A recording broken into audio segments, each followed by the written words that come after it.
You're not hearing me, are you? Oh, I am now? You hear me? All right. Praise the Lord. Are we on? Yes, he says we are live. All right. Yeah. Well, here we are, beginning of 24 hours. Yes.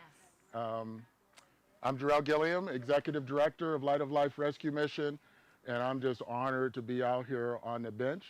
And I'm joined here today with Lisa Chester, and just want to welcome you. Thank you. You were here at our last one, right? Yes. Yes, I was. But you were just a new employee then. That is true. Yeah. Yeah, that It's was fun. It was cold. It was cold, a lot colder. We set a record. We had a polar vortex Yeah. coming in, Yeah, we did. and so, but you jumped in well and just got involved. Yeah. Yeah, it's worth it. When we think about um, the many people that are in our communities that are homeless and suffering from addiction and need a place of hope to Yeah, recover and to yeah, heal. And then the mental health issues that plague cities in general, yeah, especially Pittsburgh. And that's one of the things I noticed when I came to Pittsburgh is that there is a great need for those that are homeless to have a safe place, yeah, a place of dignity where they yeah, can go. yeah, And I'm just glad to be a part of Light of Life Rescue Mission yeah. in my role where we can actually help Right. bring someone and rescue them out of from where they are Uh and huh. bring them into and showing them God's love and bringing them into a place where they can lift their head up high and and look forward to the next thing that God Yeah, has for them. yeah. Yeah. I love the next thing because there's always a next chapter. A lot of times when they have experienced things, they begin thinking this is going to only be their future. Yeah. And so we're glad you're here. We're Thank glad you. you're a part of this. You know, I was sharing with the staff right before we went on. Um, when I first heard about this event, I wasn't that enthused about it. I had heard about some of my colleagues in other cities sitting on a bench for 24 hours, and I was like, I'm glad you did that, but I don't know that that's something I'd want to do. Mm-hmm. And then I have a good friend out in Cleveland, Linda. Shout out to Linda in Cleveland Rescue Mission, City Mission. Um, and she said they were going to do it. Mm-hmm. And of course, if somebody in Cleveland calls us out from Pittsburgh, we respond. Little competition there, huh? Yeah, A little healthy well, competition. they say there's competition. We don't really feel like there is, but anyway. Uh, so she did that, Mm-hmm. and we said, well, Pittsburgh is going to respond. We're going to be here. We'll be out on the bench as well, and that's how it started. But after that, I really began thinking about it, and as you know, here at Light of Life, we're a faith-based organization. I really felt God prompt me in this moment of, yeah, I might have gotten into this because of competition, but really, I think there's a greater purpose. Yes. And I begin imagining that as we are here on the bench, there's going to be people sitting on that bench where you are Yeah. that represent all segments of our community. Mm-hmm. And I begin to imagine what is it like to truly have conversations with people that when they leave this bench, they go back to their sphere of influence. Maybe it's just one idea that they have while they're on a bench, one step that they can take. Yes. And if each person does their thing, it's going to begin to have an avalanche of different positive effects. Mm-hmm. And so we have pastors from the faith community that are going to be sitting on the bench, and each of them representing different denominations and different backgrounds. And again, it's beautiful in a season like this when on television you see so much division. Yes. You're going to see people come Coming together on this bench Praise God. that have different backgrounds. Yeah. They come from different theological backgrounds. They come from different political backgrounds. Mm-hmm. But on this day, on this bench, in this tent, we're one. Amen. And we're talking about how can we help people who need a hand? Yes. How we can help them to be treated with dignity and respect? And so that began to bubble up in me that there is a greater purpose than just being on a bench for 24 hours or even raising awareness that actually ideas can be planted while we're here, and change can happen. And that's when I really began to be excited about doing this. And I know for each person that sits on the bench, you're going to bring different backgrounds and ideas, and I'm believing that at the end of our time, we're going to be able to bring together all these different ideas and then be able to present this. These ideas are some of the fruit of our time on the bench. And so back here is off camera. There's a room. Maybe you could describe what's going on in the scene that's behind you and how that is set up. Yeah. So the area in which we are hosting our hospitality section, where we're receiving our guests, we have a table with audio and engineers, and they are keeping an eye on our timing. They're keeping an eye on the schedule. They're keeping an eye on and making sure we switch, because later on you're going to be joined by other CEOs from other rescue missions. Yes. So at that point, we're going to kind of connect the two, and you're going to be able to see that to all our viewers. In addition to that, we have some chili and some sandwiches and some things to snack on as we go on throughout the day.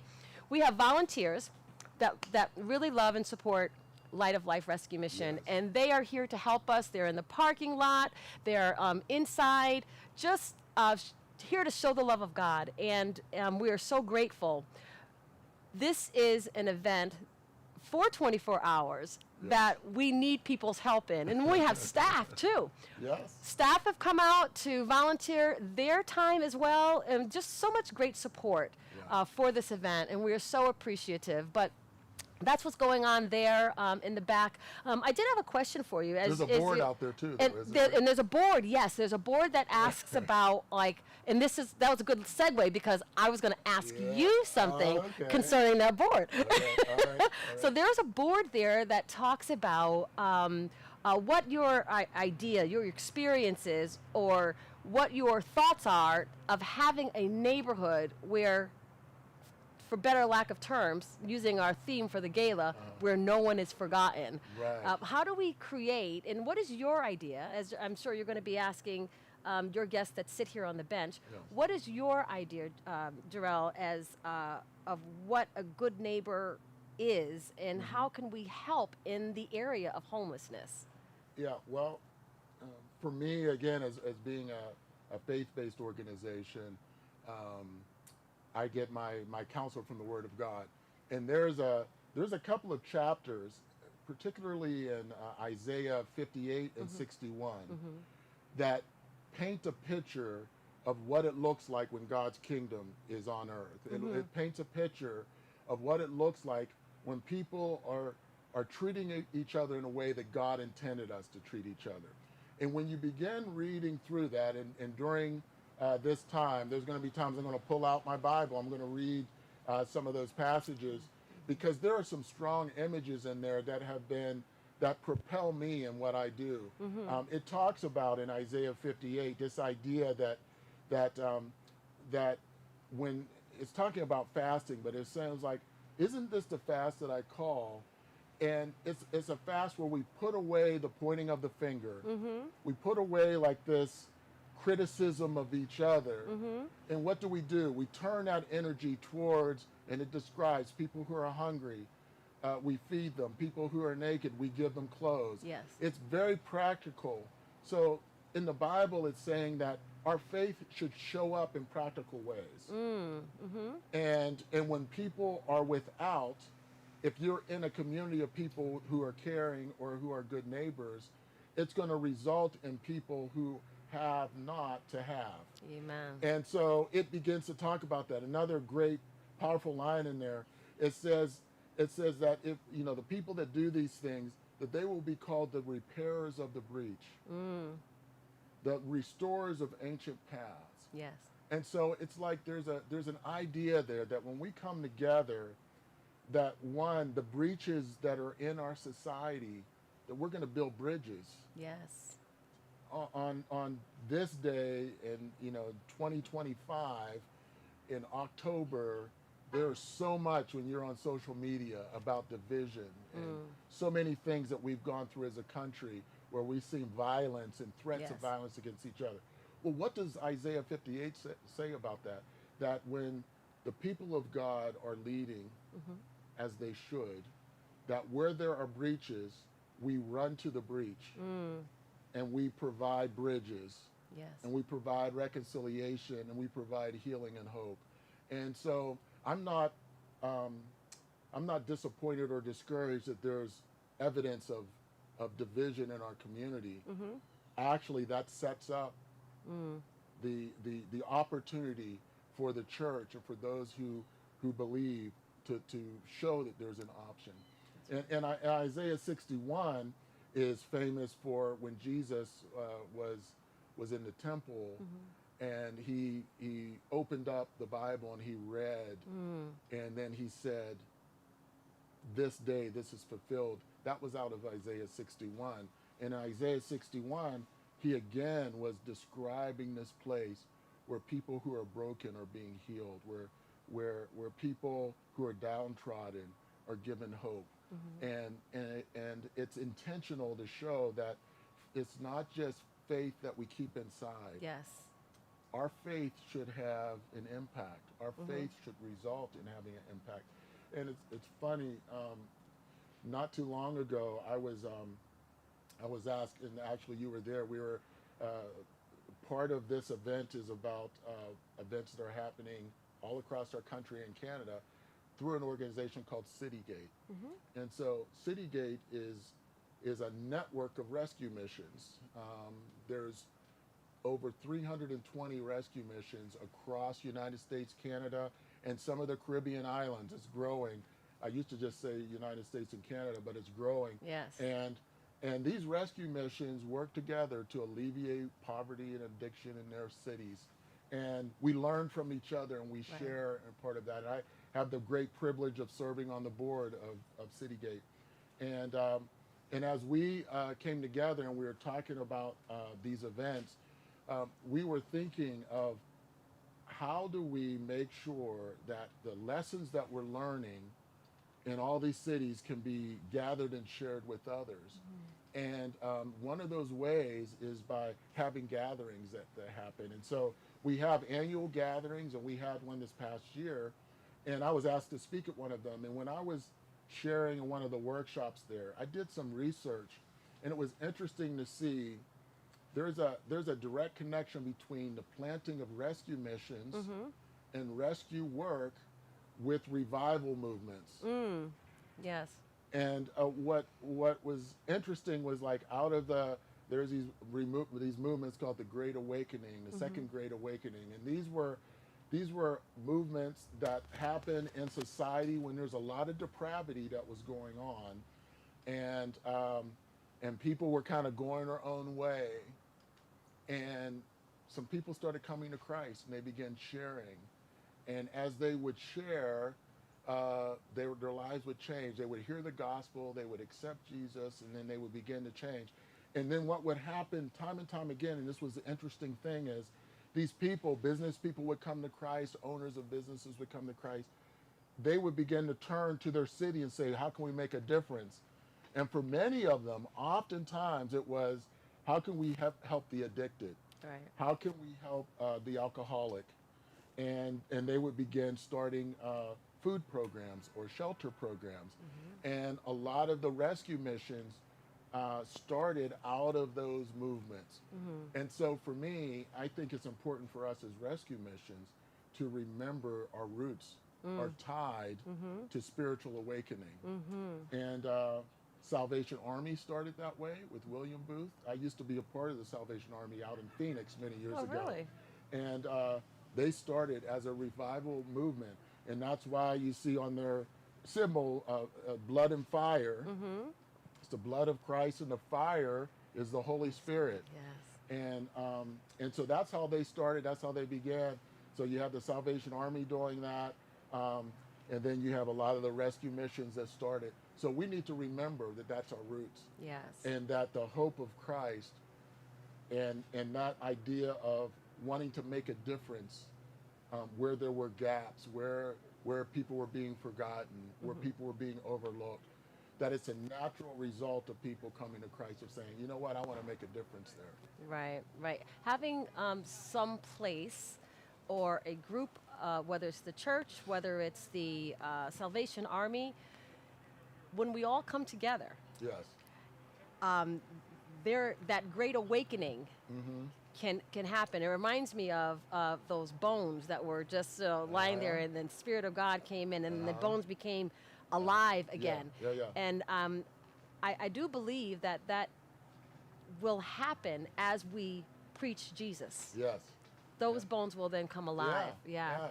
And I like to say, I often, especially when I'm talking, because some people watching, they may not be of faith or even believe in Christ, and sometimes with that, there's this misperception.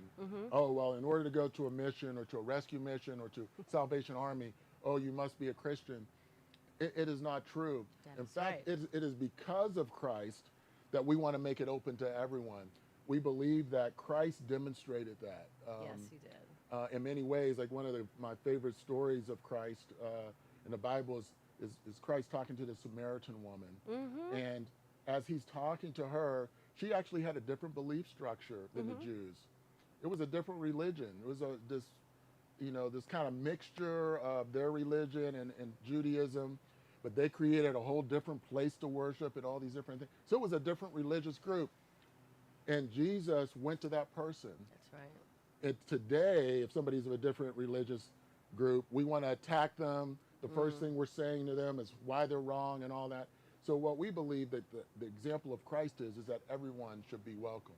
So if you come to, if you're hungry in Pittsburgh and you need a place to eat, you can come. It doesn't matter if you're a person of faith or not of faith. If you're a Christian or a Muslim, or if you're of some other, you have no faith at all, you can come and enjoy a meal and have a place to stay. Because we believe that's what Jesus would do. He would provide those basic needs. Now, once you're here and you're going to be here and you're going to interact with staff, you're going to begin to see that the people that are here have a common bond. Right. And that bond for us has been through Christ. He's changed us. And that's what gives us hope. And we're not ashamed of that. We're in fact, we're proud of that. It's what gives me the hope when I sit across from somebody that I have many times, and they've been an alcoholic or living on the streets, and I say, Jarrell, look, I've been to, and they usually know, it's amazing, they usually know how many rehabs they've gone to. Yeah. How many times they've tried. I've been to 15 rehabs. Yes. I've tried this every time, and it's never worked for me. It's never worked. How do you know this will be different? And I can look them in their eye and tell them, I know this can be different because of Christ. That's right. The first step of the program, when people think about the 12 steps, is the first step is admitting that you're powerless over your addiction and your life has become unmanageable. Step 2 is that you become aware that there's a power greater than yourself that can restore you to sanity. And then step 3 is you turn your life and your will over. So it's like, yeah, I was the same way. I wasn't addicted to chemicals, but all of us have tried ways outside of God's ways. Right.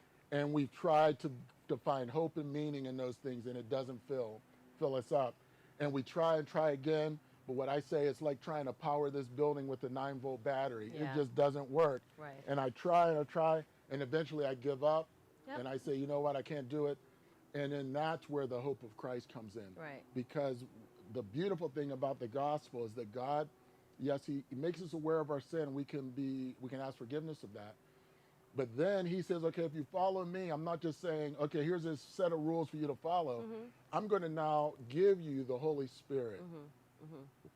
I'm going to give you the power to live the life I'm calling you to live. That's the missing piece. We try to do the change without the power. Right. He gives us the power, and so that's the power of the Holy Spirit dwells in us. So that's how we can change. Yeah. So I can look at that person and say, I know you've done it 15 times, but this time will be different. Amen. Because Christ gives us that hope. He did it for me. He's done it for others. He'll do it for you. Yeah. And you know what? The other thing that I love about Light of Life is when someone does come to Light of Life, it's the beginning of the beginning is the meal. Yes. So we have a team that goes out into the encampments Yes. and begin to build relationships, because oftentimes trust is an issue for just coming in and trying to get help.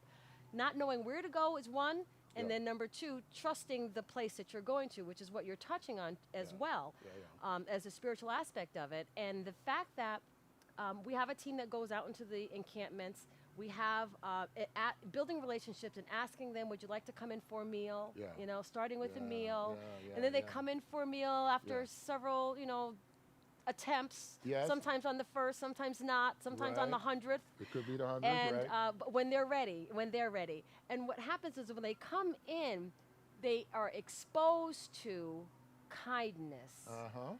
love, Yeah. gentleness, Yes. shall I dare say the fruits of the Spirit. Uh-huh. And Yeah. when they're exposed to these things, then they will come back again. Yeah. And then we have staff that will talk to them and offer them, a bed, and Yes. Yeah. they'll take us up on the bed, and then it progresses from there. Yeah. And do you want to pick up from there and talk about how the next step and progression takes place? Yeah, well, it's a beautiful thing. I like describing it. We want to surprise them with kindness or with hospitality.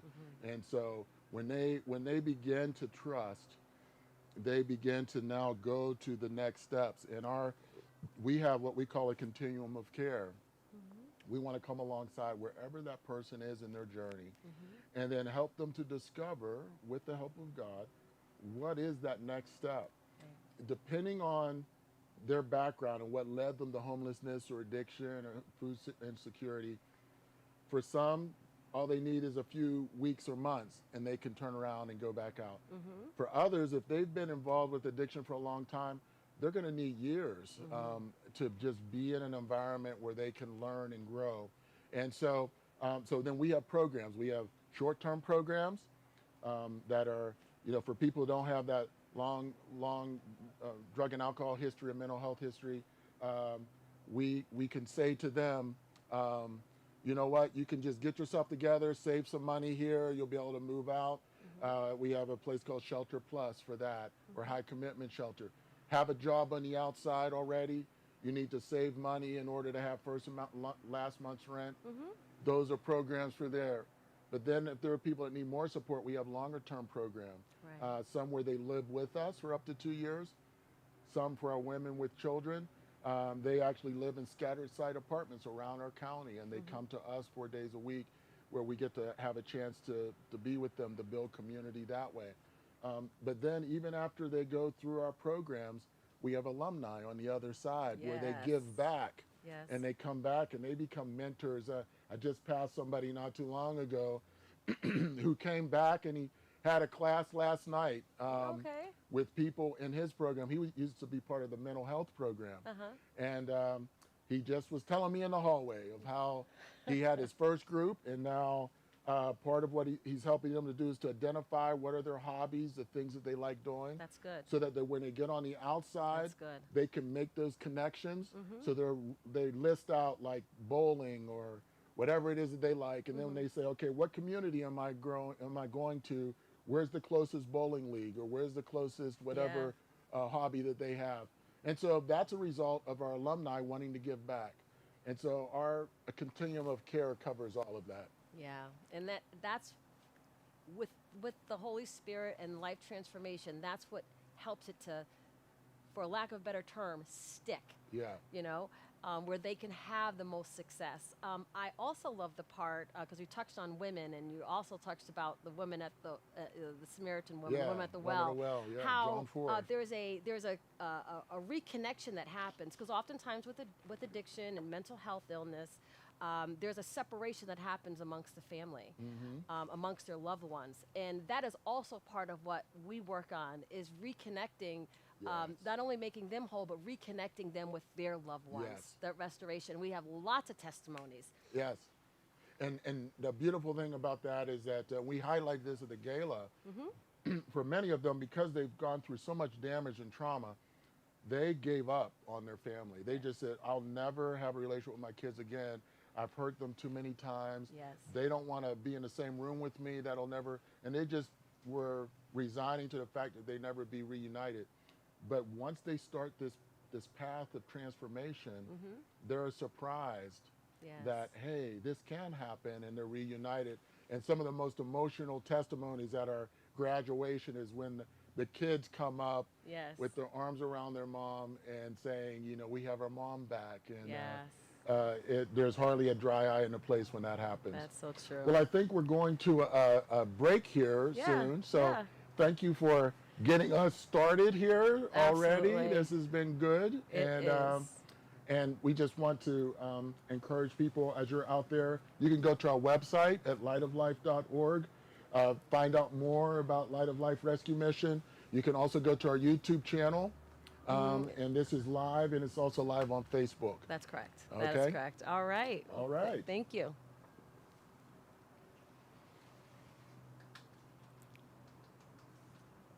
This is a part I want to know. This Are is we- this are we- is yeah. This is it. This is So they're good? They gave us a thumbs up? no. or- I haven't seen the thumbs. I'm waiting for the thumb. Okay.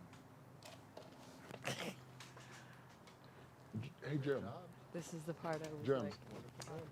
Oh, can I ask you, yep. can you heat this in the microwave? And there's a cup that I had William get out there. It says Brotherhood on it because I think it's better than this. Just pour some heated coffee in that cup.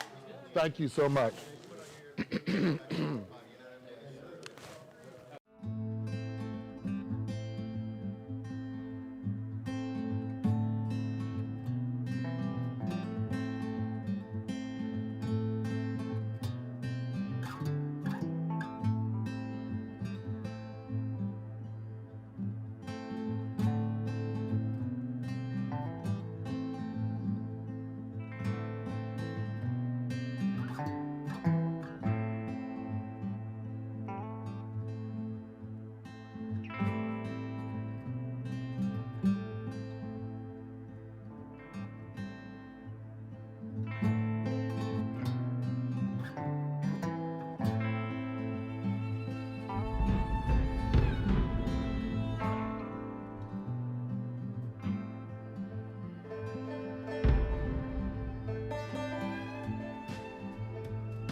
I started drinking alcohol first. I was selling drugs. I used crack cocaine. I've been in jails. I've been in institutions. The end of the road was when I was homeless.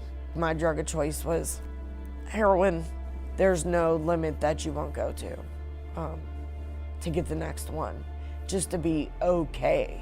I think that's one of the biggest misconceptions.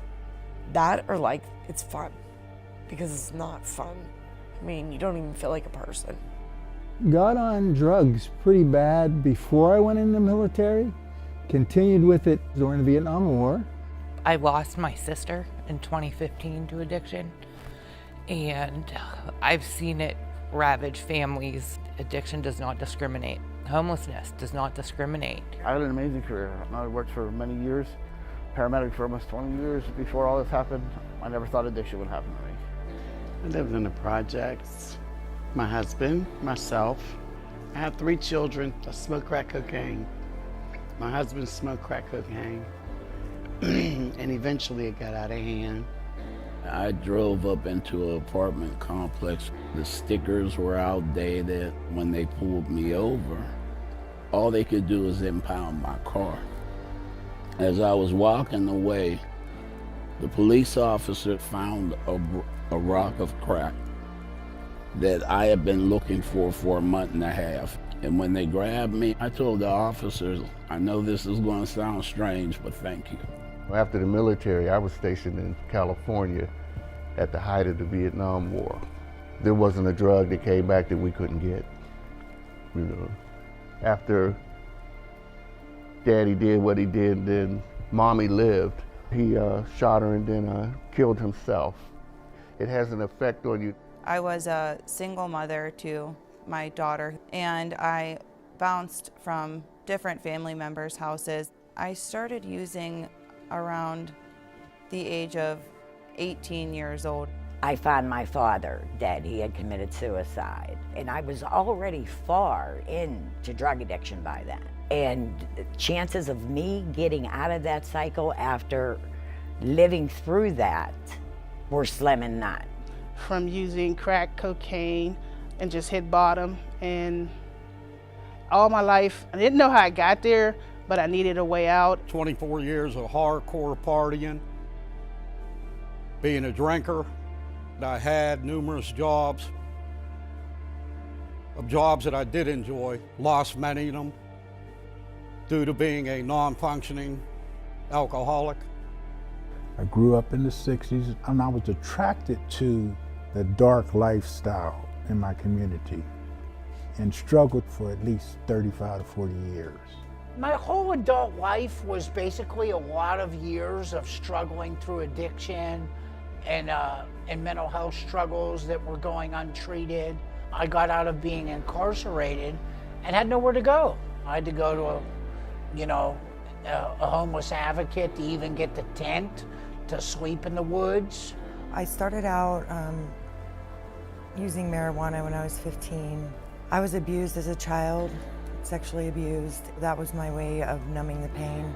When I was 13, I did marijuana. I drank just because it made me feel good and my other friends were doing it. I started selling drugs and then kind of took off from there.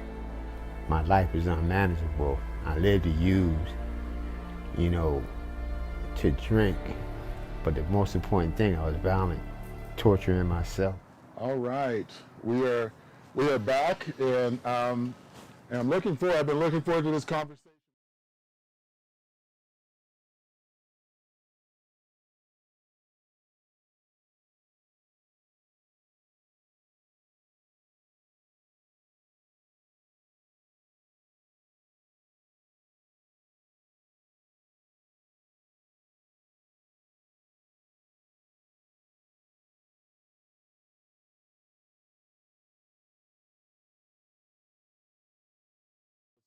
Earlier is that I really feel like here in Pittsburgh we have a unique opportunity with so many churches that are around in the area to model unity in a time when there's diversity and division, but also to come up with solutions. And I know your church is known for that, of having social impact. And so you could just introduce yourself and then just share a little bit about that, and we'll go from there. Well, thank you, Reverend Gilliam. I appreciate the opportunity to be here with you. I'm Pastor Aaron Teeter from Eastminster Presbyterian Church. We are in East Liberty, right next to the Home Depot station in Highland Avenue. And the church... Vento's Pizza. And Vento's Pizza, that's right. Sometimes people know it from that. Especially with Franco's Italian Army, they know what that place is. Yes, okay, so right next to that. I've been there for about 3 years as the pastor. I consider my place there simply to be a gift to me and my family. It's been a really good environment for us to be at, and so I'm very thankful for the congregation. We say our mission is to be centered in Christ and intentionally cross-cultural, and as you alluded to, what we try to do, what that means for us is that our faith gathers us together from a lot of different walks of life. Primarily for us, it has to do with two things: the way we relate to each other across the race, and then also across religious tradition. And so we have, I always say we're kind of a quirky community. We'll go from this kind of style to this kind of style in a snap finger, you know. And so, but it's a beautiful community, and I think right now we are called to really stand firm in who God is calling us to be as that community, as just a witness into the world, that you can do this kind of thing where people learn to love one another and be with one another in good and healthy ways. Yeah, I love that, and I want to lean into that a little bit, because that the intentional diversity and intentional inclusion of different cultural backgrounds. That's not an easy thing to do in churches. Years ago, I was a part of Promise Keepers, and we used to go around and do trainings and teaching around that. And there were oftentimes churches would come in. I would hit black church. By then, it was mostly primarily black churches, white churches. There were some Hispanic, but they would talk about, we want to have more diversity, but you know, we have 99%. It's one race or culture, and they would struggle with how to do that. And when in this city, there are certain churches that model that. You know, Covenant Church comes to mind, but your church comes to mind as well. And to me, there's certain things that stick out in your leadership team as well as your musical style. But tell us a little bit more about how do you intentionally move towards diversity?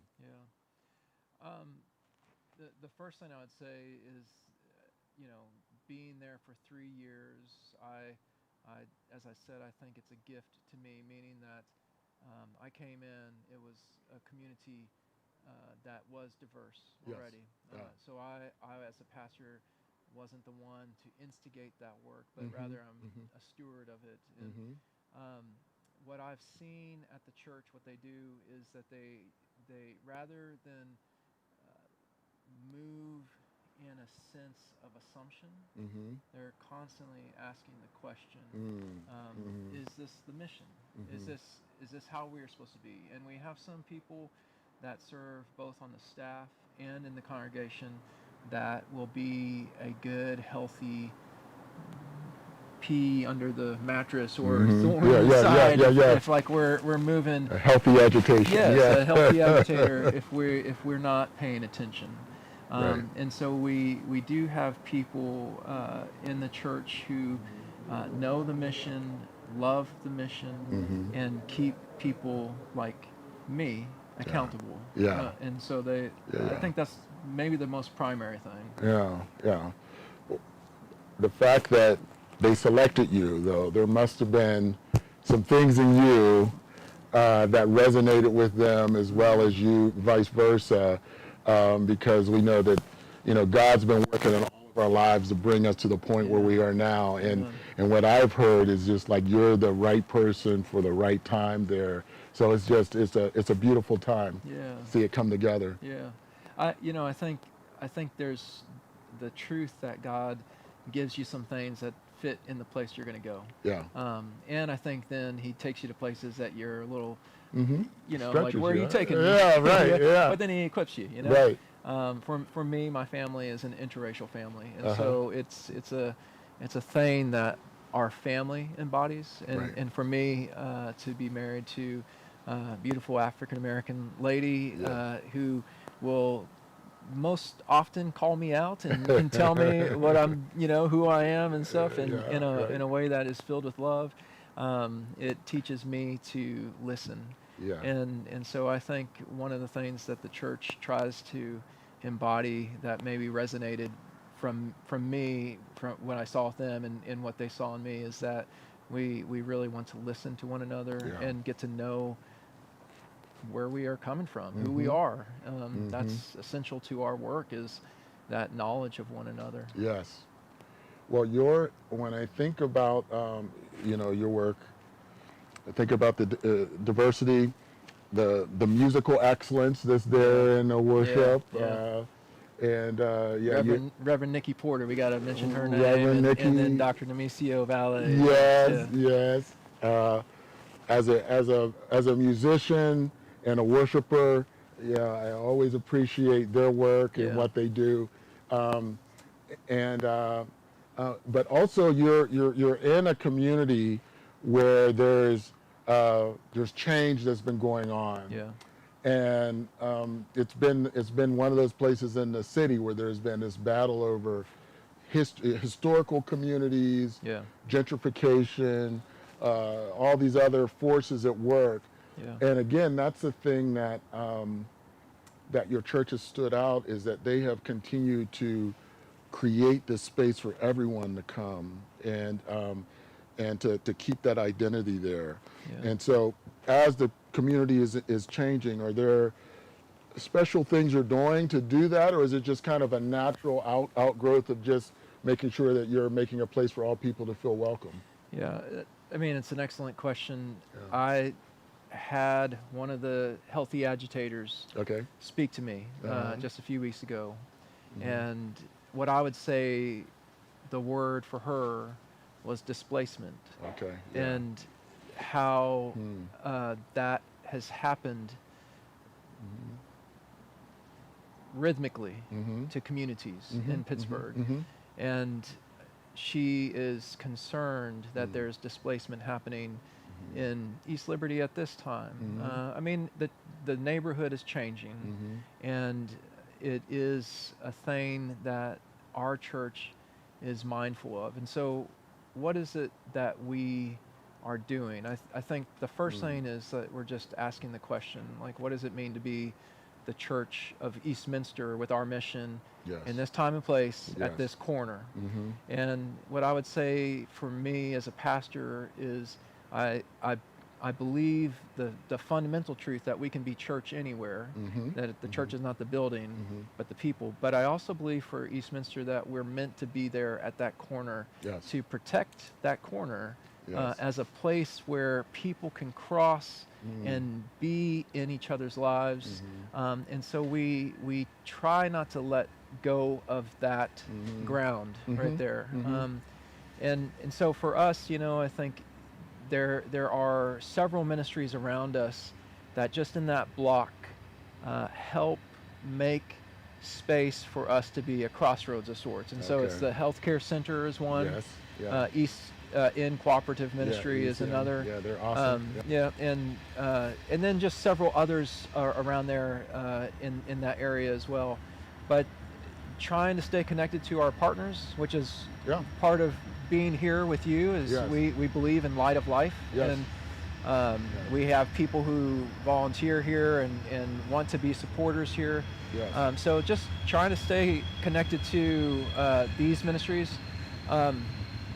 What I see with the congregation of Eastminster is that we may not be the ones charged to do a ministry, but we have a lot of people in the congregation who are out doing ministries. And so we're you know, we speak to that, like where you go, be this representative, be this person who carries forth this mission. At the beginning of our time here, I made two biblical references that kind of drew me to this, because I heard about when I first heard about the bench, I wasn't impressed and didn't want to do it. I heard they did it in some other cities and was like, oh, how do you do it? But then I felt like God was saying that this was, it's almost like a prophetic act to say, we're making space and room to discuss this. But for me, it's this, there's a book called Prophetic Imagination. And I was captivated by the title. And it's like this idea of Isaiah 58 and Isaiah 61. In both places, there's this vision of what it looks like when God's people are living in right covenant with Him, what that looks like in our community. And it uses very vivid language to describe that. And in Isaiah 58, it says that, is this not, it's talking about fasting, but is this not the fast that I called? A place that people are hungry, where they're fed, where they're naked, they're clothed. There's something in that that is like saying, when people of faith are really living in covenant, they're going to be connected to their community, and it's going to show up with those who are on the edges and on the outside, that they're going to be reached. And Isaiah 61 is the one that Jesus declared that He was fulfilling that. And so when you were saying, you know, you're there on your corner, like that's essentially the call for all of us. Like, we're strategically placed where we are to be a light there.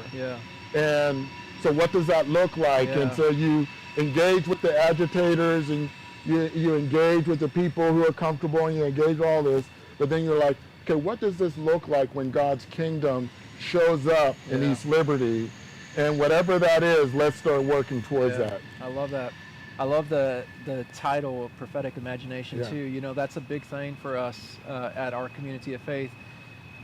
There's the story in the book of Acts where I think it's Philip, and he's sent out onto a desert road, you know, Yeah. a Gaza road is what it is. And he goes and he sees this Ethiopian eunuch there. Yeah. And like he's got a choice to make. Yeah. Does he go up and make community, which is basically what happens? He gets baptized at the Yeah. end, they make community, or does he not, you know? And I think just having the ability to imagine yourself in community Yes. in a broader place than your own kind Yes. is prophetic. Yeah. You Yeah, know? yeah. And so like Yeah, that's being on the corner doing this kind of thing, Yeah. like that broadens the imagination, I think. Yeah.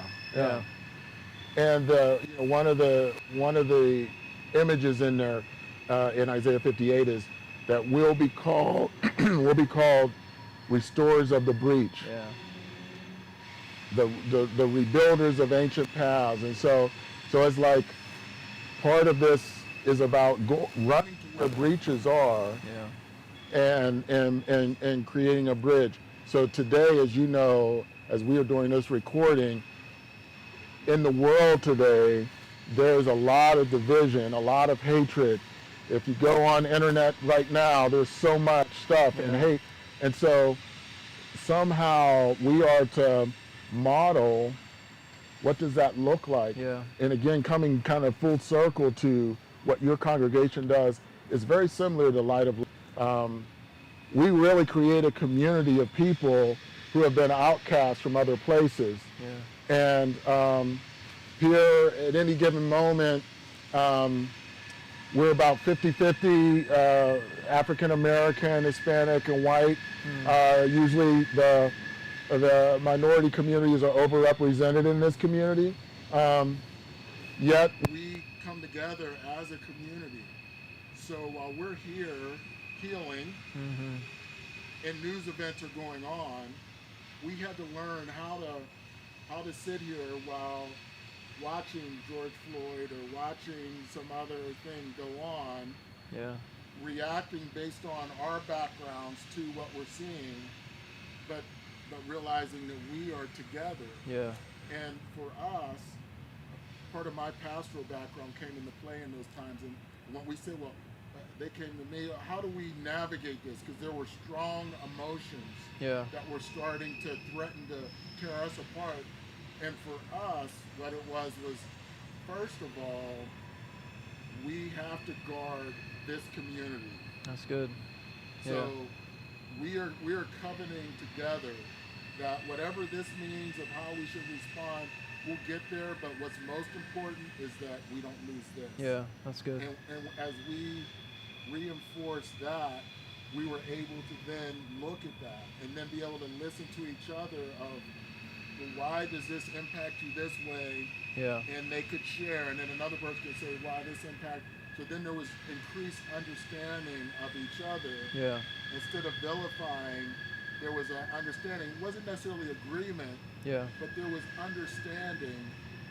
But we covenanted we have to stay together. Yeah. Yeah.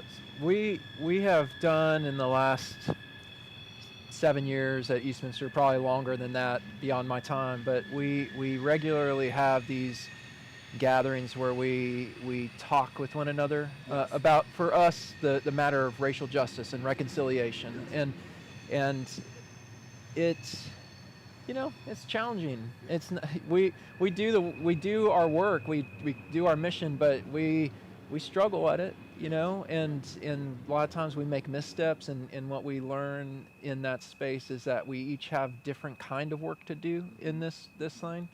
But it does what you said, which is like just getting to like know somebody a little bit more deeply, like in truth, like asking in authentic ways about one another. Like it does something to you. You can't simply push someone to the side or think of someone in the ways that you once thought when you know them. And so that work to me is fundamental.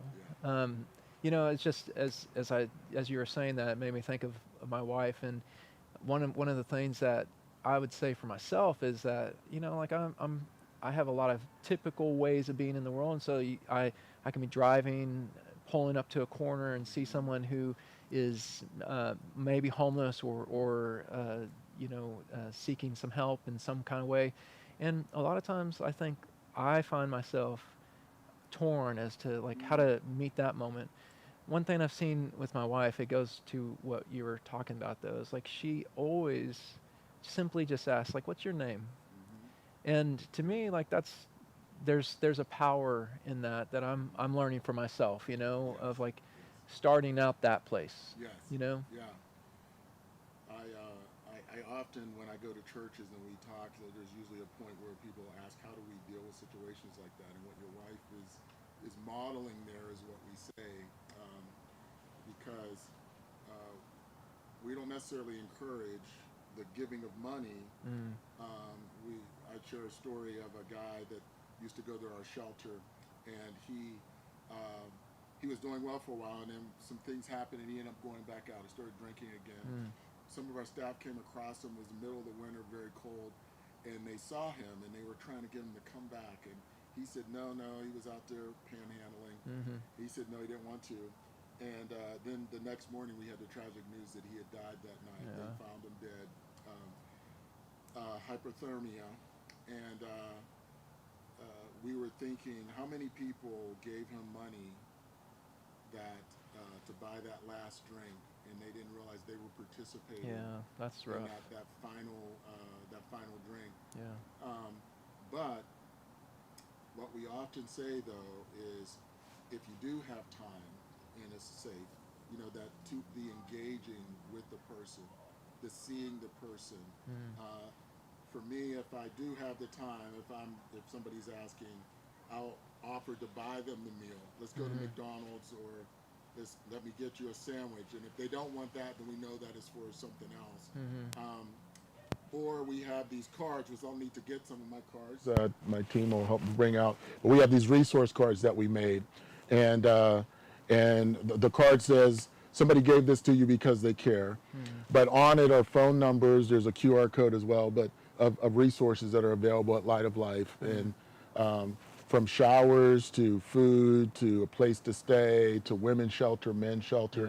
So all of those resources are there. So what churches have done is they've taken this and then they've wrapped it around a water bottle or a granola bar. Good, yeah. So now they can give them something. Yeah. So if you are giving somebody something, you're connecting it to a resource. Yeah. But even then, I say, even if you have none of those, just look at them and smile. Yeah. Just acknowledge that they are there. Because for many of them, I've had people stop me. I wasn't giving them money, but I just looked at them and smiled. And they said, thank you for seeing me. Thank you for smiling at me. Yeah. And that in itself reinforces their humanity. Yeah. And so, again, I applaud your wife and you for sharing that and for sharing that model. Yeah. And so, so as we, one of the things I like saying before you go, as you know, Mr. Rogers is from Pittsburgh and from this area. I'm sure you've heard that. Yeah. And so we're very proud of that. We like talking about that a lot. And so that prophetic imagination idea, if we think of Eastminster and the people that are going there, and if they are optimizing Isaiah 58 and Isaiah 61, if the people leave realizing that wherever God has placed them, whatever job, family they're in, that they are a light in that place to bring samples of what it looks like to be in covenant or in community. Like if we're painting that picture of that potential future, like what are some of the things that you would like to see or your church wants to see as you fulfill the vision of the church?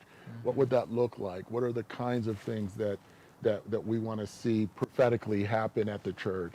Yeah. I mean, that's a big question. Yeah. That's a big one. I think one of the big challenges is, you know, I said we maybe cross the lines of race and religious tradition. But I also think like economic status is crossing that place is big for us, and trying to do that within the context of a community. So that's one thing, like learning how to be one community in an area across economic lines. Yeah, that's beautiful. We have some of it, but not enough. The other challenge in this moment of time is just some of the ways that people think, maybe ideologies. Like, are there ways for us to, like, maybe rest from the narrative of grievance and discord, and, like, take a break from it? Yeah. Yes. And a Sabbath, maybe. Yeah. You know? And Yeah. just delight in one another. Yes. You know, find things that you can, like, say that you're glad to be around the other person. Yes. I don't know how to do that, but like I think there's a call for it. Yeah. You know. Yeah. I really like that. In fact, I want to see that. We're in our final minute here, they're telling us, but I want to take that away from this conversation, that we would do that. And in fact, if you could write something like that on the board to remind me, because again, when we look at the scripture, the examples oftentimes in scripture of Jesus, you mentioned the Gaza Road, that's what brought it to mind. You mentioned that, so the Samaritan woman, the rich young ruler, any of those different things, it's like there's these people who are at odds. Yeah. But Jesus, in his sharing the stories, was bringing a place of coming together. Yeah. It wasn't emphasizing the difference. Yeah. He didn't come down on a Samaritan woman about all her different theology, Yeah. which is how I would have done it. Yeah. He was like, so can we choose, instead of to be offended, instead of wanting you to understand every grievance you or your people did again, let's start with our common humanity and our common desire for good for each other. And I love that. That's good. So thank you, Pastor, for coming. Thank you so much. And again, from Light of Life, thank you for your church. So many volunteers are a part of your church. So many people are here that help us do what we do. And again, we're so grateful. We're glad to be part. And again, thank you for taking time to be with me on the bench. Yeah, thank you so much. All right. Appreciate it. Yeah. Pastor Aaron. Thank you. Yeah. Bless you. Peace.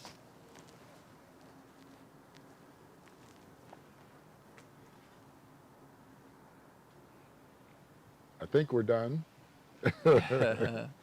Well, thank you again. Yeah. This was.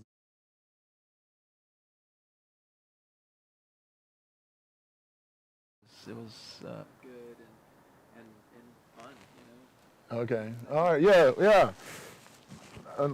Next time, let's do it without all the stuff and maybe at a coffee shop or something. We're gonna have you sit right back down unless you need a break.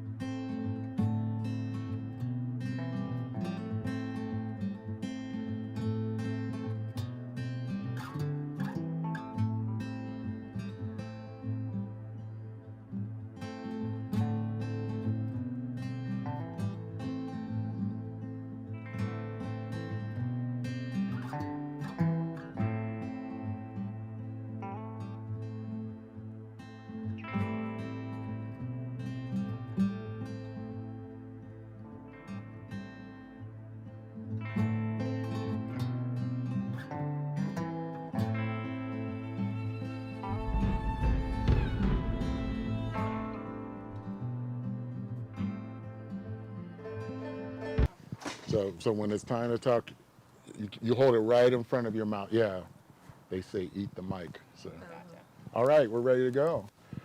All right, so we're here. One of the great things about being on the bench, first of all, welcome to the bench. Thank you very much. We're so excited to be here. And one of the things about being on the bench is it gives an opportunity to highlight our partnerships around. And one of the things we say here at Light of Life, we cannot do this alone. And it takes everyone kind of specializing in certain parts. So one of our partners is joining us here today. Sojourner's House. And so can you just introduce yourselves and then tell us a little bit about your organization, and we'll go from there. Yes. Yeah. I'm Lisa Trunick, Director of Programs for Okay. Sojourner House and Sojourner House Moms. I'm Laura McCurdy. I'm the Director of Advancement for Sojourner House and Sojourner House Moms. Okay. I can jump right Yeah, into sure. telling what we do. It's the so Sojourner House started 32 years ago from we were founded by Faith. The Fox Chapel Presbyterian Church identified the need that mothers were facing a barrier for going in for drug and alcohol treatment Right. at the height of the crack cocaine epidemic. Yeah, yes. So that's where we were born with 26 other organizations to found Sojourner House. We have 14 units, and it's a long-term residential style treatment program for mothers, and they're able to bring up to 3 children with them, part of that holistic approach. Beautiful, Yeah. beautiful. So fast forward many years later into the 2000s, we actually created Sojourner House Moms, our secondary organization, following under the umbrella of Sojourner House with our transitional housing program and as well as supportive housing. So Okay. we've grown Wow. quite a bit. Wow. Okay. Excellent. And so I know for us, we've talked about one of the fastest growing segments of population of homeless and those who are dealing with homelessness are women with children. And so you all have seen that exponential growth over the years there. And like the fentanyl crisis, has that impacted, the people that you serve, and in what ways are you addressing that? Yes, it absolutely has. Just like everywhere else nationwide, we've seen the increase of fentanyl on the streets of Pittsburgh, which has kind of that trickle-down effect of affecting financially, housing, your supports. So sometimes people find themselves either homeless or coming to our doors for treatment. Right. And so the dealing with the mom aspect of that. So now you have a mom who's dealing with an addiction, but now you have the children that are also a part of now this world that they're in. And so do you have special programming that helps the children as well as the mom as they're going through? And can you talk about how does that work together for that family unit? Sure. So Sojourner House is an inpatient substance use facility. Okay. We do serve primarily the mothers through their treatment. However, we have a child specialist, we have a family support specialist that can help work with moms around parenting, work with the families that are involved with children, youth, and family services to make sure that the child is stable and safe and has what they need as well. Good, yeah. How do people find you? Like, how do people who are experiencing, things in their life where they need your services? What are the ways that you make yourselves known? And There's many ways. Obviously, our partnerships with other organizations. I know we collaborate back We and sure forth. do. Even we have some of our women that have benefited from the services from Light of Life as well. Very. it's proud of always them. a positive thing if they're coming from Sojourner House or Sojourner Mom, because we know that there's a foundation that they have, Yeah. and so that's been a great partnership. Yeah. We do have great relationships. Staff have great relationships with other organizations as well as McGee Women's Hospital and in the treatment program, especially if they're coming from maternity as well. Those are the women that we do give priority to. We have relationships with the county and city jails, that are ordered with probation, really working with those that are facing any incarcerations and how we can support them that way. Right. That's one of the options sometimes. And then even we do the self-referrals. We can, getting them off the street. We've been doing some community conversations. Weekend is one of them in Homewood. That's great. And it's about, talking about why substance use treatment and what it looks like, just open conversations. And if anything, we're giving out Narcan and test strips and things like that, and a full street outreach. And then there's organizations like Living in Liberty, where they're working with women in trafficking that we've had the overlap, both from within our programs, our housing programs. So there's those great relationships. That's why it's so important these Yes. types of relationships. Yes. And then, of course, for treatment program, it may be that they've come through our supportive housing, and that's where they need to go. Mm-hmm. So, you know, Yeah. there's a lot of avenues. So you can refer from within your program to the next program, as well as using the partners out in the community. Yeah. And the other, you know, going back to as far as the children, I do want to make this point because it really, more recently, actually coming up is the adult children that have come through our programs. We have several. One in particular that has been a board member even for Sojourner House. Okay. She worked in our program when she was going through school and doing her internship. Has her own private practice now, and is now licensed in 3 different states to for therapeutic services. So we've really starting to get that outpouring of these kids that came through, maybe had their first birthday party with us. Oh, wow. You know, Yeah. or the kid that said, you know, I actually get to get a bed to sleep in tonight. Yes. So these adult kids we're seeing, and we're breaking generational Yeah, cycles. There you go. Yeah. So it's changing the whole trajectory of those families now because of the intervention. I love that. Looks like we have just a few minutes left. And so if people wanted to know how to volunteer, how to give, how would they do that? Where would they find you? Easiest email address is info@sjhpa, Sojourner House, Pennsylvania. Okay. .org. Uh-huh. It's the easiest way to get in. Yes. And, you know, number, of course, and website is sojournerhousepa.org. Okay. Is the website. Uh-huh. And our number, 412-441-7783. So. All right. So if there's anyone out there watching this, you know, one of our goals is that we would raise awareness not only around the needs, but the solutions. And I was in Portland not too long ago, and I was visiting out there. I always like going to places that have a much greater issues with homelessness and addiction.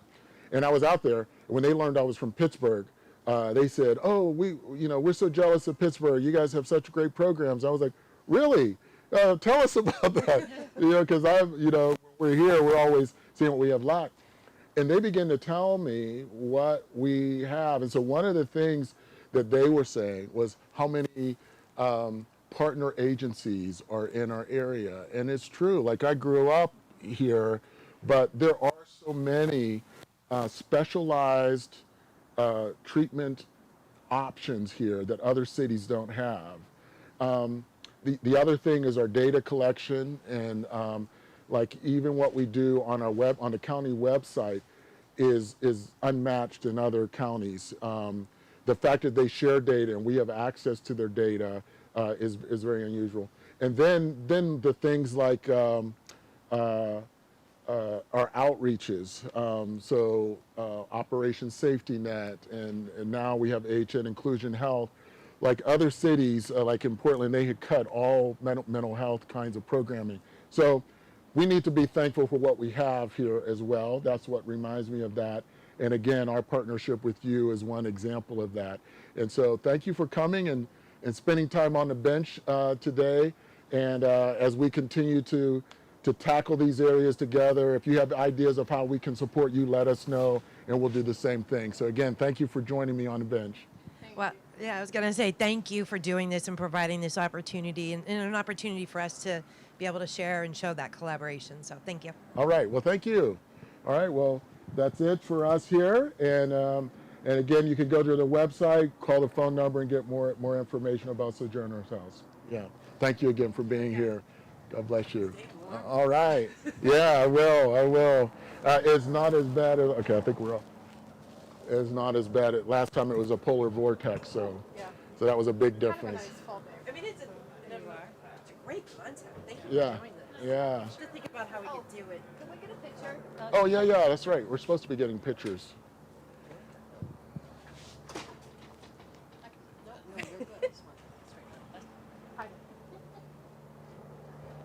Pictures. Sojourner's House. All right. Thank you. All right. Staff and somebody coming tomorrow too. So. Oh, good. Good. Yeah, and I don't know if we have any of our clients that are currently here. Yeah, but yeah.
I started drinking alcohol first. I was selling drugs. I used crack cocaine. I've been in jails. I've been in institutions. The end of the road was when I was homeless.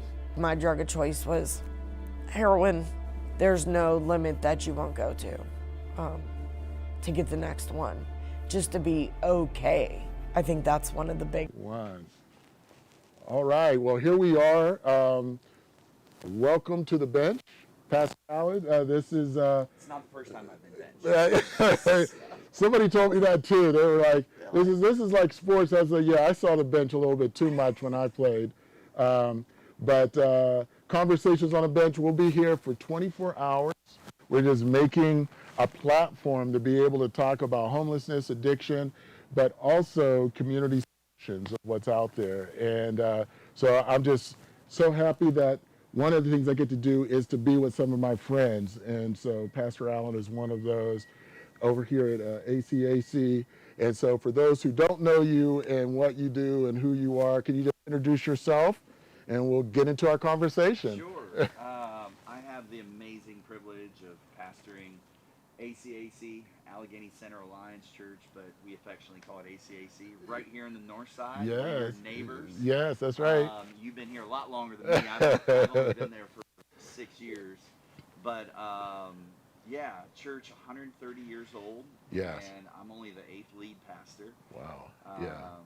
We're very much, we love being in the north side, being a church called to urban city ministry. So I love these conversations. Yes. I can relate in the sense it's not easy. There aren't easy answers. It gets very which I'm sure we'll talk about. You know, our mission is following Jesus in diverse community, and so that diversity's played out certainly socioeconomically, ethnically, politically diverse. Yes.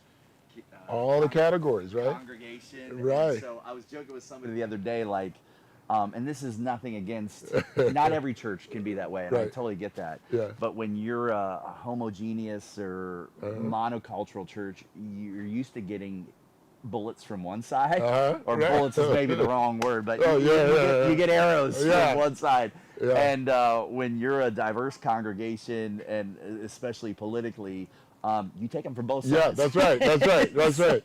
I've seen the same thing. Yeah, because most of my life I've been called to this, especially cross-cultural relationships, and even when I was in elementary school, I remember just always being drawn to why are we at odds with each other? Can't we come together? I'd be in the lunchroom trying to get people together. So I've always been that. But what I've learned is, when you're a bridge, you're walked on from both sides. And so people are coming at you both ways. Yeah.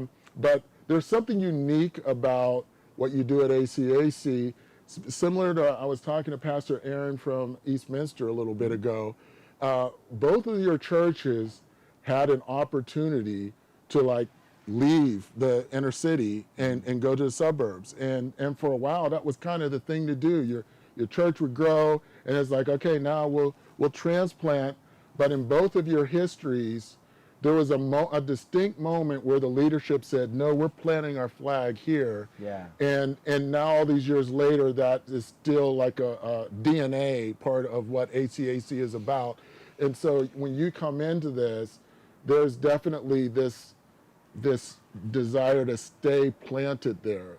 Is that still part of the heartbeat of ACAC? 100%. Yeah. I mean, it's part of the fabric of who we are. It's our DNA, and I'm always quick to tell people I inherited this. So you know my predecessor, Pastor Rock Dillerman. He was there 36 years, and you should get him to come. Yeah. He's retired now. He can stay with you for a while. But let's make that happen. Give Pastor Rock a call. Exactly. Yeah, You're listening, Pastor Rock. Get come that on. out. But you know, he tells that story, and there was actually a strong push. You were probably here aware of that. Like there was a real push here at Allegheny County in this area to mott a city within a city. Yes. And churches were asked to sell, and we chose no. God called us to stay in the city. I am so grateful we did. Yes. It's a part of our fabric. Yeah. You know, there's a question that I ask myself as I lead, and it's, if ACAC ever closed its doors, would anyone care other than its members? And I'm proud to pastor ACAC because I believe the answer would be yes. And what that question does is it drives me, like this conversation that you're having with so many people, like churches are called to serve their community. Not just their congregation. That's right. We're not country clubs. That's right. We're hospitals for people and in the community. So grateful for Light of Life, and what you do in the city. And you know, we have a long history, and so many of our members of our congregation are involved and volunteer and serve. You've preached at ACAC, which I need to have you back. By the way. Yeah. But it's very much the fabric of who we are. And I was saying at the beginning of this, when I first heard about this concept of Conversations on the Bench, we're a part of a national network. It's actually an international network called Citygate. So we're in a conference, and there's 320 rescue missions in the United States, Canada, and some of the islands, and they all come together. They were sharing that there was this CEO who did this in one of their cities, and I wasn't interested at all, especially just sitting on a bench. I was like, why do that? And then somebody from Cleveland said that they were doing it, and she called me out. She was like, Jarrell, we're doing it in Cleveland, Pittsburgh. You know, we're more hardy than Pittsburgh. So of course I was on. Yeah. So I did that, and I was like, okay, we're going to do it. But then I felt God say this was more than just here in Pittsburgh and Pennsylvania. This is more than just having a conversation, although this is important. But this is like a prophetic act. It's like coming together to talk about solutions. There's this is to be a prayer, to be for the Lord of the things that we talk about. May there be fruit that'll come from it. And so what ended up going from that was Isaiah 58 and Isaiah 61. I began looking at that and this idea of prophetic imagination. What does it look like when God's kingdom comes? And when you read those passages, there's like very vivid language in there of things like, is this not in Isaiah 58, is this not the fast that I've called to unloose the bonds of those who are in bondage, to feed those who are hungry, to clothe those that are naked? So it goes back to your point, like if we're living out kingdom, it's going to impact people who are on the edges, and so there should be a tangible difference of our presence.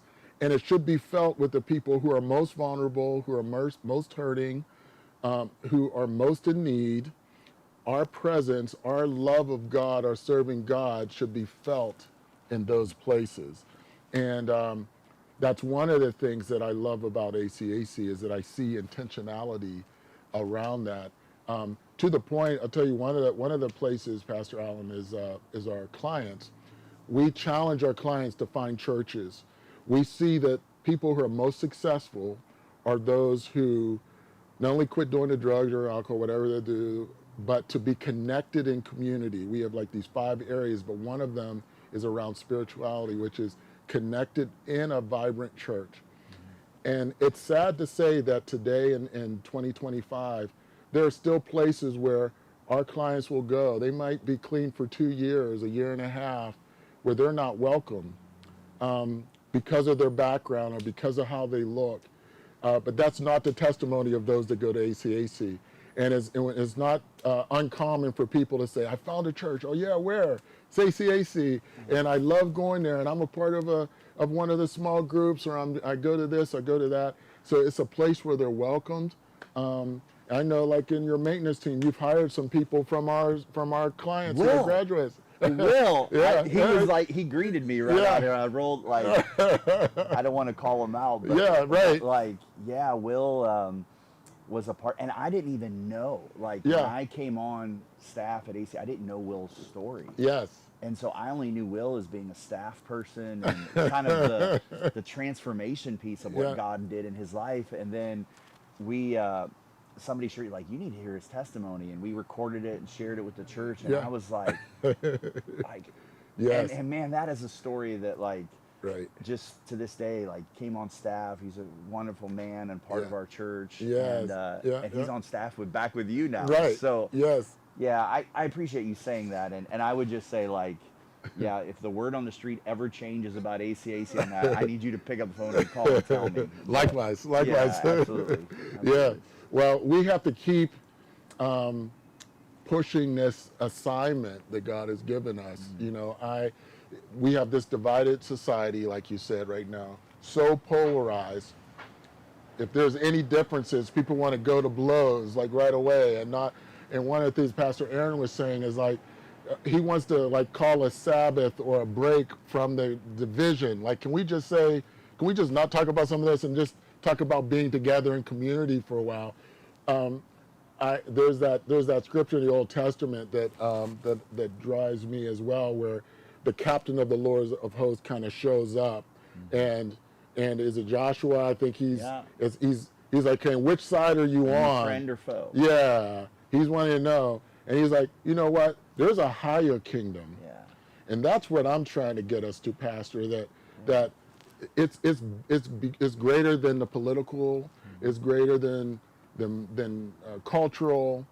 That what God is calling us to model is from a higher kingdom, and when we see that kingdom, that's when solutions happen. That's when understanding and humility comes out. When we get into our partisan ways of looking, we end up dividing. But God is calling us higher so that we can model to the world what this looks like. Yeah, I love that story in Joshua. Yeah. Because you nailed it, and I use that often. Like, we often want to know, or we'll say Jesus is on our side. Yeah. You know, and Joshua does. He enters Jericho and he sees the angel of the Lord. It's like, are you friend or foe? Are you friend or enemy? And we're asking that, like, not you and I, but social media. Yes. Like, are you friend or foe? Yeah. Like, which side do you vote? Yeah. How do you believe about this? And that determines whether you're friend or foe. And the angel of the Lord says, I'm neither. Right.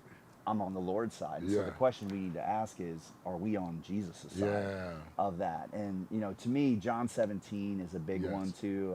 Again, our diverse makeup at the church, I remind our congregation, I find it fascinating that moments before Jesus went to the cross, he prays for the 12 that were with him there. He prays for himself. And then he prays for us, like the future followers.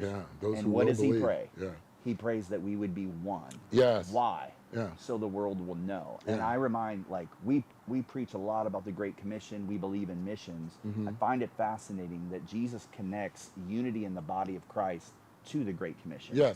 So when they see that we love each other, that we're one, it tells the world that he really is the Son of God. And so, our unity is not found in whether you're Republican or Democrat, whether you're black, white, whatever shade of skin tone or socioeconomic background. It's one Lord, one Spirit, one baptism. That's it. That's I was meditating on that recently, and of all the things for Christ to pray for, you know, you think about the church is going to be established and all this stuff. He could have prayed for so many things that would make sense. to us on this side, but the unity is what was in modeling that unity in such a way that others see it. And that's why I think this Conversations on a Bench can be so powerful, is that as we are talking and people are tuning in, that we're saying that there is this possibility, because of who Christ is, that we can model a place where we can come together. And when the world is divided, that's the thing that we get to do here, like you get to do there. When you're not in a homogeneous place, you get to exercise muscles that you don't have to in other places. And so imagine here, we have people who are early in addiction sitting down and watching the news, and George Floyd happens. And then automatically you're responding to, you're in the same place watching the same thing, responding differently based on your background, your history, your trauma. And one of the things that we had to do in the middle of that is they called me as like, how do we navigate this? Because it threatened to pull us apart. Just like still today, things threaten to pull us apart. And for us, we said, first of all, our unity, like you said, is in God, is grounded in God. We go to Him. What does He call us to be? And then out of that is this. Like, we can talk about that, but first we have to be able to do it to say that we guard this community. This community is what's important. And so we refuse to allow division to come between us. And we may figure out how to deal with these other things, and we may not always agree with what we're seeing and how to respond, but we're saying, even if that happens, we're going to keep this going. And we had a former director who used to say it, he used the table analogy. We'll work a problem, but we're on the same side of the table. And so we're on the table looking at the thing that we're dealing with, learning from each other in it. And what we did was we were able to create space where we could share different opinions without it turning into this vitriol. There's a book that challenged me a long time ago called Leadership and Self-Deception. It's one of my favorite books. And it talks about our tendency to create boxes that people are in, you know, and you kind of alluded to it earlier, like, what are you, friend or foe? Well, who did you vote for? Or what side of town do you go to? Or what kind of car do you drive? Or what school did you, and as soon as you say a few things, okay, this is the box. So now I begin responding to the box and not the person. And what that self-deception is that it's easy to just create boxes and then just put people in boxes, and then my responses are easy, just, okay, you're in that box, here are my talking points for that box. But what ends up happening is it shuts down dialogue. And what we pray is that God reveal my boxes, take away the boxes so that I can hear the person. I was convicted by how Jesus impacted the Samaritan woman, met her where she was. And for me, I would have gone after her theology. You know, she obviously has wrong theology. You need this and that.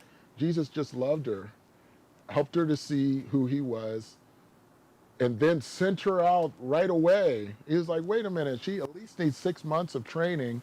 That's the way I was trained. You know, you need, but no, He like sent her out. And so again, it just teaches me I need to obliterate these boxes in our society and recognize the dignity and respect that each person has. Yeah, I find it interesting when Jesus called the 12. I believe Jesus was drawn, even if you're just talking politics, to politically diverse people. He calls Matthew a tax collector and Simon the zealot, which we read and gloss over that, sometimes not understanding the contextual background of that, where here Matthew worked for the government, would have been seen as a traitor to his own people and served the government, where Simon was a part of the zealots who was anti-government, who really wanted to take out and destroy anybody who was serving. So and Jesus calls both of them, the 12, to walk together, to eat together, and you know they argue, like, you know, Right, at some point Simon was like in the middle of the night, I'm gonna take your brother out. I mean, you know, just the reality of them being human, they did, but God called them both, and like he was drawn, and they found unity in something, and their story is fascinating, and a lot of it goes, it's the Imago Dei. It's just recognizing every human being, like the ones that drive us crazy, the ones that we really don't like because they say things and do things that we don't agree with. Like the reality that every person is created in the image of God, and seeing them through that lens, if that really sinks in, it changes the way you speak about another individual. It certainly should change the way you address. Like, one of the things I was thinking about driving over here, when you preached at ACAC, it just really spoke to me, and I know in our church, because we asked you, like, on the issue of people who are experiencing homelessness in the city, like, what is a good response? And one of the things, I don't even know if you recognize it, but like giving people dignity. Yes. Like just looking them in the eye, like smiling, and like whether you help or not, looking at somebody and going, you are a person created in the image of God. You're worthy of my attention. You're worthy of my time, saying hello. Like, and it's so simple. Like, but it's true. Like every person is created in the image of God and worthy of that dignity, worthy of that respect, and that's easy to give. Should be. It should be. It should be. Pastor Aaron, who was here before you, was telling me how his wife would make a habit of asking people's names. Like when they come up, when they're at the stop sign or something, they come up, that she would ask the names. Again, may not give money or anything, but just at least ask their name and say hello to them. And those small things are so important, because I've had people who are asking for money thank me for saying hi to them, for just seeing them. And that's where it starts. So they were telling us we only have 4 more minutes. We're almost we're almost done here. And so, like, as we think about wrapping up, one of the things I try to close with is just, again, this idea of the ideal picture of what does it look like if we are living out this thing that we all move towards, of seeing God's kingdom here on earth. And when we are trying to be the answer to Jesus' prayer, let your kingdom come, your will be done on earth as it is in heaven. What does that look like when people in your congregation, when they go to work or they go to their family or they go to the park or go to Giant Eagle, what does it look like to live that out in a practical sense? What would that vision be? What does it mean to be a good neighbor? What are some of your thoughts about that as we prepare to close? My first reaction, and this may seem odd when I say this word, but I'll explain. It's death. Okay. And what I mean by that, Jesus said, those who would follow me would pick up their cross and die. Like, for our city to live that out, it's dying to self. Yes. It's dying to pride, dying to fear. I just looking at that question on the board, and you know this, and pastoring a church that's in the north side and deals with it's messy. It's not clean and neat. Like, I don't care how much policy you write, how smart an elected official is. Like, when you get into the nuts and bolts of sin and addiction and just the helplessness of humanity, it's messy. And it requires us, if we're going to follow in Jesus' footsteps, Christ's footsteps, that leads to the cross. Now, there's life that comes out of that. But it's truly willing to die to self, die for others, and to sacrifice, recognizing that produces the life. It'll produce life for our city. It'll produce life for everybody else. So you may not get that answer, but that's the first one that came to mind. That dying to self. I was actually outside of your church. We're doing our Day of Hope and picnic, and we were out there. And there was an officer that came by, and I forget his name. He's one of the ones that is a B Cop in the area. And he was saying, because it's interesting, your answer really answers that. He was saying why there wouldn't be an answer to this. And he was saying, one, you have people on one side who want to only help or provide people who are dealing with addiction and all these things with care for doing it, whatever they're continuing to do. They don't want to intervene in any way. That would be like the low barrier, no barrier approach. So he's like, people that are like that. And then you have people on the other side that are like, you know, you must do it this way. We're going to make it illegal. We're going to do these things. So they're approaching it that way. And he was like, and they'll never come together. And what you're saying is, in order to come together, they must both die. Must be willing to die to our side and to allow God to emerge the balanced way that maybe has a little bit of this and a little bit of that. But when we're so polarized, we can't come together to see that. Yeah. And so I pray, I'll jump on that. I'll pray that God will help us learn how to die well. I don't know if that'd be a popular sermon. Yeah.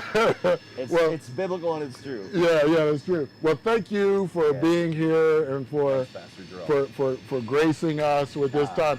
Continue to pray. We're praying that as people are on that bench where you are, that they'll feel the presence of God, that they'll be changed. So just join with us in that.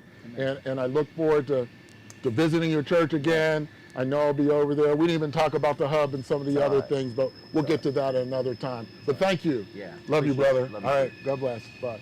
All right. Well, thank you. I think you're off. When I'm stressed, you know what I mean? Once I start cooking, stress is gone because I know I'm in my zone. So once I'm in my zone, then I know I'm gonna be okay. I'm making fried chicken tenders, like nuggets.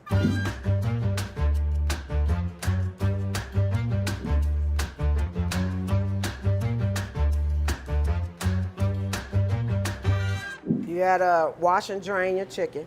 You don't want it slimy. You wanna add your cumin. You wanna add your garlic salt.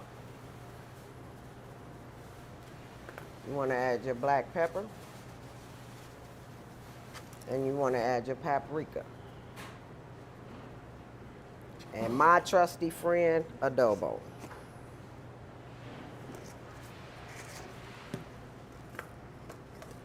You wanna mix that around real good so every piece is coated. Coated pretty good. Now you wanna add your flour. While you're doing this, make sure you're getting your oil hot. You want it at least to a 325-degree temperature so it can get hot. If you don't have a deep fryer, you can use a good cast iron skillet. Only dredge you through the flour one time. And then you just put your chicken in. And you get that nice little sizzle. Don't throw them in all at once because you want it to, that's how you get burned.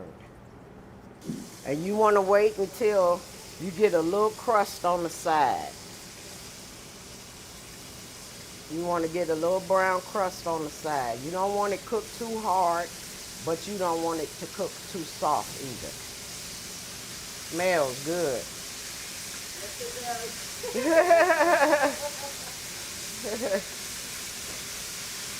All right. Well, we are back, and I'm really excited about our next guest here. That we're having an opportunity to talk. One of the things I said again about this having the bench conversation is that we get to talk to people who are experiencing homelessness and hear from them, but we also get to talk to our partners. Light of Life could not do what we do without having partners in our community, and these are one of the partners that have been helpful to us at times when we really needed their assistance. So I'll let them introduce themselves and talk about their organization, and we'll just talk a little bit here. And so welcome to the bench. This is our bench conversation, and I'll be here for 24 hours just having conversations like this one. So introduce who you are and the name of your organization. Sure. Well, thank you for having us, Drell. Welcome. I'm Amber Blair. I'm president of the Christian Immigration Advocacy Center, and we are a faith-based immigration legal aid nonprofit. And I'll pass. Yeah. I am Roger Torres. We have met before, Yes. and I am with the same organization, Kayak, we call for shorten. Yes. It's a big name. And I'm the ministry director. Yes. We, as Amber mentioned, we are a faith-based, and my role there is kind of to keep that as our main focus. Yes. We believe that we are first and foremost missionaries before we are advocates or legal workers helping people to get what they are looking for, Yes. residency or an American citizenship. Yes. And we know now, just by following the news, that's in the news a lot. And there's a lot of feelings and passions around that. But we want to make sure that when we get to the end that we let people know your website and where to go. But this is one of those organizations that I'll say that are so critical to what we do. There's a scripture. We're a faith-based organization as well, as you know. And so I think one of the models that we see is, what does it look like when God's kingdom is on earth? And I mentioned almost in every segment where I look at Isaiah 58 or Isaiah 61, and it describes that when the kingdom of God is here, people who are without clothes, they're given clothes. People are hungry or given food. Another thing when you're reading in the Old Testament is they would create these places called cities of refuge. And so it's an interesting, the concept was that God wanted his people to have a place that if people were running or coming from a different place, that there was a place where they could go that was safe. And at Light of Life, we try to stay out of political stuff, but our commitment is whoever comes to our door, we want to help them. If they're hungry, we want to feed them. They need a place to sleep, they're given a place to sleep. And sometimes as we're doing that, we begin to hear their story. And then with some of them, we started hearing stories about they've come here from another country, and they don't have all of the paperwork done, or there might be legal issues going on. And for us, because they're now under our care, we feel like our command is to assist them. And a couple of years ago, probably our first time, I remember being in that situation, and I was like, who could I get to help us navigate this? And I got your number. Somebody gave me your number, and then we were able to talk about that particular circumstance, and come up with a plan. And there was such a relief that there was a way to do this. And so just tell me about some of the services that you provide and the ways that you assist people who are needing help with residency or their visas or whatever it is that they come to you for. Okay.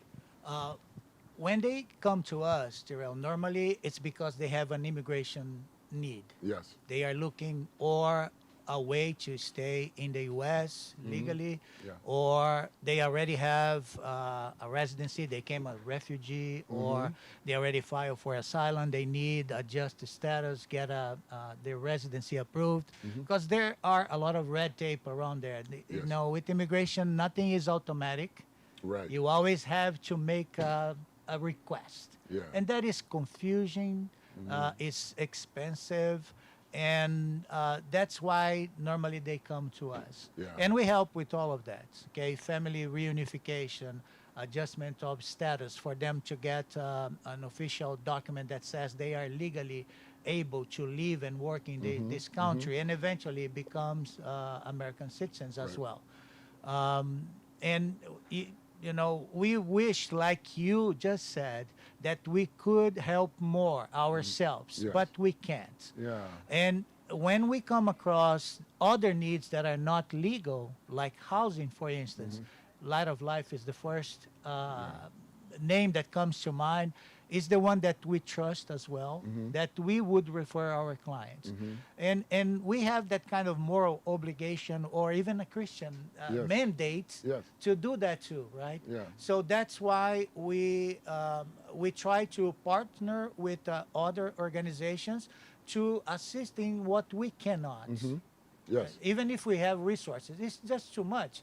We shouldn't do everything, Right. right? Yeah. We need to share the commission with Yes. other organizations. And Light of Life is one that we dear this partnership, and we can just increase as we go on. I think it's so important to highlight some things that you said there, because again, when people come, if people are not, if they don't have a relationship with somebody who's in this situation, all they're hearing about it is what's on television. And it's very easy. I was talking with a previous guest around creating a box and saying, oh, well, everybody who's here is like this. And they're in that box, and it's easy then to look at that box. But I've sat down with people, and some of the people I've referred to you, they're here, they're wanting to be here legally. They're wanting to go through the right process, and they're asking for support. And a lot of times they're victimized. A lot of times they've been told, you know, give me X amount of dollars and we'll get this to you, and it turns out later it was just a scam, and they've paid all these dollars trying to do this. Or the other thing we'll have in our shelter is a lot of times what people do, they'll stay in our shelter for a while, they'll get a job, save money so that they can get an apartment. Well, a person is not able to work unless they have certain papers. And so they can't get the papers because they don't have the money, but yet they can't work. So they're caught in this system of wanting to do the right thing, but they can't, you know, find a way to do it. And so we need to bring advocacy to that. And I think that's part of what we see in the Bible, is that we are to give the voice. Like one of those things, Isaiah 58 and 61 is, we're to be a voice for the voiceless. And we're to stand up and say, here's a safe place, how can we help? And then be able to help, you know, from that point on. And so what are the kinds of services that your organization, so you help with statuses and things like that. What are there other services that you provide that you want to highlight as well? Well, Amber and our organization are trying to get some funding so we could develop even more help, aside from just the family reunification, adjustment of status, work authorizations, travel authorizations, to move into filing for asylum. Yes. Because it's a huge need that most of those people that are here, okay, that do not have a different pathway, and most of them are facing some kind of persecution in their home country. Yes. That they needed. And it is a huge need, and we don't have enough manpower, especially among the organizations like us, to do that. And the majority of the lawyers out there, as you already mentioned, okay, they are not prepared to do that kind of service. Right. And when they do it, they will charge a lot of money, most of the time, knowing that will take nowhere. Right.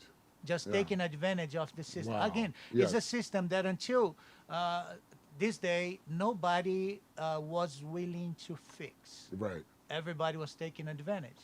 And we are caught in the middle, trying to fulfill our mandates with a mentality outside that does not want to fix the problem. Yes.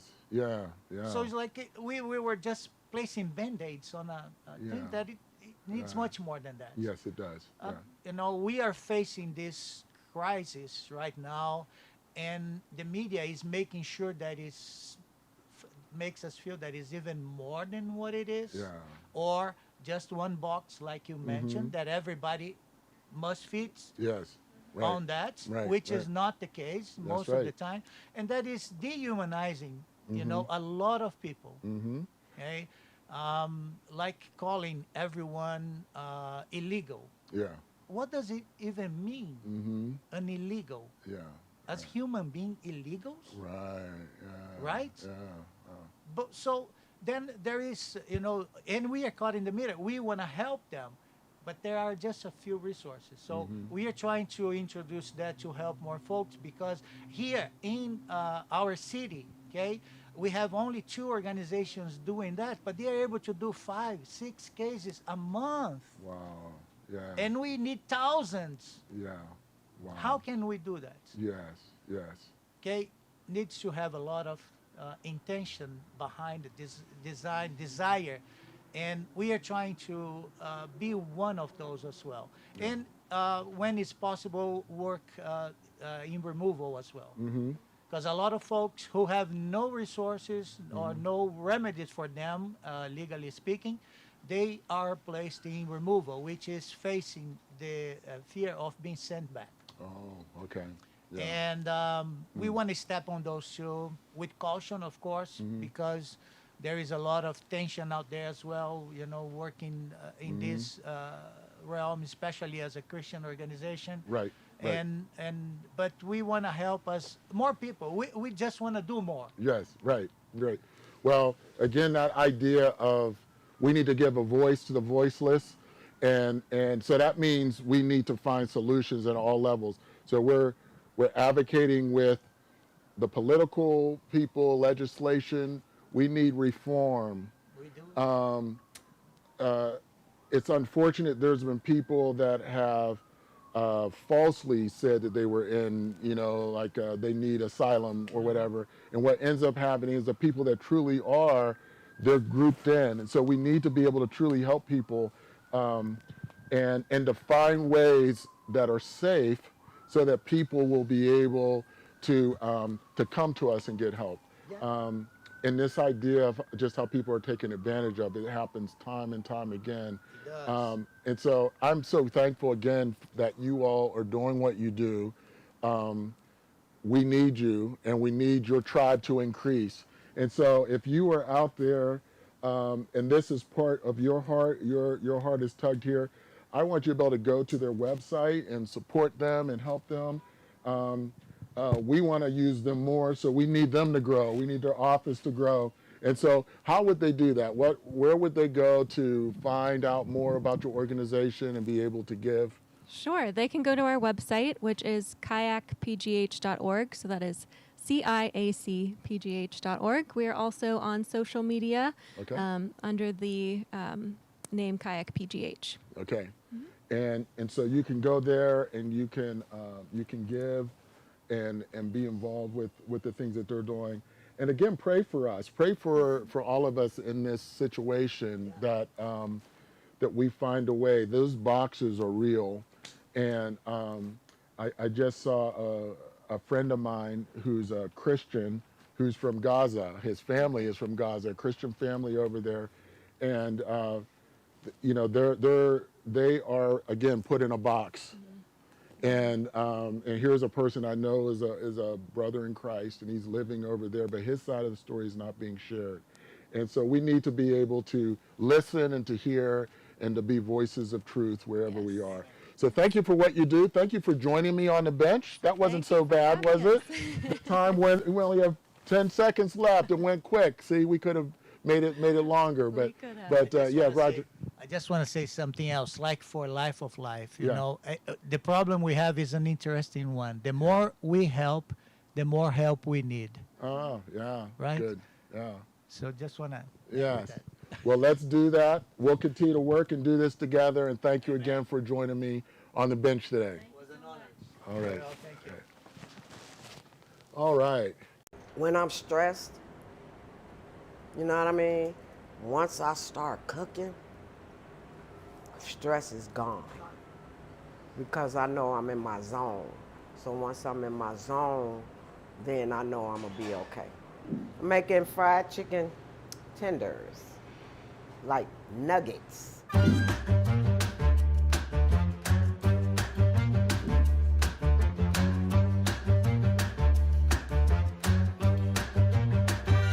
You gotta wash and drain your chicken. You don't want it slimy. You wanna add your cumin.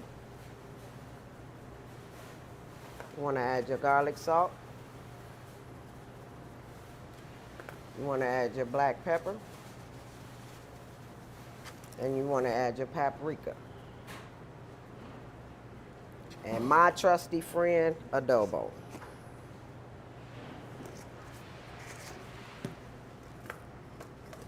You want to mix that around real good so every piece is coated. Coated pretty good.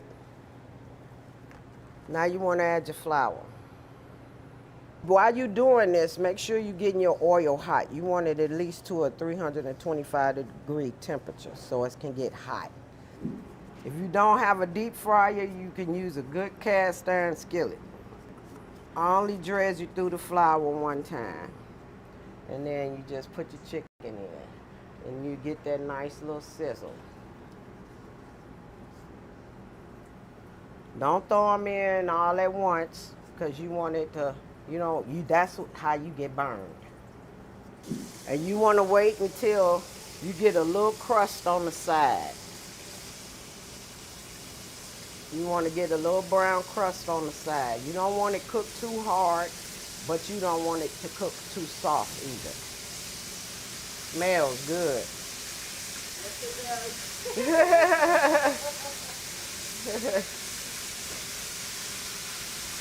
See how I got that little crust on it? You want to flip it over. When I was a kid, my grandparents showed me how to cook. If not my grandparents. All right, so we are back here, and again, welcome to Conversations on a Bench. We started this because of a national network that we're a part of called Citygate. I think I told you about those before. Over 320 rescue missions in the United States and Canada, and some of the islands are part of this network. And so today is National Homelessness Day, and so there are over 70 executive directors having conversations across our country. And I think ours is the best in Pittsburgh, because we're from Pittsburgh, we're always the best. But we are here, and so we're making room on the bench just to talk about homelessness, community solutions. And one of the things I love about this is connecting with community partners. And so in this segment, in the next less than 10 minutes now, we have a chance to talk about one of our partners, been a longtime partner, right up the street from us in our old facility. So could you introduce yourselves and tell us about who you are? I know it's on your shirts, but introduce yourself and just tell us about yourself. Sure, great. So my name is Michelle Charmello. I am the executive director of the Allegheny YMCA. My name is Jason Gamble, and I am the director of the housing programs for the YMCA. Yes, and for those who know Light of Life, for probably 30 years we were on North Avenue, and it was just a few blocks away from the Y. And over that time, we've had many partnerships. We've had people who have stayed with you that have come into our program, and vice versa. People have been in our program that have gone there.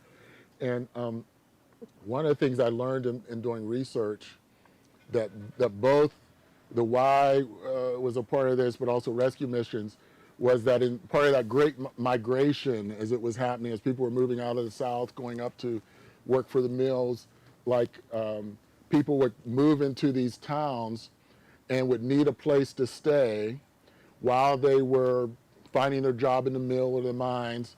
And the Y was one of the places that they would go. And it was a place to get established, to be welcomed, and to get on their feet, and then eventually move out. And rescue missions were similar places where they would go. So I think for many years. We started in 1952. You guys started before us over there, I believe. We've been partners. So tell us about, I hear there's some exciting things happening at the Y there now. And so tell us about that and some of the vision for what you see for the future there. So yeah, there is a lot of excitement happening. We are in the midst of a $26 million renovation of our historic building. Yes. And that renovation, I tell people some of the things you may not see because we're now having central air. We're now upgrading our HVAC system. Not always the prettiest, shiniest things, right? But when we are including a child care center into our space now. But as far as housing, we will be upgrading the housing, and Jason could speak more to what's happening there. But I did want to just touch on, you had mentioned back in the past when people were coming into this area, they would find places to live at the Y, and that's still happening today. I met someone 2 weeks ago. He came over from Kenya, and he said when he first came over, the Y welcomed him. He was looking for a place to stay. He now is a business owner, part of the Chamber of Commerce here on the north side, and he does IT technical assistance. Wow. But still, even today, in the modern day, the Y is still happening. Yeah. Wow. So we're really proud of that. And I'll let Jason talk more about the housing component of our Very renovation. excited about the housing program. Yeah. Housing programs is great. We're gonna have almost 90 rooms. We have SROs, so single room occupancies. So we'll be able to provide housing for 90 individuals at any given time. We work with the county for referrals for the Bridge program as well. So we house individuals that are Category 1 street homeless. Yeah, we are always excited to bring people in and provide them housing. As you were saying, it's a long history of the YMCA. Yes. For at one point in time in this country, in the 50s, maybe around when you guys started, there were more rooms for rent in the entire country than at Y's than there were all the hotels combined. Wow. So it was a place to come stay. It was a place to foster community and health, mind, spirit, and body. So that vision continues on today, and when you all decided to do the renovation, you're keeping those rooms and the ability to do that. So that's part of the ongoing mission of the Y, of Allegheny Y specifically. And nationally, the trend in recent years has been divestment from housing at YMCA's, frankly. But here in Pittsburgh, we've decided to double down and hold strong and really keep doing Well, housing. thank you for that. Yes. Well, thank you for what you do. Yeah. Well, that's often when we're dealing with homelessness, some people will be talking about, well, what are the solutions out there? And one of the things that we need is these places of transitional housing.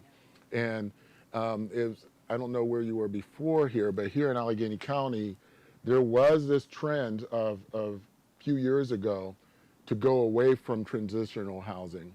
And in about a 1.5 year period, it's on their website, you can see it, we lost 400 transitional housing beds.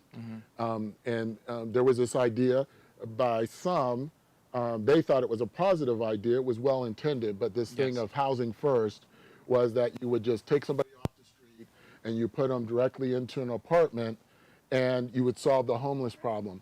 But some people, they need that supportive environment, a place to save money, have some structure before they go into that apartment.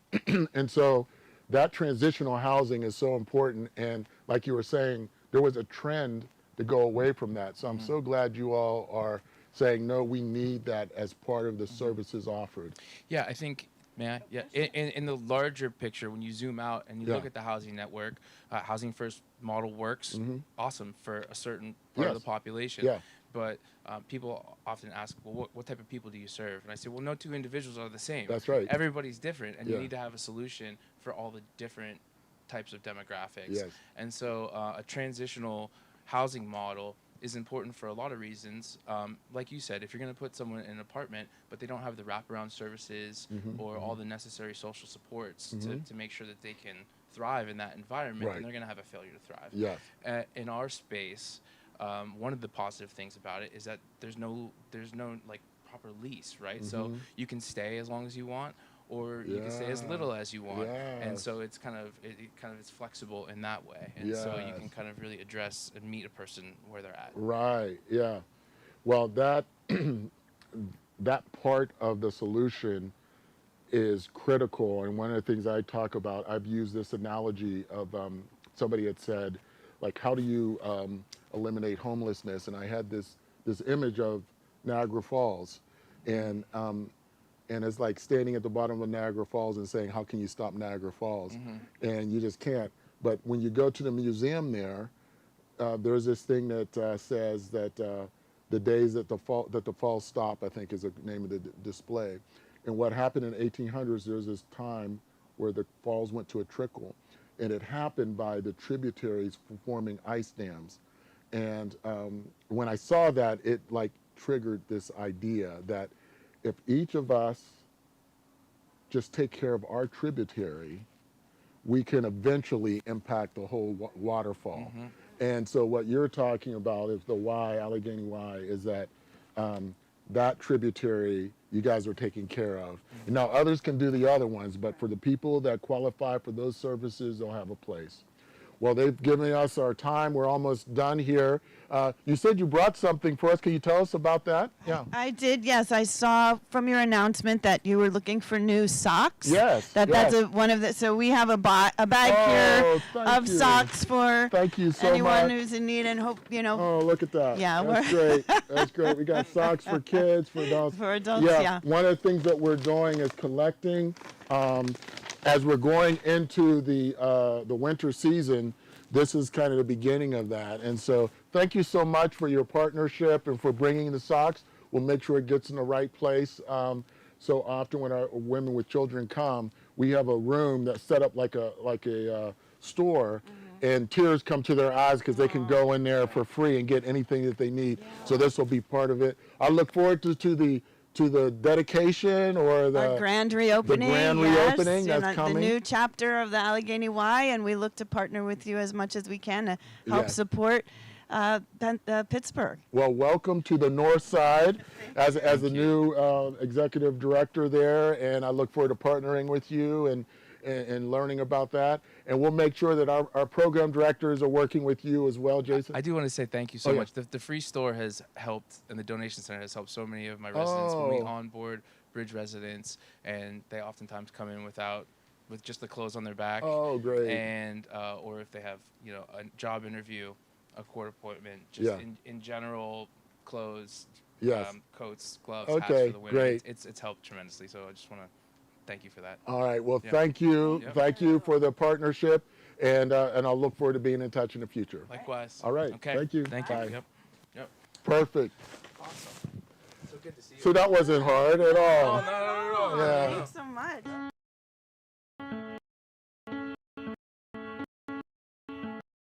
There's a scripture that says that if any man or woman is in Christ, he is a new creation. All things are passed away. Behold, their days are like surviving. When you see them in survival mode, I see people digging in the trash. I see people picking up cigarette butts off the ground. I remember one particular girl, when she came to the mission, I gave her a toothbrush and toothpaste and told her it was free, and she just started crying. She couldn't believe it was free. My name is Lloyd Massey, and I am the community engagement liaison, and I've been here 15 years. What I do is I work a lot with outreach, going into the communities, to the camps, talking to the less fortunate, trying to help them along, we pray with them, talk with them, we take them hygiene kits. Some occasions they may need food, and we'll take them food, and then we just chat with them about becoming non-homeless. Like if they want to join our program at Light of Life, or they just want to, talk about life in general, how, things they've been through, how they became homeless, and how we can come alongside them to chat with them about the state that they're in. The building that we're in now, it was kind of cramped and there was not too much space. The aisles were very narrow and you'd be bumping everybody in the aisles there. They talk about they don't want to go in there because it's too cramped. One particular gentleman told me I'd rather just stay out under a tree. There's more space out here in the open air. So I know when they walk into that new building, they're going to be real appreciative for this space. Yes, the new building, I tell you what, where they're going to feel a lot of dignity. They're going to feel a lot of dignity, like, wow, this is for me. When the homeless person walks in that building, they're going to feel, wow, this is new for me. And that's why the building's there for them. It's not there for the staff and us. We're just servants.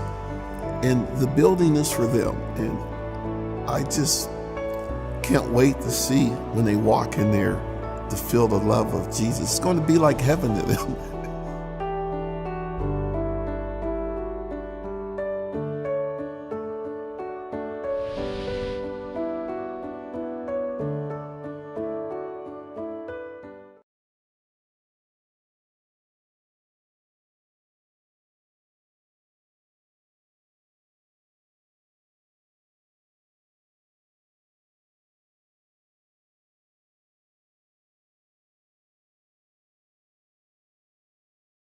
This is the day that the Lord has made. Let us rejoice and be glad in it. So, Father, we thank you for who you are today. We thank you that this is the day that you made. Lord, we choose to rejoice. We thank you for the day of hope, opportunity. We thank you for the North Side. We thank you for people that are here. We thank you for the families that are going to be on their way. And Lord, we pray this afternoon that you would allow us to just experience your love, your grace, your mercy. But Lord, most importantly, that we would have hope set before us as is said in scriptures.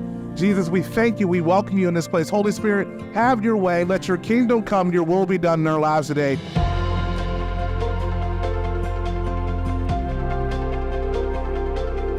My favorite thing about Day of Hope is we have the opportunity to minister, to share the gospel of good news. And where the Spirit of the Lord is, there is liberty. And there is liberty in this park today. And we are so excited about what God is doing in the lives of the community, and our vendors, and our clients and staff all in one. We have a stage with live worship music, sharing of the gospel. We have programs. We have different vendors that's going to share about health. We have food. We have bouncy house where the kids can jump in and play and we can see the joy on the kids' faces. We have so many different things happening here today. Light of Life has been in existence in over 70 years. Our home is on the north side of Pittsburgh. We have a whole continuum of care that we offer to those who need help. It's not just a soup kitchen, it's not just a shelter, but we're going to the street on our outreach team. We're going to where the homeless are, to camps, but then once they come in, we have a day center, we have shelter for overnight for men and women with children. And then we have long-term programs that they can be involved with. We want to have an on-ramp for people to get help, no matter where they are in their homelessness or addiction journey. Before I had come here, my life was very unmanageable. My choice of drug was pain pills, but it had ended up into heroin, crack, benzos, and pretty much anything I would take. I had lost my kids, I was homeless. When I got to the Light of Life, as soon as I walked in the door, one of the clients had asked me if we could pray before even speaking, and I knew right then and there that was where I was supposed to be. I had people that actually believed in me, trusted me. It helped regain faith and trust in myself. I ended up getting my 3 children back during the time at Light of Life. I have been addicted since birth, and my mom gave me drugs at a young age. Eventually I learned, jails, institutions, and death, you end up with one or the other, and death was the last thing left, and I went for help. Being in active addiction, you don't really have people that care about you. In Light of Life, you do. If I didn't have Light of Life, I wouldn't be where I'm at now.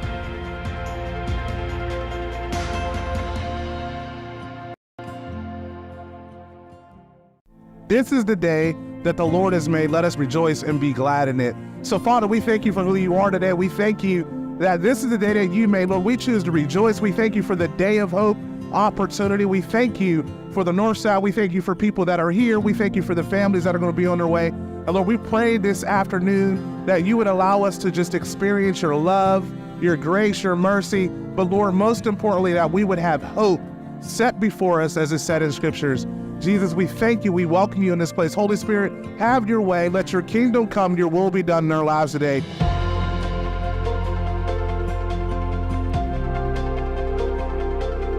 My favorite thing about Day of Hope is we have the opportunity to minister, to share the gospel of good news. And where the Spirit of the Lord is, there is liberty. And there is liberty in this park today. And we are so excited about what God is doing in the lives of the community, and our vendors, and our clients and staff all in one. We have a stage with live worship music, sharing of the gospel. We have programs. We have different vendors that's going to share about health. We have food. We have bouncy house where the kids can jump in and play, and we can see the joy on the kids' faces. We have so many different things happening here today. Light of Life has been in existence in over 70 years. Our home is on the north side of Pittsburgh. We have a whole continuum of care that we offer to those who need help. It's not just a soup kitchen, it's not just a shelter, but we're going to the street on our outreach team. We're going to where the homeless are, to camps, but then once they come in, we have a day center, we have shelter for overnight for men and women with children, and then we have long-term programs that they can be involved with. We want to have an on-ramp for people to get help, no matter where they are in their homelessness or addiction journey. Before I had come here, my life was very unmanageable. My choice of drug was pain pills, but it had ended up into heroin, crack, benzos, and pretty much anything I would take. I had lost my kids, I was homeless. When I got to the Light of Life, as soon as I walked in the door, one of the clients had asked me if we could pray before even speaking, and I knew right then and there that was where I was supposed to be. I had people that actually believed in me, trusted me. It helped regain faith and trust in myself. I ended up getting my 3 children back during the time at Light of Life. I have been addicted since birth, and my mom gave me drugs at a young age. Eventually I learned, jails, institutions, and death, you end up with one or the other, and death was the last thing left, and I went for help. Being in active addiction, you don't really have people that care about you. In Light of Life, you do. If I didn't have Light of Life, I wouldn't be where I'm at now.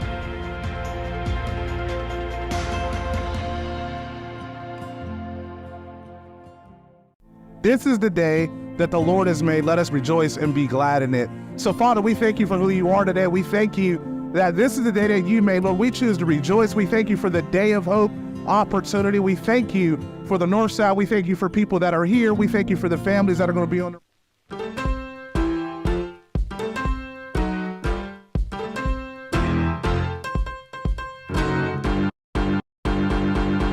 Got me feeling good. Kept the faith and praise right through it.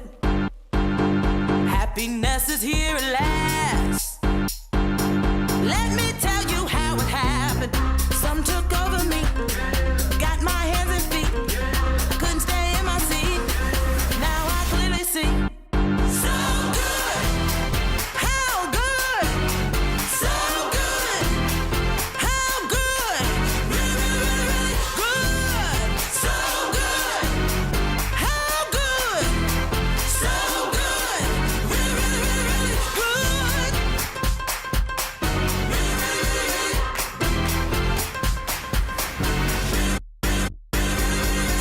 Said I'm feeling good, yeah. Nothing can change this mood. You can have the same thing too, yeah. And let it just take over you. Here's what you gotta do to let it take over you. Clap your hands and feet. Jump right on your seat. So good. How good. So good. How good. Really, really, really, really good. So good. How good. So good. Really, really, really, really good.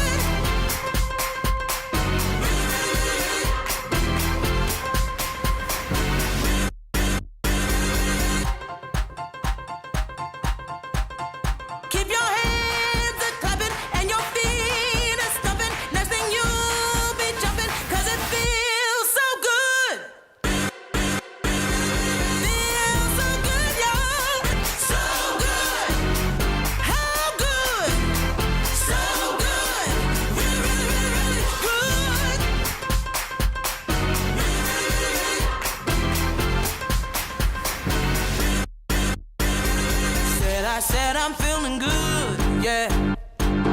Nothing can change this mood. You can have the same thing too, yeah. And let it just take over you. Here's what you gotta do to let it take over you. Clap your hands and feet. Jump right on your seat. So good. How good. So good. How good. Really, really, really, really good. So good. How good. So good. Really, really, really, really good.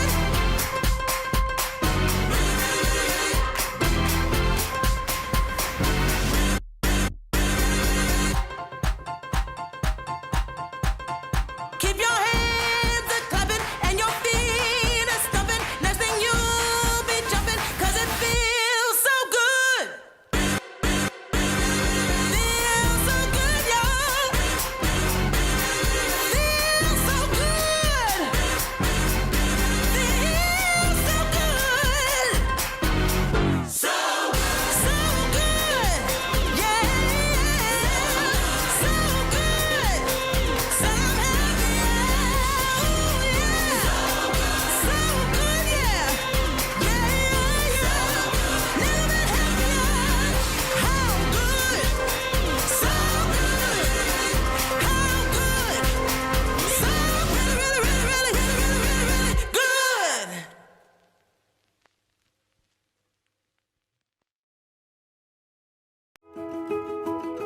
Wow, what a great day. What a beautiful day. Thank you all for being here to make it so special. Over 25 years in the making, this day has been just trying to find a place where we can have services for people who are experiencing homelessness and be able to serve them with dignity and respect. And then finally, we were able to locate this building. We had to redesign it, but redesign it in a way that from the moment they walk in the doors, we want people to be able to experience life transformation.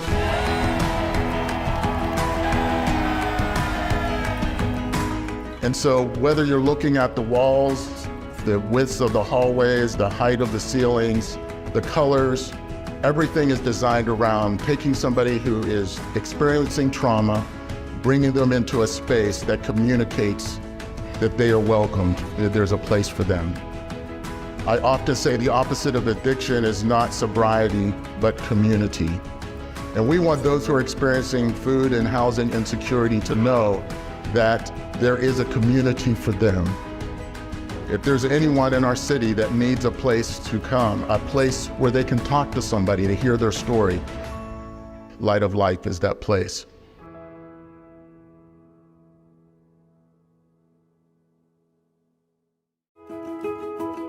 Wow, what a great day.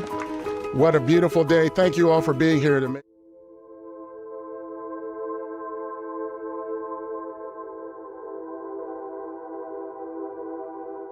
My addiction history isn't like some of the other people in that I didn't start using until I was 35. Prior to that, I had the picture perfect life that everyone would want. I had an amazing career as a healthcare provider and really loved my professional life. And unfortunately, my personal life suffered because of that. And seeking social acceptability is what took me to the use of methamphetamines. And in a matter of 9 months, I went from the picture perfect life to laying on a steel slab in a jail cell. There's nothing more demoralizing than going from being a well-respected professional to a jail cell overnight. Some of us have been molested, some of us have been raped. Some of us have parents in active addiction, family members in active addiction.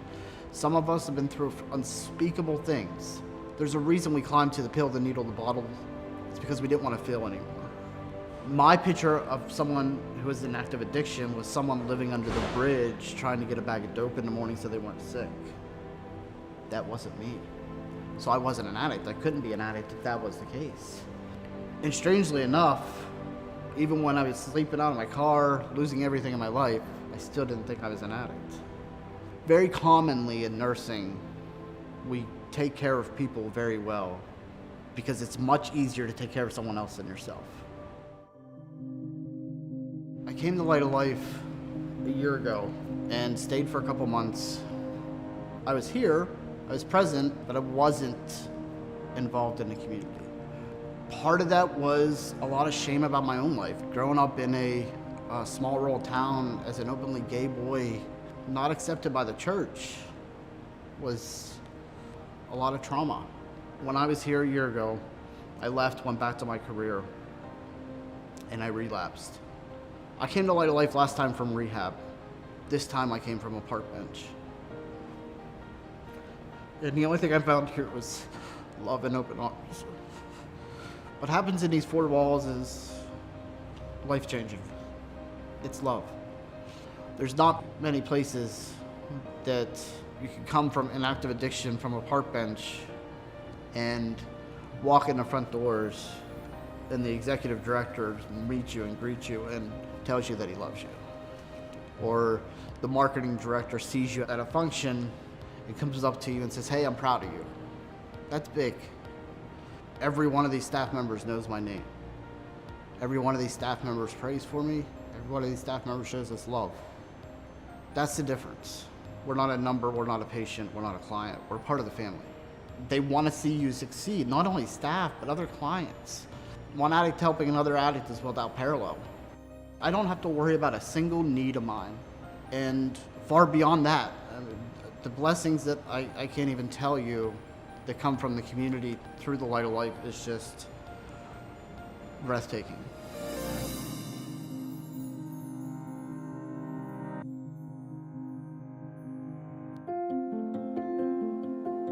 Here at Light of Life, we're about family. We're about help strengthening that family. So anything and everything that they need, we try to get them connected to help them strengthen that family so that your kids don't go down that same path. And I have seen where, some kids have turned their life around and actually came to Christ. Because at Light of Life, they learn about Jesus. The women in the program are trying to stay clean and sober from drug and alcohol. And then in the same token, they might have some other issues, whether it's mental health or some sexual abuse. It's like a real hard situation for some of them because some of them just not used to their old behaviors and doing things the way they used to do them. So new things is like scary. It puts fear, doubt. So I try to give them strength and hope that they can do it. And I'll use myself as an example because I'm a recovering addict myself. So I try to give them examples of, how I came through certain things or what I've seen other people come through. I just try to give them strength and hope.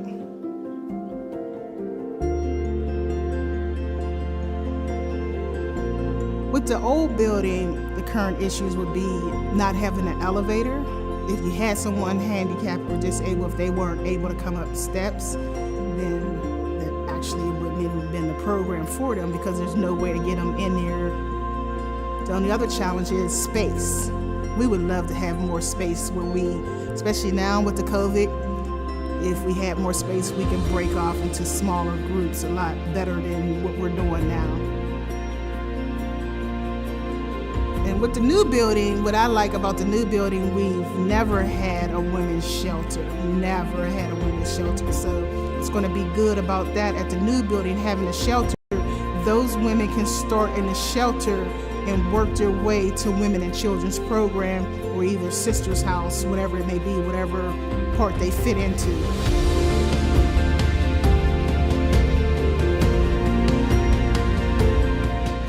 Future, we'll be able to hold more, especially with the shelter opening up. We'll be able to hold more, and going into a new building, we'll be able to broaden our program and be able to give a lot more women the care that they need to grow in their recovery.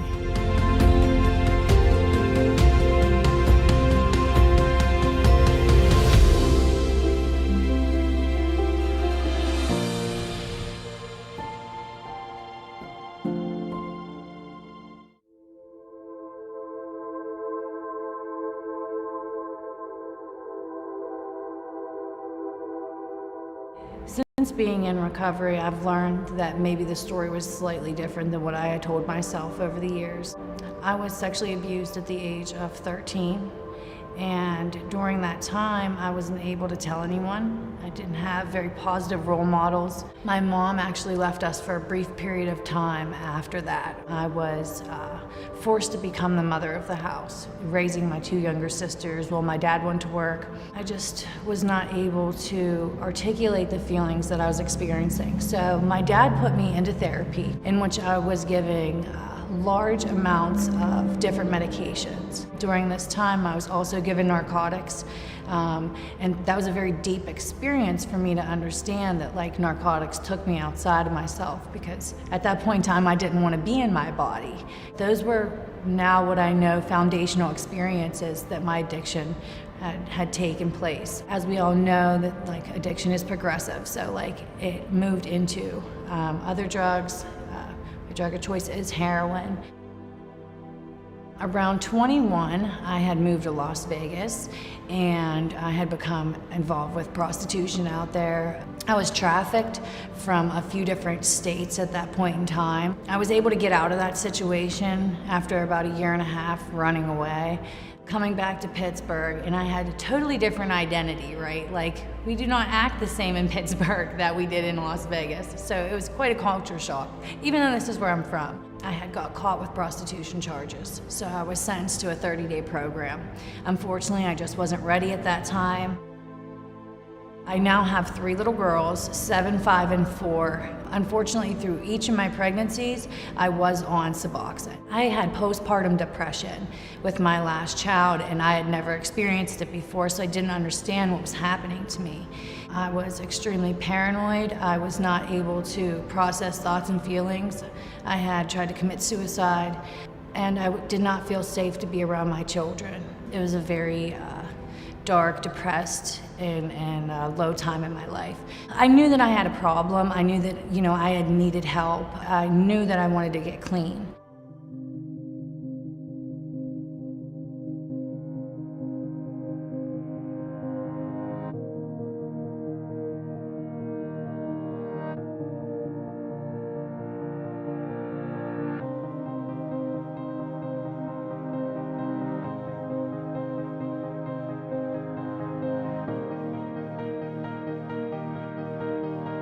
Light of Life has been a game changer. 3rd semester. The one thing that I think was most transformative between the Women and Children's program that really helped me connect with my children was prayer.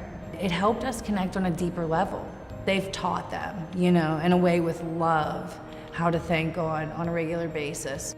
Light of Life has been there through every step of the journey. My love for life has come back. I'm aligned with God's will. I feel God has a purpose for me today. I feel like I'm already in my purpose. I'm no longer alone on this journey, and that everything I need will truly be provided for me.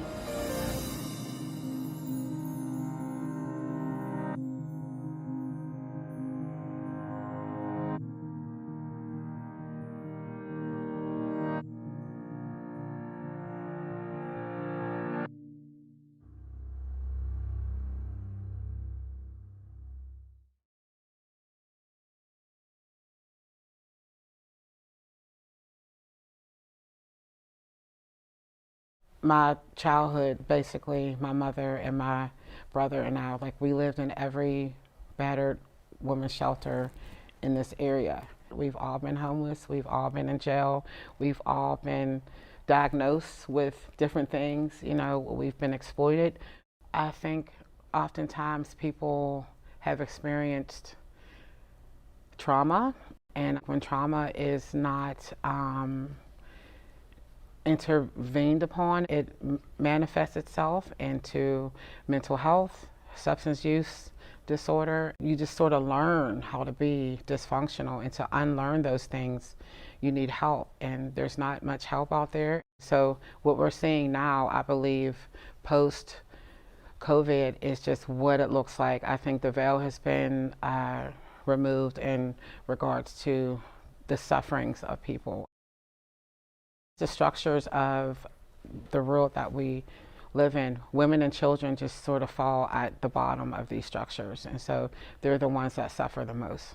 No 3rd grade little girl plans to be a prostitute. She doesn't plan to be homeless. She's not planning to hold a sign on the highways that she'll work for food. You have women who have been raped, molested. Their worldview have been disturbed since before they can even speak, some of them. They've endured things because their parents were addicted, or, you know, their neighborhood, how that is traumatizing on a person when you can't feed yourself, or you're a child and you can hear the discussions amongst the adults that there's not enough. Kids go through so much, and then we become adults, and then the expectation is to adult. But how do you adult when you don't know what to do? So those are the women we encounter. Nobody wants to be bothered with them. So that's why you see more women and children in the streets. And so I believe part of the call on my life and our staff is we stand in the gap for them. I believe the shelter is an opportunity to meet their needs immediately, and hopefully we can shift out the things that they've learned all their lives, including what they're passing down to their children. It's an honor because we've all been through it, and so we get to be here and serve in this capacity. So I have been called a survivor leader. I have survived exploitation, trafficking, horrific abuse as a child, and I believe, again, that God has not necessarily allowed those things, but He has utilized. All right, well, welcome to Conversations on the Bench, and William, it's good for you to be here. I know we kind of drafted you in here at the last minute because there was a gap here. But again, just to kind of reset, Conversations on the Bench is here to give time to give awareness around homelessness, addiction, recovery, but also messages of hope, testimonies of hope. We're hoping that as people see this, that they'll either understand something more about Light of Life or about the whole recovery process. And one of the things I'm excited about here is being able to highlight partners, people who've been in our program, people who work in our program or have graduated from our program. And so you kind of cross a couple of those categories. So welcome to the bench. And so not too long ago, you shared a little bit of your story. And I'm just wondering if you'd be willing to share some of that, because some people might be tuning in and they're still stuck in their lifestyle and thinking that things will never get better. And that's one of the things that motivates me is that there are some people tonight that are struggling with hopelessness. And they're thinking, you know, I've tried, I mentioned it earlier, there's some people who've looked at me and says, look, Gerard, and they keep count of it. I'm always amazed at that. I've been to, and they'll give me a number, I've been to 12 rehabs. I've tried time and time again, and tears will come to their eyes. They really feel like they're hopeless.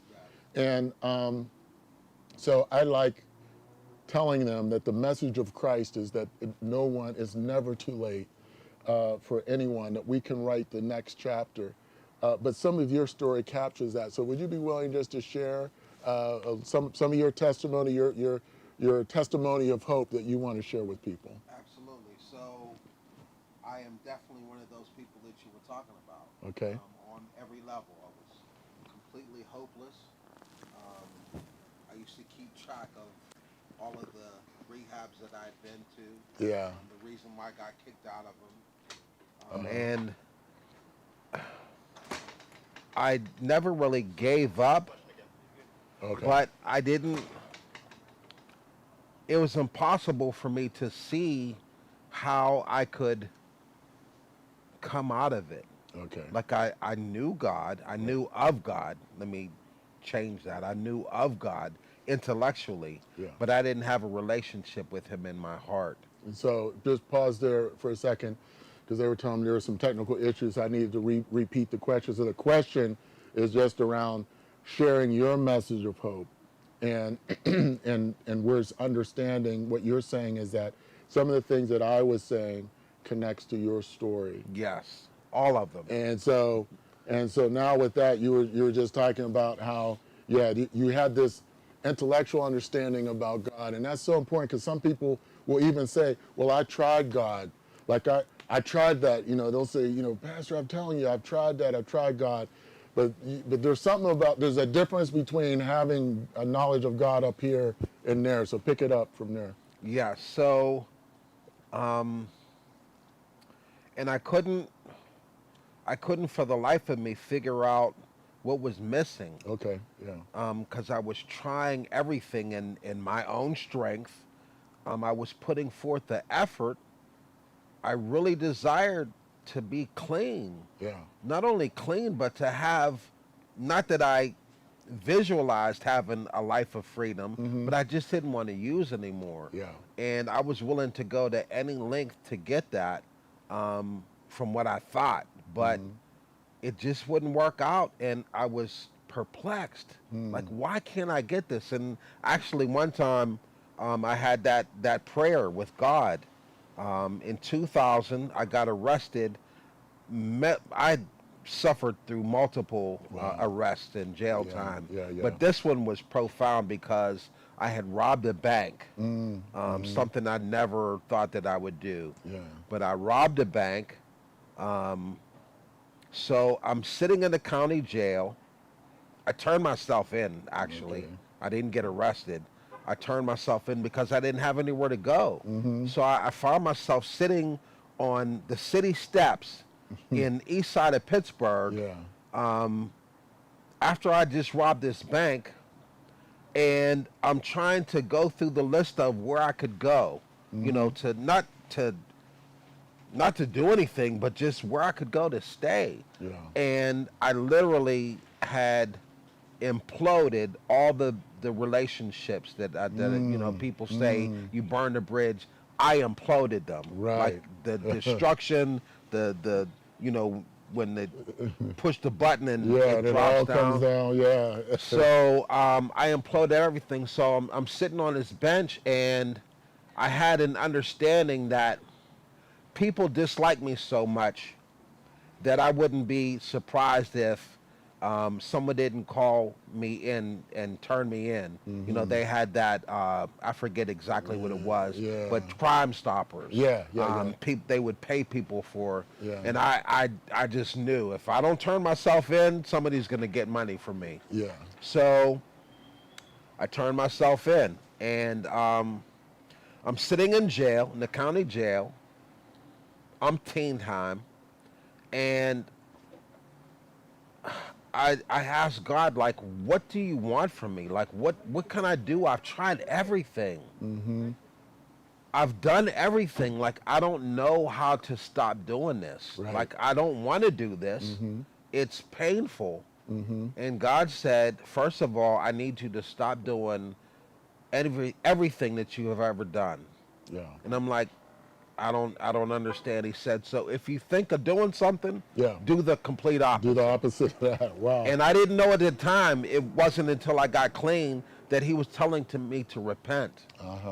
Yeah. So I'm like, yeah, I don't see how that's going to work, but okay. So the next thing he said was, I need you to worship me with single-minded focus.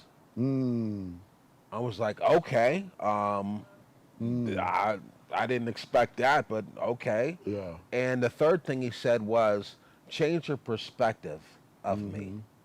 And I was like, okay, God, I was expecting something way different. Yeah. But now that I'm clean, now that I'm in recovery, not just clean, but in recovery, I get what he was saying. So the first part was a repentance. Okay. That turning away, stop doing what you were doing. Yeah. If you think of doing something, do the complete opposite. And I knew church. I grew up in church. My father was a minister. And it didn't register that he was telling me to repent. Yeah. But that's it, turning around. Yes. 180 degrees the other way. Yes. Okay. And the other thing was focus. And the way he brought that about was he told me, but he showed me later. I'm in the county jail. I'm standing on a bunk in the county jail, and it was overlooking the Allegheny River. Okay. And I could see across. I knew it was over there. Yeah. It was a construction site. I'd been up in that window umpteen times. Wow. But it was nighttime. It was early in the morning, and I couldn't see. Okay. I knew it was on the hillside, the south side, but I couldn't see because it was dark. Okay. And I stood there long enough where it started to dawn and the light started coming in. Okay. I started seeing the things coming into focus, and I'm Okay. like, okay, that's what, and the colors, and God was like, that's what I mean by changing your focus. Yeah. Because depending on how you look at things, your entire focus can change. Yes. Then I can start working. Yeah. So I don't know exactly what he used. Yes. I can't point to one specific thing, but I'm completely different. Like, yeah. Right. I'm a living success story, a miracle. Yeah. Is what I call it. But God is responsible. He gets all the glory and the honor. And I didn't want to volunteer to do this again, but when you came in and asked me, I am so overjoyed because I know that there are so many people that are like me, even worse off than me or better off. But they just feel hopeless. Right. And so there's a scripture that talks about that the testimony is the spirit of testimony is the spirit of prophecy. So when you share a testimony, what you're doing is letting somebody else know that what happened for you can happen to them. Yes. And so even in a point, one of the lowest points of your life, you find yourself in jail, you find yourself at this point of all your bridges have been imploded, as you said. Yet in that point, in that moment, God spoke to you. Yes. And we talked about that at our gala not too long ago, that you were a part of that experience. But we talked about there's this experience that many people have where God, that God has been drawing each of us to himself. Yes. There's a scripture that said, while we are yet sinners, Christ died for us. He loved us. And our good friend who's going to be on the bench later on, Denise Graves, has a song that talks about, he came looking for me. Yes. So God comes looking for us. And there are times where we have this feeling like, I'm hearing this voice that's saying, don't give up. Try again, or you're made for something greater than this, or there's something better than this. And what we're saying is that voice that leads you to light, that voice is a voice of God in our life. That's okay. And that voice of God, when we hear that voice of God, what we're saying to people is listen and follow it. Yes. In your story, it may not always make sense, just like you were saying at first. You heard like this turnaround and you didn't know exactly what that meant, but do the next right thing, and God will continue to direct your steps. Yes. And you find that solution. So man, I just thank you so much for being willing to share your story and being willing to let people know that your message of hope is not just unique to you, but it's open to everyone. Yes. Earlier on, we had Pastor Allen on from ACAC, and if you wouldn't mind just sharing a little bit about that church and just they're a great community partner, but they also demonstrate what it's like to have a welcoming space. Can you talk a little bit about that church? And yes. So it's so powerful.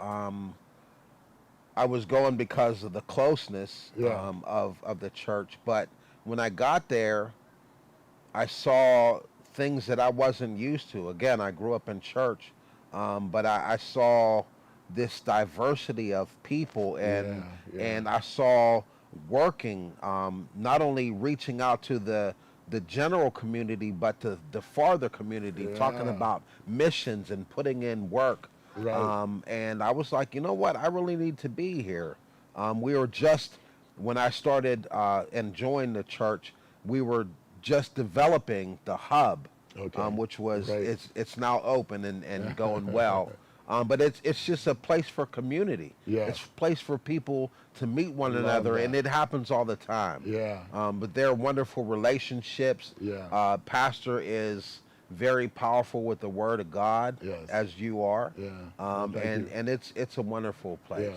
Well, if anybody is visiting Pittsburgh or coming to Pittsburgh, I encourage you to go to ACAC and see the hub.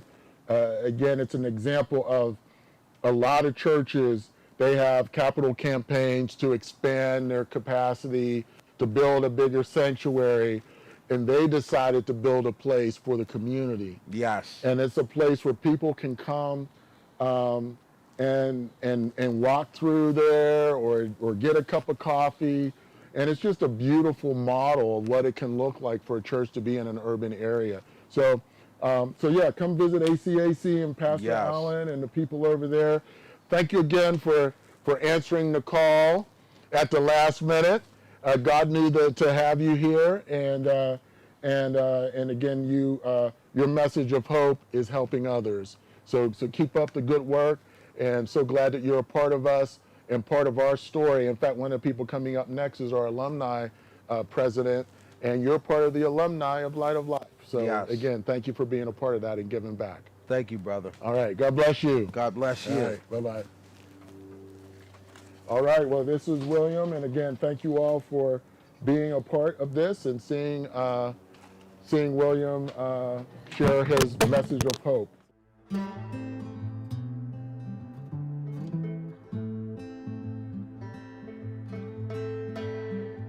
I met a friend that I grew up with who actually had been a heroin addict, and I expected to find him either in jail or dead.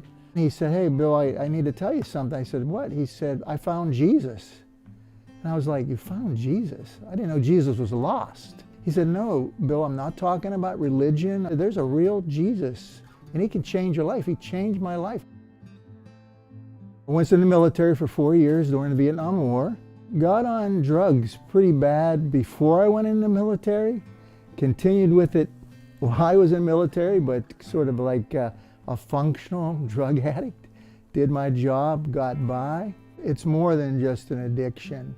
There's family things, there's background, there's wounds, there's hurts. And those are the things that are so deep-rooted that you can't fix on your own. And you need someone. In my case, I needed Jesus.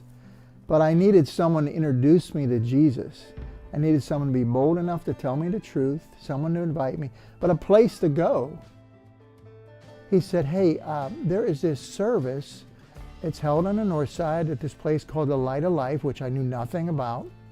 Although I lived close, I grew up on Federal Street Extension, which is just up the hill from the Light of Life.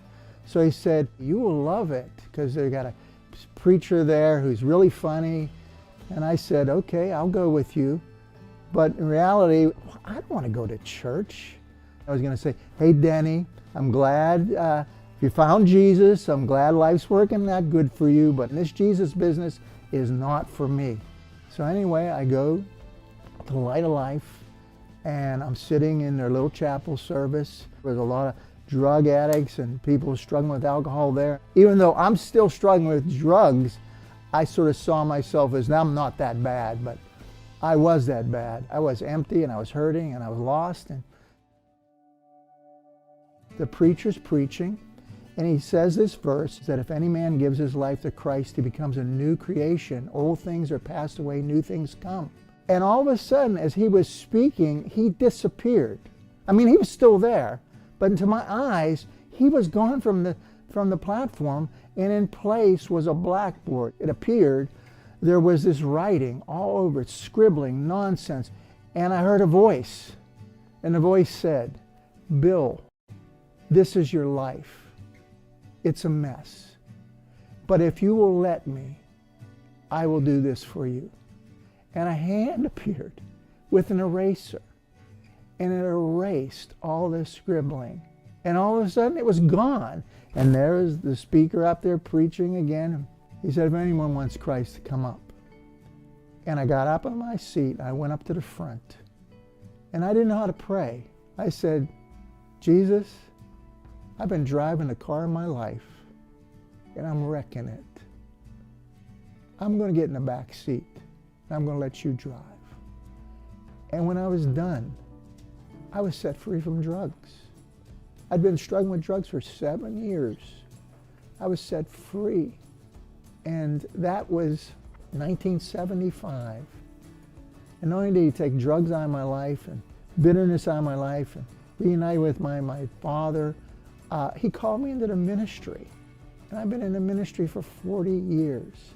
And that was from the Light of Life, a little chapel service on the north side, to a young man who expected nothing except a boring, uncomfortable service to get out of there.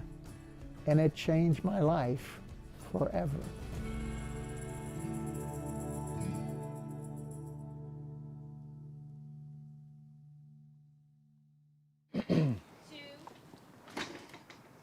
All right, well, we are back, and welcome to Conversations on a Bench.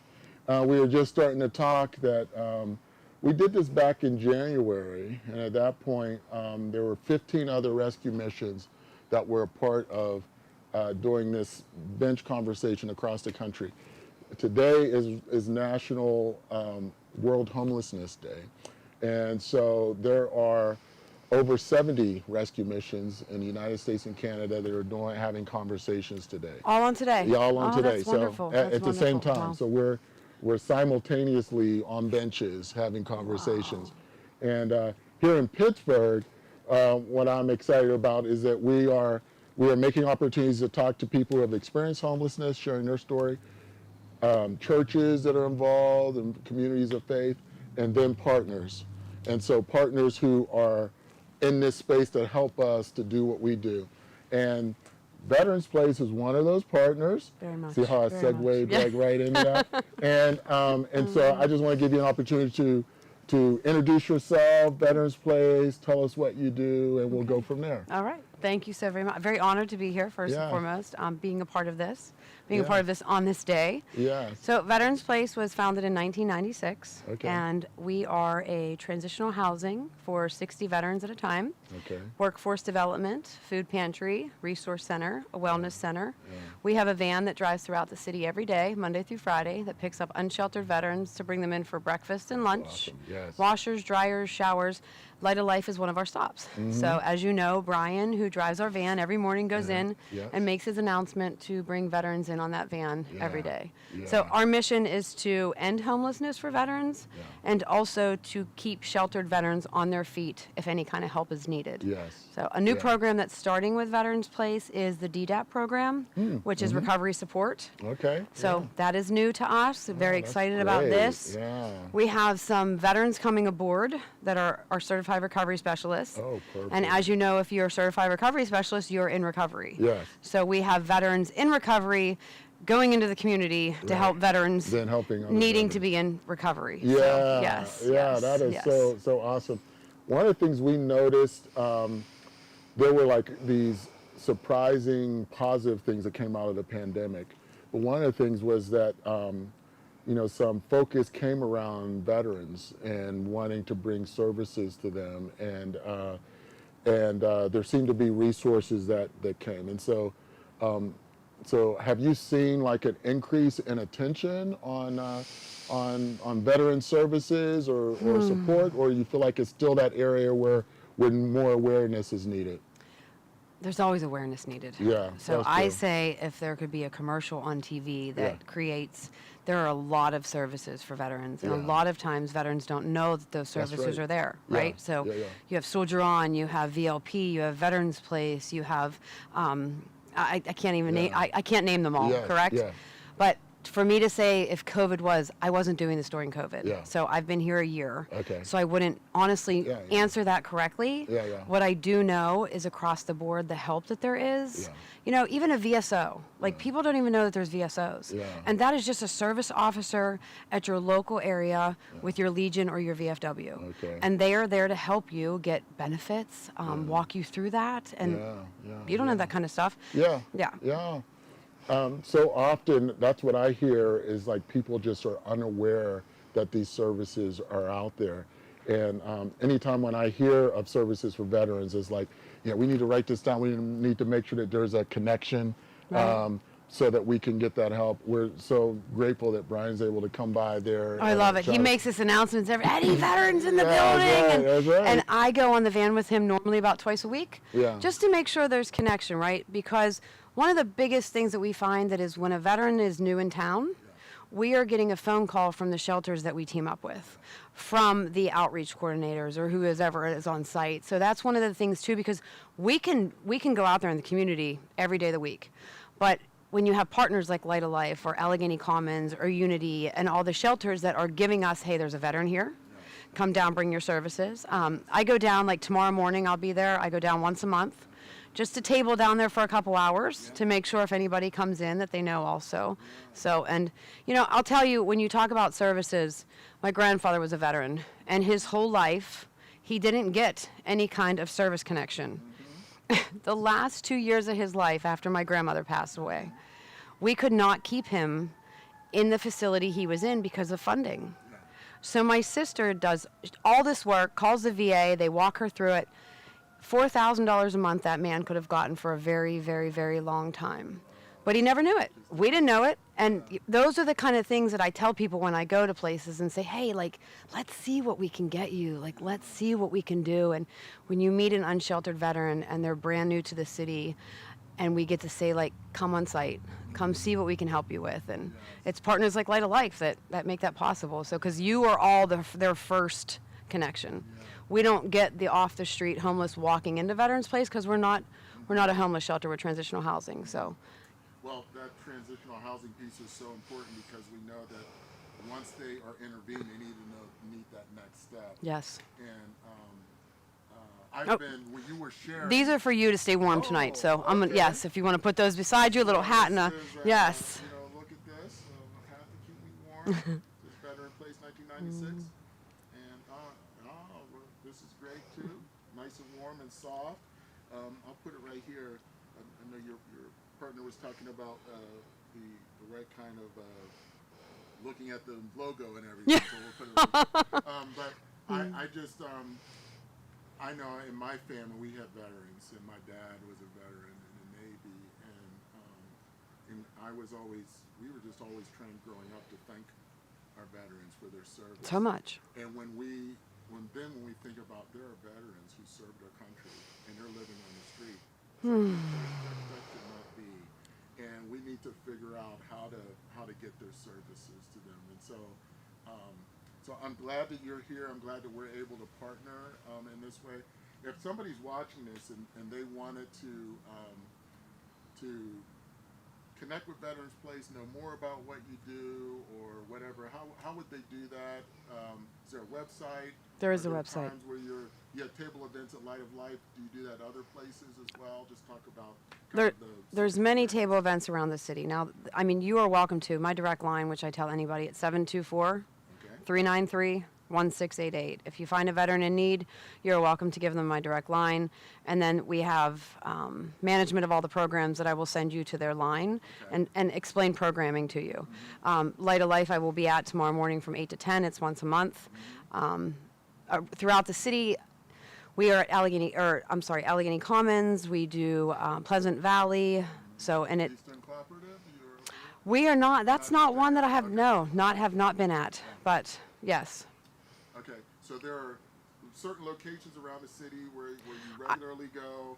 I should have. Website where you could call. I should have brought a bus schedule. So we have a bus schedule that if anybody needs, I should have brought one, and it starts at 7 a.m. up at VA, and then it goes around the city. So yes, it goes to every shelter. Of just making that that route, and then if anyone is there, they know that the schedule, the bus is going to come around, they can just jump on and just go from there. Yes. One of the ways I like ending is this idea of like painting a picture of an ideal future. Like, what would it look like? And so for your particular area, when you think of veterans,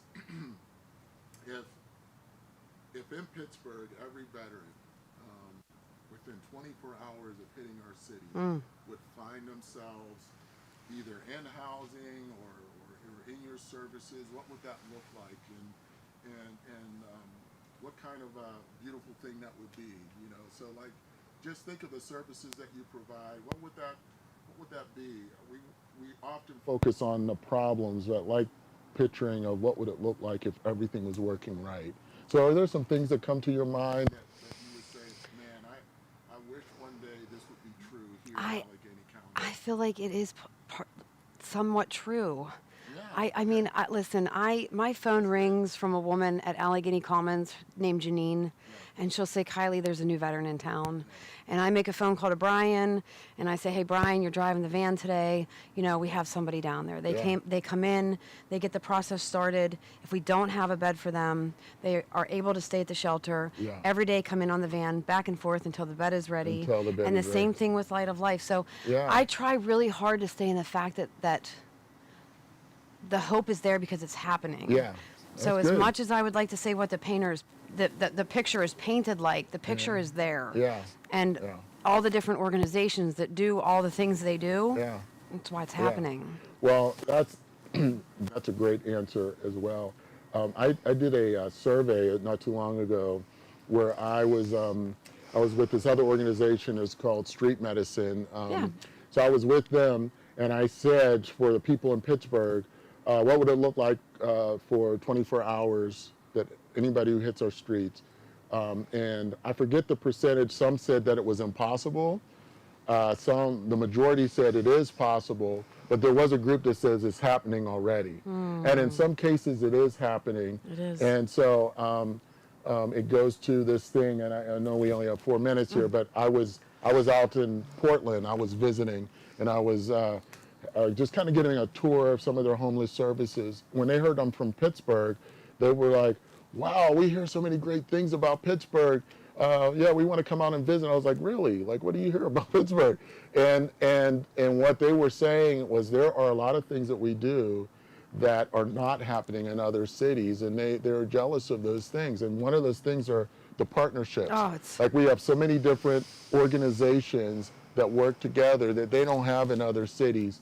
And they talked about mental health services as well. We have things like Operation Safety Net, where people go out and do like what you do for the veterans, but they go out under the camps and all that. Have you heard of the A-Team? Yeah, no, tell us. The A-Team. I was at an event. I do pop-up events throughout the city with the Allegheny County Health Department opioid response team. Right? So I'm there for veterans, but everybody else, it's collaboration. So I'm at an event, and I say to Stacy, have you heard of the A-Team? And she's like Mr. T? And I said, no, the A-Team. And it's an organization that is a 911 dispatch, but if it is not police involvement at that level, then there's social workers that go and de-escalate and help. And then they have staff members that follow up to give information and resources to these individuals. And just like that, that right there. So, and they know us. So if a veteran is in need of help, whenever they go back to check on people, then, yes. Right. Yes. So again, here in Pittsburgh, we're building models, and part of those models are around how we can work together, how we can be partners, and we are a better place at Light of Life because of Veterans Place, and seeing that kind of collaboration that works together. So thank you again for your services. Thank you for all that you're doing here. And we just want to continue to strengthen it. So just let us know if there's other things that are going on. When we have tabling events, of course, we'll be letting you know about those things as well. Any closing thoughts you want to say before you go? No, I'm honored to be here, honored to share this, honored to do what I do. And, and we're going to keep doing it, fight the good fight. Let's keep doing it. Yes. So just remember, if you need to get in touch with Veterans Place. You can go online. You can call the number, and they'll help you. And this is what their logo looks like. So we got some good placement there. And again, thank you for being here. Thank you. Okay. All right. Have a good day. Thank you. All right. Thank you. All right. This was good. Thank you. You're welcome. Thanks for having me very much. And Yeah. Okay. Well, we'll make sure we'll stay in touch. I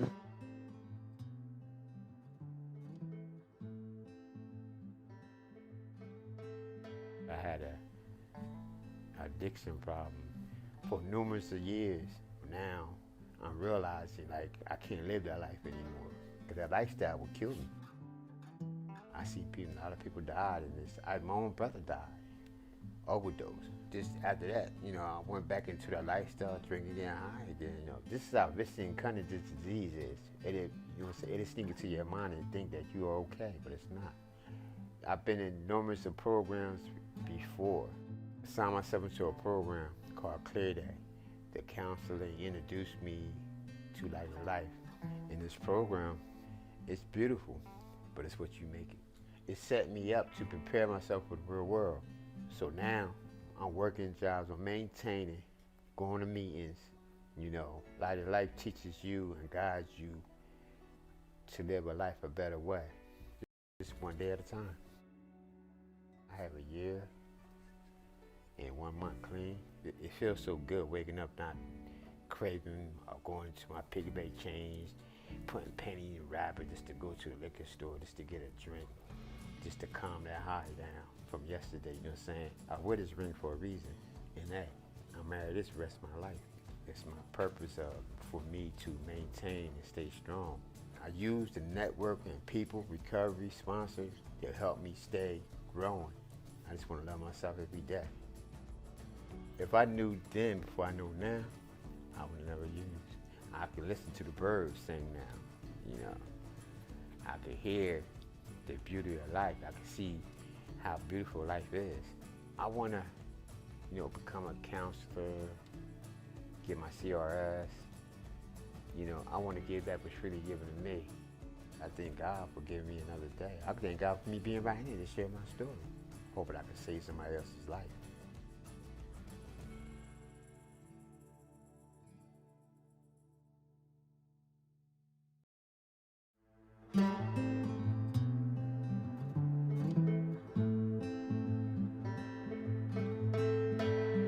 I came to Light of Life 2 different times. First time I came to Light of Life from a jail cell. Second time I came from a park bench. Something I learned is that every rock bottom can go a little bit lower. Mine was definitely the park bench. My addictive behavior started long before I started using drugs. My maladaptive acceptance, coping mechanisms, all those things. All right, so we are here again. Welcome to Conversations on the Bench. Thank you so much. And this is your second time. You were in the first one too. No, you didn't do it? Okay, no, so this is the my first one. Mm-hmm. So we did this again in January, and but this time, this is World Homelessness Day, and we are joined by over 70 rescue missions across the country who are having conversations on a bench today. Awesome. And of course, I think Pittsburgh's is the best. Of course. Because we have the best guests and the best partners and alumni and those. And so, right now we're going to Jody, who's a friend, but also represents our alumni. But could you just introduce yourself? Absolutely. Tell us a little bit of your story, because part of what we're doing is want to have messages of hope. Sure. And so we're hoping people will watch, and then they'll hear hope about that, but also learn about what we do. So Great. Introduce yourself. My name is Jody Johnson. Yes. Thank you so much for having me. Thank you. I have a very soft spot for Light of Life. Of course, as you know, I've been coming around here for about 20 years. I graduated from this program in 2005. So yeah, it really, I mean, it saved my life. So yes, definitely. But you know, I did come from homelessness, my addiction. I spent about 20 years in addiction, and towards the end, you know, I slept in a lot of carports, a lot of, you know, open cars, back seats, things like that. I did always have a supportive family, but the final straw was when my parents basically said, you can no longer come here anymore. And that was what did it for me. That was my bottom. So I had lost everything else at that point. So that was the last thing that I had to lose. Yeah. So, and that's what, made me really make the decision to get clean. And I have to say that during my first experience in rehab, I only went one time. Yeah. So I had some very profound spiritual experiences. And, during that first month. And I think that was necessary for me to get to where I am today. And I know that I have siblings that have been in and out of addiction, and I know when I first went to rehab, and my brother would tell my parents, don't expect her to get it the first time. She's never going to get it the first time. Yeah. Well, I got it the first time. So, but I was really done. I mean, God was like, "You're done." Yeah. I'm done. Yeah. But I had some very profound spiritual experiences that really boosted my program and really got me to want to be involved and get other people involved as much as possible. We were talking earlier about there have been times where I will talk to somebody and they'll say, "Drew, I went to," and they'll know the number of rehabs they've gone through. I've done this 15 times. I've done whatever. How will this be any difference? Or even sometimes they'll even say, "Yeah, I know God. I tried God. I didn't do that." But I can always have confidence that if you truly turn your life over to the will and care of God, that He'll give you a power that's greater than yourself. And it's not about willpower, it's not about trying or those kinds of things, but there's truly a spiritual awakening that happens. And we believe that from the Bible that God empowers you with His Holy Spirit, His power. Absolutely. And so when you experience that power, you're able to then live this new life. Right. Yeah. And so you experience that, and then you start making the choices that went along with the new life. Exactly. Did things differently, paid more attention, participated more, things like that. I mean, there's no doubt that I was prayed into this program. Yeah, I mean, I just know that, through my parents, my family, all that stuff that, because I certainly didn't want to be clean. I thought life was over after that. I'll never have fun again. I think a lot of people think that. But, it's been the best decision I ever made, of course. I mean, my life is, amazing. So. Yeah. So there is hope on the other side. Absolutely. No matter where it's taking you, what's been done, there is another side and there's hope. And so that's our desire, that part of this conversation will help people to understand what that is. Yes. One of the things that we do then is we have a program here at Light of Life. We have many programs. And I mentioned at the very beginning, we call it a continuum of care. Correct. And so on the one end of the continuum of care is our outreach team and our shelters and day center. So as people are still active in their addiction, we go to where they are and we want to try to develop a relationship with them. A lot of times it's through services, maybe it's getting a shower or food to eat. But then from that, they eventually are told about programs. We have programs that are short-term and long-term. But part of all of that is about community. Right. And as you know, I talk a lot about the opposite of addiction is sobriety, but community. Sure. How has community been important for you in your recovery? And then we can talk about the community of the alumni on the other side of that. So talk about that community. Well, one of the biggest things is, we sort of teach that you can't keep what you have without giving it away. Yeah. And I can't help anybody unless I'm full. Yes. And then I can let it out for other people. Yes. So that's a huge part. And I have to be perfectly honest lately, like I've been so wrapped up in self a lot that it was a blessing to be asked to do this because I feel like I needed to get rid of myself and bring in something else. And that's why, the community is so important to me to bring people in. I just want everybody to experience life like it should be, And I've seen so many miracles in the last 22 years that I can't deny that God is working all the time. And I see people that you never ever thought would live even, that, are doing so well and have great lives and families, and it's just such an amazing thing to see that. And I wouldn't give that up for anything. That's like my favorite part, to see the women come into the program the first day when they're miserable and, you know, haven't showered or haven't eaten, and then see them 3 months later when they're like, I can't wait, I'm going to this, I'm going to do this, we're going here. And I'm like, that's so great to see that.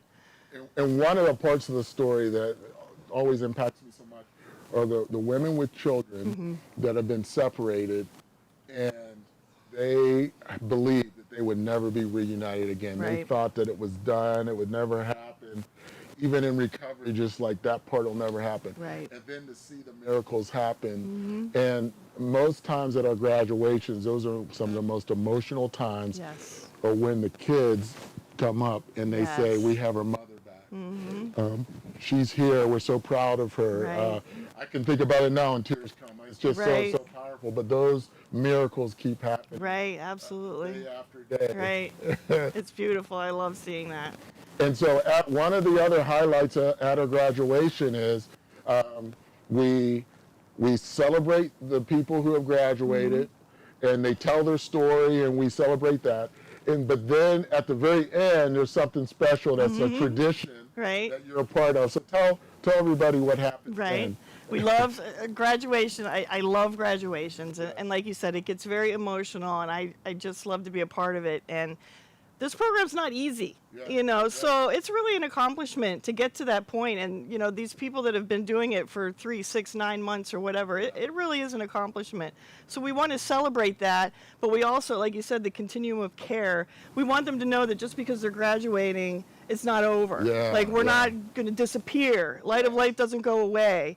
And we want our alumni to really be active. And, you know, my whole goal is to keep it organically growing all the time.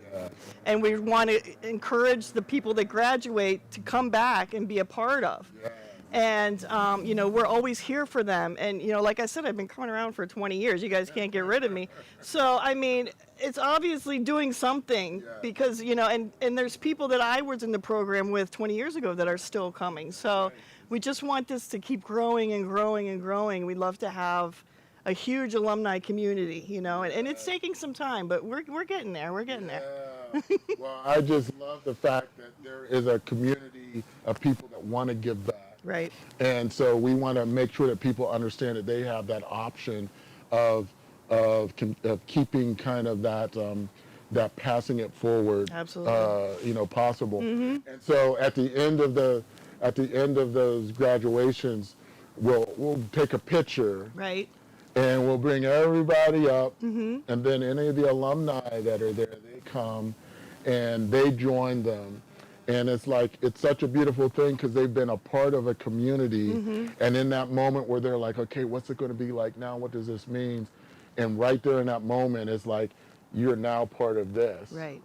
And they do that, and then what happens there? Like, We like to present them with a cord. Yeah. You know, we put a cord around their neck. They get a sash when they graduate, Yeah. and then the alumni likes to present them with A the cord, cord. yeah. So that it's just a reminder that the alumni is still here. You know, you can always come back. You can always call us.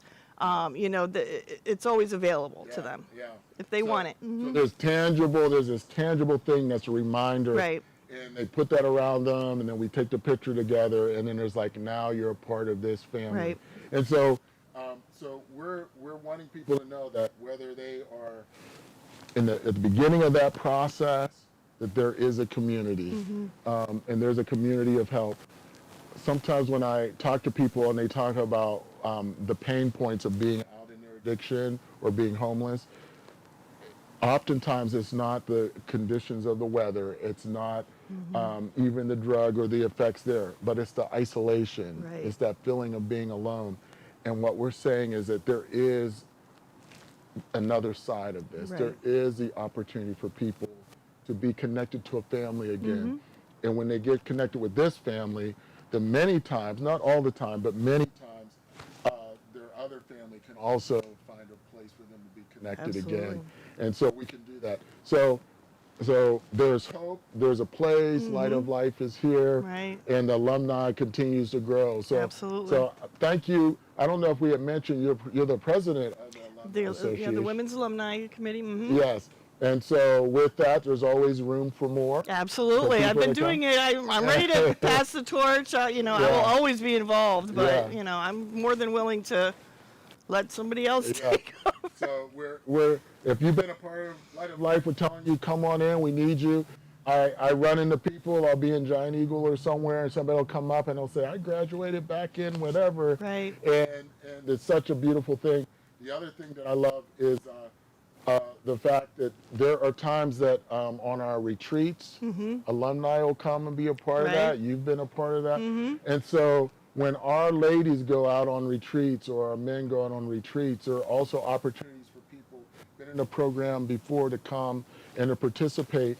And again, it gives that point of connection with the ongoing transformation that's happening here. So, so then they go through the program, they get out there, and the other thing we encourage people to be connected to a spiritual community. Right. And so we are connected to churches. Some of them we're interviewing in our conversations on the bench. But we're saying you need recovery. You need also that church community to be a part of it as well as people of faith around you. Absolutely. So, yeah.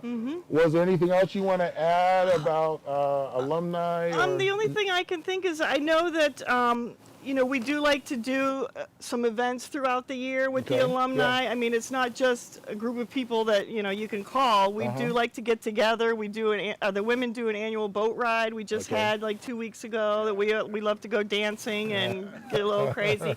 But and then we like to do something with the alumni and their family, like we'll have a picnic or something like that. But we're also working on doing a new Bible study. We want to do a Bible study for the chosen and start with the first season, because we love that. And we're also working on meeting with the Sisters House women. We're going to take a meeting into there, like once a month or something, because we really do want to connect with the women that are in the program, so that when they are alumni, they won't be, we're not unapproachable. You know what I mean? I don't want them to feel like we're unapproachable. That if we are always hanging out, it'll be easier for them to stay involved. So. Well, those are great examples. I love the Sister House connection, the Chosen. I love that. It's been that's been a transformational series for me. Absolutely, me too. And I've used it with others. So thank you for doing that. Of course. And if you're listening to this and listening about the alumni, it's an opportunity also for people who want to support Light of Life. You can support the alumni, being able to do these retreats and other things. There's always expenses that are involved. And if we had more money, we could have even more outreaches and more things. So if your heart is stirred in that area, just let our team know about that, and we can make sure resources get to Jody and her team, and we can see that expand. So thank you again for joining us here on the bench. Thank you for asking. I'm so honored. Yeah. Love it. And may you be blessed, and with all that you're doing, for your time that you give to us. Thank you. And again, we hope that this sparks ideas for others. So God bless. you. Thank you for representing Ohio. My wife will be happy with that. Right. I do have some pet things around, so we know where we are. Well, I'm not quite hiding it, so. All right. Well, thank you again for being with us. Thank you so much for having me. All right. Well, thank you. Bye.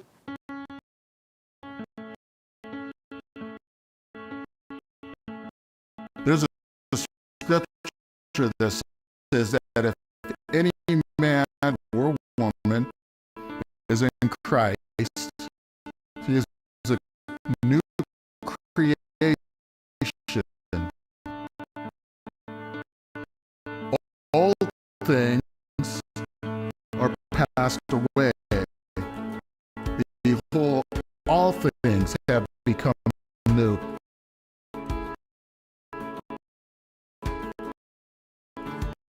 How many are glad that all things can pass away?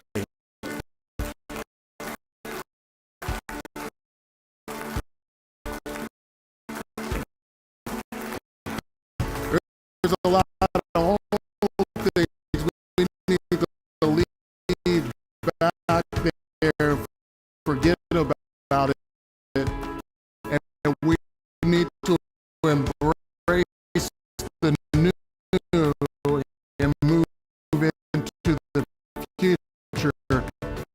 And that's what we're doing today. We're embracing the new.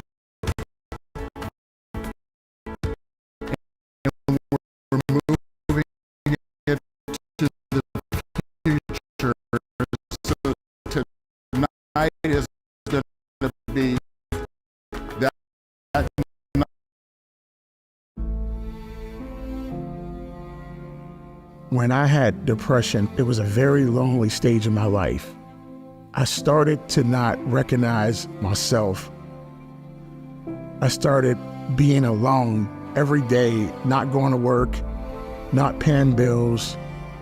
I didn't answer calls. I didn't talk to family or friends. It's a hurtful feeling to where it grabs you in the chest, and it just continues to grab you because you have no relief. It's a suffocation.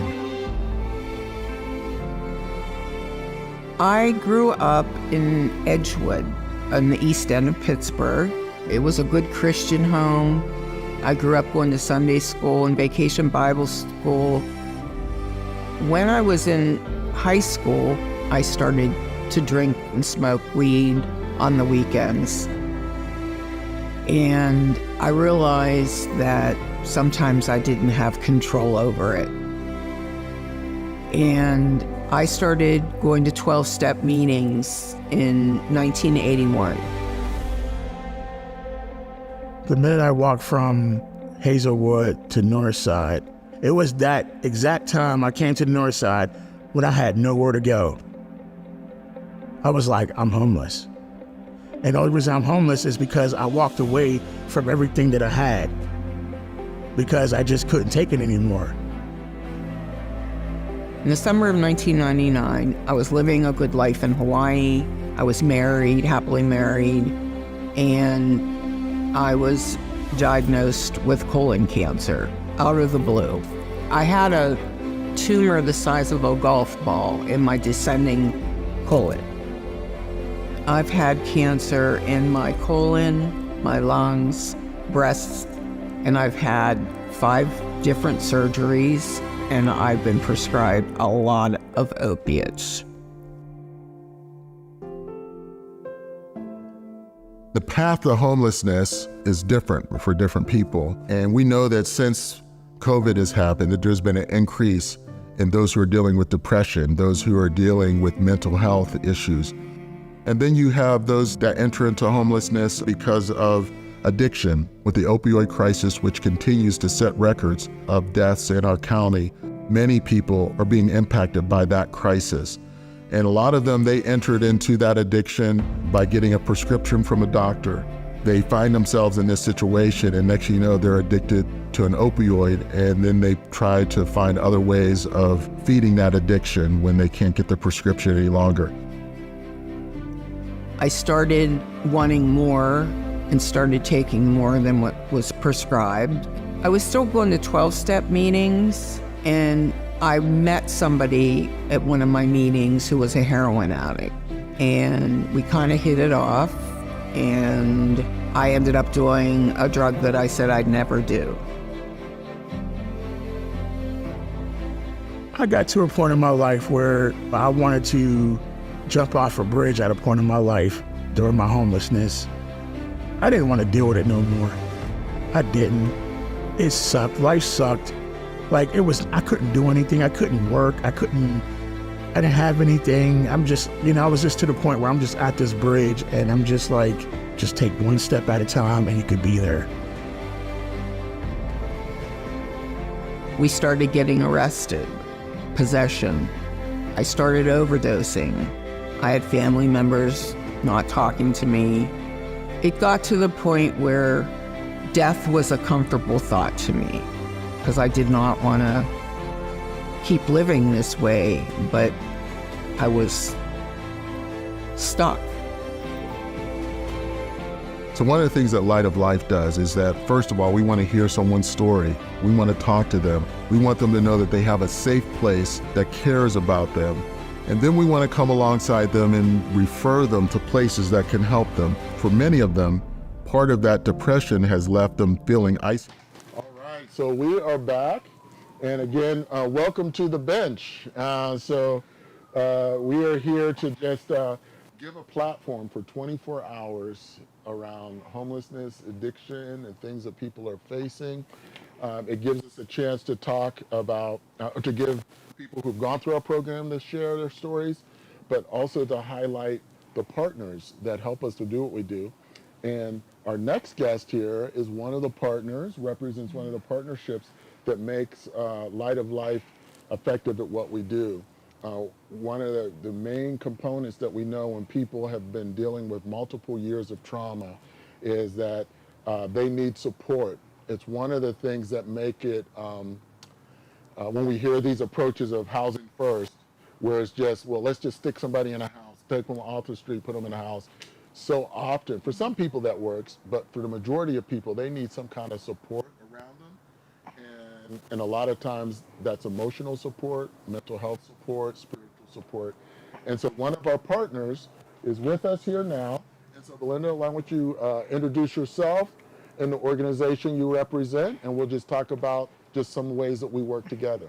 Okay, well, so my name is Belinda Spack. I work with Christian Counseling Associates, specifically the Western Pennsylvania region of it. And currently we are providing outpatient services to the men here in the Life Recovery Program, both individual counseling as well as group counseling. Yes. And, this is something the agency was, hoping to do and has been trying to find more outlets to do this sort of work, to give back to, the least of these and to honor the Lord in this way. And it just so happened that when we realized that, there was a need here at Light of Life, and we received an invitation to come and see, if you will. It was something that the agency was very excited for, and I personally was very excited for because, I'd been counseling for about a little over a year, licensed at this point, right? Outside of schooling.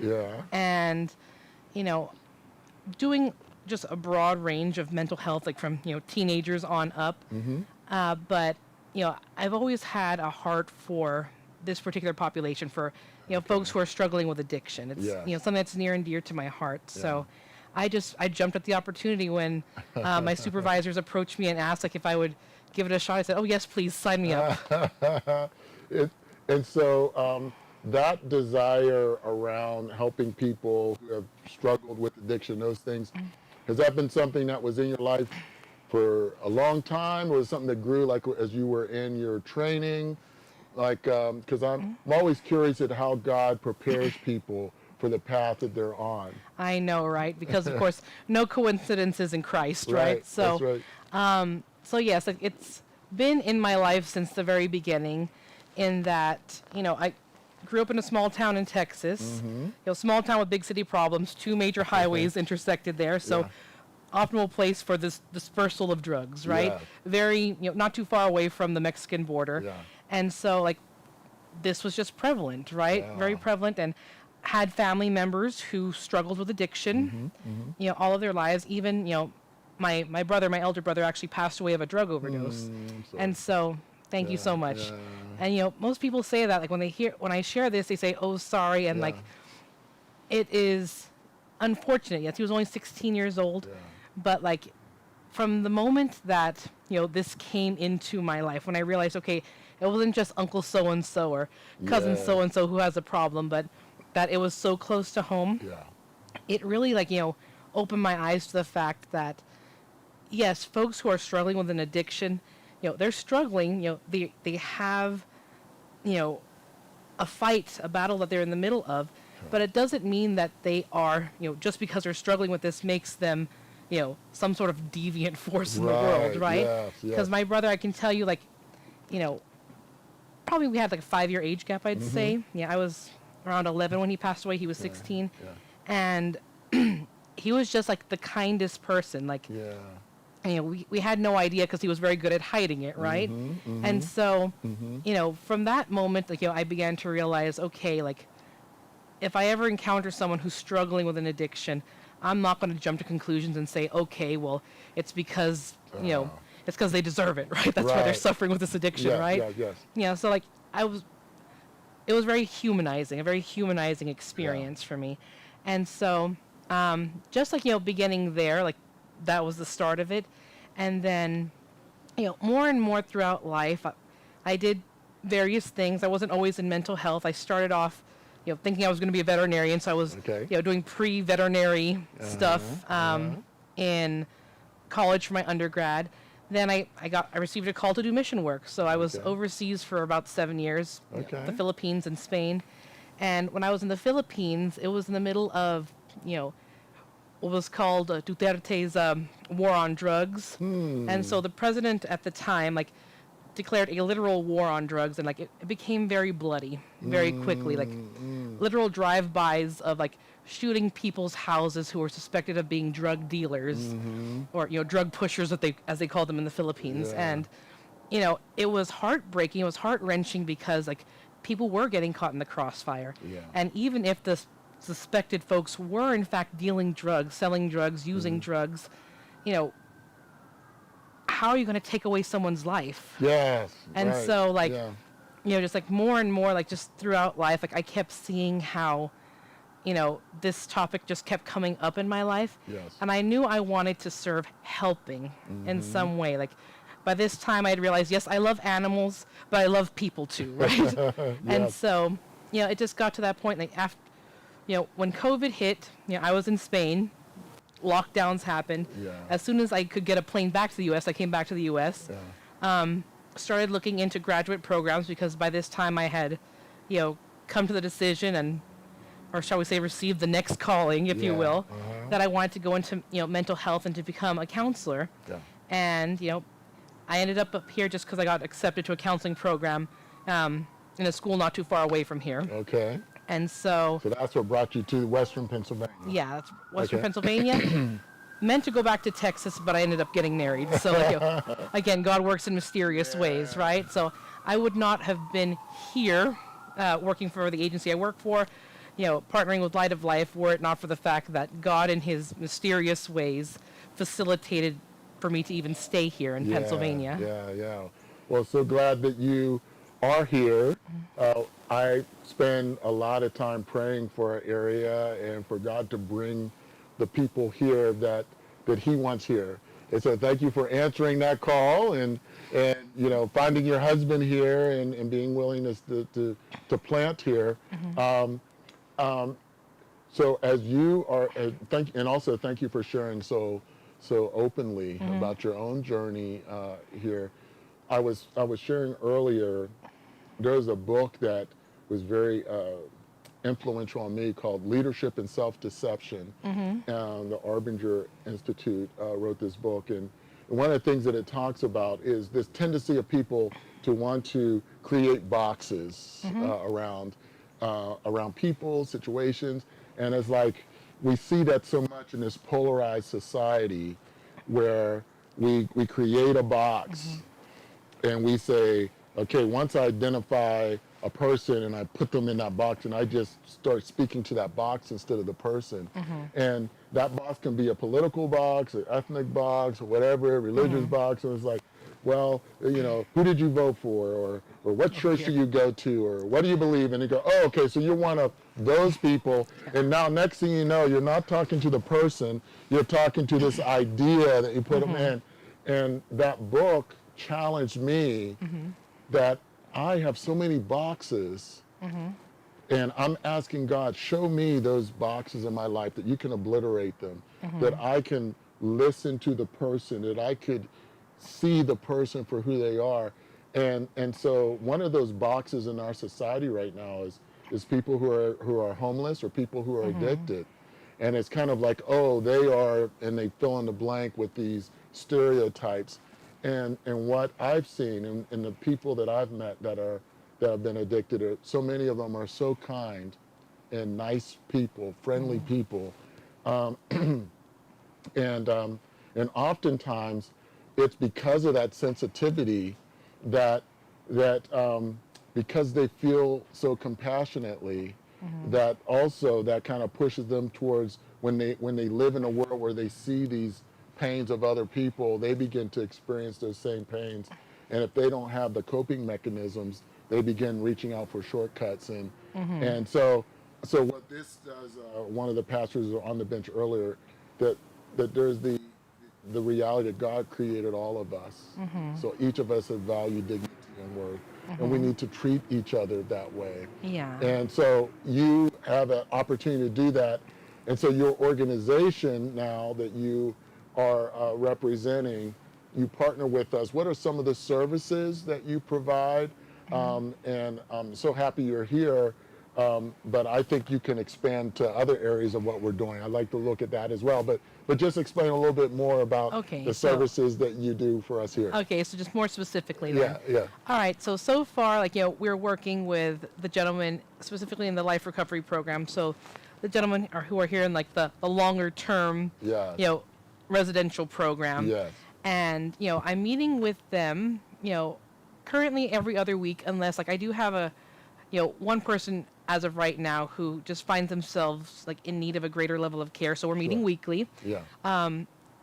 Talking about, of course, just sobriety, developing skills to help maintain that, working on like finding them support to, increase their social support network. Yes. For when they are, no longer, directly in the program once they've graduated, even though they can always return here. And that's something they love. They love mentioning that. Like, they said we can always come back. Like, they'll talk to us, right? And that's right. so that's amazing. Yeah. But at the same time, like, it's just like, if we're incubating right now, right? Like, if, eventually, like, they're going to have to, like, fly the nest, That's right? right, yeah. And so, like, trying to help them, like, take action and to start taking those steps to, set up those supports for themselves. Beyond that, reaching out, like, including some like mental health counseling, like, where that might be needed. I know a lot of the guys see other providers for specifically mental health counseling. But like, we can't separate the two. We can't separate, for example, past trauma from, recent addiction use, right? We can't separate, adverse childhood experiences from, recent addiction use, right? And I say recent just because, the folks who come here, they come after, having at least gone through a detox program and a bit more, perhaps. So, I say recent instead of current just because of, like, the nature of the program, right? But so, like, we do our best to, give comprehensive care, like, in this outpatient setting. And as far as, like, our group is concerned, like, today was, like, our first day of, like, the second group I've ever facilitated here, right? And, a lot of newer faces, right? A lot of the guys who I was working with, last term, if you will, have phased up and, like, they're interning or they're working outside of Light of Life and, like, they're growing, right? And it's beautiful to, like, watch that, to see that transformation, to see them, coming into individual counseling and just being so excited and sharing, like, how they're growing, within the program and personally as well. But right now in group, like, our focus is going to be, so far, just talking about, sharing the experience of how we're growing together. And seeing, how our shared experience can help each other and what we can do to, challenge ourselves more, right? So even in, like, the basic things of, like, okay, like, so we all have a story. Our story has worth. We don't want to give glory to things that don't deserve the glory, right? We want to give the glory to God, right? And what God is doing in the here and now. And at the same time, not buy into the lie that, okay, well, what I did makes me, somehow less than, right? And just, like, affirming their dignity and worth. And I love how you brought that up specifically because when I moved up here and I, started getting to know my now husband, he introduced me to, pastors, like, within his particular faith tradition. And I remember one of the things I heard from one of these pastors is that, each living person being made in the image and likeness of God is like a living, walking icon. So if you're familiar with, like, the Orthodox tradition or the Byzantine traditions, an icon, like, it's like these beautiful paintings and murals and things like that. And the idea behind an icon is that an icon is like a window into heaven, right? It gives us, like, a physical representation of, like, what heaven is going to be like. Who are we going to see in heaven, right? And you'll see, like, all of these, like, paintings of, like, biblical figures and whatnot. And it's just like, okay, so if, like, this, piece of wood or this mural or whatever this is supposed to be like a window into heaven, right? Then when I look at you, I'm looking into a window into heaven, right? And so I'm seeing through you. a glimpse of heaven, like, the goodness of heaven, the joy of heaven, and just the beauty of God's creation being that window into heaven, right? Yes. And so, like, I'm happy to say that, like, I see that in these gentlemen that I'm working with, right? Like, whether it's like, someone with a beautiful smile, right? Or like sometimes someone who's got like a very dry sense of humor that just, you can't help but laugh, right? Like, but like, these gentlemen who I'm working with are, in their personage showing me a glimpse of heaven, a glimpse of, the holy. Yeah. Well, that is so beautiful because there's a scripture that talks about that we are his workmanship. And I like to say that, we are all masterpieces, Amen. made by God. So thank you for your service and for the ways that you help. I ran across one of the guys who were coming out of the group, and he was just so excited about the opportunity to talk and to share. And he was talking about something about hobbies, like thinking about hobbies that he has and the place that he might move to, that he can actually find places that will do those hobbies there. And so it's very interesting how we can find practical next steps to help people with thriving in that next phase of their life. So thank you for your partnership. Absolutely. Thank you for all that you do. I hope that we continue to grow into all of our different areas for you to be able to impact that. And congratulations on your marriage and your blessings with that as well. Yeah, almost at the 2-year mark now. All right. It's coming up. All right, well, good. Well, thank you. Thank you very much for having me. Okay, God bless you. Thank you as well. All right. Well, thank you for this time together. And I think now we're... When I'm stressed, you know what I mean? Once I start cooking, stress is gone. Because I know I'm in my zone. So once I'm in my zone, then I know I'm gonna be okay. I'm making fried chicken tenders, like nuggets.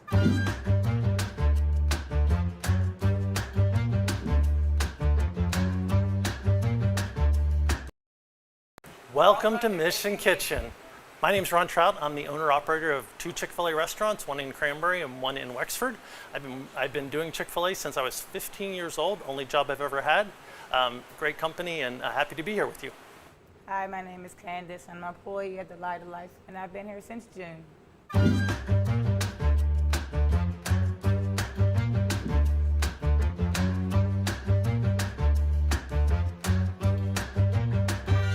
You're going to get 4 Chick-fil-A fillets. You can get those off the app. You can run through the drive-thru super quick, super fast.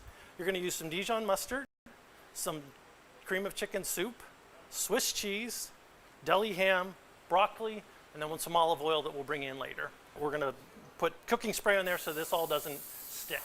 So we're going to put the fillets down on the cookie sheet. And Candace, if you don't mind, if you'd like to start prepping the broccoli, we're just going to cut it down into florets and put it in this bowl. So once we got our fillets out onto the pan, we're going to take a slice of our deli ham. We're going to put one on each piece of fillet. You might have to fold them a little bit depending on the size of the ham, but we're just going to layer them on there. So after we put the ham on there, we're going to get our cheese. And you're going to do just the same thing. You're going to layer it down on top of there.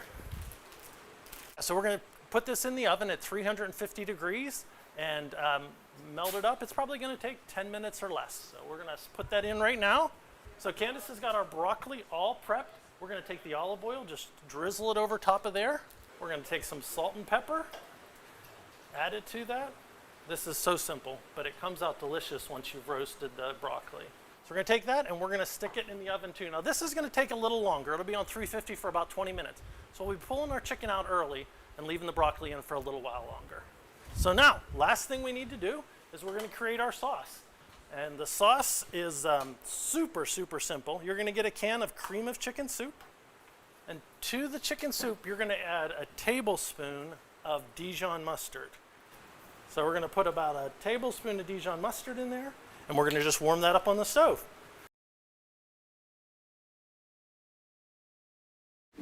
So let me give a check on this chicken. Looking good. Just probably a few more minutes. We'd like the cheese to get a little more bubbly, but it's getting really close. So we're going to pull them out. The chicken's all done. So they are looking delicious, good and bubbly. We'll get our broccoli out too. Okay, so we're going to plate up. So we're going to take the filet, all done, melted goodness, looking great on there. We're going to take a little bit of your broccoli, that is your side. We're just going to liberally drizzle that with some great sauce. And so that's it. So me and Candace are going to give this a try, and we will tell you whether it's a thumbs up, easy meal.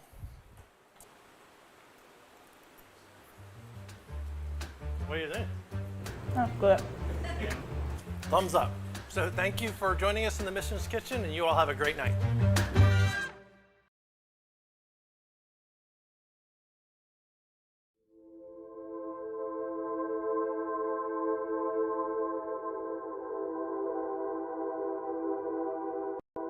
Since being in recovery, I've learned that maybe the story was slightly different than what I had told myself over the years. I was sexually abused at the age of 13, and during that time, I wasn't able to tell anyone. I didn't have very positive role models. My mom actually left us for a brief period of time after that. I was forced to become the mother of the house, raising my two younger sisters while my dad went to work. I just was not able to articulate the feelings that I was experiencing. So my dad put me into therapy, in which I was giving large amounts of different medications. During this time, I was also given narcotics, and that was a very deep experience for me to understand that narcotics took me outside of myself, because at that point in time, I didn't want to be in my body. Those were now what I know foundational experiences that my addiction had taken place. As we all know, that addiction is progressive, so it moved into other drugs. My drug of choice is heroin. Around 21, I had moved to Las Vegas, and I had become involved with prostitution out there. I was trafficked from a few different states at that point in time. I was able to get out of that situation after about a year and a half running away. Coming back to Pittsburgh, and I had a totally different identity, right? We do not act the same in Pittsburgh that we did in Las Vegas. So it was quite a culture shock, even though this is where I'm from. I had got caught with prostitution charges, so I was sentenced to a 30-day program. Unfortunately, I just wasn't ready at that time. I now have 3 little girls, 7, 5, and 4. Unfortunately, through each of my pregnancies, I was on Suboxone. I had postpartum depression with my last child, and I had never experienced it before, so I didn't understand what was happening to me. I was extremely paranoid. I was not able to process thoughts and feelings. I had tried to commit suicide, and I did not feel safe to be around my children. It was a very dark, depressed, and low time in my life. I knew that I had a problem. I knew that, I had needed help. I knew that I wanted to get clean.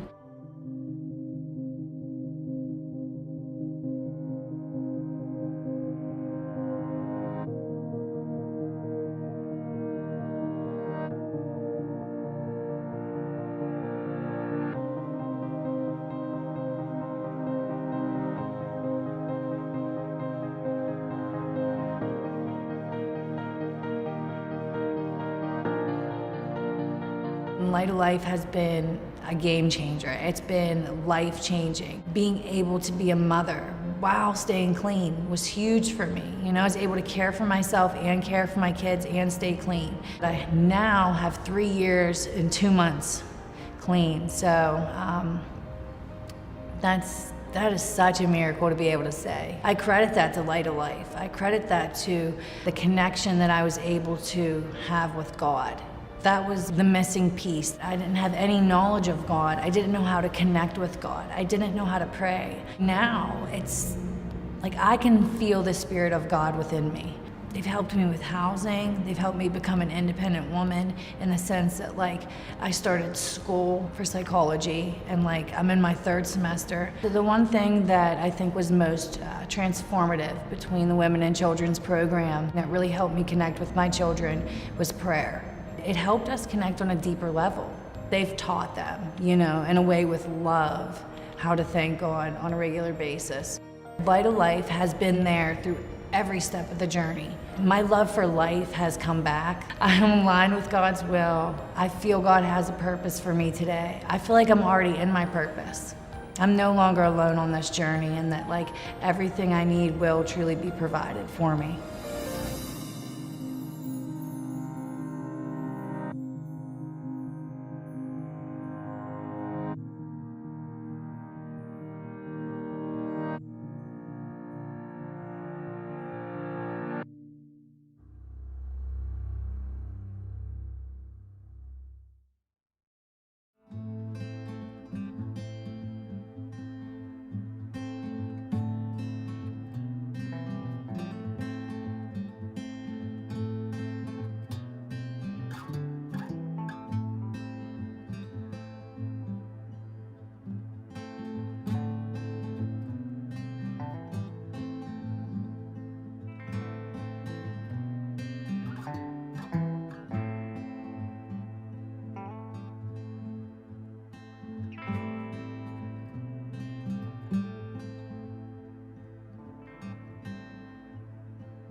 I started drinking alcohol first. I was selling drugs. I used crack cocaine. I've been in jails. I've been in institutions. The end of the road was when I was homeless.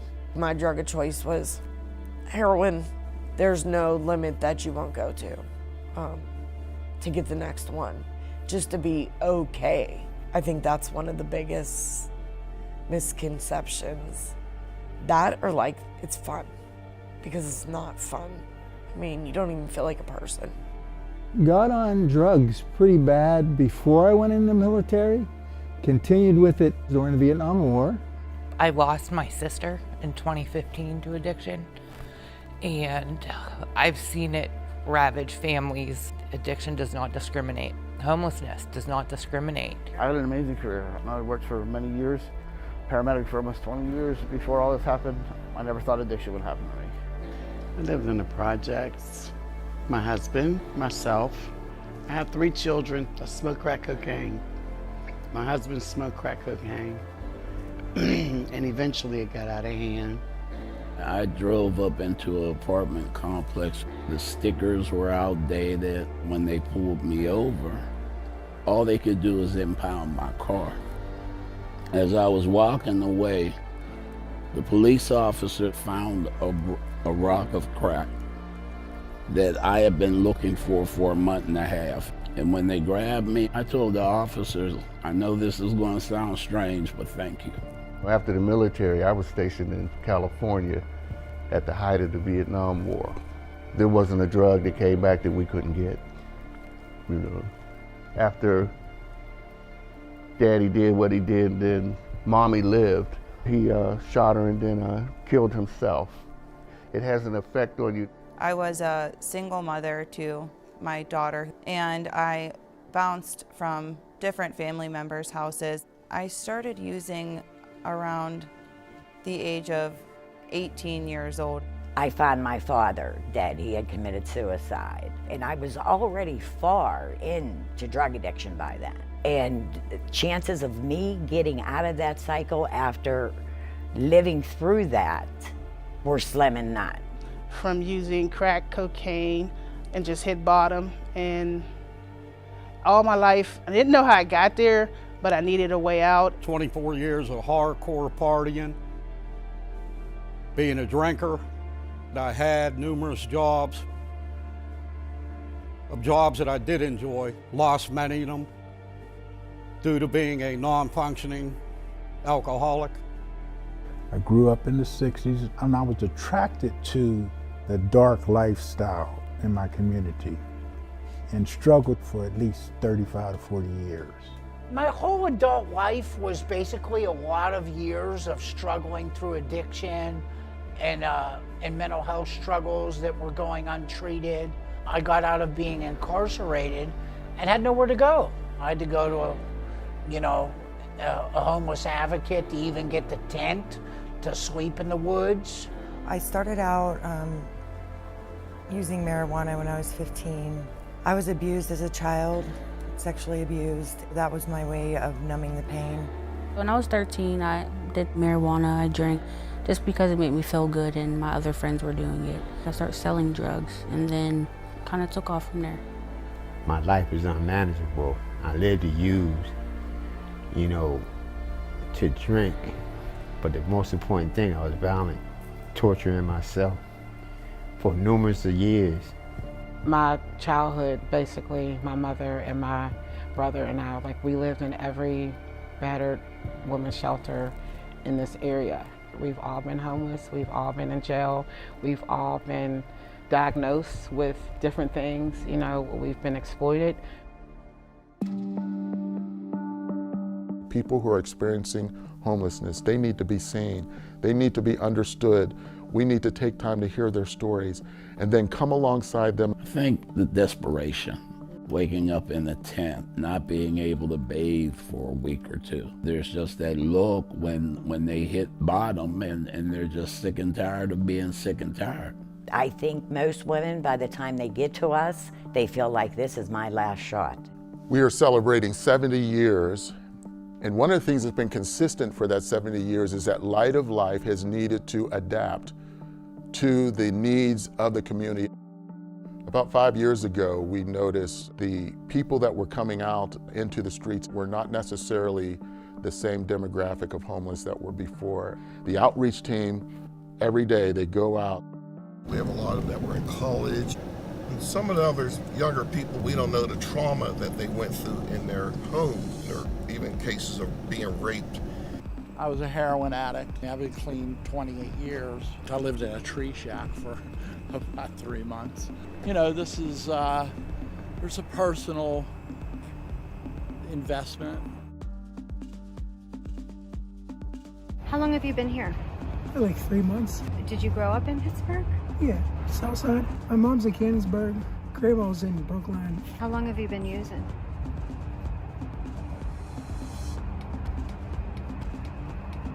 Oh, 2016. Oh, yeah, I was dope, yeah. How you feeling today? Sick. And how many people live here with you? Like 6. Yeah. Yeah. Have you ever wanted to get off permanently? Yeah, I do, and then I get back on it. Yeah. Have you talked to your mom recently? A couple of weeks ago. Yeah? Yeah. Does she miss you? Yeah. Yeah? Yeah.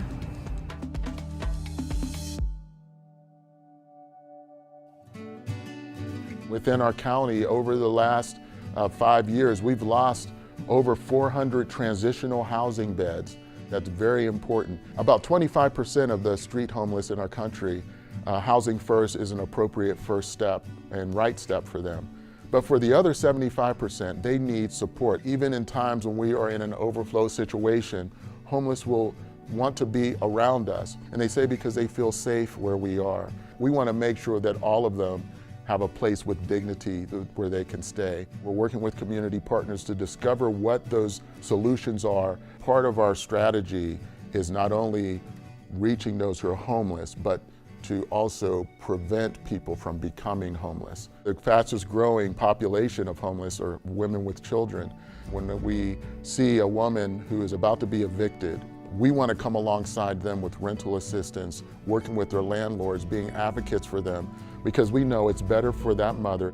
When I was in the throes of things, community rallied around my daughter and helped her complete high school. If it weren't for the women at Light of Life reminding me, like, this is why we do what we do. I learned the importance of my relationship with God. I also learned my own value. I had probably zero esteem when I got there. I would have never went back to school if it wasn't for Light of Life. That the opposite of sobriety is community? Absolutely, I'm a firm believer in that. You know, I have my moments in life where I feel unworthy, but I know today that I am a daughter of the King. One of my favorite scriptures is Philippians 4:13, that I can do all things through Christ that strengthen me. That scripture has gotten me through so much turmoil and pain being clean and sober. Some of the trials and tribulations of our guests that come through the shelter, they're me. You know, it's actually a blessing to be able to share my experience, strength, and hope with these men. I think of how much love Light of Life provided, and what it was like to walk through those doors of that shelter and take a deep breath and sense hope and be able to breathe effortlessly. It's crazy how powerful it was. But, sorry. It's an amazing experience to come through addiction and recovery. My daughter and I were the first clients at the Women and Children's Shelter. I formed a sisterhood with the women in the program. I'm a CCAC student now and working towards a degree in nursing. We have our own place that is safe. I've been able to repair relationships with my family, most importantly, my relationship with my daughter. There is nothing the same about my life now as it was prior to coming to the Light of Life. The hope is that we see in the changes of the lives of the people that come to Light of Life. When they are given an opportunity to be in a Christ-centered environment where people love and care for them, healing happens. The ultimate rescue mission was Jesus coming back to earth and realizing that we were lost and he loved us. We are a community of those who have been rescued. The end game for us is to see homelessness eliminated, one life at a time. When one heart is changed, then a family can be changed. And when a family can be changed, then a community can be changed. And when a community can be changed, a city can be changed.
Hi, my name is Candace. I work at the Light of Life mission, and I've been here since June.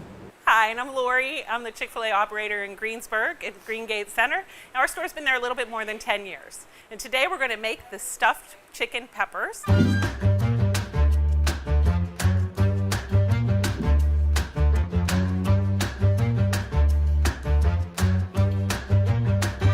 First, you're going to need a full can of diced tomatoes, a small container of green chilies, and you can use as much or as little as you like. Some people like it extra spicy. You can add some habaneros or whatever you prefer. Also, we have a tiny little bit of olive oil because we're going to saute a few things here, and we're going to use that. 2 large Chick-fil-A grilled fillets, which we've already had pre-diced for you. 3/4 of a cup of cooked rice. This is white rice. You can use jasmine, coconut, whatever it is you prefer. We're going to be making 2 stuffed peppers. All right, so we are here continuing our conversations on the bench. And one of the great things about this opportunity is that we have various guests. Some guests are those who have gone through our program, people experiencing homelessness. For some, there have been pastors in the area, and some have been partners. And here is a friend and a pastor from the area, and as part of a partnership. So you can wear multiple hats currently right now. And so, as I like to say, Conversations on a Bench is a part of a national move right now. In January, there was almost 15 of us. This is National World Homelessness Day. And so there are now over 70 rescue missions in the United States and Canada that are all on the bench at this time having conversations. Wow. And we're believing that as these conversations are happening, that they're more than conversations, but they're going to be planting seeds in our area. And something I said earlier on, and then I want you to introduce yourself and where you're from. But something I said earlier on, when I first heard about this, I was not that impressed. I was like, I don't want to be on a bench. And after being challenged to do it, I felt like God was showing me that, no, this is something I'm called to do. And what the vision is that as we are talking, it's not just to talk about problems, but I believe that God is going to inspire us in these conversations with ideas. And they're like seeds that will be planted and they're going to grow. So we're praying for every conversation for something to come out of it. And so I'm very excited about what's going to come out of our conversation. So you're Pastor Ken Turnbull, and would you please just introduce yourself, tell us who you are and your connection to Light of Life, and then we'll go from there. Wow. Well, thanks, Joel, for inviting me. Sure. Yeah, I'm Pastor Ken Turnbull. I've been at Allegheny Center Alliance Church, part of their operational and now community ministry staff for almost 40 years. Wow. My dad put me in the front row when I was 7th grade and said, pay attention. And I've been there a long time, and I'm still trying to fully grasp what my father intended of having me there. Yes.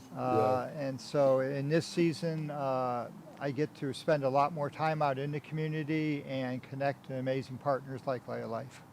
Well, we are so grateful for that. I'm grateful for your father and the ways that he has impacted me and the area and ACAC as well. And so some of the partnerships, we had talked with Pastor Allen earlier, and already it's kind of naturally, Pastor Allen was here, and then later on, William was here, and Pastor Allen had mentioned William as an example, and William was here. And so there have been some natural ways of the two ministries working together. We've done outreaches together. We've had internships.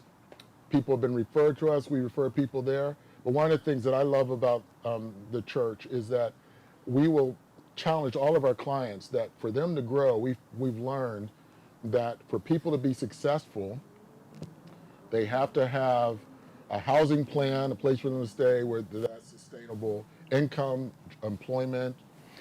But the other part of that is a recovery, if they have a recovery background, some kind of community that helps them in their recovery. But the spiritual part is some type of spiritual home church where they're connected. And sadly, many of our clients have had the experience where they go somewhere and they're not welcomed. Oh no. And they'll show up and they'll find out where they're from and they're not welcome there. But so often what I've heard is when people step into your church, they find a home. Oh. And so it's a beautiful thing. It's a beautiful legacy. So just tell us some more about ways that we work together, the two organizations?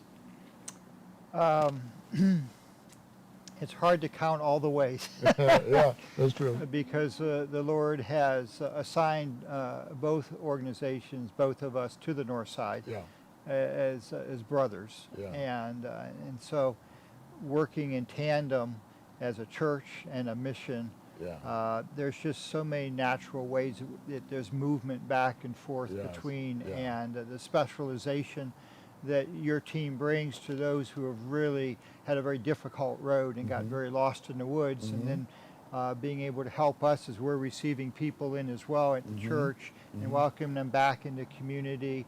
And so there's a lot of networking back and forth, and working together on outreaches and the Day of Hope and exchanging. You know, we're one big family. Yes. You know.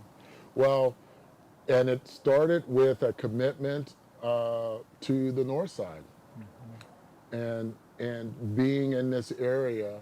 And there's a part of the story I know that the church had an opportunity to leave, and really that was a big fork in the road. And if they would have followed the path of a lot of churches, they would have left the North Side, and this whole so much of what happened here would not have been possible. So tell us about that fork in the road, and Pastor Rock, who we're hoping can join us.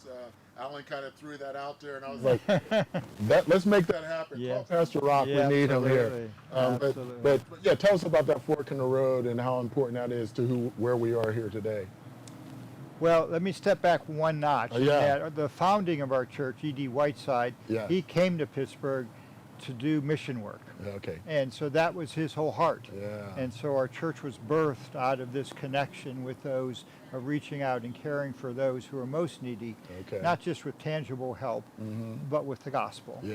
And then when our community went through a lot of transitions in the 60s and many churches fled, the question came back, you know, how do we connect the gospel to good works when our community is very different? And they prayed extensively about it and felt like, no, they needed to stay in, as hard as it was. And it was a battle in so many different ways, because there was a reality to the tension of the community in that season. And you'd come out and your car was gone, or something bad had happened. But praise God, we stayed. And even when the redevelopment was happening in the community and they took our property by eminent domain, the people all dropped to their knees and said, no, we're supposed to stay. And not only did we get our property back, we got twice the property we had, which allowed the expansion and so forth. So spiritual battle to stay in the community, which is where you got to be. And then the transformation to adapt the church to align with the community, because we lagged. There was a season where we didn't look like the community, and that took a lot of time and work. And Pastor Rock was very instrumental in that realignment. We need to look like the community we're serving. Yes. At the beginning of this time, when you were saying it should look like it, that's a vision. There was a vision for what the church would look like here. And when I started our time on the bench this time, there were two scriptures that I talked about kind of align us. At Light of Life, as you know, we're a faith-based organization, and we believe transformation begins with a relationship with Christ and through the gospel. And we're open for anyone, it doesn't matter, religious, non-religious, they can come and get a meal, whatever. But if you want to know why we do what we do, it's the gospel. And so we're very intentional about that. And so one of the things in the Bible is Isaiah 58, Isaiah 61. Both of them talk about what it looks like when people are rightly aligned with God.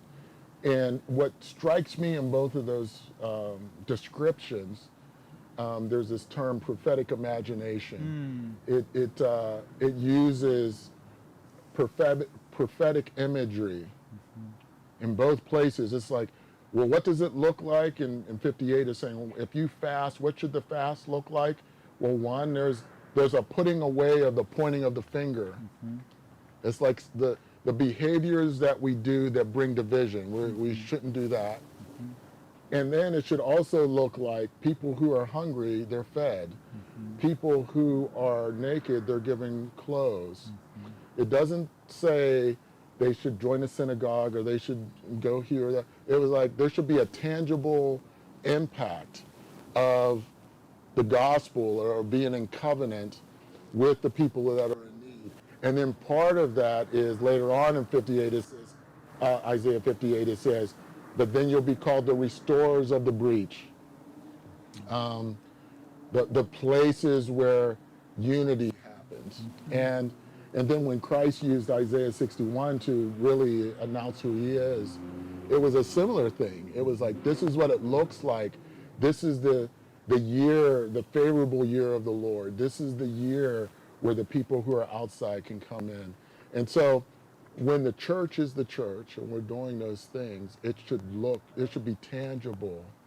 And that tangibleness shows up usually in places of need. And so have you seen that at the church, a place where people who are broken are whole, made whole and healed? Yeah, the gospel should always be accompanied by the signs and wonders of the care and provision. Yeah. And when the church was birthed in the book of Acts, yes, the first thing they got into was an argument about how you do the food thing, the food ministry, and the men they selected were spirit-filled and men of integrity and wisdom. And they then linked the gospel to the dividing of the food. Right. And it set a template forward that the church should always have both side by side. You can't just preach, you have to also feed. There's a connection and interweaving that demonstrates the validity of the gospel and gives holistic wraparound care to every person coming in. Because we're broken in each section, and he wants to touch all parts, not just one. So it has to be together. And I know we only have like 3 minutes left. Can you believe how quickly this went? But one of the things I love about the church is the intentionality, not only to stay in the area, but when you had your last building program, you invested in the built space to create a place of community. Can you talk a little bit about community hub? Yes. There was do we build a bigger sanctuary or do we build a community hub? And the Holy Spirit clearly said community hub, or was a community hub. It's a reintegration of family, and it's a glass building where everyone is welcome, and they're cared for, and they get the need at whatever level they are, but also connected to all of our other partners. Yes. And so it's not necessarily a place to hang out long, because we want to get you healed up, regenerated, not go back out and share what you found. Don't just stay put. Yes. And so the intention was both and. Come in and receive encouragement and community, but then go back and tell others. And have it be an illustration of what the gospel is supposed to look like. Right. Well, thank you for that. Thank you for stewarding that vision. And I know that as we were studying some of the history of the North Side and of Light of Life and the church, that there is something about this ground and this area. And I recently was writing a paper, and I connected it through some of the conversations that we have had. I went all the way back to William Penn and Pitt and all of them, and there was something about Pennsylvania being this place of a holy experiment, where a holy seed of a nation would be started. And in this part of Pennsylvania, that there was something about the Alleghenies that was going to be this starting place. And so I believe that we are in a season now of a fresh awakening and revival, and that our organizations are positioned to serve this. So bless you and bless all that you're doing. Thank you for being with us here and for joining me here on the bench. And may God continue to give light to all that he wants to do in and through us. And to you too, my friend.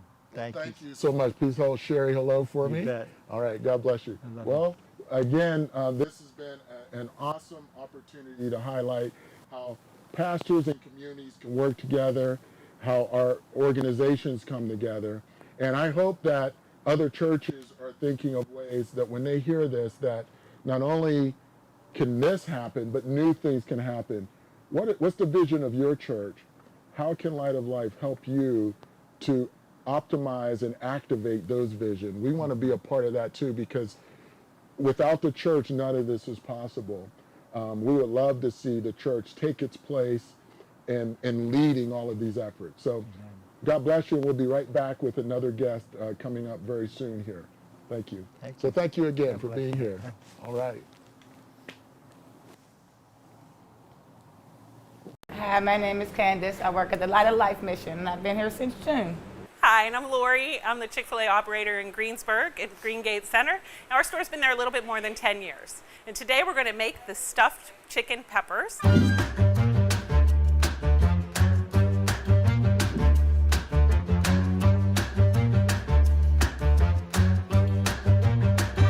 First, you're going to need a full can of diced tomatoes, a small container of green chilies, and you can use as much or as little as you like. Some people like it extra spicy. You can add some habaneros or whatever you prefer. Also, we have a tiny little bit of olive oil because we're going to saute a few things here, and we're going to use that. 2 large Chick-fil-A grilled fillets, which we've already had pre-diced for you. 3/4 of a cup of cooked rice. This is white rice. You can use jasmine, coconut, whatever it is you prefer. We're going to be making 2 stuffed peppers today, so what you want to make sure with this is that you've actually cleaned them out, you got rid of all of the little pieces, and they're ready to go, but not to waste those lids. We've chopped them up, because we're going to add that in as well. And then to top it all off, we'll use whatever kind of cheese people prefer. Today we're going to do mozzarella. First thing we're going to do is saute. So we're going to saute together the diced tomatoes and the green chilies. We'll do that for about 5 minutes. Just add a little bit of olive oil in there so it just doesn't stick to the pan. Once we have that all sauteed up, we're going to transfer it because we're going to add in the rest of our ingredients. Now that that's all warm and sauteed, we're going to go ahead and we're just going to add in as much of the other ingredients as you would like. Some people like a lot of protein, some people like a little. How much you feeling today? No, let's do a lot. Let's do it. All right, we're adding in all of our protein. And then again, you have that 3/4 cup of rice. We're going to add that, and we're going to take that spoon back. If you want to mix that up, Sure. We're just going to mix it all together until it's nice. See, all the ingredients are blended. This is the filling that we're going to use to put in our peppers. I like stuffed peppers. I usually eat them with like ground meat. This is different. Yeah. It's probably going to be good. Just feel Stuff this. those peppers. And you want to make sure that you do it real nice and firm so that there's a lot of packing in there. Okay. I like food. I do too. So I'm happy I know how to cook it. Alrighty. Okay, we're going to transfer those over to our baking pan, if you would. Now the cheese you want to make sure that you add after it's gone through the first round in the oven because you just don't want it to burn on it. So we're going to go ahead and place those right in the oven, if you would. It's at 375 for about a half an hour. You can check on those, and then we'll be adding in the cheese. Again, you can use whatever kind of cheese you prefer. Oh, our peppers are coming along really nicely. They've been in there for about 25 minutes. So what we're going to do is we're going to go ahead and add on cheese. Okay, looks pretty good. A little more? Yeah. You're a cheese fan. Yeah, I am. There we go. We'll put that back in the oven for another 5 minutes. But at that point in time, it should be about ready to eat. And we'll make sure that that cheese is nice and melted for you. All right. Now they're going to be super hot. Leave it on there, let it plate for just a minute or two. That cheese is going to melt even a little bit more. Thank you for joining today in the Mission Kitchen. It's a pleasure to have you with us.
All right, well, we're back with some good friends of ours. So I'll let them introduce themselves in a second.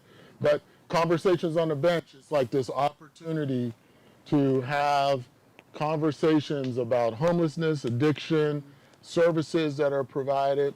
And one of the things that we've been highlighting too are partners.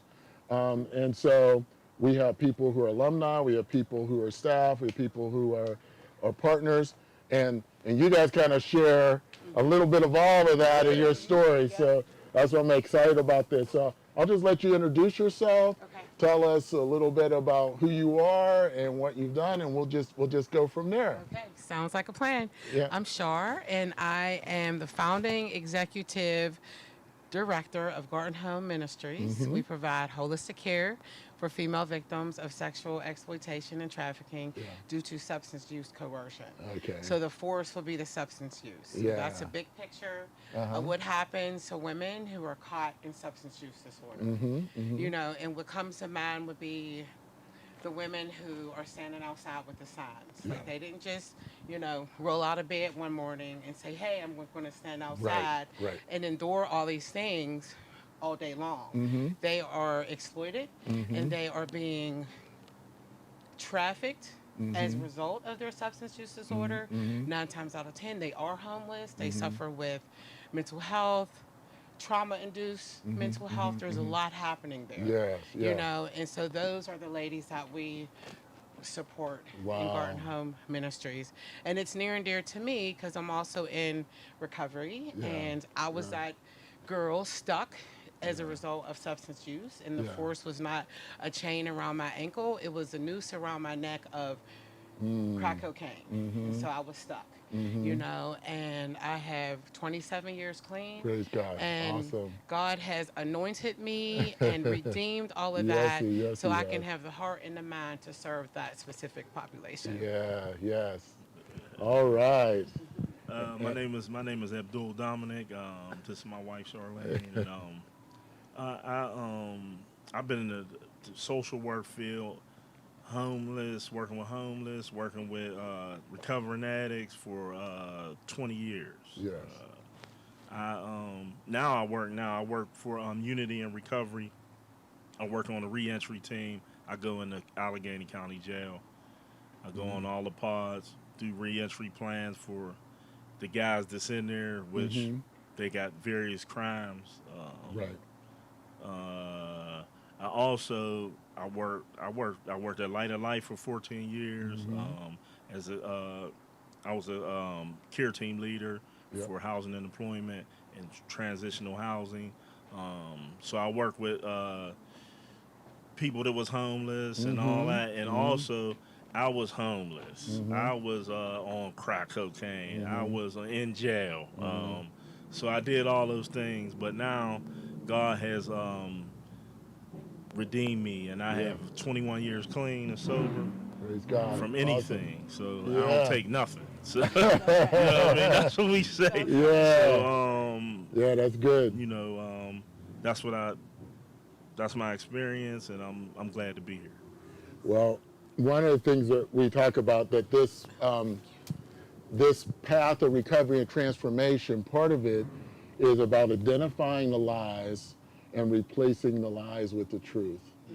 And people who end up trafficked, after a while, they are told lies, and then they believe those lies, and then they quit trying to even get out of it. And you talked about some of the people that are holding the signs out, some of the ladies that are out there, and so tell us a little bit about that. And again, there are so many stereotypes. Somebody who was on the bench earlier was talking about stereotypes around people who are homeless and or out there with their signs, and they draw this box around them and say, oh, well, this person is like, they just don't want to work, or they're, and it's like, no, each person has a story, and every Exactly. story is important, and your ministry is there for people with a certain story to be able to change their story. So talk about that, like kind of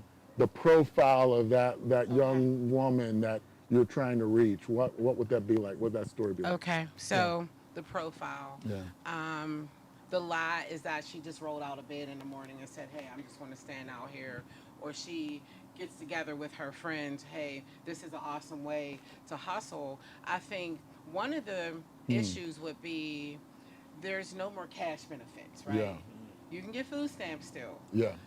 That is starting to shift as well. But I think a major impact to homelessness and not even being able to buy cigarettes is you can't get the $102.50 anymore. That carried people a long way. Because even, you know, back in the day, if you had that every 2 weeks, you can pay somebody to sleep on their couch, you know, possibly safe, right?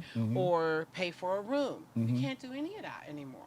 So I don't know who came up with that idea. Let's take the cash away from single adults, because now that's why you see more people out there. So from that specific lie that she just wants to hustle, you know, if you are a single adult and if you have substance use disorder and mental health and you don't have an address and you can't even get assistance from the government, well, what are you going to do? What are the options, right? Exactly. And so for me, I was in that position. I stayed in Bethlehem Haven way back in the day when it was in what was a cold weather shelter.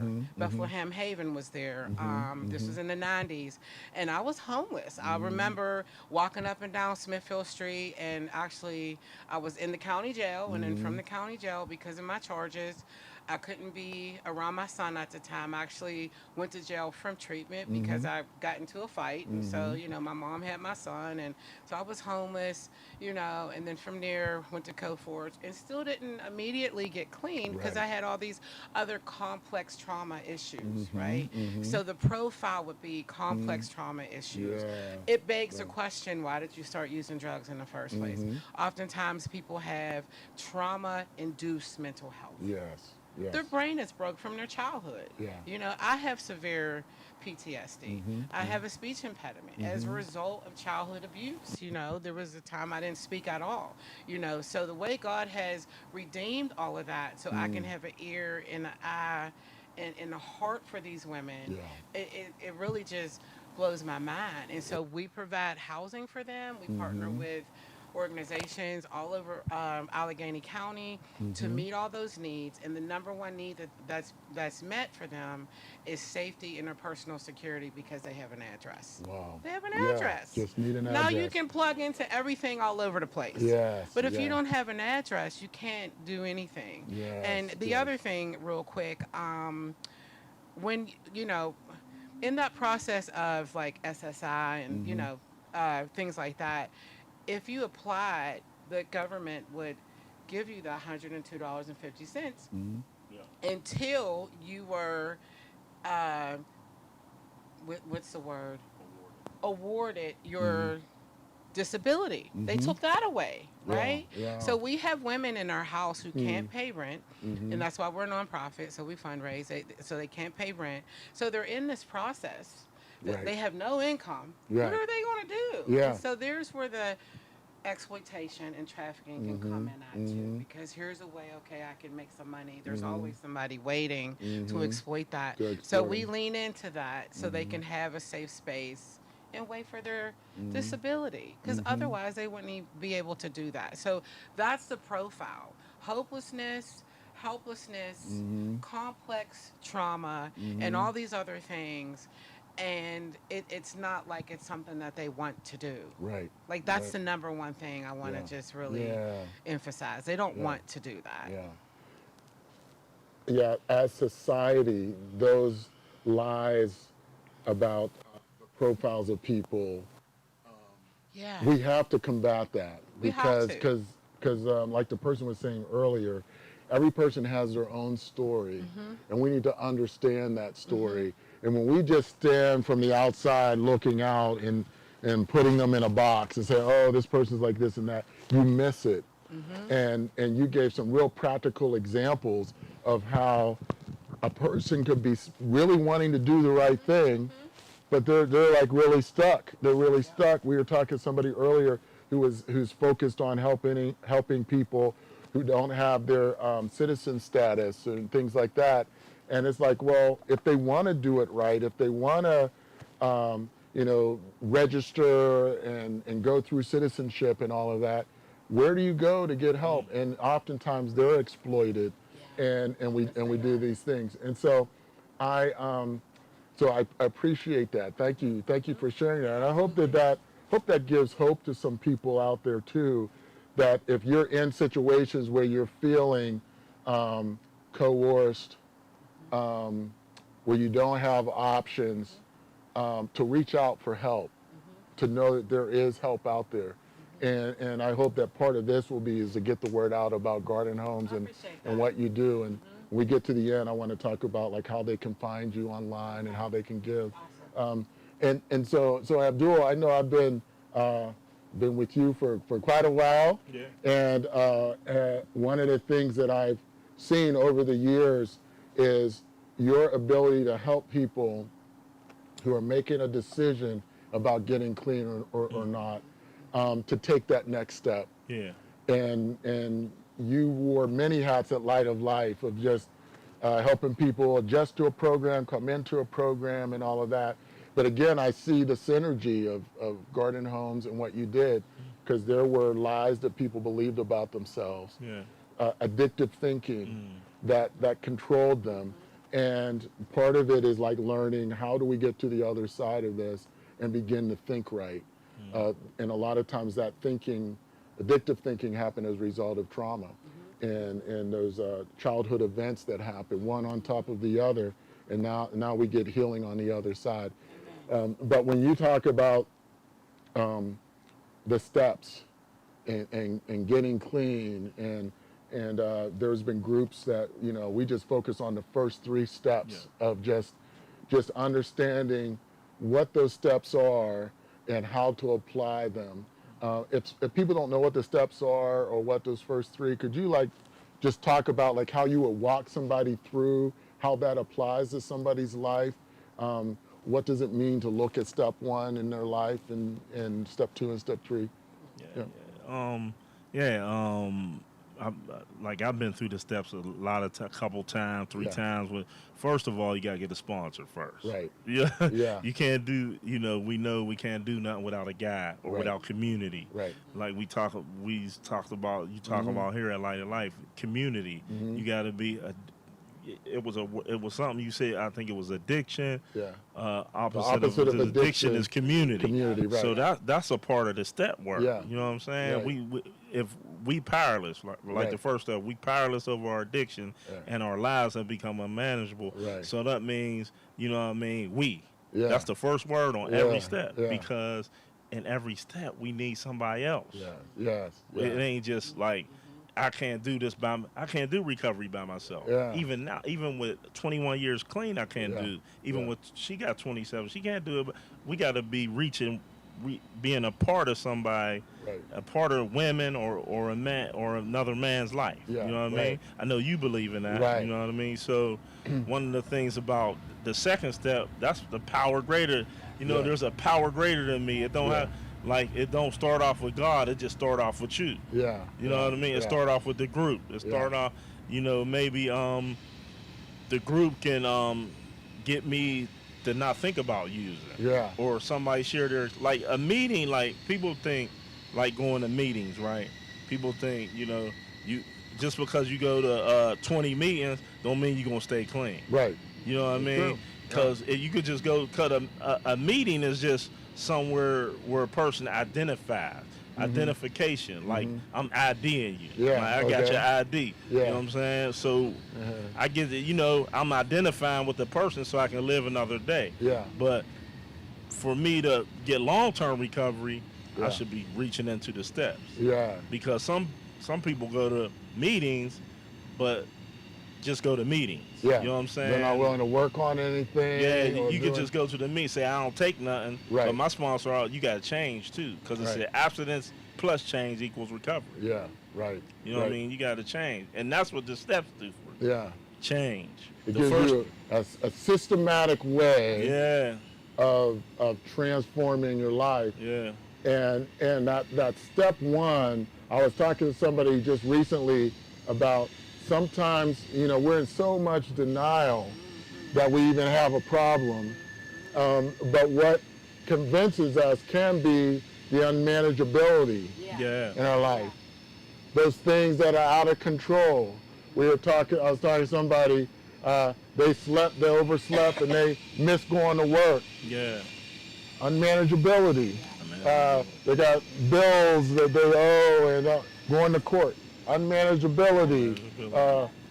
Family members won't talk to them anymore. Unmanageability. End up homeless. So these things start happening in their life, and they're feeling like they're a victim. They hear about the steps, and it's like, first of all, there's a we here. There's others that have been right where I am. Yeah. And so often when you're in this group, you'll hear people say, I have a sponsor, I have a sponsor. So what I hear you saying is, first of all, you can't do it alone. Yeah. You got to get real with yourself, with somebody else, and then understand that there's a power greater than yourself. Because I know people have said, well, look, I've been through rehab 15, they always have a number, you know.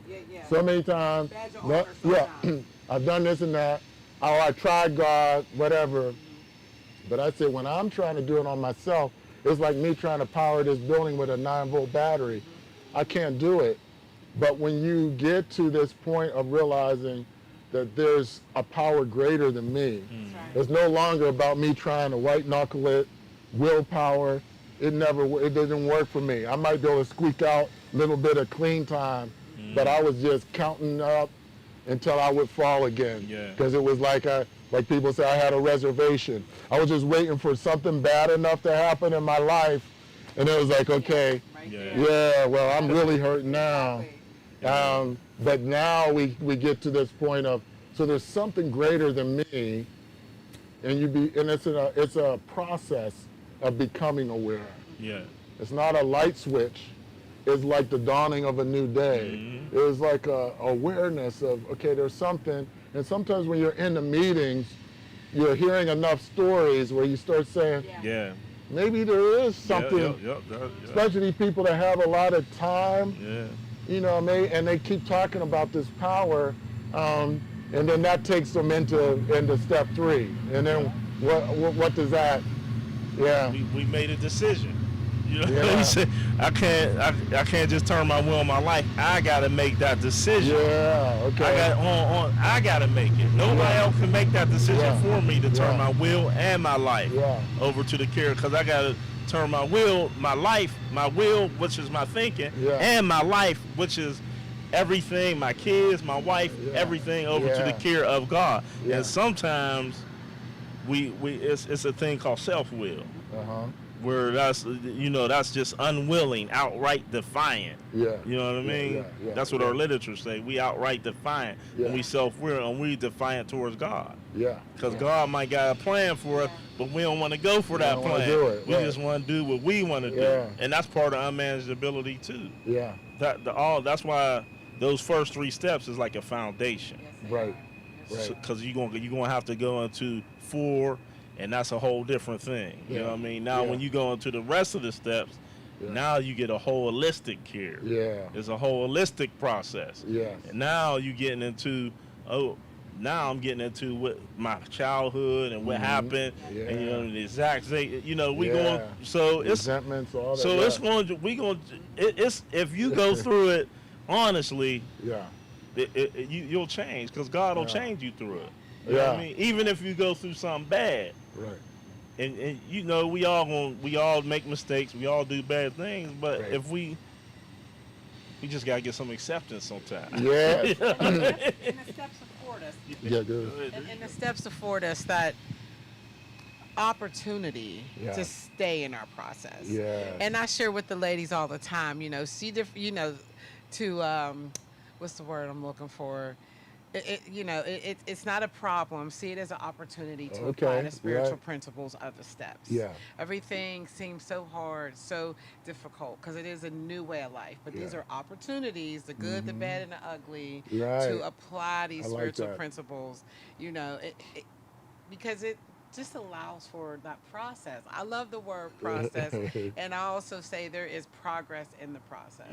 And I share with the women, as long as you don't get high, everything else is subject to revision. Like you will change eventually. You know, and joke around with them and say, even if you steal something, you lie, if there's someone you meet in the meeting who, leans into those issues of not having support and money, and you sleep with them for money, right? And I don't use the language prostitution and things like that. I don't use that language, but I just paint the picture of it is a process. Just because the drugs are gone, you still have all these other issues that you have to work out, and that is also the safety of our home. Everybody recovers at their own rate, and I support them in that. They are engaged in all the supports they need to stay in their process, because things just don't fall off. But the step work, your therapist, specific trauma-informed therapy, all these tools build their community of recovery. Well, one of the things I like about the Garden Home philosophy is that we've heard a lot about this idea of housing first, and it'll be, and for some people it seems like it's logical. Somebody's homeless, put them in a home, give them an apartment, things will be okay. But what we find out is a very small percentage where that actually helps. Most people need, especially if trauma is involved, you need some kind of supportive services. So this is a great example, a great organization that allows people the space to heal, to understand the underlying trauma, and then to get the support they need to heal. And as we've learned, there's actually a rewiring of the brain, a rewiring of how we think, how we process stresses, and from that, then new life can begin. Exactly.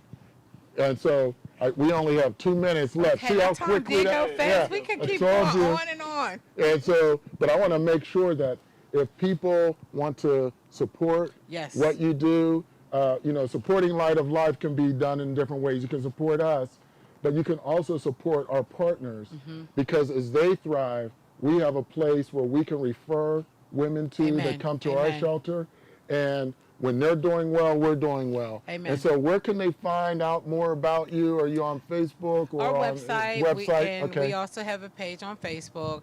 We are called GardenHomeMinistries.org. And as I said, our mission is to provide a holistic care for female victims of sexual exploitation and trafficking due to substance use coercion.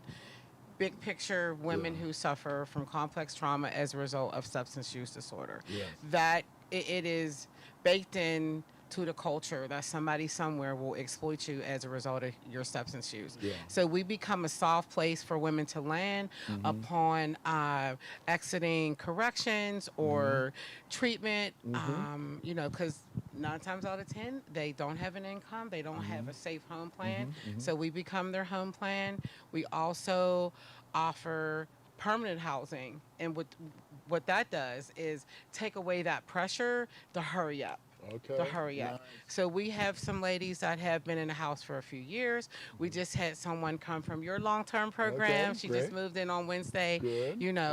We are a safe place for women to land, so they are not unhoused upon exiting corrections and drug and alcohol treatment. So we have a Facebook page, and again, our website is GardenHomeMinistries.org. Well, one of the things that we want to share with every time we're with somebody on the bench is a vision for what it looks like. And this is part of the puzzle here in Pittsburgh, that no woman that's here in our city should be exploited. And if they want to get out, there's a place for them. So thank you for what you do. Thank you. Thank you for being with us. We pray God's blessing on Thank you. you. And thank you for the fact that we have a strong partnership. Yes, we do. All right. All right. Thank you.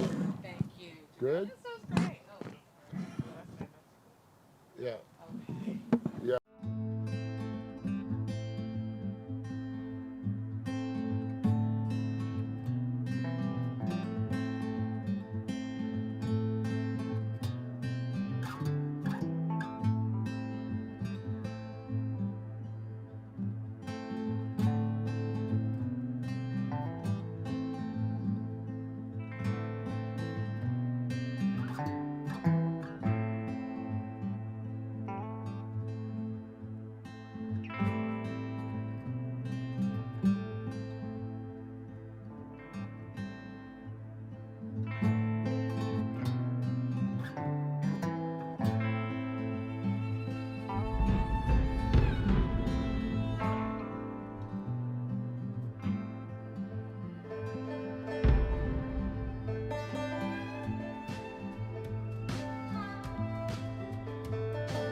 I started drinking alcohol first. I was selling drugs. I used crack cocaine. I've been in jails. I've been in institutions. The end of the road was when I was homeless.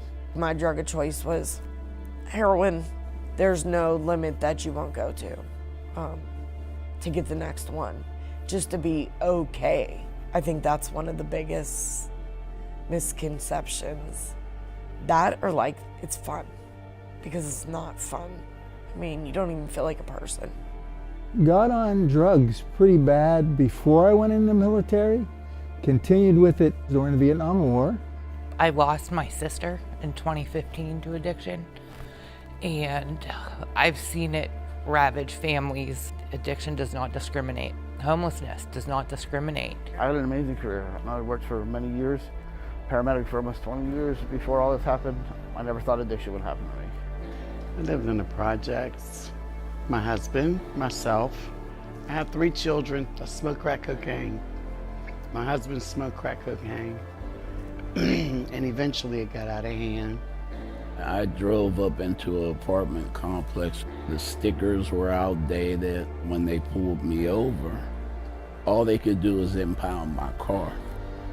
As I was walking away, the police officer found a rock of crack that I had been looking for a month and a half. And when they grabbed me, I told the officers, I know this is going to sound strange, but thank you.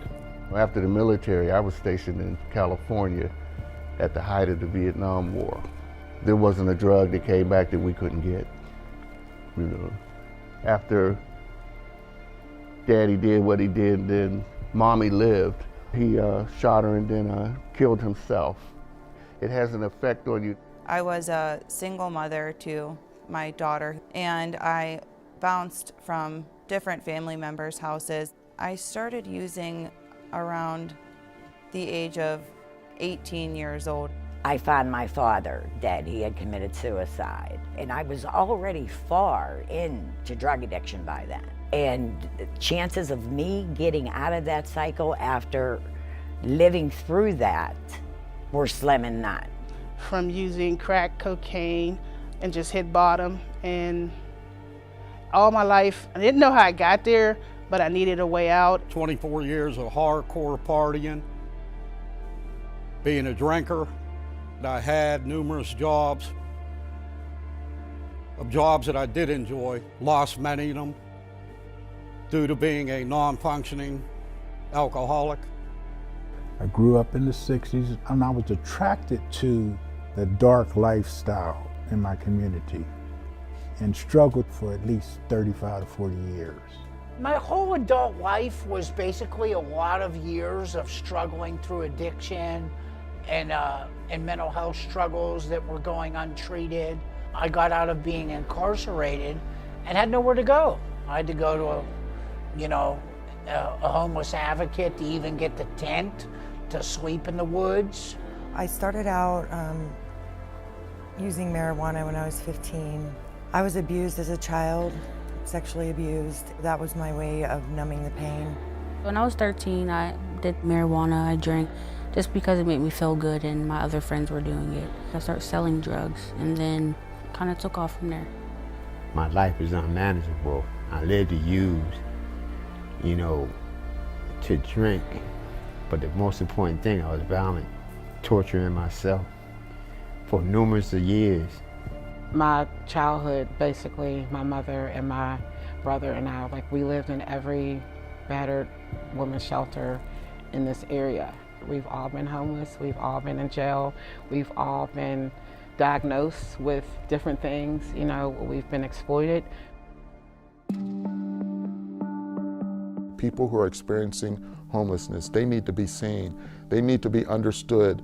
We need to take time to hear their stories and then come alongside them. I think the desperation, waking up in a tent, not being able to bathe for a week or two. There's just that look when they hit bottom and they're just sick and tired of being sick and tired.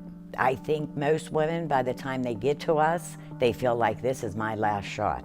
We are celebrating 70 years, and one of the things that's been consistent for that 70 years is that Light of Life has needed to adapt to the needs of the community. About 5 years ago, we noticed the people that were coming out into the streets were not necessarily the same demographic of homeless that were before. The outreach team, every day they go out. We have a lot of that were in college. And some of the others, younger people, we don't know the trauma that they went through in their homes, or even cases of being raped. I was a heroin addict. I've been clean 28 years. I lived in a tree shack for about 3 months. You know, this is, there's a personal investment. We're back, and again, welcome to Conversations on a Bench. You guys were here last time, right? I was. He was. I was, yeah. So it's much warmer this time, although this is the coldest time of the season. We had a polar vortex last Yes. time. It was like in single digits, so we're grateful. But part of what this is about is making time for 24 hours just to talk about homelessness, addiction, but also community solutions, and church is a part of that. So there's church partners that are coming, partners in our community. We're part of an international network called Citygate, and so on this day, which is World Homelessness Day, there are over 70 rescue missions that are all out having these conversations. So we're just one of them. I happen to think Pittsburgh's is the best one. Of course. Because we have the best partners and the best people. But that's what we're doing here today. So wait a minute. There's some technical difficulties. My microphone's not working. Do you want this one and then I hold the wire one? Okay.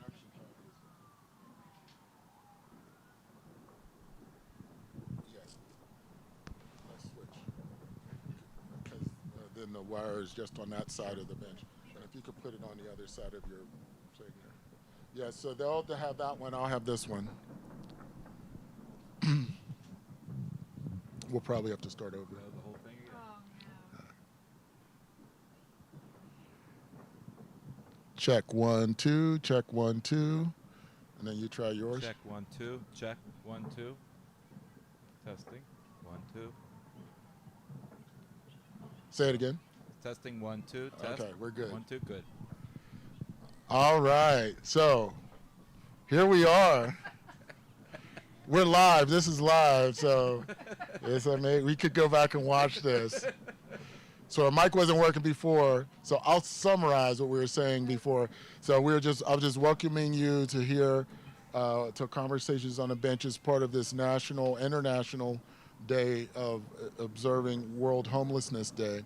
But one of the things that we like doing is highlighting in other cities, they might be focusing on the problems of homelessness, the statistics of their area. What I really feel like God wants us to do here is to talk about solutions, to highlight our partnerships, but to also paint a picture, prophetic imagination of what our city or county can look like when we're all living out what this should be. And at the very beginning, I shared from Isaiah 58 and Isaiah 61. And I love both of those because in those scriptures, it paints pictures of what it should look like. There's things like that the people who are hungry, they're being given food, or people who are naked, they're being given clothes. So it's like if we're living out covenant, our communities are going to be impacted. And in church, the same thing. If we're living that out, our communities should be different. So I'm so happy that my pastor is here to be able to be a part of this, and his wife. And so I'll just let you both introduce yourself, the church, and then we'll have a conversation after that. Sure. Well, my name is Ken Hune. I'm pastor of New Wine Harvest Church, and the church is 35 years old. Wow. And for many of the years, you've been with me, and God has given us such a beautiful friendship. Yeah. And while being at the church, God gave me a beautiful wife. Yes. And she is a minister as well, only she doesn't want to be called that. And I'll let her share. Yes, yes. Michelle Hune, and I am guilty as charged as your wife. And we did meet at our church actually through Celebrate Recovery. Which we'll talk about a little bit. Yeah, and so we get to see the clients of the Light of Life on a weekly basis and watch them transform and go through the process. And when they come in depleted, they leave new creation. So it's beautiful to be a part of it. Yeah.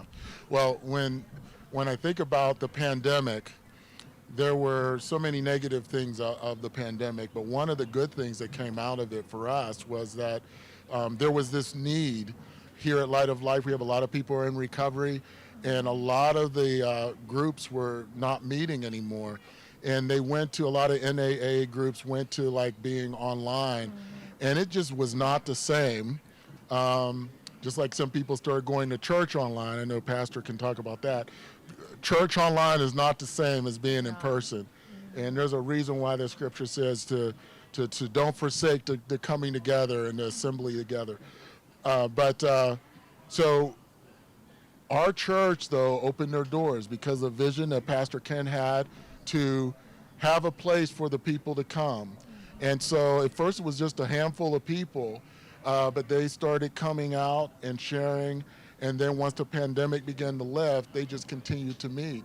And we've seen so much transformation, not only for them, but also in our church. Yes. And so how did you go from being a suburban church that was, doing well, but all of a sudden became part of this other community?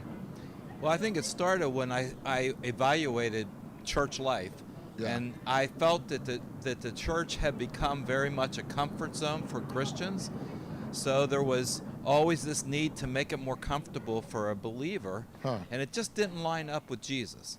So whenever at one time we had a bar in the church, and I used it for a coffee bar, and when I know the Lord told me to get it out of there, then the door seemed to open because I came across all these believers that had terrible past, and I was falling in love with how God transformed them. And I began to just say that word, transformation, over and over. Yes. And then I ran into somebody named Tad at a meeting, a men's meeting, and he talked about Celebrate Recovery.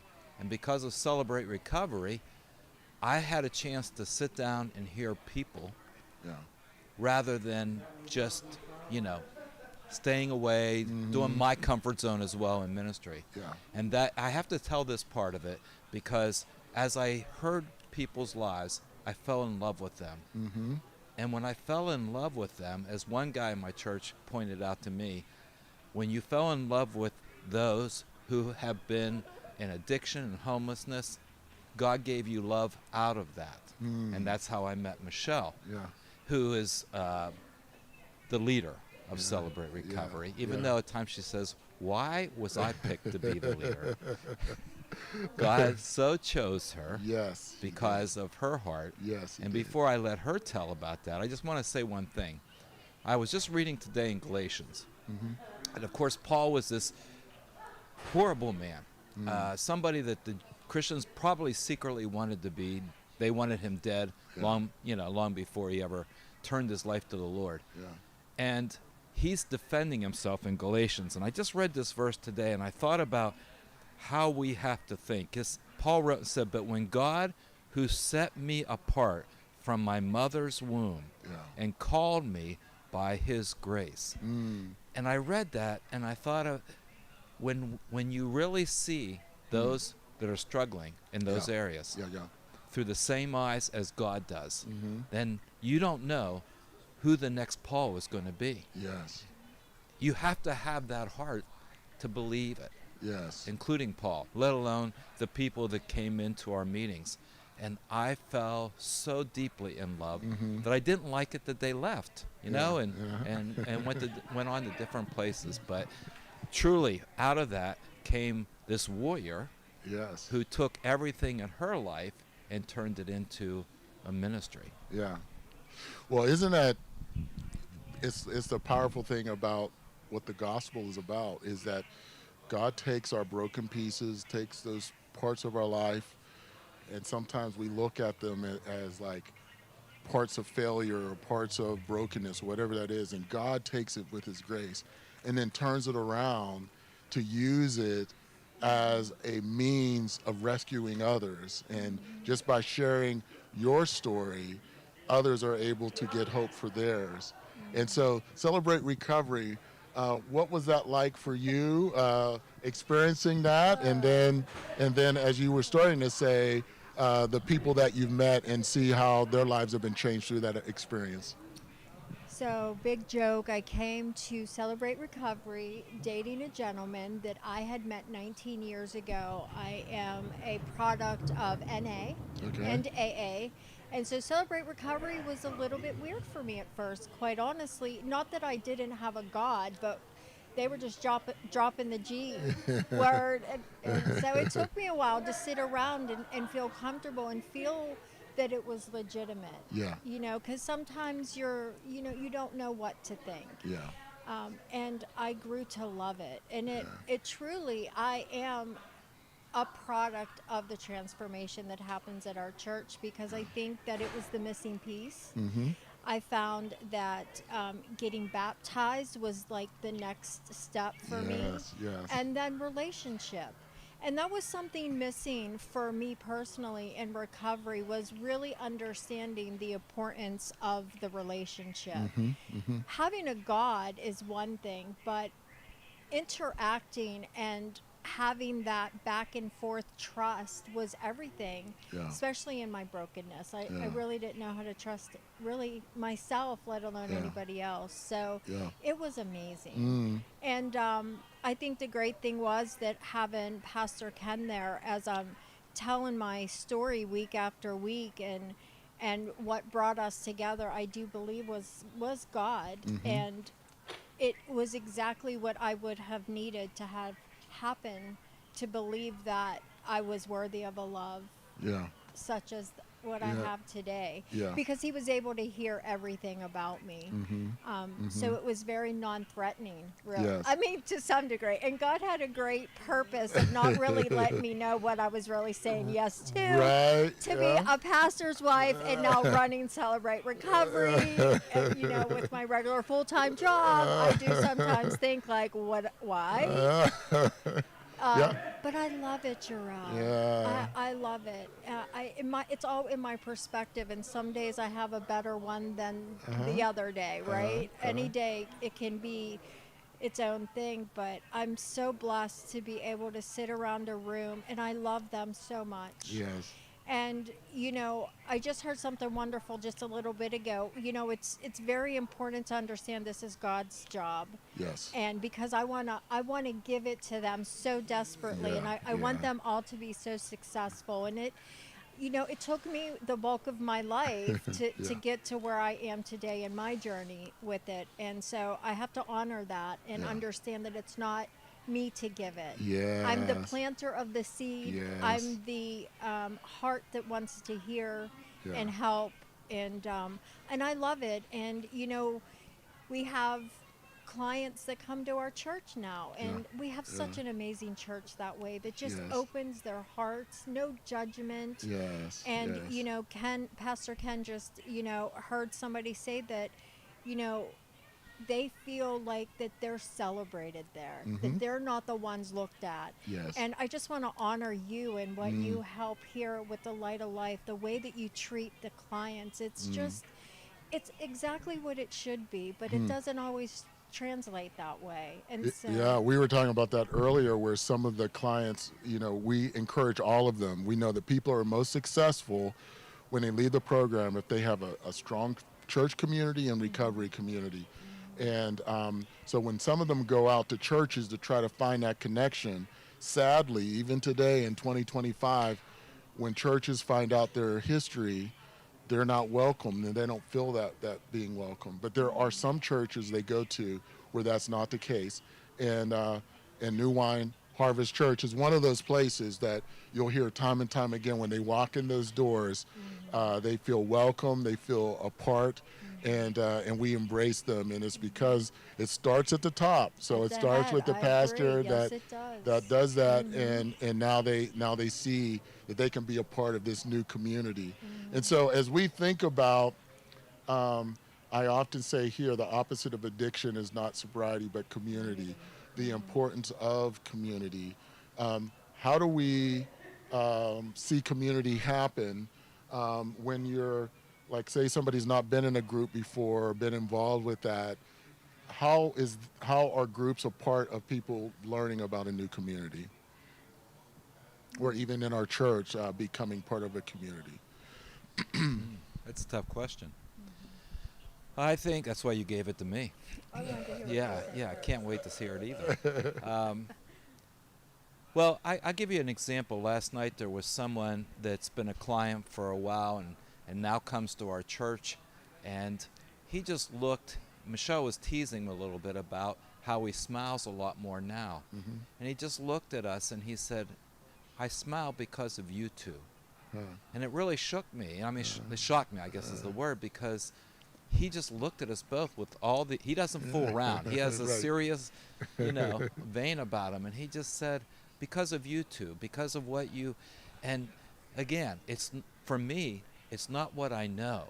It's not my past, but it's just acceptance. It's loving them. For Michelle, she not only loves them as you, but you all have such an experience level to reach them where they are.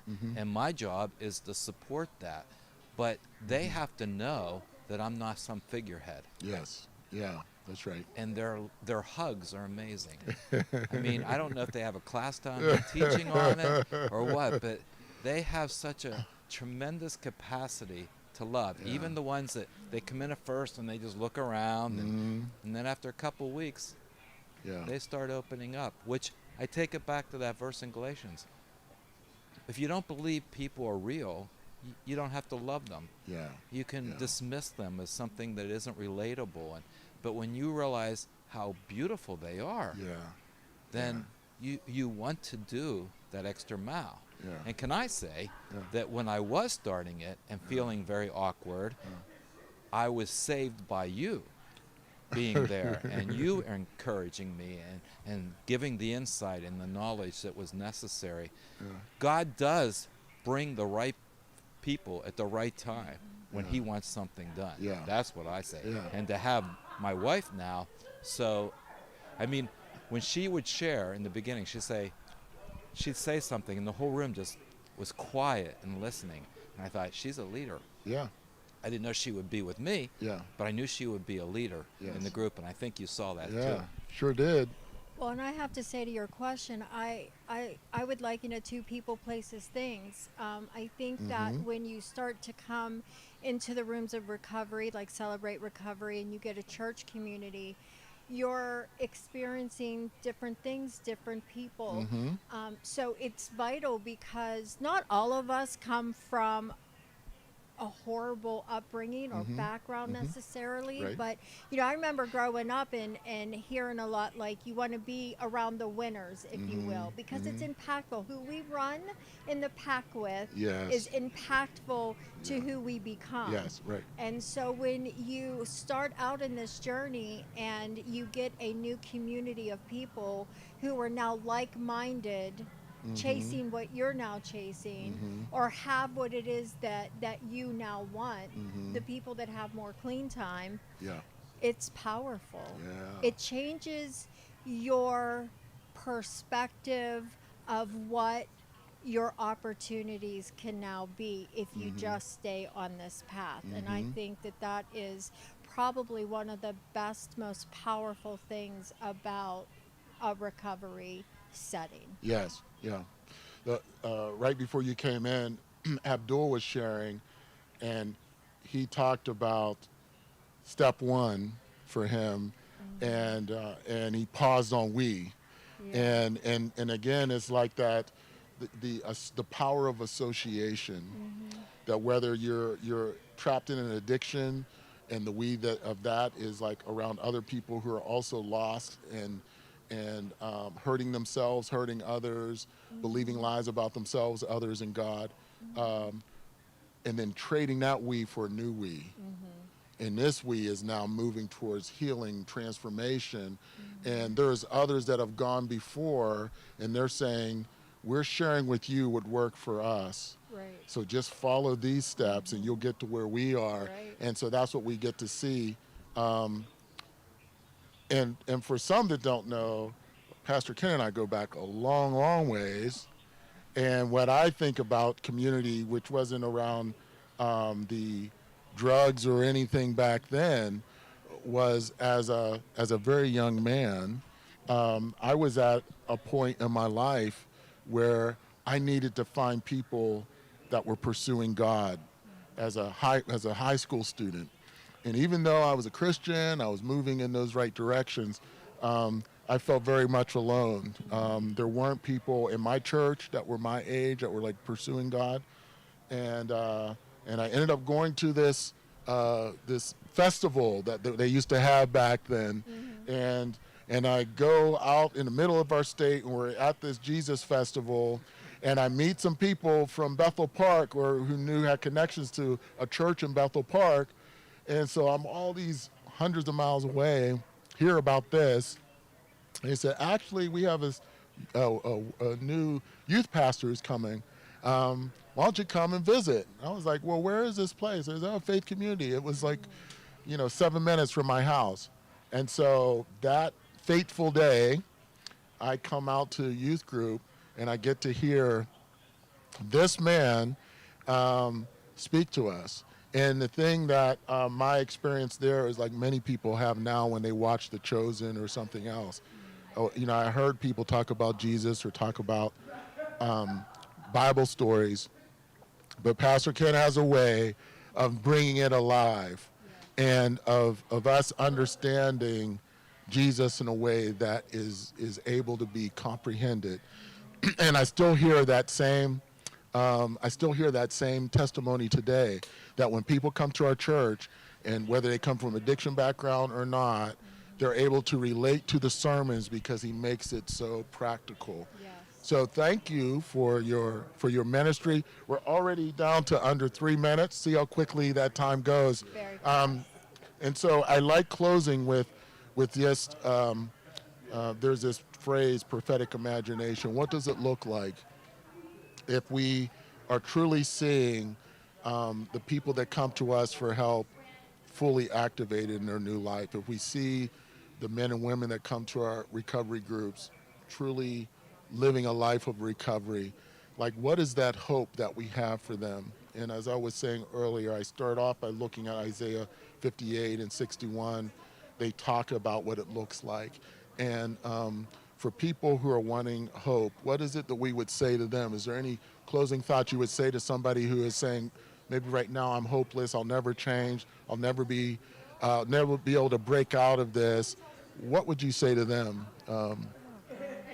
Well, nothing's changing if nothing's changing. It has to really just start with realizing that there's hope. Yeah. And in your hopelessness, all you have to do is have the next decision be something different, because you have a choice in all of it. And that's something I lost when I was in my addiction. When I finally got into inpatient and the nurse is checking me in and I'm a mess, crying, thinking, how did I get here? Like crying like this. And she looked at me and she put her hand on me and she said, you never have to come here again. And it was this huge turning point that it was like, I have a choice.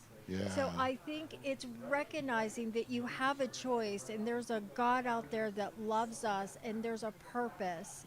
And through all of the pain, he can make that better. And it's just one step at a time, one day at a time. That would be. That's great. Thank you. You do that so well. I just want to end with this thought that God, some of the great men in the past, David Wilkerson, Chuck Smith, opened their hearts to people that weren't going to give them a lot of money, that weren't going to make them the greatest ever. And because God said that if you do it for them, You've done it to me. Yes. So when we touch what he said would be honorable, then the results are going to be greater because those are the ones that he said you got to go after. So those are going to give you the greatest results than any other kind of situation. That's right. So if we don't go after what he said to go after, we can't get what he wants to give us. Yes. So, Right. That's yes, good. That's good. eternal. Well, if people wanted to find New Wine Harvest Church, how would they find it? Are you online? Do you have a website? What Yes, was he saying? newwineharvest.org. Uh-huh. And the church is in Baldwin Borough. It's in the South Hills of Pittsburgh. Yes. It's back there. You can find it on Facebook as well. And every once a month, you don't hear me. You hear Pastor Jarrell. You hear Pastor Ken D'Alessandra. You hear Pastor Heather Cooper. Yeah. And I'm privileged to have a very powerful group with me because God's going to do great things. Yes. Well, we're excited that Light of Life is in partnership with New Wine Harvest Church, and that we hope that other churches will want to get involved and see ministry happen in your area. So thank you so much for joining me on the bench. I told you it would be painless. Oh, yeah. And so thank you, and I look forward to doing it again sometime. Absolutely. All right. If among you one of your brothers should become poor, in any of your towns within your land that the Lord your God is giving you, you shall not harden your heart or shut your hand against your poor brother, but you shall open your hand to him and lend him sufficient for his need, whatever it is. That's what the Light of Life does. Let me introduce myself. I'm not the same person you knew. Life in a brand new light. There's nothing that I can't do.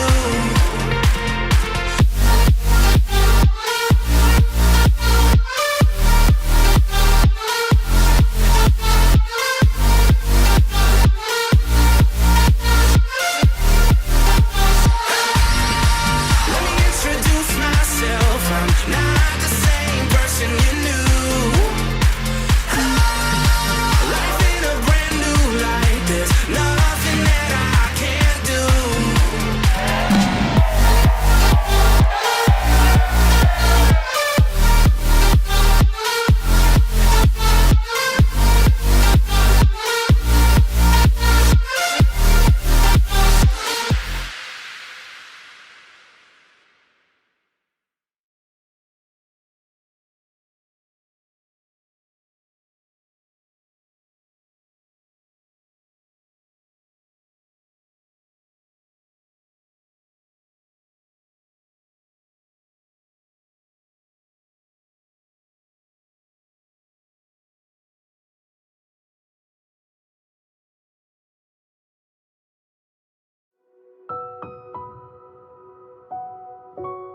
We have always said it starts with a meal.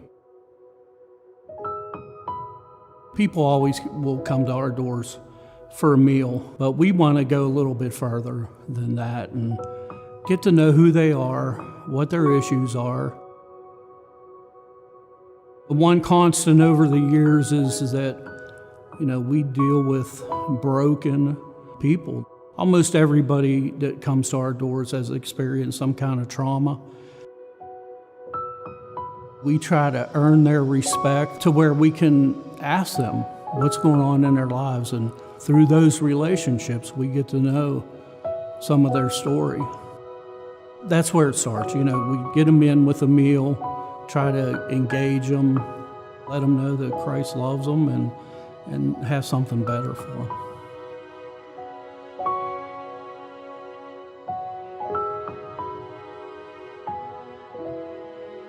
North Avenue, where the mission is now, is very small. The spaces are small and they're broken up, and we have coolers and freezers in every little cubby hole. And the biggest issue is feeding. We can fit 12 women and children in our front dining hall, and then we'll feed 20 men in our back dining hall. And so they eat in shifts. We bring the first 20 in, they sit down, eat their food, get up and go. There's not much time for guys to sit and engage each other. One of the biggest things that I'm looking forward to at Vetley, the new building, is the dining area. Well, we're almost going to triple in size. And we'll have more time, we'll have more room to engage these people. I just can't stress how much we're really looking forward to that a guy can sit down and he doesn't have to rush because there's guys outside waiting to come in and have his spot. That's part of that dignity that, we'll be able to offer them now.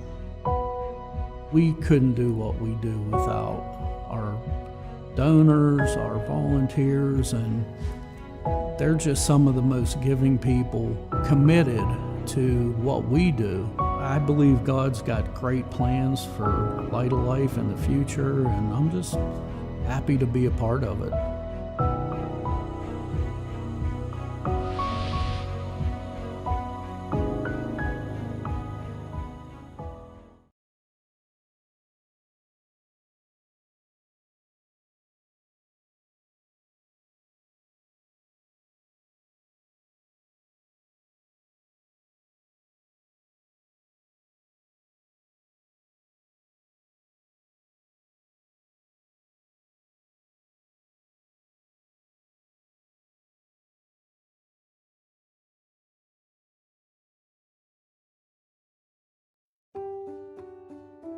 Their days are like surviving. When you see them in survival mode, I see people digging in the trash. I see people picking up cigarette butts off the ground. I remember one particular girl, when she came to the mission, I gave her a toothbrush and toothpaste and told her it was free, and she just started crying. She couldn't believe it was free. My name is Lloyd Massey, and I am the Community Engagement Liaison, and I've been here 15 years. What I do is I work a lot with outreach, going into the communities, to the camps, talking to the less fortunate, trying to help them along, we pray with them, talk with them, we take them hygiene kits. Some occasions they may need food, and we'll take them food, and then we just chat with them about becoming non-homeless. Like if they want to join our program at Light of Life, or they just want to, talk about life in general, how, things they've been through, how they became homeless, and how we can come alongside them to chat with them about the state that they're in. The building that we're in now, it was kind of cramped, and there was not too much space. The aisles were very narrow, and you'd be bumping everybody in the aisles there. They talk about they don't want to go in there because it's too cramped. One particular gentleman told me I'd rather just stay out under a tree. There's more space out here in the open air. So I know when they walk into that new building, they're going to be real appreciative for this space. Yes, the new building, I tell you what, where they're going to feel a lot of dignity. They're going to feel a lot of dignity, like, wow, this is for me. When the homeless person walks in that building, they're going to feel, wow, this is new for me. And that's why the building's there for them. It's not there for the staff and us. We're just servants. And the building is for them. And I just can't wait to see when they walk in there to feel the love of Jesus. It's going to be like heaven to them.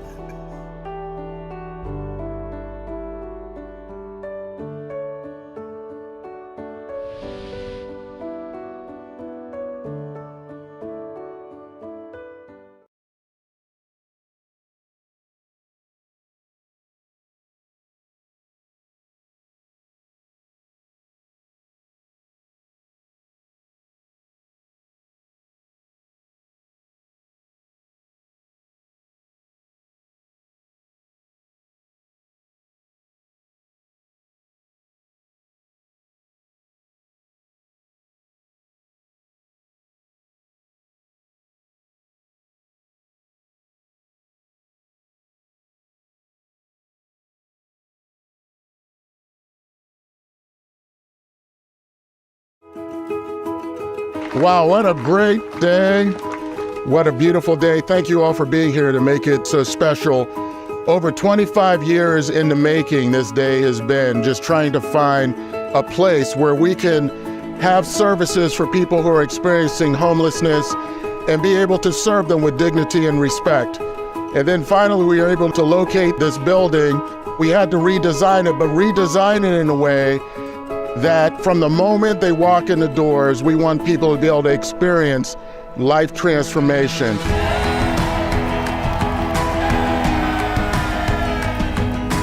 And so whether you're looking at the walls, the widths of the hallways, the height of the ceilings, the colors, everything is designed around taking somebody who is experiencing trauma, bringing them into a space that communicates that they are welcomed, that there's a place for them.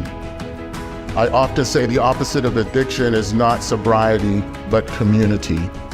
And we want those who are experiencing food and housing insecurity to know that there is a community for them. If there's anyone in our city that needs a place to come, a place where they can talk to somebody to hear their story, Light of Life is that place.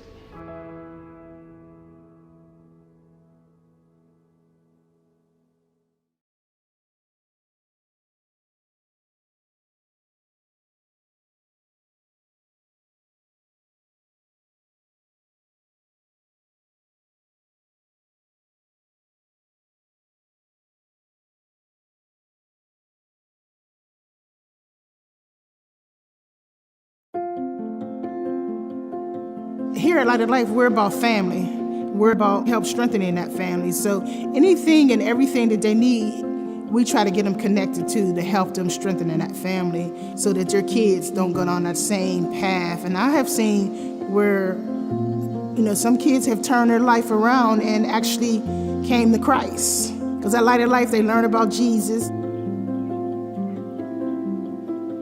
The women in the program are trying to stay clean and sober from drug and alcohol. And then in the same token, they might have some other issues, whether it's mental health or some sexual abuse. It's like a real hard situation for some of them because some of them just not used to their old behaviors and doing things the way they used to do them. So new things is like scary. It puts fear, doubt. So I try to give them strength and hope that they can do it. And I'll use myself as an example because I'm a recovering addict myself. So I try to give them examples of, how I came through certain things or what I've seen other people come through. I just try to give them strength and hope.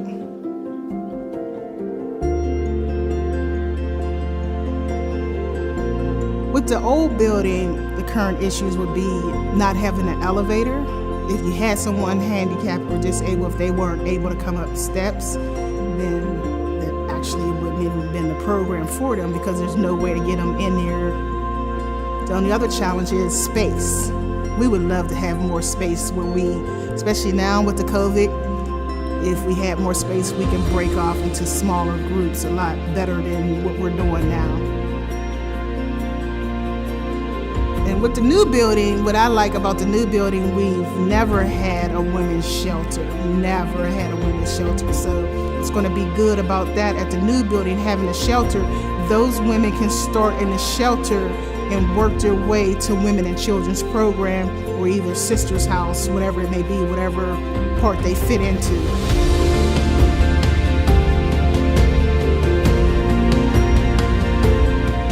In the future, we'll be able to hold more, especially with the shelter opening up. We'll be able to hold more, and going into a new building, we'll be able to broaden our program and be able to give a lot more women the care that they need to grow in their recovery.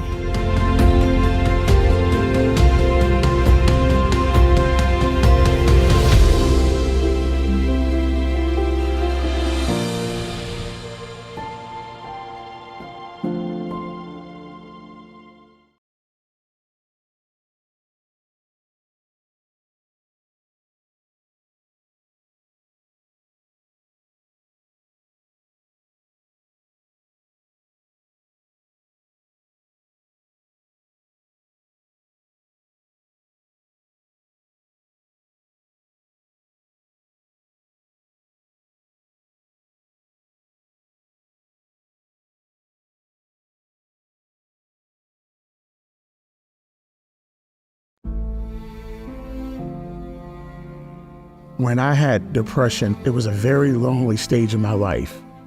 I started to not recognize myself. I started being alone every day, not going to work, not paying bills. I didn't answer calls. I didn't talk to family or friends. It's a hurtful feeling to where it grabs you in the chest, and it just continues to grab you because you have no relief. It's a suffocation. I grew up in Edgewood, on the east end of Pittsburgh. It was a good Christian home. I grew up going to Sunday school and vacation Bible school.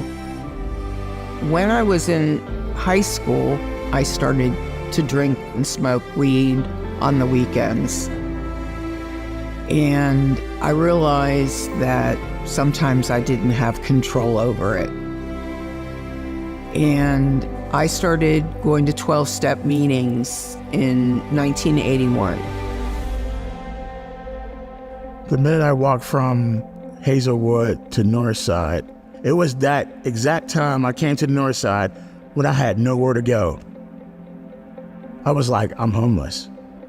And the only reason I'm homeless is because I walked away from everything that I had because I just couldn't take it anymore.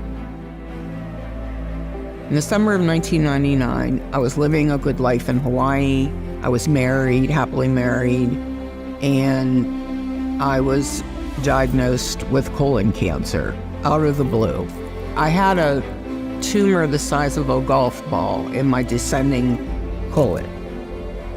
I've had cancer in my colon, my lungs, breasts, and I've had 5 different surgeries, and I've been prescribed a lot of opiates. The path to homelessness is different for different people. And we know that since COVID has happened, that there's been an increase in those who are dealing with depression, those who are dealing with mental health issues. And then you have those that enter into homelessness because of addiction, with the opioid crisis, which continues to set records of deaths in our county. Many people are being impacted by that crisis. And a lot of them, they entered into that addiction by getting a prescription from a doctor. They find themselves in this situation, and next thing you know, they're addicted to an opioid, and then they try to find other ways of feeding that addiction when they can't get the prescription any longer. I started wanting more and started taking more than what was prescribed. I was still going to 12-step meetings, and I met somebody at one of my meetings who was a heroin addict, and we kind of hit it off, and I ended up doing a drug that I said I'd never do. I got to a point in my life where I wanted to jump off a bridge at a point in my life during my homelessness. I didn't want to deal with it no more. I didn't. It sucked. Life sucked. Like, I couldn't do anything. I couldn't work. I didn't have anything. I was just to the point where I'm just at this bridge, and I'm just like, just take one step at a time and you could be there. We started getting arrested, possession. I started overdosing. I had family members not talking to me. It got to the point where death was a comfortable thought to me, because I did not want to keep living this way, but I was stuck. So one of the things that Light of Life does is that, first of all, we want to hear someone's story. We want to talk to them. We want them to know that they have a safe place that cares about them. And then we want to come alongside them and refer them to places that can help them. For many of them, part of that depression has left them feeling isolated and feeling like they don't have any options. And what we want them to know is that there's a whole community that is waiting to help them and come alongside them. I ended up getting arrested a few times. I ended up going to jail, which I was horrified. And then I realized that I needed to change my life desperately. Light of Life, the moment I walked through that door. It was quite an adventure. I walked in that door, didn't know, have directions. I didn't have a sense of security. I didn't have any hope. I didn't have anything but the clothes on my back. And I gave them my name, and they said, "We know who you are. We were just waiting for you."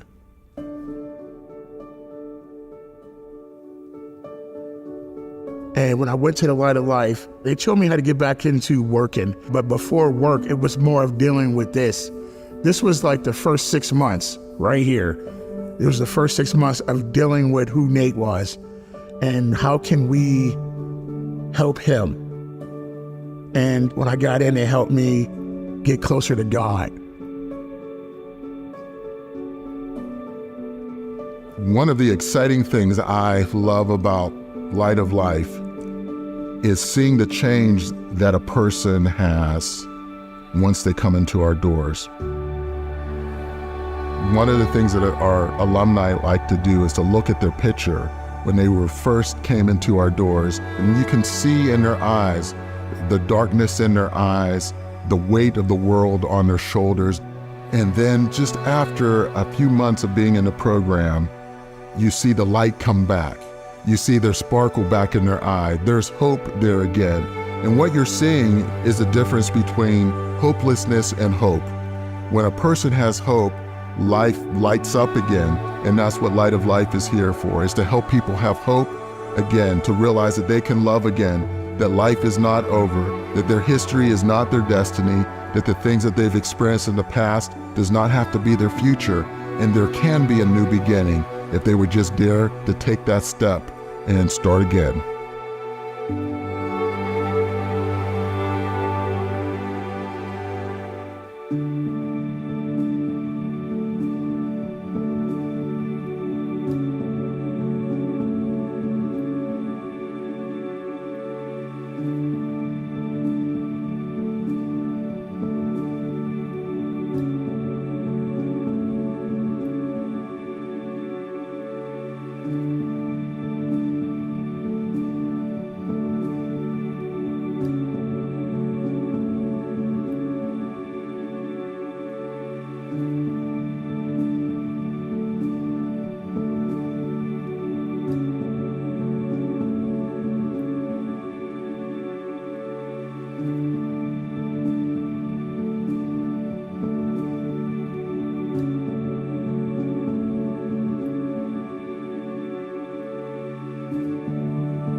In the fall of 2017, Light of Life allowed cameras to follow Dean Robinson, a member of the newly formed outreach team, as he visited homeless camps around the city of Pittsburgh. What you will see is the stark reality of addiction and those working on the front lines of this battle.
This homelessness, along with addiction, has changed over the years.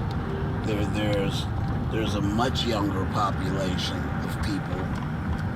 I've had guys sitting in my office, and I seen the look on their face, and I really do think they wanted to get clean. But it didn't happen that day. The next day they were gone. Madison Camp will be coming up on your right. That is a heroin camp. And pretty bad. You have your old diehards that just refuse to change their ways. Nobody in the mother or wife or father or son or daughter or no one has ever even tried to help me. Then you have the young guys that are just lost.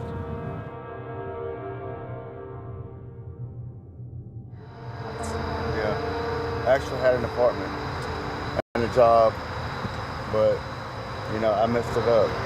I got back on drugs. I didn't do a lot of heroin stuff, up here. I tried heroin for the first time when I first got up here. So, I just think about my mom. I'm all the way up here, got away from my family, and that's the last thing she needs to identify one of her kids. You know what I mean? In a body bag. Oh. How long have you been homeless? 9 years. 9 years. May I ask what kind of drugs you do? Marijuana, alcohol, heroin. I have a lot of success on the north side because that was me. I was born and raised here on the north side. I grew up in a house with my mother, my father, and my sister. They had high hopes for me. I was an athlete. Somehow, some way, I just fell into the wrong path. I would get home weekends, and then it went to 4 days a week, and then 5 days a week, and by then I had to have it to function. The stuff I was doing out on the street, people don't live through that stuff. And I really think I was trying to kill myself. I had to change my way of thinking. I had to change the way I do things and extend a helping hand to those that need to get back up.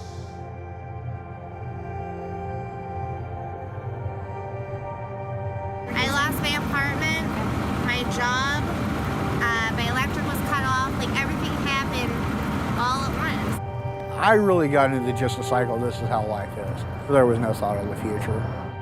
Pittsburgh's infested with it. It's everywhere. Now you have young guys that are mixing heroin with fentanyl and elephant tranquilizer and all this. You don't know what you're putting in you, and it's killing people. I have a lady I've been with for about 3 years. I love her very much.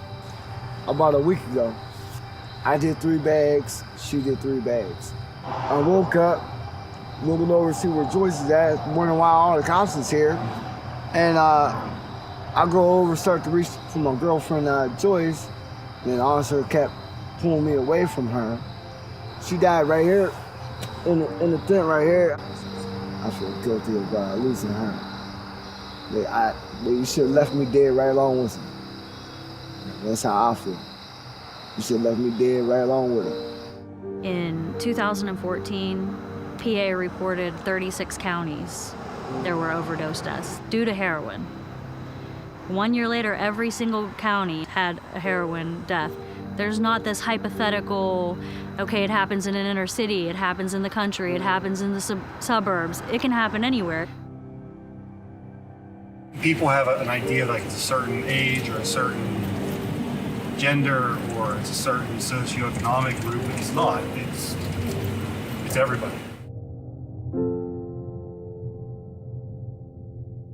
Angela was always just very unique. We grew up in a very tight-knit family.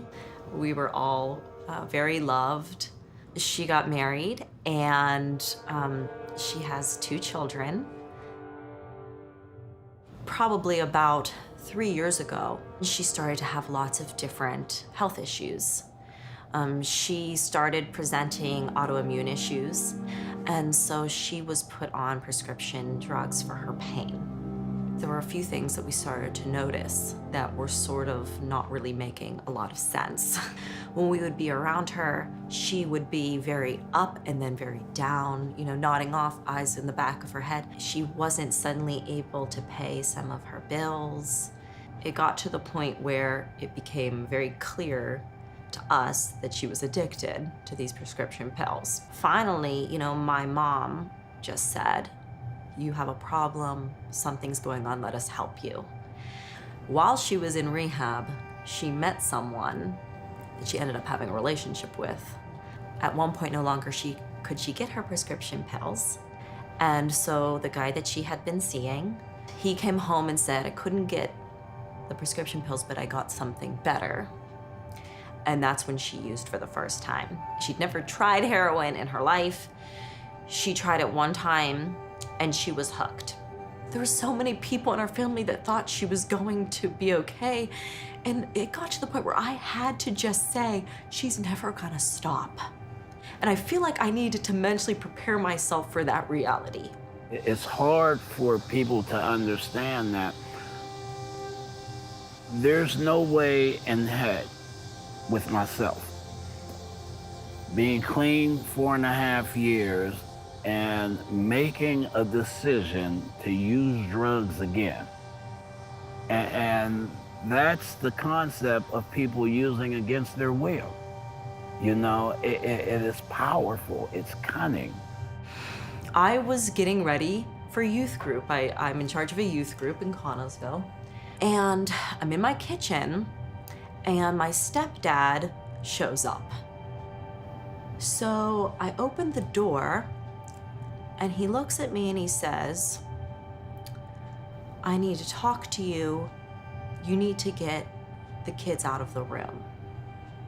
And he walked me to the back of the house and all he said was, "They found Angela, she's dead."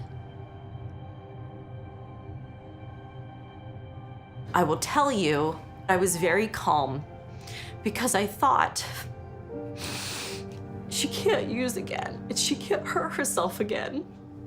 I felt as though it was like a prison in her mind that she couldn't get out of, and she hated herself so much. And now she didn't have to hate herself anymore. And she didn't have to hate herself for what she did to all of us or to her kids. And that she was at peace. This really is a disease. She didn't choose this. She might have chosen to use that first time, but after that, she wasn't in her control. This is a culturally driven disease that is creating a ripple effect of crime, economic depression, socioeconomic despair. This is an epidemic. There's a struggle, it's huge. It's a big fight. And I feel like at this point, I don't know who's winning the war, but the drugs seem like they're multiplying.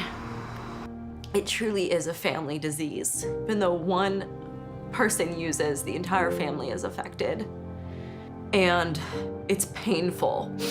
And no one should ever have to tell their loved one that they're not ever gonna see their mom again. If we don't come together and attack this disease together, it's gonna consume us, okay? And I'm scared of what this world will come to.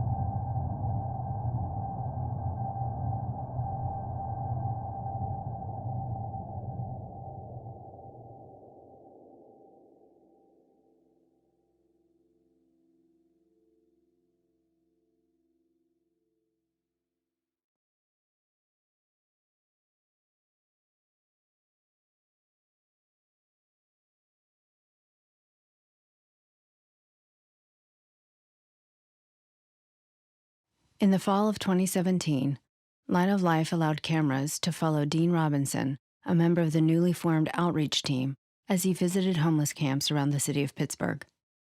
All right, so we are back again, and welcome to Conversations on a Bench.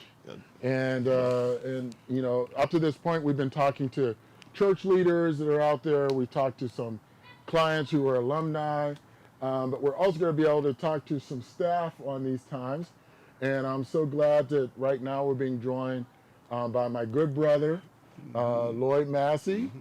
And when so many people talk about Light of Life and being introduced to Light of Life, many of them will start with talking about being introduced to the work that we do because of Lloyd. So thank you for your service over all these years. And like, how long have you been with Light of Life? 20 years. 20 last years. month. Wow. 20 years. 20 years. So you wore a lot of hats during those times. Oh yes, many hats. But I remember, you know, at the beginning when I connected with you, it was over at the Old North building. Yes. And being there, you were helping in different roles, helping people get acclimated, learn about the program. Yes. But then there was the fateful time where, as ministry was trying to adapt to the changes out in our community, that we saw we needed outreach. Yes. We realized that as first we had crack, then as the opioid pandemic started happening, we started realizing people weren't coming to us as they were before. Yes. Some of our community partners, some of the businesses in the area, they started reaching out to us saying, you know, we need help with some people. They didn't necessarily want to call the police. And out of that was, you know, we need to really have an outreach. And it started off with the outreach of one, which was you. Yes. And so just tell us about that, about outreach and about the ministry that you bring to Light of Life. Yes, thank you, Jarrell. And when we started outreach, we got a Durango vehicle, Dodge, and we would go to the camps and the panhandlers, and we would just chat with them, just letting them know the services that we offered at the mission and everything. And some of them were kind of hesitant at first, but as we kept going out each day, taking them little snacks, water, ball caps, tassel caps and everything, and just building up trust with them.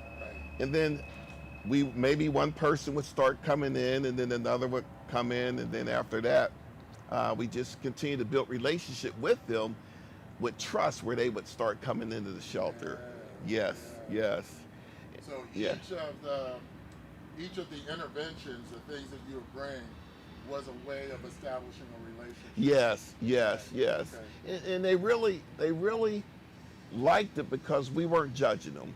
Right. In their condition, we looked beyond that, and we looked at the inner person, just letting them know that we're here to help you with your necessities, and we want to help you. If you come back to the mission, then we can help you more with case management and everything. Yes. Some of the people would accept that and some didn't. Yeah. Some would and some didn't. Yeah. And so that's the thing. It just takes resilience of keep going back, and then sometimes it takes a while before people finally say yes. Yes. One of the things that as you were going out, you also would work with some of the businesses in the community. Yes. Oh, yes. So we would go to the businesses, and we gave them a card to call a particular number, and we would let them know, like, you know, don't call the police on them unless there may be criminal activity or something. But we would let them know, if you have some reasonable suspicion that this person may be homeless or they may need help, call the number, and then our outreach team, we would go out and intervene with the people to try to help them along. Right. Yeah. Yes.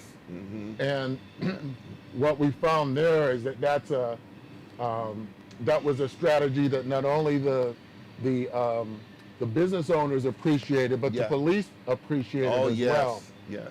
Because now they weren't being called on some of those things that really didn't require them, and they could stay focused on the criminal activity. Yes. And it also, one of the things that's so important for us is dignity and respect. Yes. We want to treat everyone with dignity and respect. Yes. And so when you go and you interact with someone, I know you are always trying to let them know of our service. Yes. But one of the things they comment about is that they're seen by you. Yes. You don't look at them as if they're a problem. You look at them as they're a person, and you're giving them an opportunity. Yes. Mm-hmm. How did you begin doing that? Like, why is that an important part of our approach? Well, you know what? They're human beings. Right.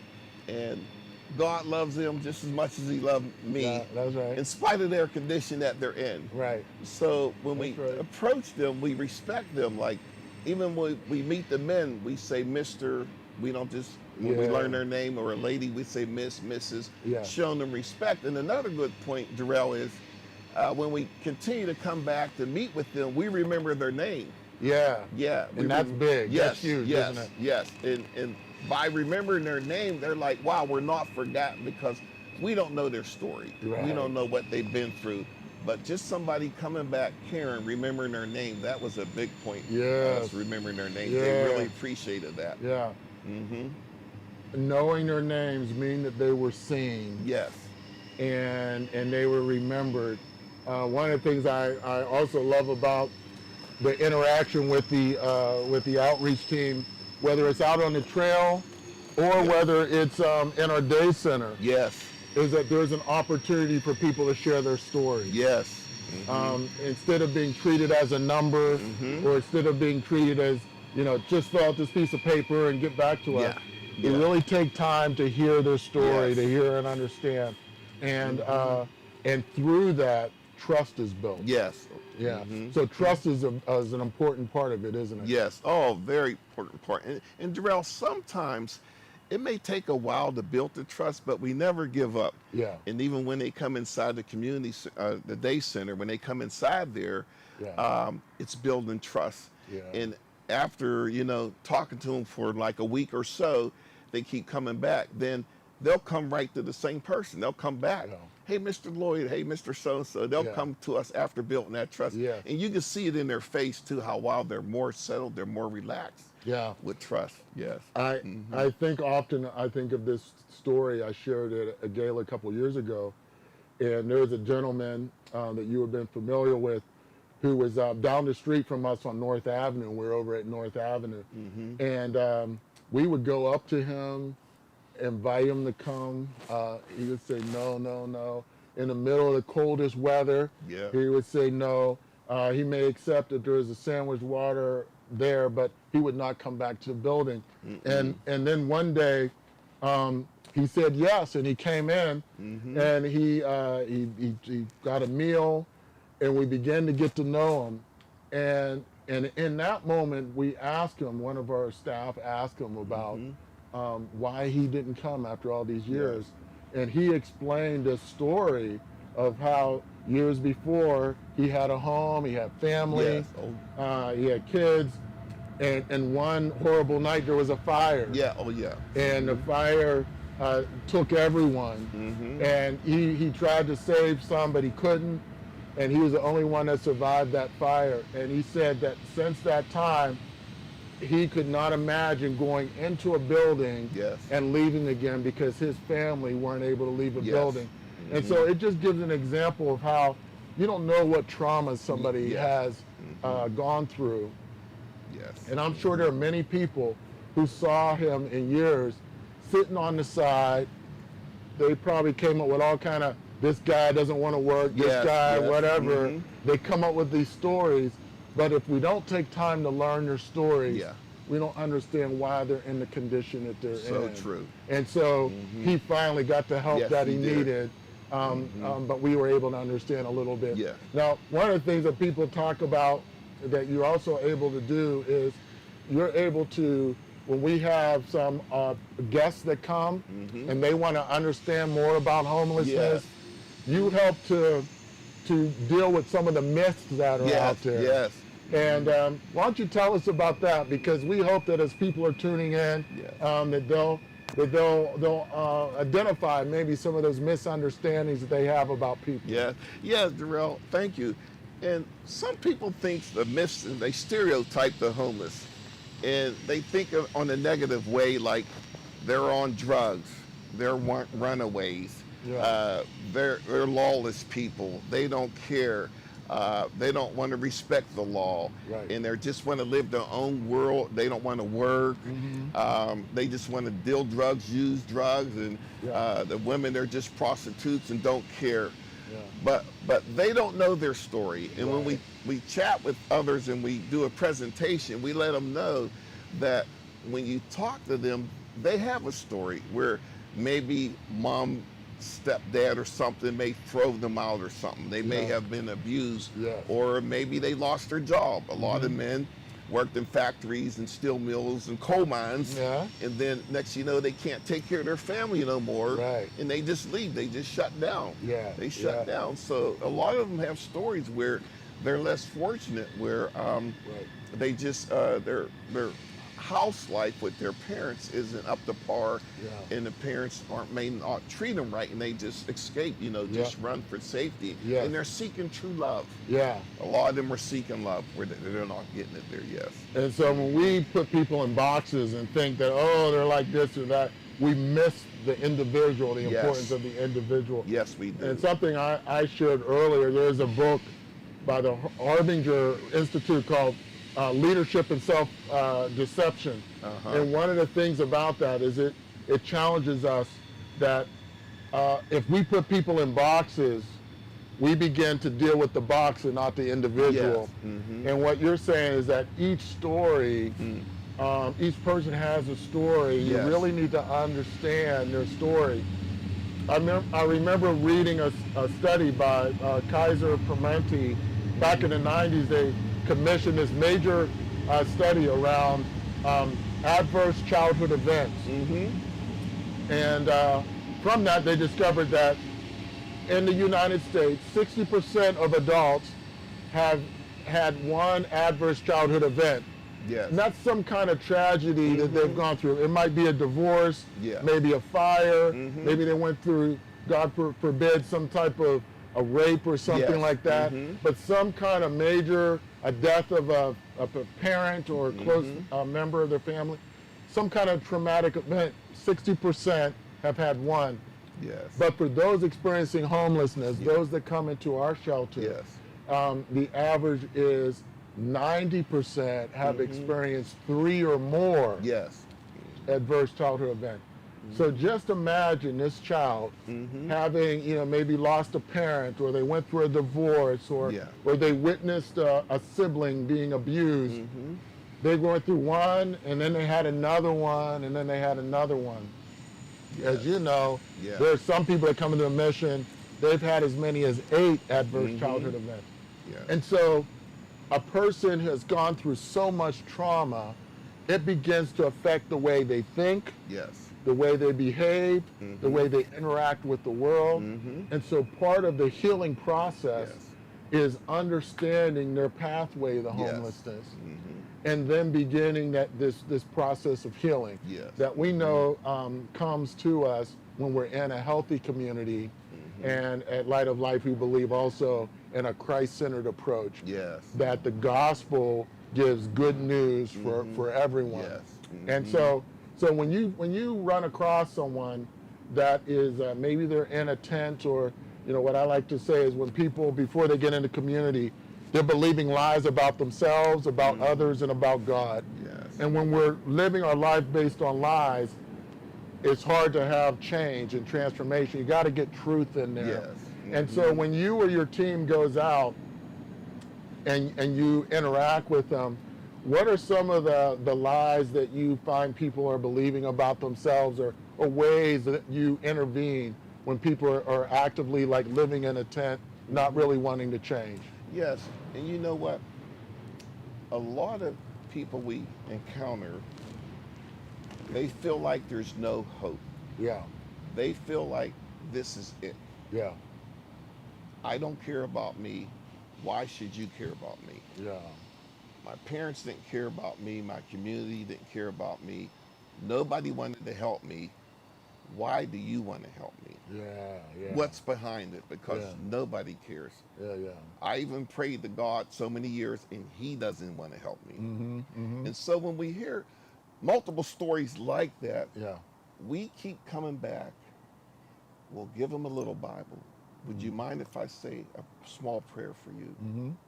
And their eyes will connect our eyes like, wow, somebody cares. Yes.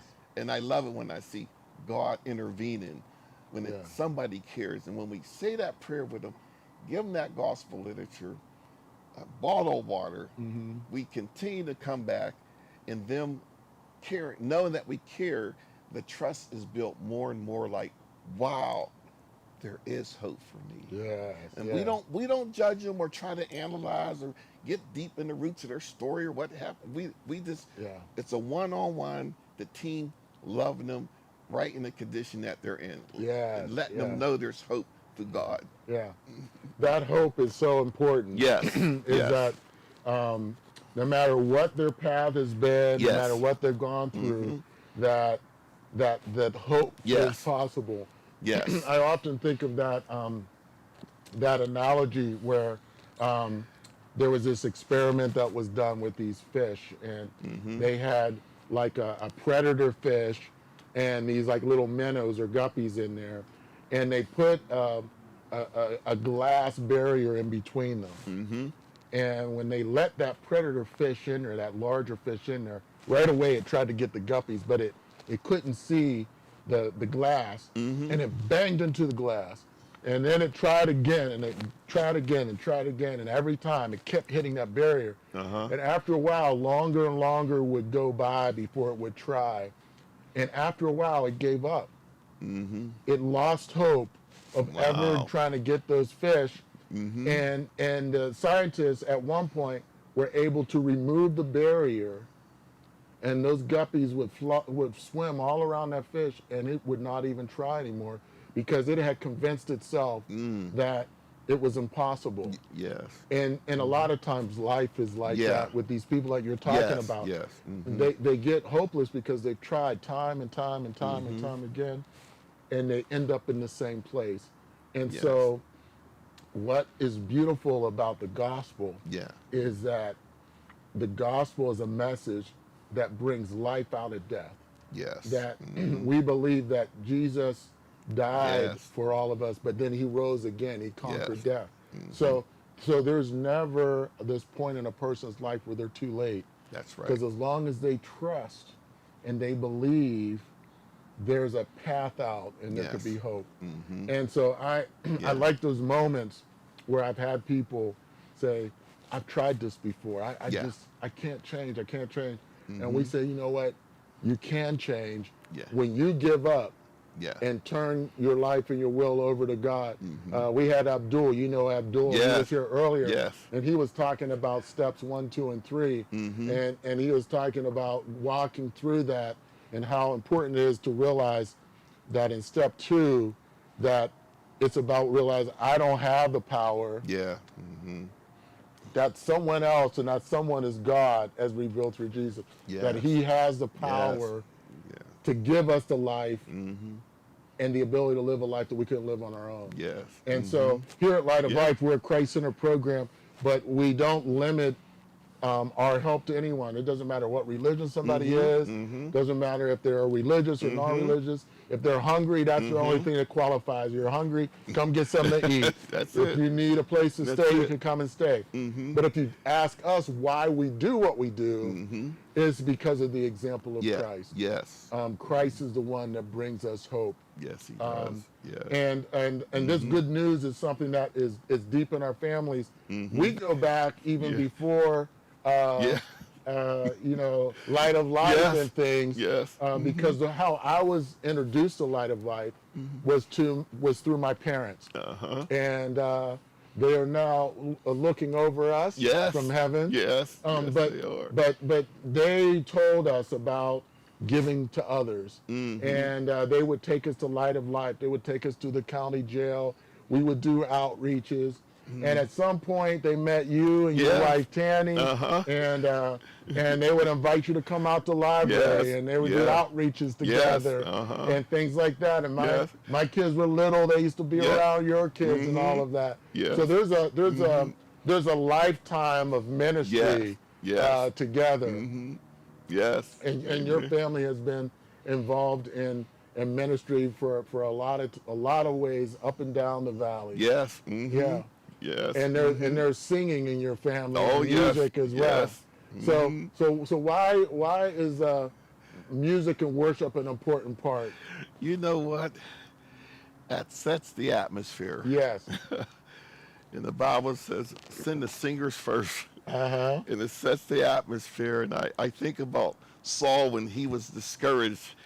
And they said, David's going to come play that harp, and it soothes his spirit. Yeah. And even I think about the chapel services when they come in there, or even when they come to our day center, the music is there, the atmosphere is there. And you know, Darrell, the other day with the music part, I had some music over at the social services office. Okay. And a particular lady came in, this was just last week, and she sat there, and I was getting the paperwork together, and she began to weep. Just the quiet music with the atmosphere. And I said, oh, let me go get you a Kleenex.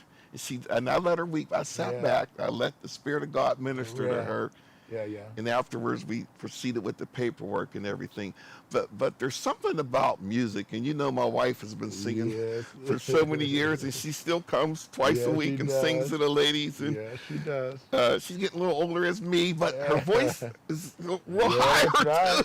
But she's older, But there's something about music and how God made us to cry with tears, but He also made our souls to receive music, worship, and praise. And there's healing with that too, where they hear the hope and the healing and praise of music. So that music sets an atmosphere. Oh, yes, it does. Oh, and yes, so, it does. And so as we prepare to leave, we already only have like 2 minutes, a little over 2 minutes. Yes. But I always like trying to leave with either a message of hope or something about what we can take away from here. And one of the other parts we didn't talk about has been in the chaplaincy. Yes. You've been involved in that and working with so many churches and pastors that will come out and want to share. And their story becomes part of our story. So just talk a little bit about the partnerships in the churches that will come and be a part of our chapels and share with the men and what that looks like. And you know what, Darrell, that's something because they miss going home for dinner on time and they're fighting traffic, but the ministers and chaplains and the singers, they love coming here. This is church. And some of them bring snacks and tracts. They'll talk with the men or stay later afterwards. But they're bringing the gospel of Jesus Christ to the people in the shelter there, and there's nothing like the gospel. And they enjoy it there. And even me, it's like being in church every day, just talking with them, and even having coffee or a sandwich with them afterwards, eating there with them. But it's getting the gospel out. And so Light of Life is a universal church too. So as we prepare to close here, we have an outreach team. We have outreach cards, which I need to get some and have out here. Have some up in my office. I'll have them for the rest of it. But those outreach cards are there. And if people call that number, you or your team will be able to answer them and tell them about it. And we just encourage people that always attach a resource. With that outreach card, sometimes people put rubber bands or gum bands, as we like to say, around a water bottle or a granola bar, and they hand it out to people. And then later on, they might be in their tent, and they'll pull that out, and they see on there, somebody gave this to you because they love, because they care. So there's always a message of hope. Oh, yes.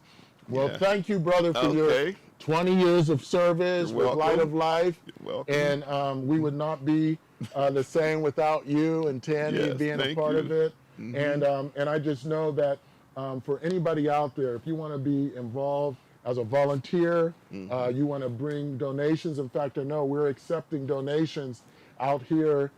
People are bringing warm clothes and mittens and things like that. They can drop them off, and your outreach team uses that, because when you go out there, you bring practical needs to them.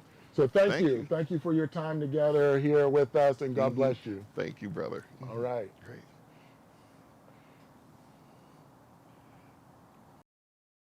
In the fall of 2017, Light of Life allowed cameras to follow Dean Robinson, a member of the newly formed outreach team, as he visited homeless camps around the city of Pittsburgh.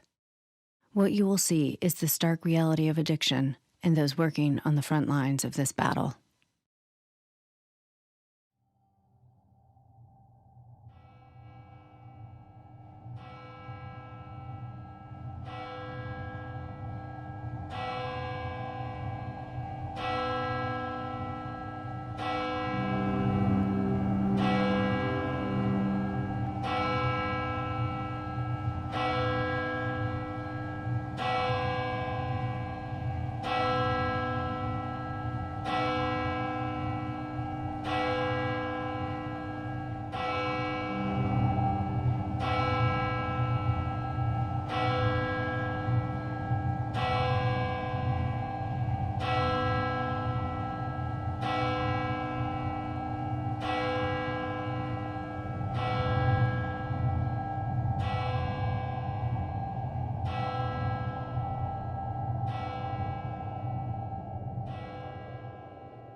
This homelessness, along with addiction, has changed over the years.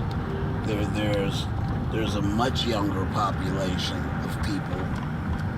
I've had guys sitting in my office, and I seen the look on their face, and I really do think they wanted to get clean. But it didn't happen that day. The next day they were gone. Madison Camp will be coming up on your right. That is a heroin camp. And pretty bad.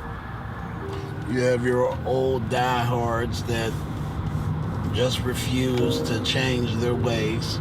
Nobody in the mother or wife or father or son or daughter or no one has ever even tried to help me. Then you have the young guys that are just lost.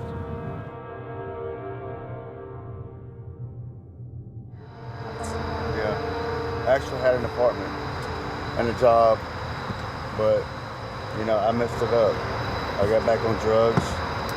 I didn't do a lot of heroin until I came up here. I tried heroin for the first time when I first got up here. So, I just think about my mom.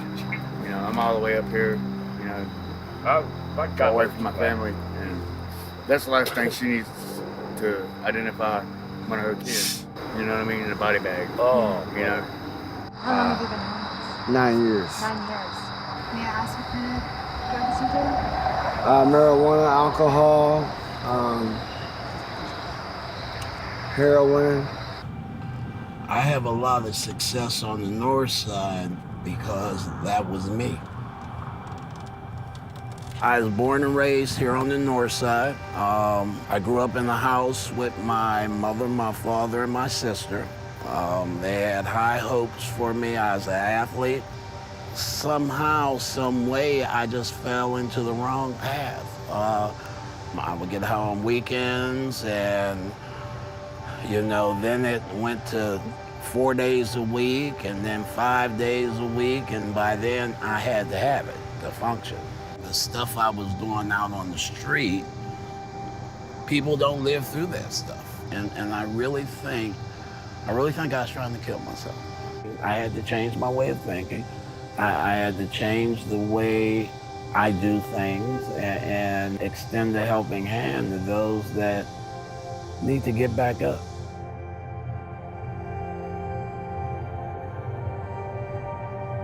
I lost my apartment, my job, my electric was cut off, like everything happened all at once. I really got into just the cycle, this is how life is. There was no thought of the future. Pittsburgh's infested with it. It's everywhere. Now you have young guys that are mixing heroin with fentanyl and elephant tranquilizer and all this. They're you don't know what you're putting in you, and it's killing people. I have a lady I've been with for about 3 years. I love her very much. About a week ago, I did 3 bags, she did 3 bags. I woke up, looking over to see where Joyce is at, wondering why all the cops is here. And I go over, start to reach for my girlfriend, Joyce, and the officer kept pulling me away from her. She died right here, in the tent right here. I feel guilty of losing her. You should have left me dead right along with her. That's how I feel. You should have left me dead right along with her. In 2014, PA reported 36 counties there were overdose deaths due to heroin. 1 year later, every single county had a heroin death. Well, hello, we're back, and I'm so excited about this next segment that we get to have a conversation with one of our stellar employees here.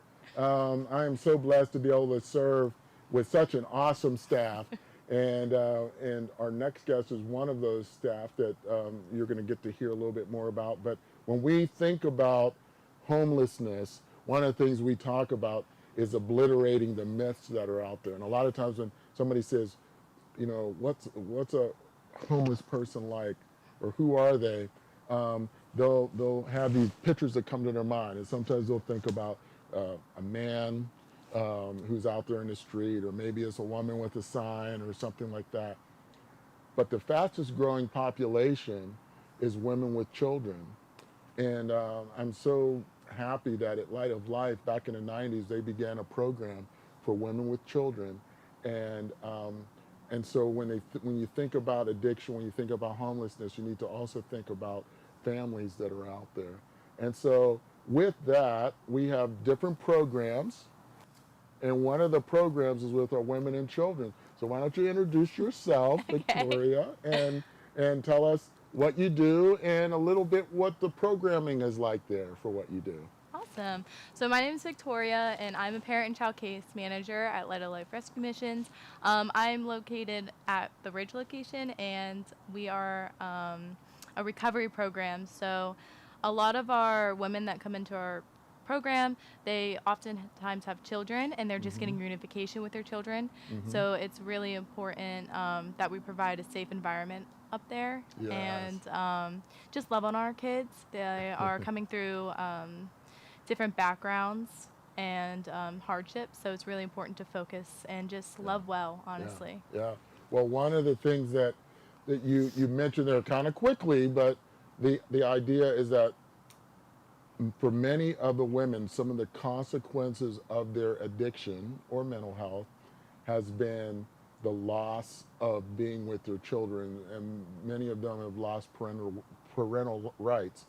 And when that happens, that's another level of trauma that goes on. But once they enter recovery, good things begin happening, and that's one of the blessings of always one of the highlights of our graduation is when you see that reunification that has happened, and you see the children with their moms, and we got our mother back. And it's always one of those emotional times. There's not a dry eye in this place. But the reality is that for some of the mothers, they thought that would never happen. They thought they would never have their children back. But as they start doing the right things, good things began happening to them.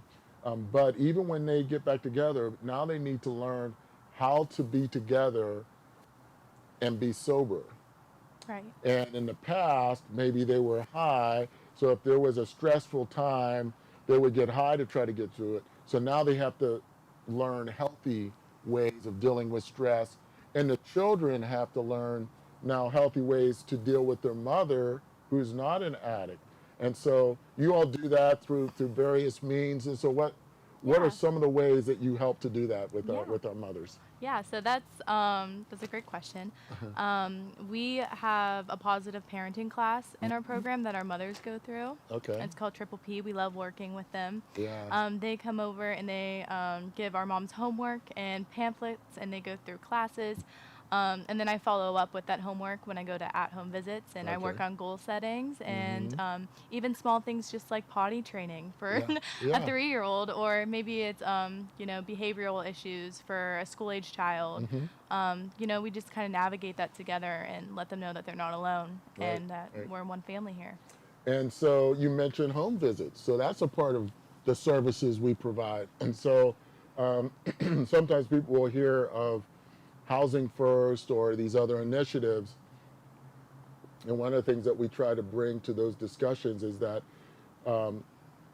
in a simplified way, some people may think, well, it makes sense. Somebody's homeless, just stick them in a home.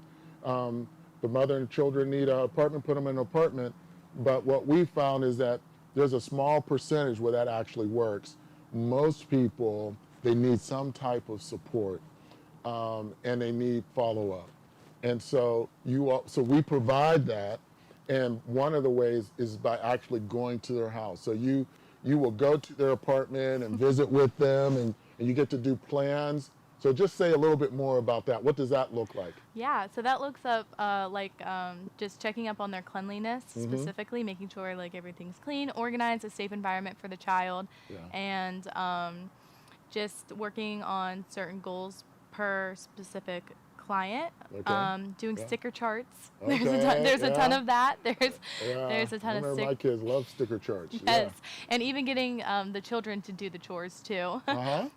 Once they get older, obviously. mhm. But so yeah, it's been great. Yeah. So they are learning what it's like to be a positive parent, Right. and then they have to practice it. So the homework you talked about gives them things to practice, and then you follow up to Right. go to the home to not just see that they're saying they're doing it, but are they doing it? And so when you're in their home, you're able to look and see that environment and reinforce the good things that they're doing, and then coach them around the other things that they might need to do to make things better. Yes. All right, so that's the parenting part, and then there's recovery part, and so we work with different partner agencies that come in, and they each have kind of expertise. So what are some of the other partners that kind of come to mind? So some of our partners specifically are HCEF, so that's our Homeless Children Education Fund. Yeah. And they help us with social emotional learning skills. They dedicate their time, and they come in and do certain classes with our children, literacy classes, artwork. Yeah. We also have science that comes in. We have a partnership with Mad Science. They come in and they do science experiments. That's our children's favorite. They love a science experiment. So it's Oh, also that's like teaching them to have fun in recovery too, because the children are recovering too. Yes. So it helps them learn coping skills and strategies and different ways to have fun. Yeah. Well, ACEF, I know that the executive director is going to be coming on the bench in a few hours, and so I'm always look forward to being with AJ and talking about what they do there. But again, we can't do what we do without our partners. Correct. And the partners each have their expertise, and we love the fact that we can just trust them to bring their part, their piece of the puzzle to help our ladies. And then Extravagant Love, that's another group that comes, and I know they're going to be joining me on the bench as well, but a lot of times I'll see the women's faces light up when Denise and Amy come by. Yes. So what are some of the things that they provide or do? They love to sing. Uh-huh. So a lot of the times our hallways are flooded with worship music, Yes. which I love. Yeah. So that's one of my favorite things. Yes. So they've been an awesome blessing and a huge help. Yeah. We find that music and worship can be such a powerful tool for healing. And there's been a lot of neuroscience research around that as well. There's something about music that can bring soothing as well as healing.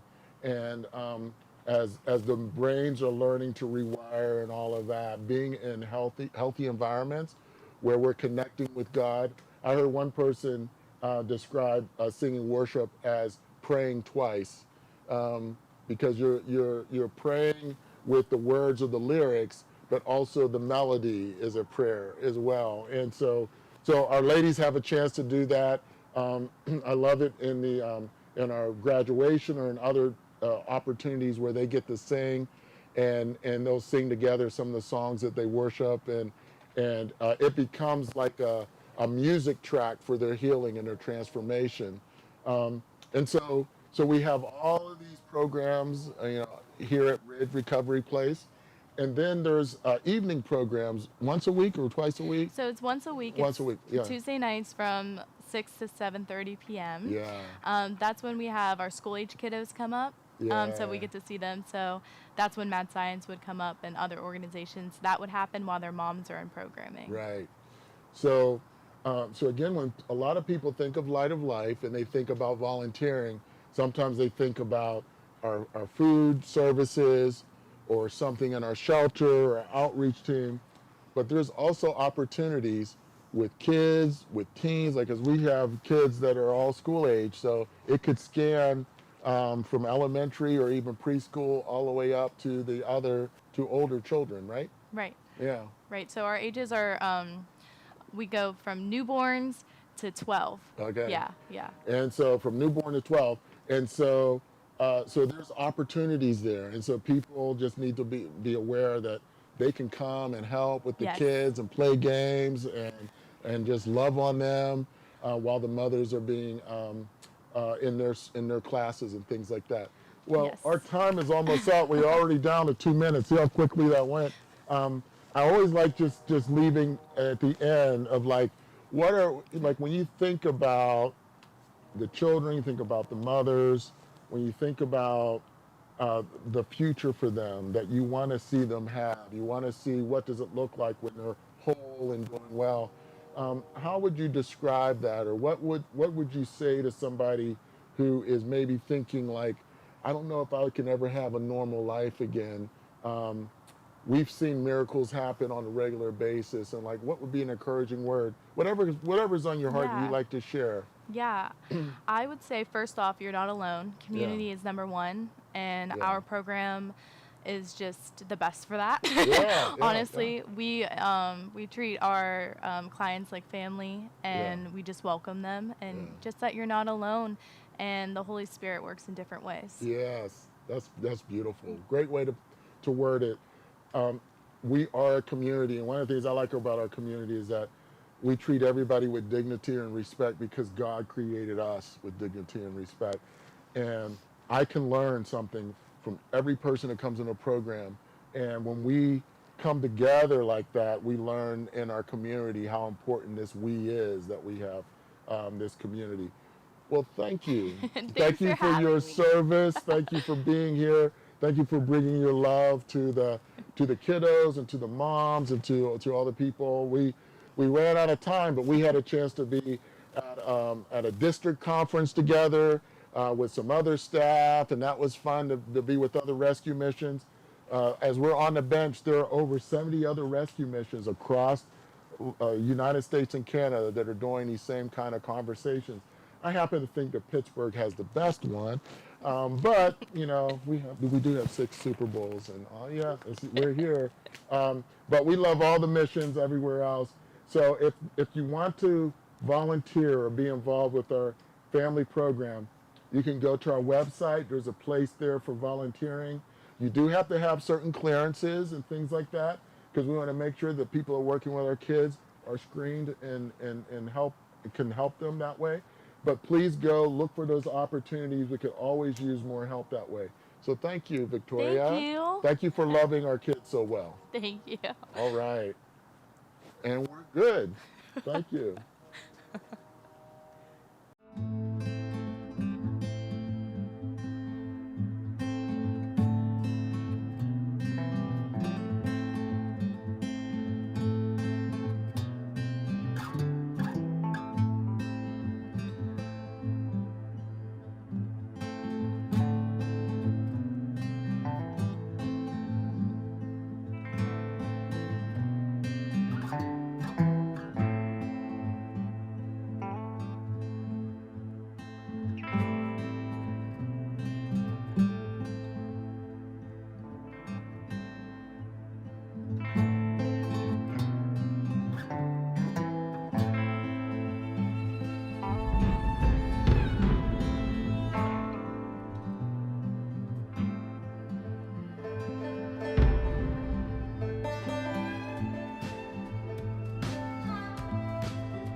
I started drinking alcohol first. I was selling drugs. I used crack cocaine. I've been in jails. I've been in institutions. The end of the road was when I was homeless.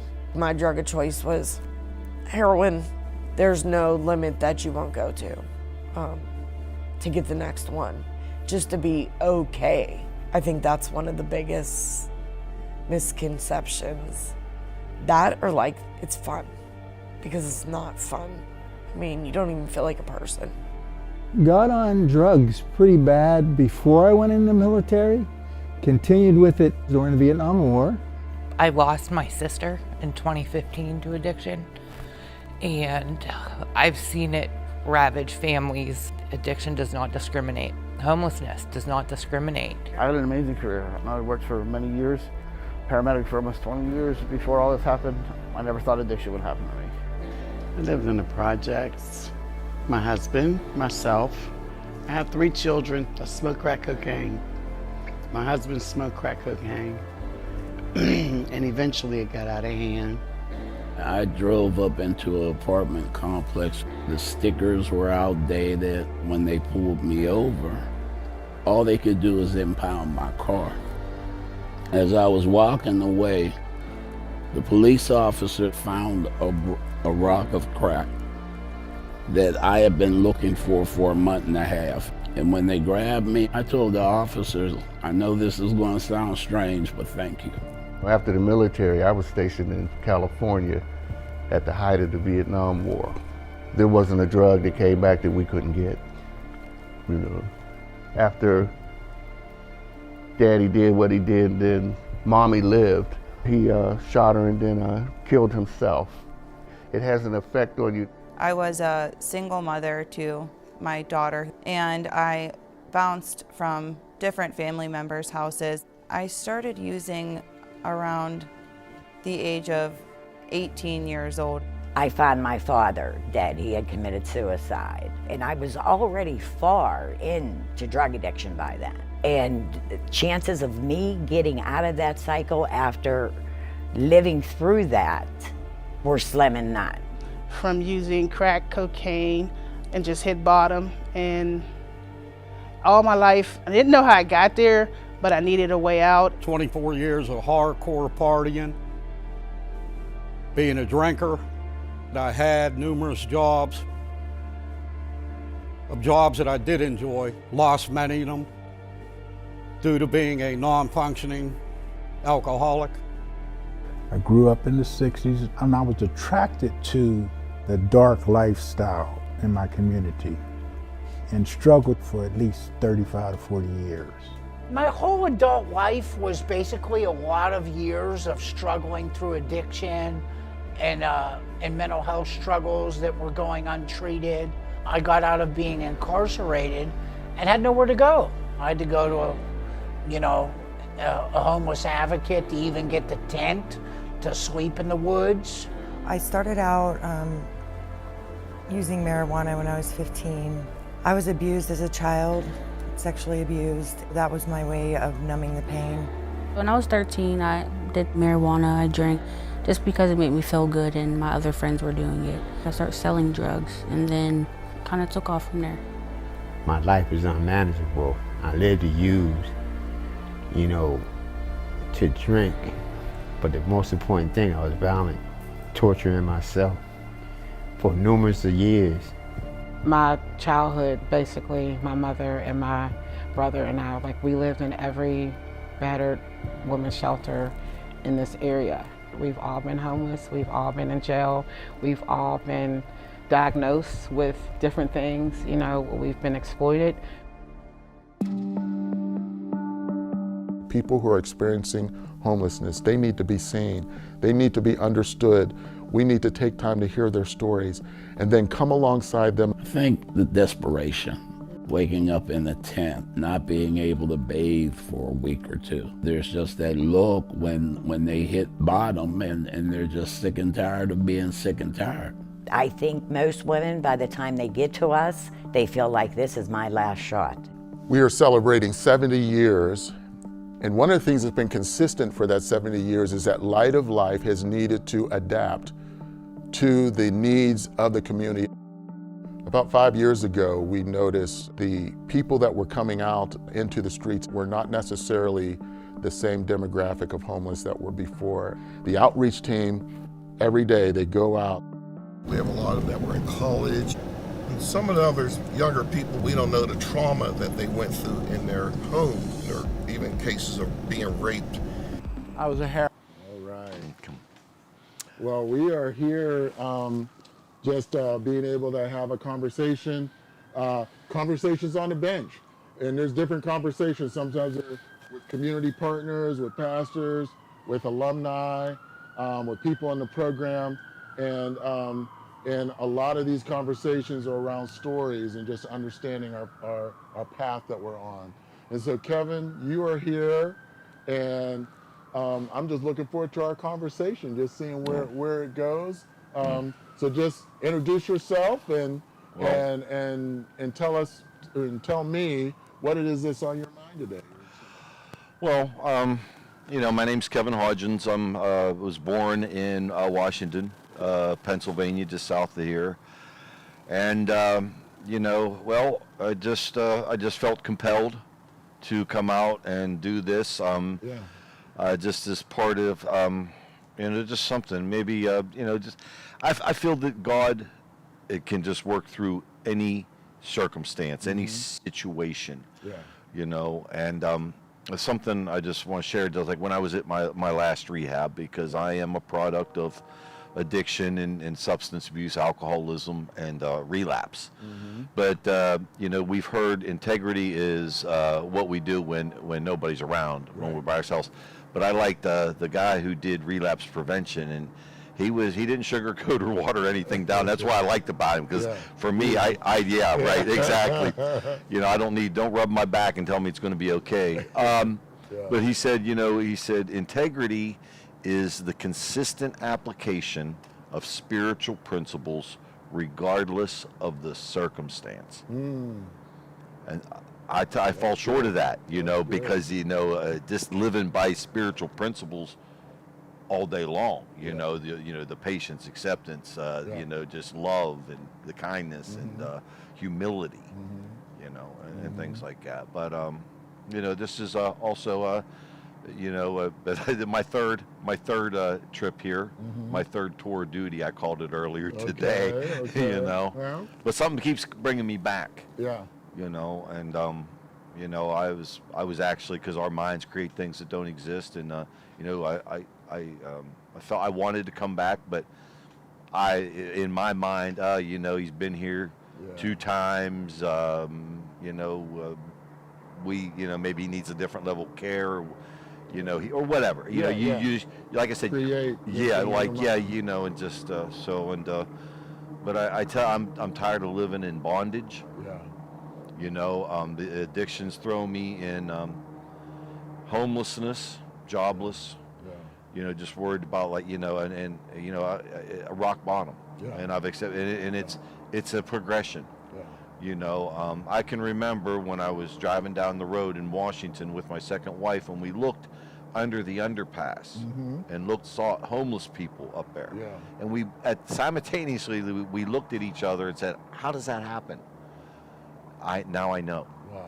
Now I know. Yes. Be in jail, and guys would I've just done county time, but jail's jail, and but the worst jail I've been in is the prison, my own prison. Yes. But so life, as we make these choices, there's these consequences and pain and we all, like you were saying, going under that bridge, looking at people and like saying, how could that happen? But then life shows up, pain happens, and then things, we make choices, they have consequences, but we just keep going down these paths. And you did it, but one of the things is, what I say, it takes courage to try again. But that's the beginning. It's saying, you know what, I'm going to do it again. I'm going to silence that voice that is saying, don't try this again. I'm going to do it. And I hear that God's a part of this recovery for you this time too? Always. Well, he always has to be. I was listening to some testimonies earlier, and I've always believed in God. I mean, but I just never had that close relationship with him. Yeah. To say, okay, I accept him as my Lord and Savior, but to say that he's the Lord of my life, yeah, that's a different thing. And I want him to be the Lord of my life. Yeah.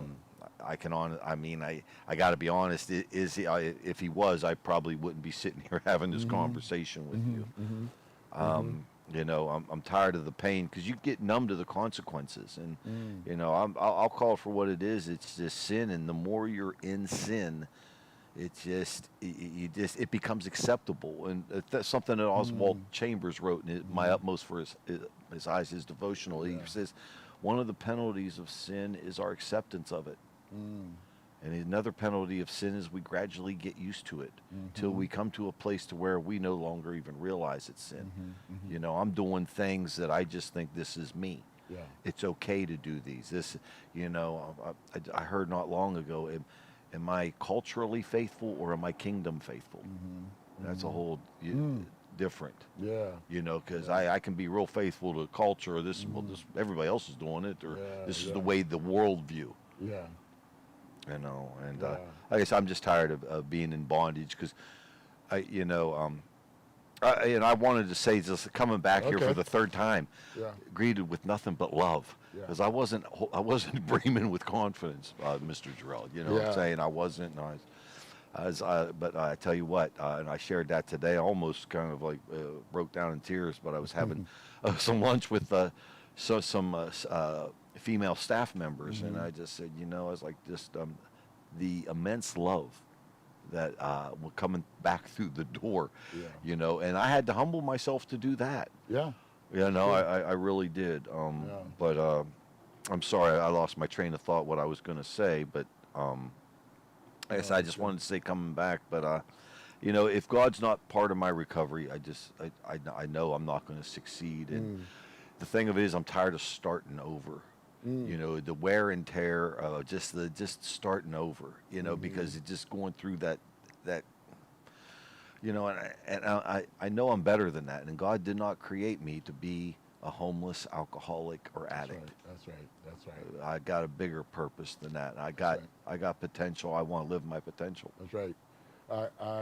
We were in a meeting earlier talking about that, and that's a common experience that people have had where they're living this life of addiction or sin, whatever you call it, yet there's something inside of them that's like saying, I'm made for something better than this. Like, this is not me. There's something, and that's God that's like saying, no, I created you for a better life than this. And we've experienced these other things, but that's below what our potential is. So God is like saying, come up higher. And I'm glad that you listen to that voice to begin to build again. Often when people get in recovery, as they're beginning to put their life back together, there'll be times that life shows up. Things will happen, phone call rings, old friend shows up, or whatever it is. And sometimes when those things happen, it can rock us. But what's so important in those moments is to lean and trust in community in those times to help get through that. And so, have you had times of life showing up or things happening that could rock you? Oh, most certainly. Yeah. I had the 17 and a half months in last November. I relapsed, and life showed up many a times. But I handled it. I look back at that, and I don't want to overthink it because I don't want to because I'll dwell on that.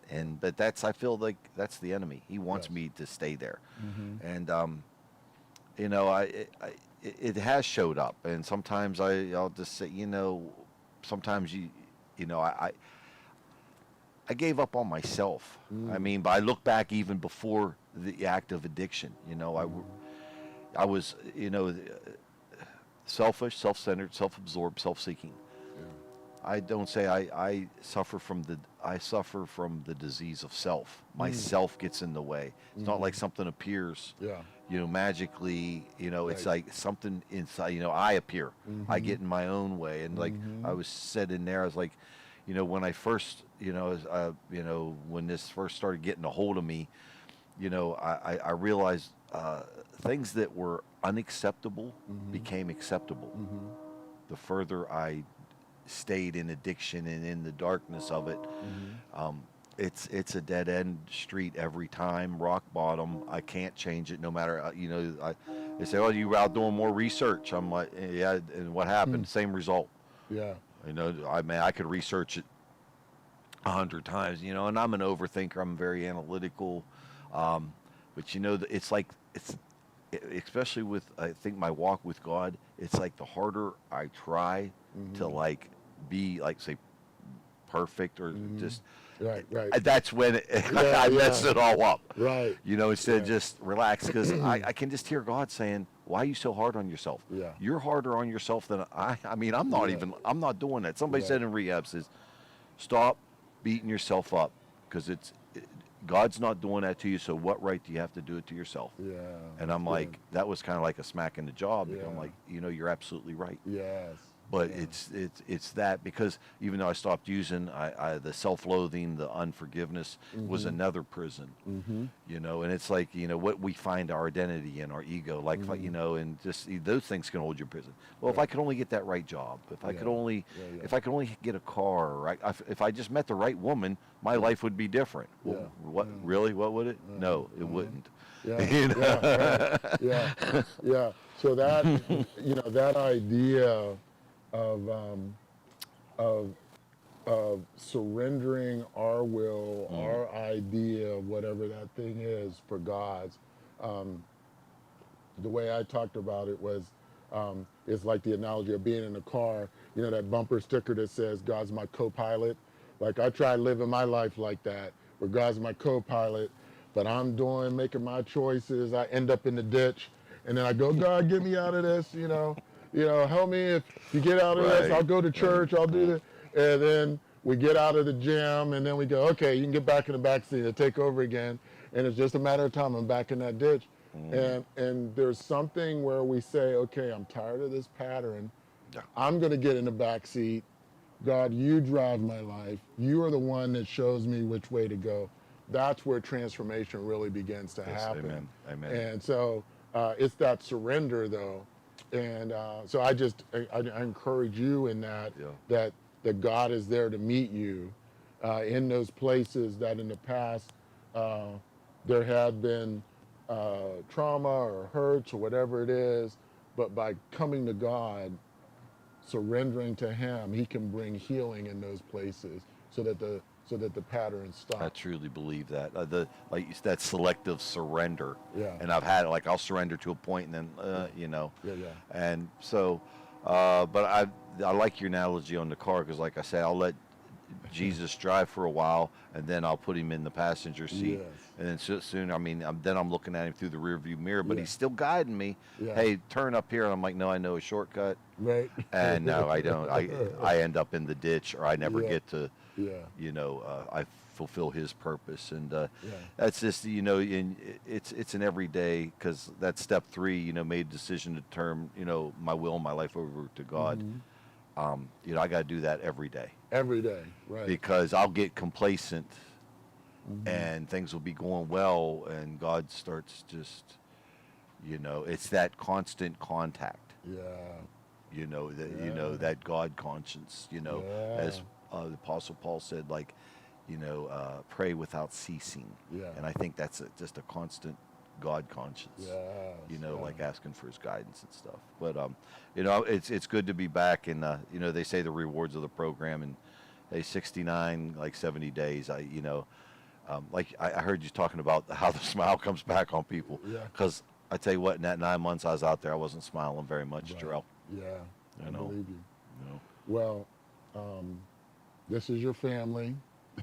Yes, it is. And you're welcome back. And I believe that as you continue to work this, that God is going to give you the keys that you need to not only help yourself, to be able to help others. And that's the good news of the gospel, is that he gives us that ability to be born again and to start again, to start fresh. Yeah, he does. I mean, he never walks away from me. Yeah. I'm right. the one that's done the walking away. So. Well, by you being so vulnerable here today, I hope somebody who's watching. Yeah, I hope so. We'll have hope. You might have tried it a couple times before, but do it again. And this time, ask God to say, what are the things that I missed last time that I want to get this time? And he'll show you those things, and just embrace it, and that strength will rise in you. Yeah. Well, I'd like to say also something that was shared with me that, you said came through, that I my prayer, and I think it's a good one, that I desire God more. I desire you more than, yes. Yeah. That, I mean, desire him most of all. Yeah. He has to be paramount. Yeah. And that's the key. It is. But I thank you for this time. Yes. And I hope somebody, if they watch this, but there's hope, and that's, I was losing that, but I have to be fully participating in this. Yes. And I see where I've been selective. Yes. In my recovery. Areas that I've been weak. And it has to be a consistent application, especially, because you got higher power and sponsor meetings, fellowship and literature. And I have to use them equally. And step work, I got to do a little, I got to clean out that closet, as they say. But yeah. Well, there's a reason that those steps are there. Yeah. It has worked, that the consistency of those steps have helped many to get free. And of course, with the gospel, God can do things, can speed things up. But what I say, the steps give you an outline, and it can help you to focus on one section at a time and not get ahead of yourself. Right. But again, I'm proud of you that you took the step. Thank you. And that you're here, and I look forward to walking with you in this journey. Thank you. I appreciate it. I look forward to that. I would just also, ultimately, it's not about just quitting drugs and becoming a productive member of society, but I want to be a man of God. Yes. Amen. That's that's the ultimate goal. That's it. And that's why you were created. When God created you and knit you together in your mother's womb, it was to be that son of God, living out your full life and potential in relationship with him. Right. Life shows up different ways, gets us off that path. But that initial seed was in you in your mother's womb, and now that's what's drawing you now. So it is possible. Lean into it. It's going to be great. Amen. I believe so. Well, thank you. Thank you, sir. Thank you. God bless you. All right. Thank you. Thank you for being with us. And it looks like we have a break coming up now, so appreciate your time. All right. Thank you. Okay.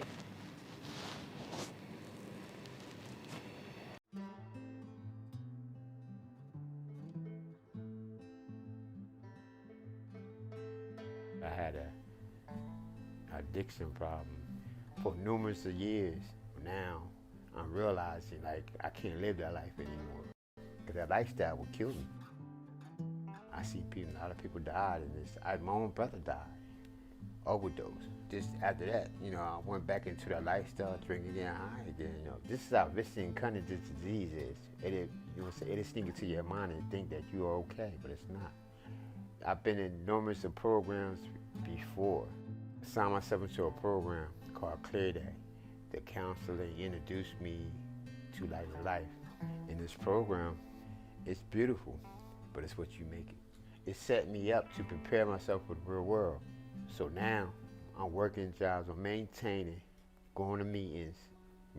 Light of Life teaches you and guides you to live a life a better way, just one day at a time.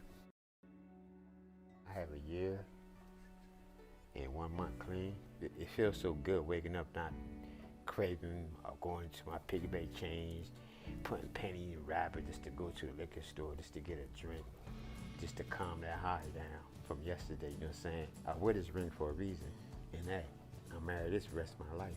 It's my purpose for me to maintain and stay strong. I use the network and people, recovery, sponsors to help me stay growing. I just want to love myself every day.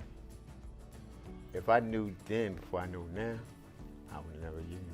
I can listen to the birds sing now, you know.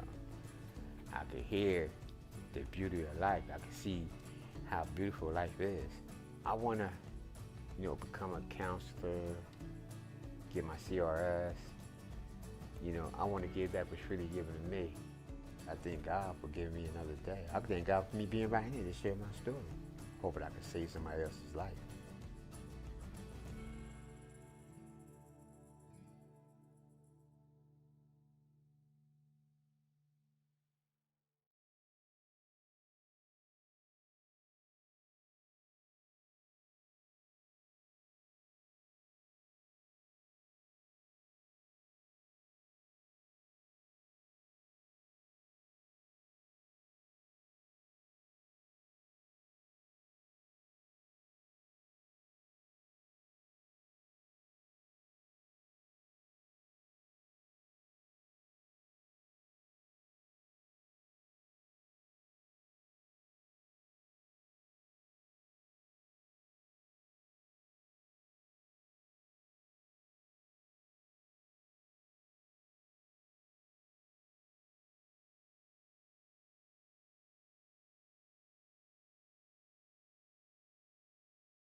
I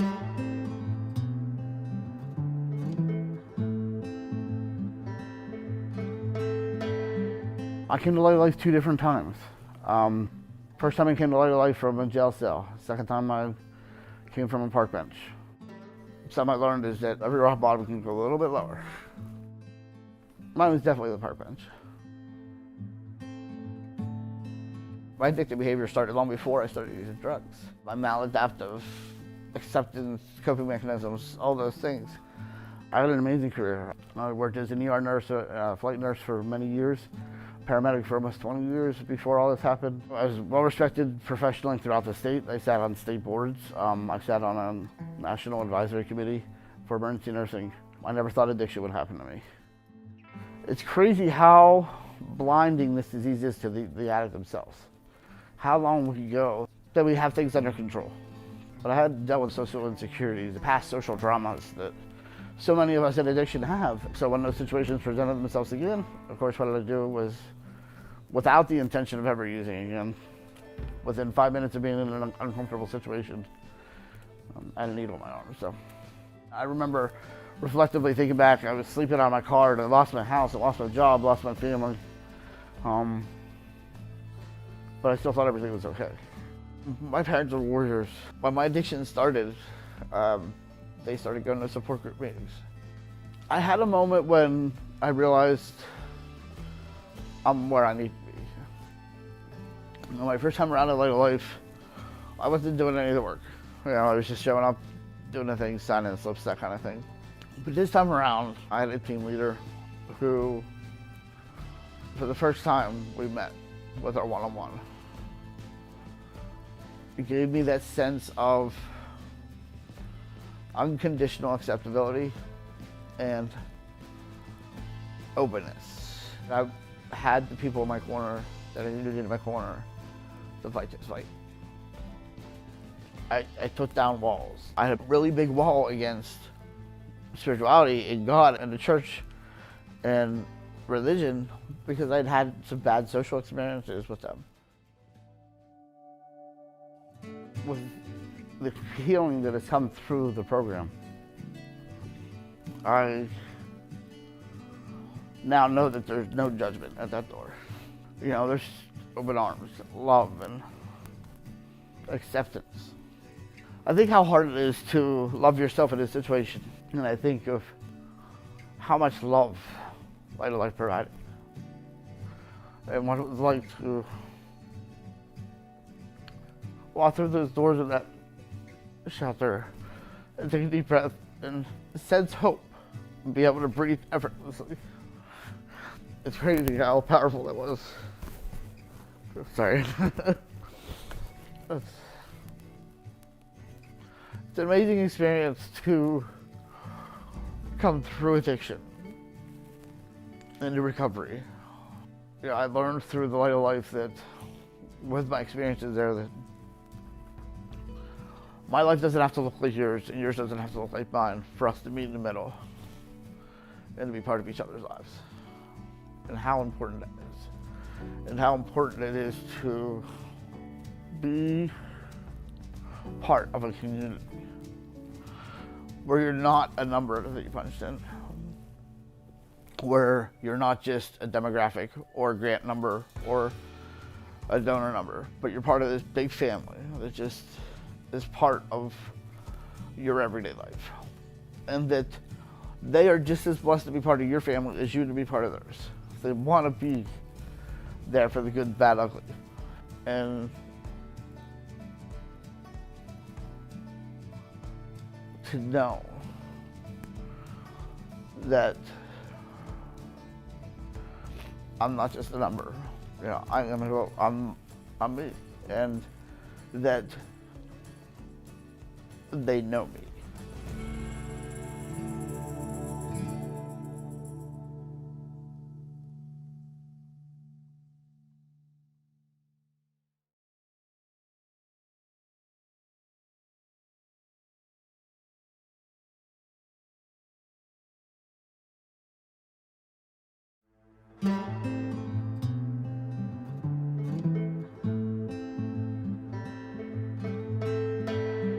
I came to Light of Life 2 different times.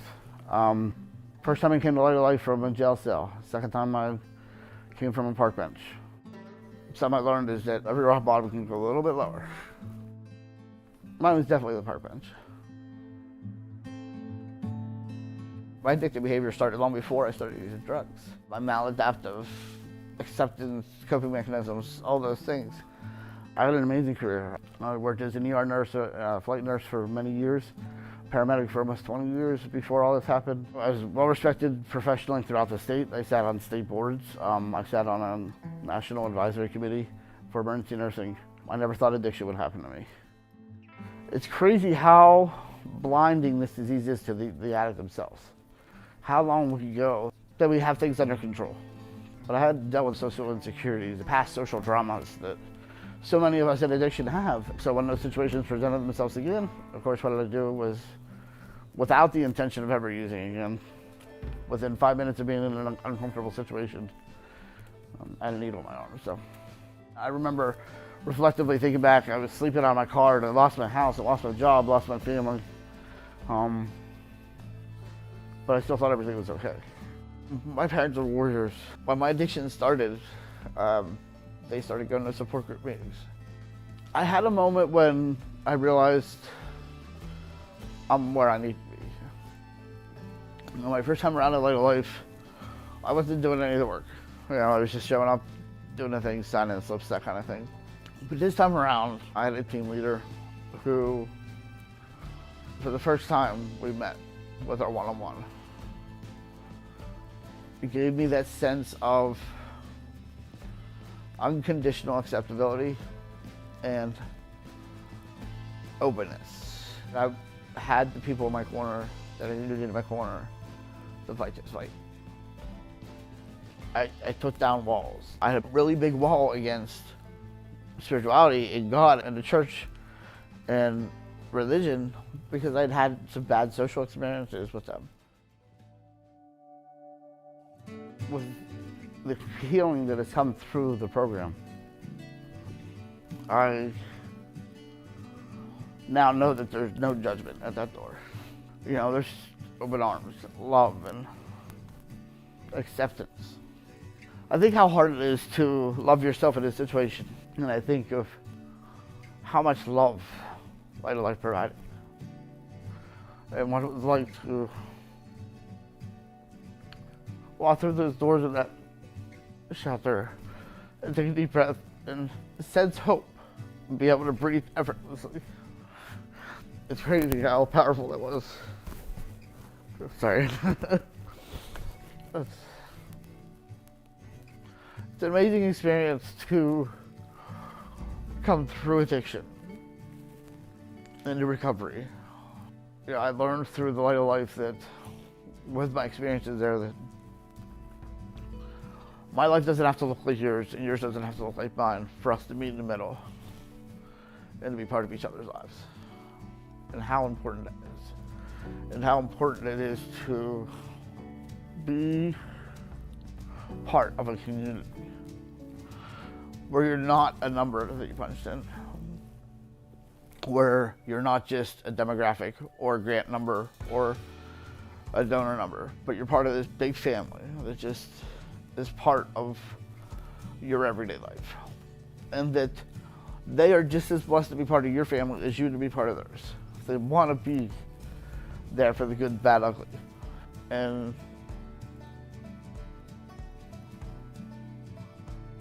to know that I'm not just a number. You know, I'm me. And that they know me.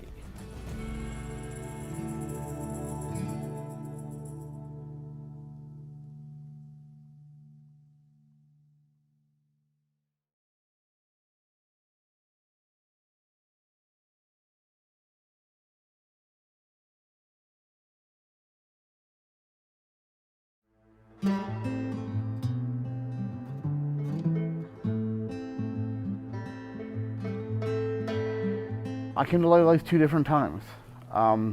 First time I came to Light of Life from a jail cell. Second time I came from a park bench. Something I learned is that every rock bottom can go a little bit lower.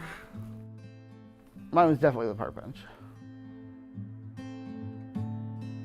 My addictive behavior started long before I started using drugs. My maladaptive acceptance, coping mechanisms, all those things.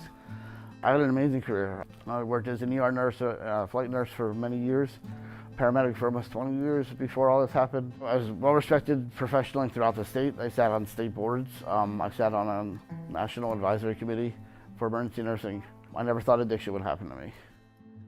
It's crazy how blinding this disease is to the addict themselves. How long we can go that we have things under control. But I had dealt with social insecurities, the past social dramas that so many of us in addiction have. So when those situations presented themselves again, of course what I do was, without the intention of ever using again, within 5 minutes of being in an uncomfortable situation, I had a needle in my arm. So I remember reflectively thinking back, I was sleeping out of my car and I lost my house, I lost my job, lost my family. But I still thought everything was okay. My parents are warriors. When my addiction started, they started going to support group meetings. I had a moment when I realized I'm where I need to be. My first time around at Light of Life, I wasn't doing any of the work. I was just showing up, doing the things, signing slips, that kind of thing. But this time around, I had a team leader who, for the first time, we met with our one-on-one. It gave me that sense of unconditional acceptability and openness. I had the people in my corner that I needed in my corner to fight this fight. I took down walls. I had a really big wall against spirituality and God and the church and religion because I'd had some bad social experiences with them. With the healing that has come through the program, I now know that there's no judgment at that door. There's open arms, love, and acceptance. I think how hard it is to love yourself in this situation, and I think of how much love Light of Life provided, and what it was like to walk through those doors of that shelter and take a deep breath and sense hope and be able to breathe effortlessly. It's crazy how powerful that was. Sorry. It's an amazing experience to come through addiction into recovery. I learned through the Light of Life that with my experiences there that my life doesn't have to look like yours, and yours doesn't have to look like mine for us to meet in the middle and to be part of each other's lives. And how important that is. And how important it is to be part of a community where you're not a number that you punched in, where you're not just a demographic or a grant number or a donor number, but you're part of this big family that just is part of your everyday life. And that they are just as blessed to be part of your family as you to be part of theirs. They want to be there for the good, bad, ugly. And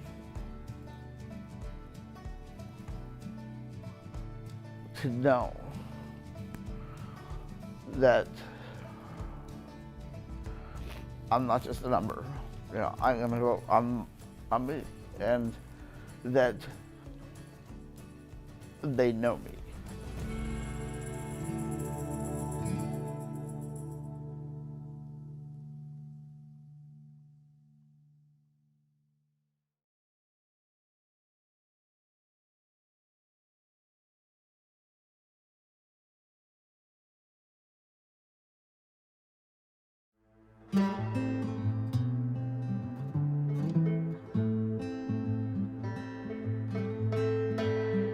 I came to Light of Life 2 different times.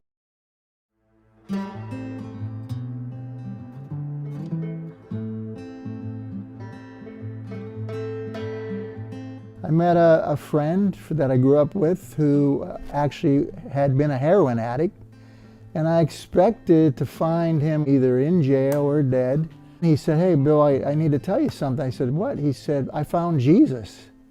And I was like, "You found Jesus?" I didn't know Jesus was lost. He said, "No, Bill, I'm not talking about religion. There's a real Jesus, and he can change your life. He changed my life."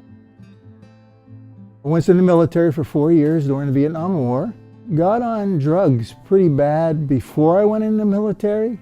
Continued with it while I was in the military, but sort of like a functional drug addict. Did my job, got by. It's more than just an addiction. There's family things, there's background, there's wounds, there's hurts.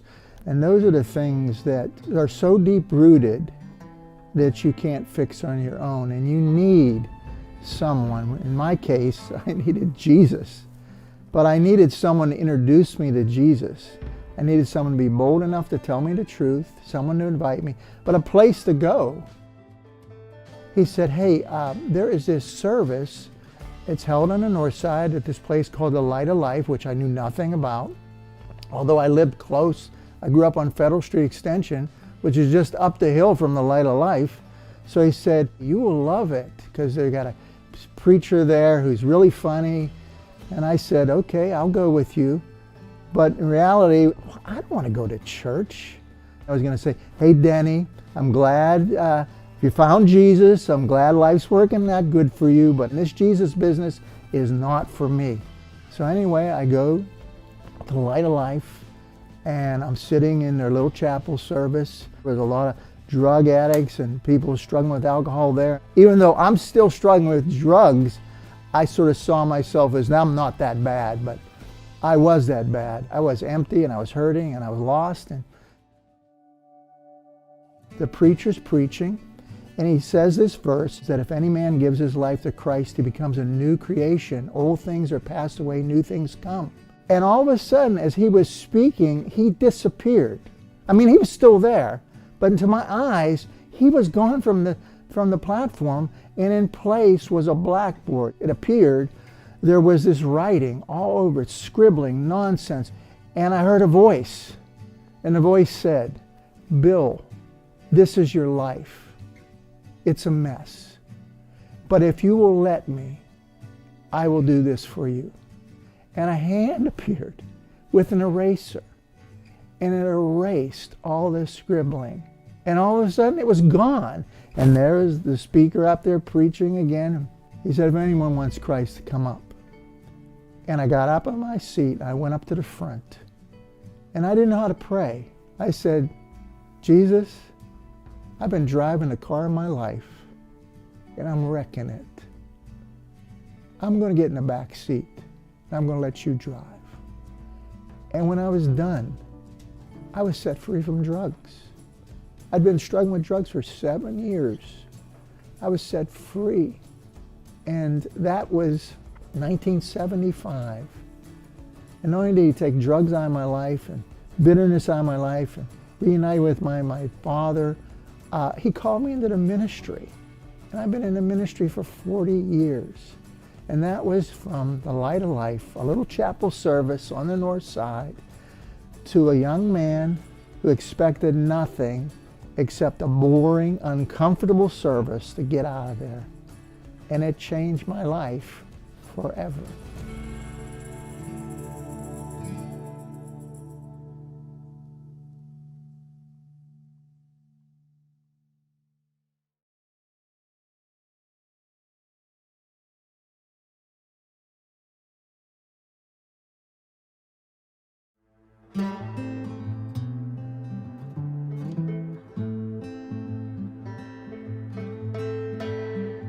I met a friend that I grew up with who actually had been a heroin addict, and I expected to find him either in jail or dead.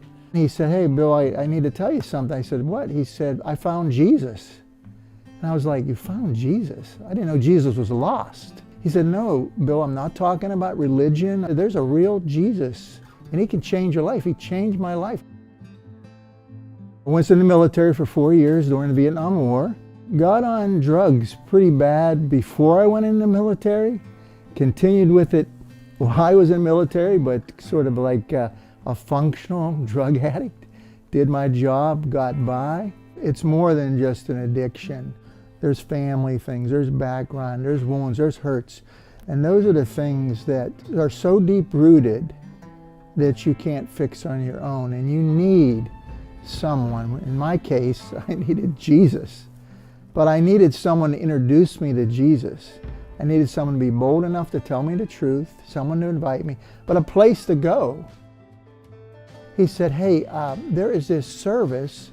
It's held on the north side at this place called the Light of Life, which I knew nothing about. Although I lived close, I grew up on Federal Street Extension, which is just up the hill from the Light of Life. So he said, you will love it, because they got a preacher there who's really funny. And I said, okay, I'll go with you. But in reality, I don't want to go to church. I was going to say, hey, Denny, I'm glad you found Jesus. I'm glad life's working out good for you, but this Jesus business is not for me.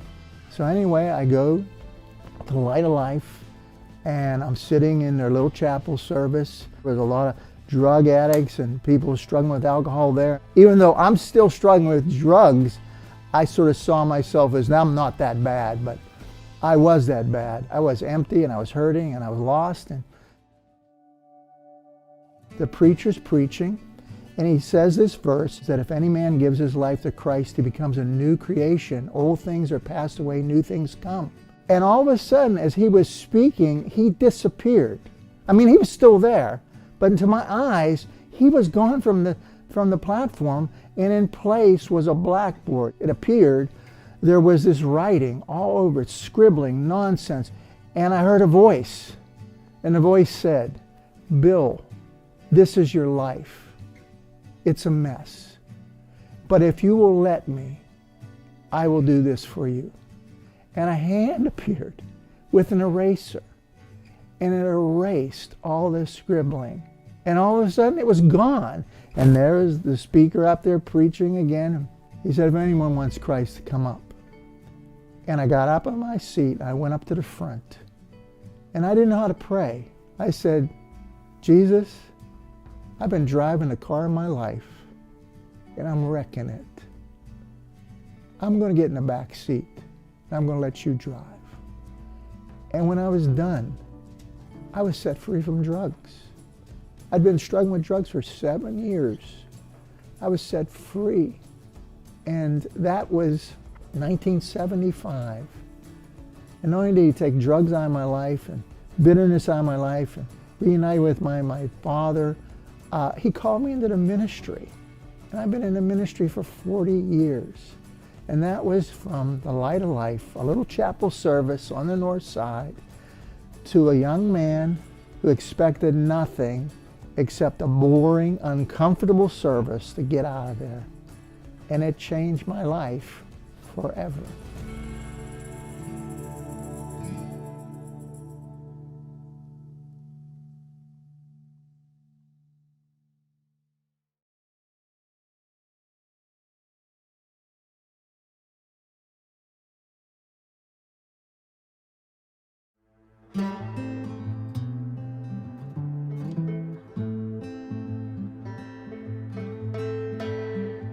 I met a friend that I grew up with who actually had been a heroin addict.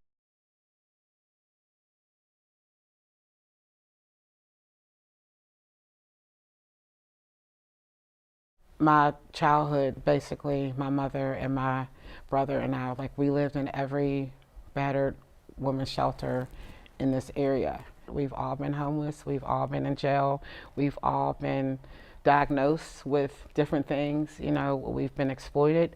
I think oftentimes people have experienced trauma, and when trauma is not intervened upon, it manifests itself into mental health, substance use disorder. You just sort of learn how to be dysfunctional, and to unlearn those things, you need help, and there's not much help out there. So what we're seeing now, I believe, post-COVID is just what it looks like. I think the veil has been removed in regards to the sufferings of people.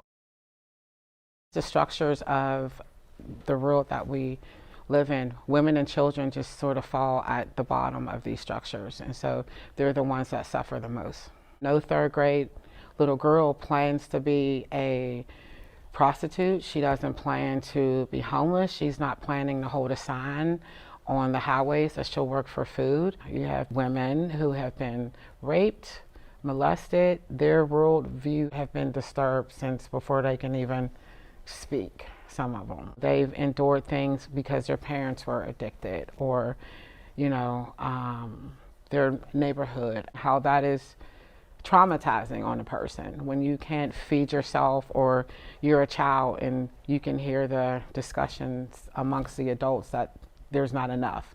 Kids go through so much and then we become adults, and then the expectation is to adult. But how do you adult when you don't know what to do? So those are the women we encounter. Nobody wants to be bothered with them. So that's why you see more women and children in the streets. And so I believe part of the call on my life and our staff is we stand in the gap for them. I believe the shelter is an opportunity to meet their needs immediately, and hopefully we can shift out the things that they've learned all their lives, including what they're passing down to their children. It's an honor because we've all been through it, and so we get to be here and serve in this capacity. So I have been called a survivor leader. I have survived exploitation, trafficking, horrific abuse as a child, and I believe, again, that God has not necessarily allowed those things, but He has utilized those things. I've been clean and sober for almost 25 years. My whole experience in recovery has brought me here. That's why I sit here before you today. What brings me joy? If I can lift someone's head and they see God due north, you know, it's all about God, you know, that brings me joy. God brings me joy. Just seeing that shift in somebody. And it should never be about another person. It always has to be about their personal relationship with God. That brings me joy.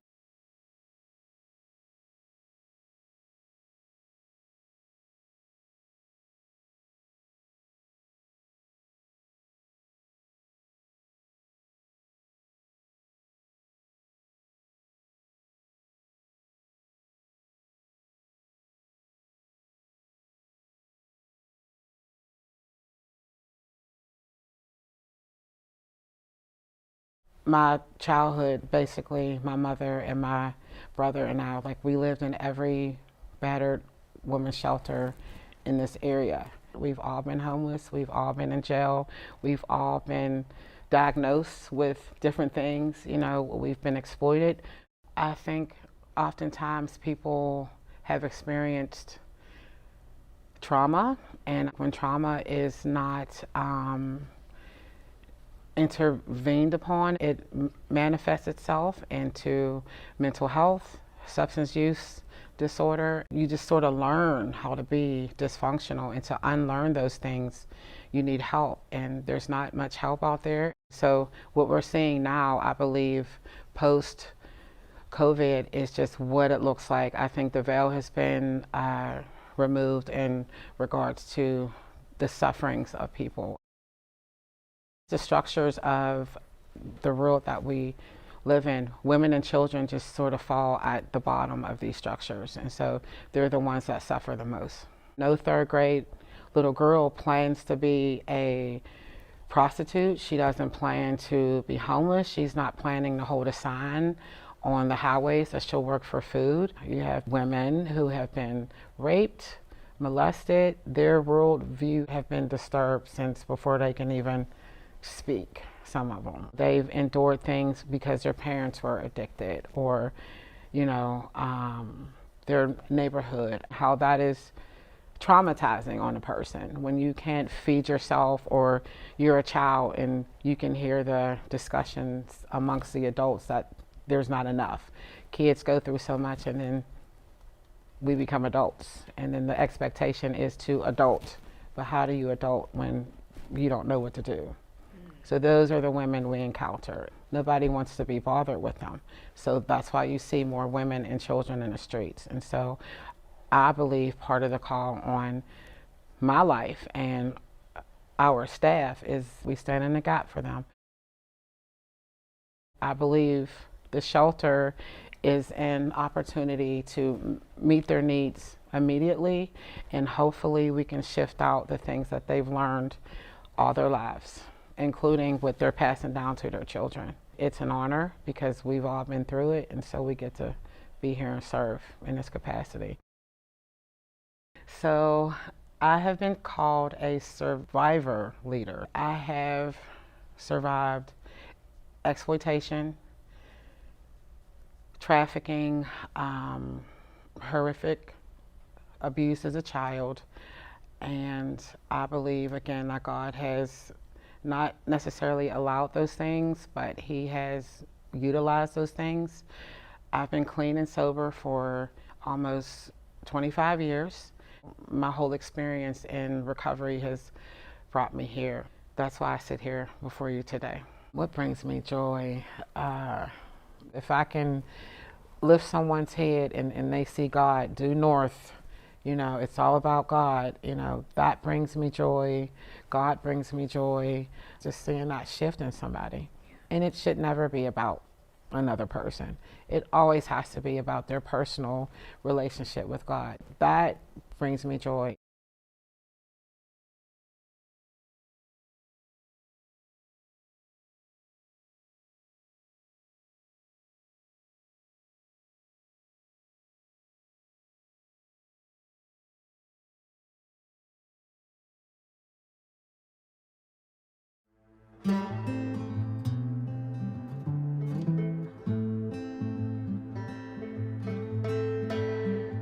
I met a friend that I grew up with who actually had been a heroin addict, and I expected to find him either in jail or dead.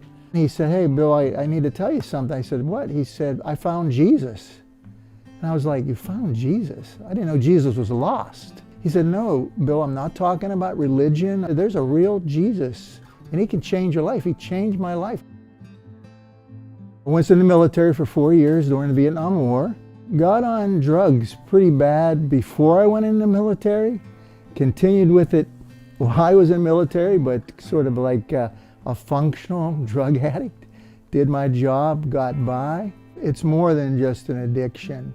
There's family things, there's background, there's wounds, there's hurts. And those are the things that are so deep-rooted that you can't fix on your own. And you need someone. In my case, I needed Jesus. But I needed someone to introduce me to Jesus. I needed someone to be bold enough to tell me the truth, someone to invite me, but a place to go. He said, "Hey, there is this service. It's held on the north side at this place called the Light of Life," which I knew nothing about. Although I lived close. I grew up on Federal Street Extension, which is just up the hill from the Light of Life. So he said, "You will love it," because they got a preacher there who's really funny. And I said, "Okay, I'll go with you." But in reality, I don't want to go to church. I was going to say, "Hey, Denny, I'm glad you found Jesus. I'm glad life's working that good for you, but this Jesus business is not for me." So anyway, I go to the Light of Life, and I'm sitting in their little chapel service. There's a lot of drug addicts and people struggling with alcohol there. Even though I'm still struggling with drugs, I sort of saw myself as, now I'm not that bad, but I was that bad. I was empty and I was hurting and I was lost. And the preacher's preaching, and he says this verse, that if any man gives his life to Christ, he becomes a new creation. Old things are passed away, new things come. And all of a sudden, as he was speaking, he disappeared.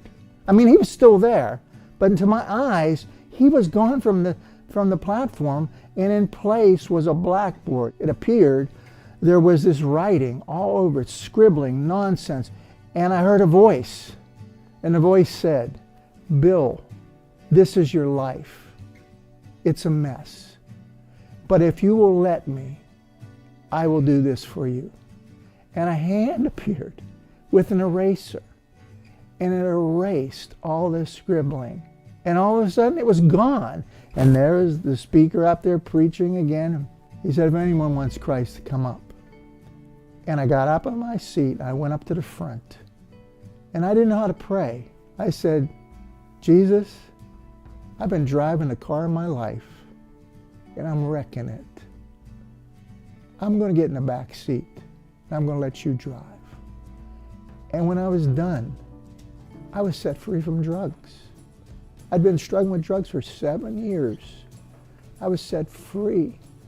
And that was 1975.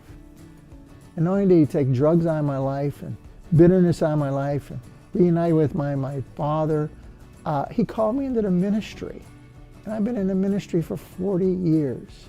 And that was from the Light of Life, a little chapel service on the north side, to a young man who expected nothing except a boring, uncomfortable service to get out of there. And it changed my life forever.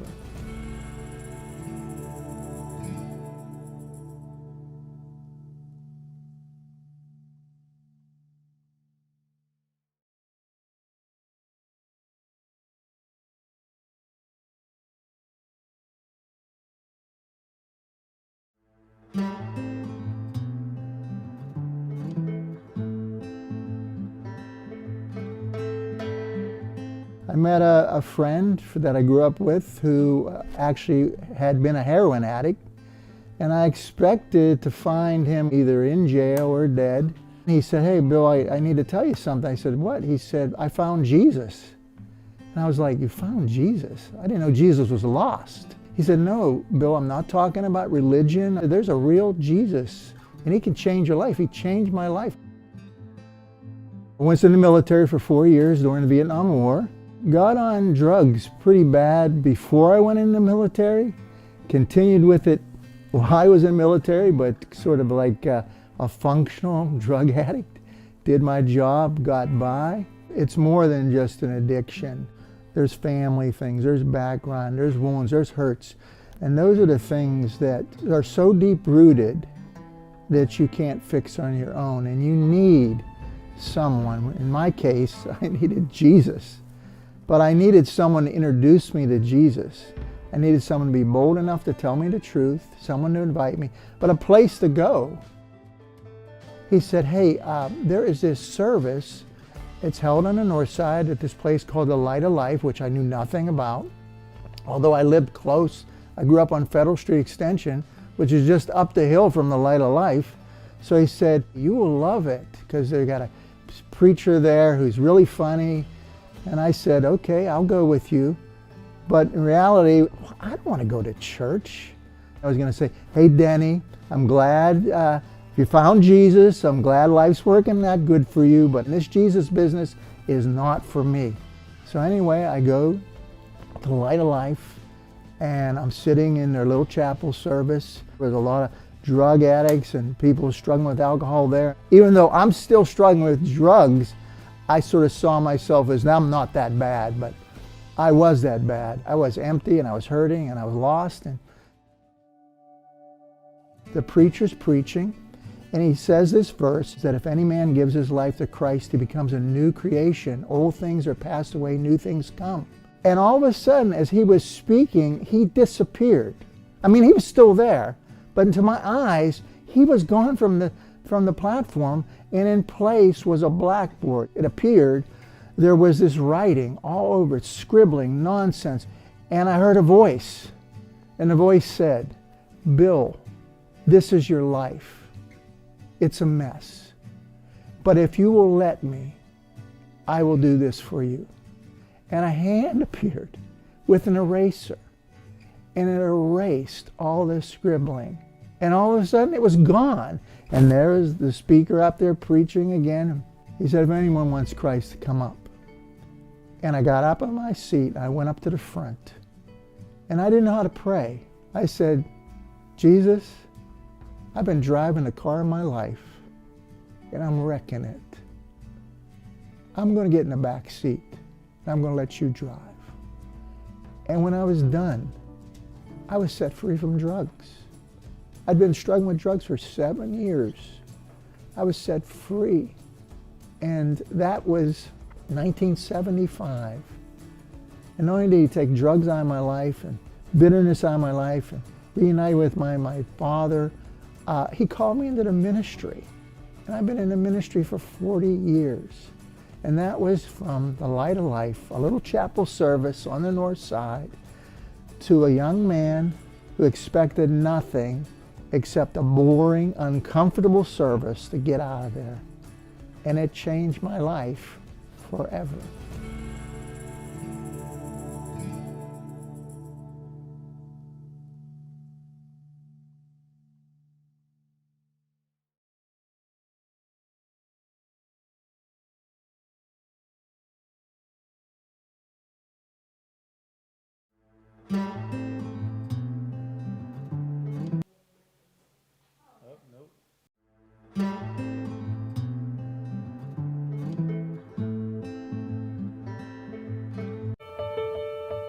Hey, we are here at Light of Life's annual Thanksgiving Dinner Box Outreach, and today there are over 100 volunteers behind me that are packing 2,300 Thanksgiving dinner boxes with everything a family would need for Thanksgiving dinner that'll go off to families in need today.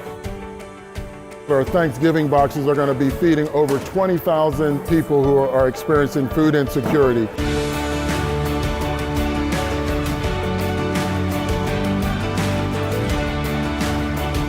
People always ask us what is actually in the Thanksgiving dinner boxes, and the answer is everything you would need for a Thanksgiving dinner for your family. We have mashed potatoes, stuffing, corn, gravy, cranberry sauce, green beans, butter, rolls, pie, and of course a delicious turkey.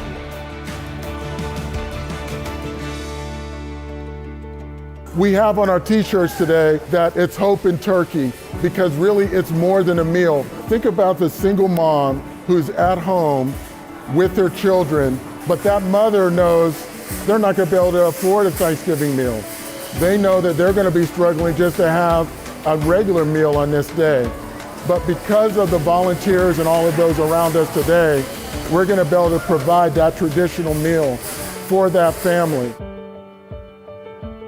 This is one of our favorite events that Peoples does in the year, and it's because this is the season of giving, and it's really important for us to give back. And boxing over 2,300 meals is just such an amazing way to spend Thanksgiving week. Light of Life is a great organization. It really takes care of the community that we live in. This is a perfect opportunity to take care of the people that we live and work with. It's one of my favorite opportunities to volunteer every year. I look forward to it every year. It's not just for a good cause, but the people who you volunteer with, they're just fantastic. It's so much fun. It's just a wonderful thing to do.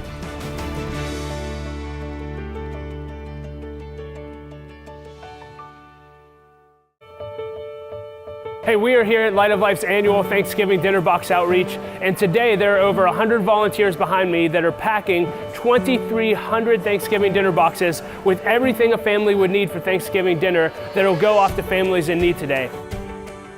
Our Thanksgiving boxes are going to be feeding over 20,000 people who are experiencing food insecurity.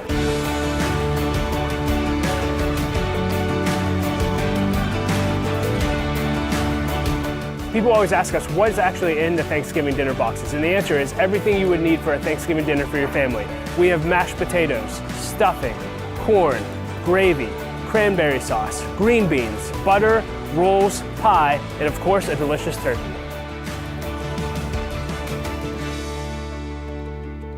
We have on our t-shirts today that it's hope in turkey, because really it's more than a meal. Think about the single mom who's at home with their children, but that mother knows they're not going to be able to afford a Thanksgiving meal. They know that they're going to be struggling just to have a regular meal on this day. But because of the volunteers and all of those around us today, we're going to be able to provide that traditional meal for that family. This is one of our favorite events that Peoples does in the year, and it's because this is the season of giving, and it's really important for us to give back. And boxing over 2,300 meals is just such an amazing way to spend Thanksgiving week. Light of Life is a great organization. It really takes care of the community that we live in. This is a perfect opportunity to take care of the people that we live and work with. It's one of my favorite opportunities to volunteer every year. I look forward to it every year. It's not just for a good cause, but the people who you volunteer with, they're just fantastic. It's so much fun. It's just a wonderful thing to do.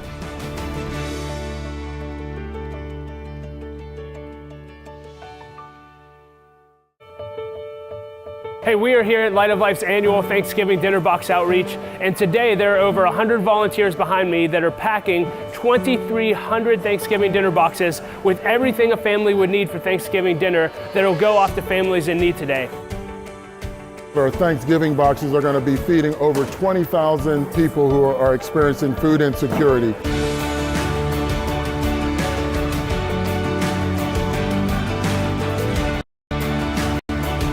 People always ask us, what is actually in the Thanksgiving dinner boxes? And the answer is everything you would need for a Thanksgiving dinner for your family. We have mashed potatoes, stuffing, corn, gravy, cranberry sauce, green beans, butter, rolls, pie, and of course, a delicious turkey.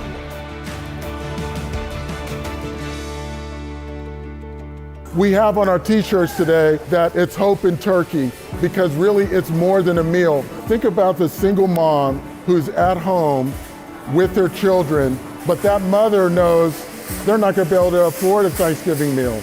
They know that they're going to be struggling just to have a regular meal on this day. But because of the volunteers and all of those around us today, we're going to be able to provide that traditional meal for that family. This is one of our favorite events that Peoples does in the year, and it's because this is the season of giving, and it's really important for us to give back. And boxing over 2,300 meals is just such an amazing way to spend Thanksgiving week. Light of Life is a great organization. It really takes care of the community that we live in. This is a perfect opportunity to take care of the people that we live and work with. It's one of my favorite opportunities to volunteer every year. I look forward to it every year. It's not just for a good cause, but the people who you volunteer with, they're just fantastic. It's so much fun. It's just a wonderful thing to do.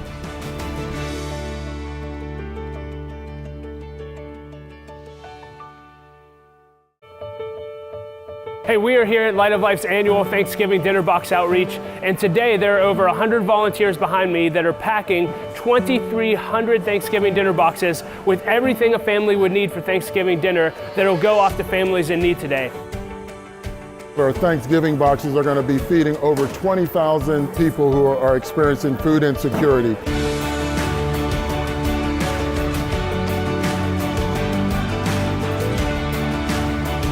People always ask us, what is actually in the Thanksgiving dinner boxes? And the answer is everything you would need for a Thanksgiving dinner for your family. We have mashed potatoes, stuffing, corn, gravy, cranberry sauce, green beans, butter, rolls, pie, and of course, a delicious turkey.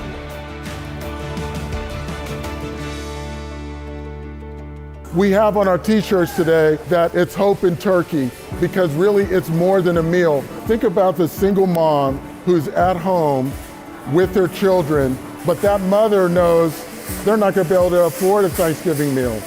They know that they're going to be struggling just to have a regular meal on this day.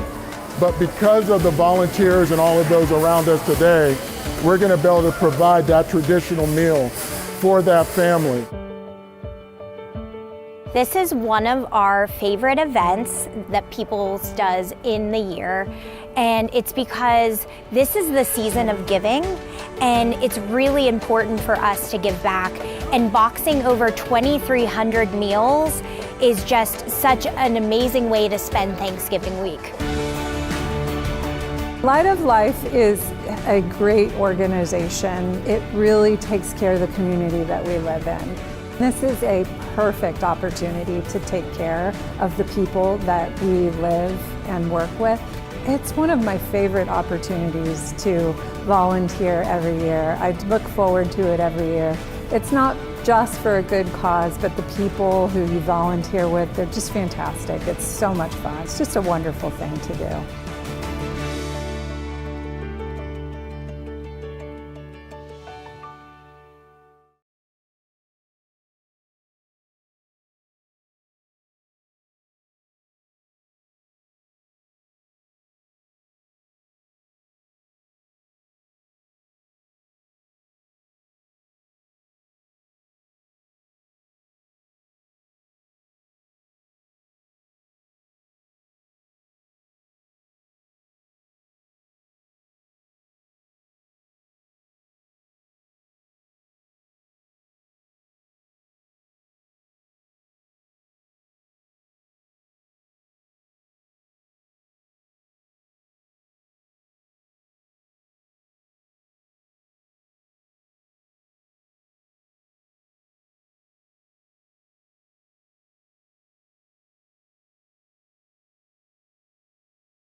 I started drinking alcohol first. I was selling drugs. I used crack cocaine. I've been in jails. I've been in institutions. The end of the road was when I was homeless.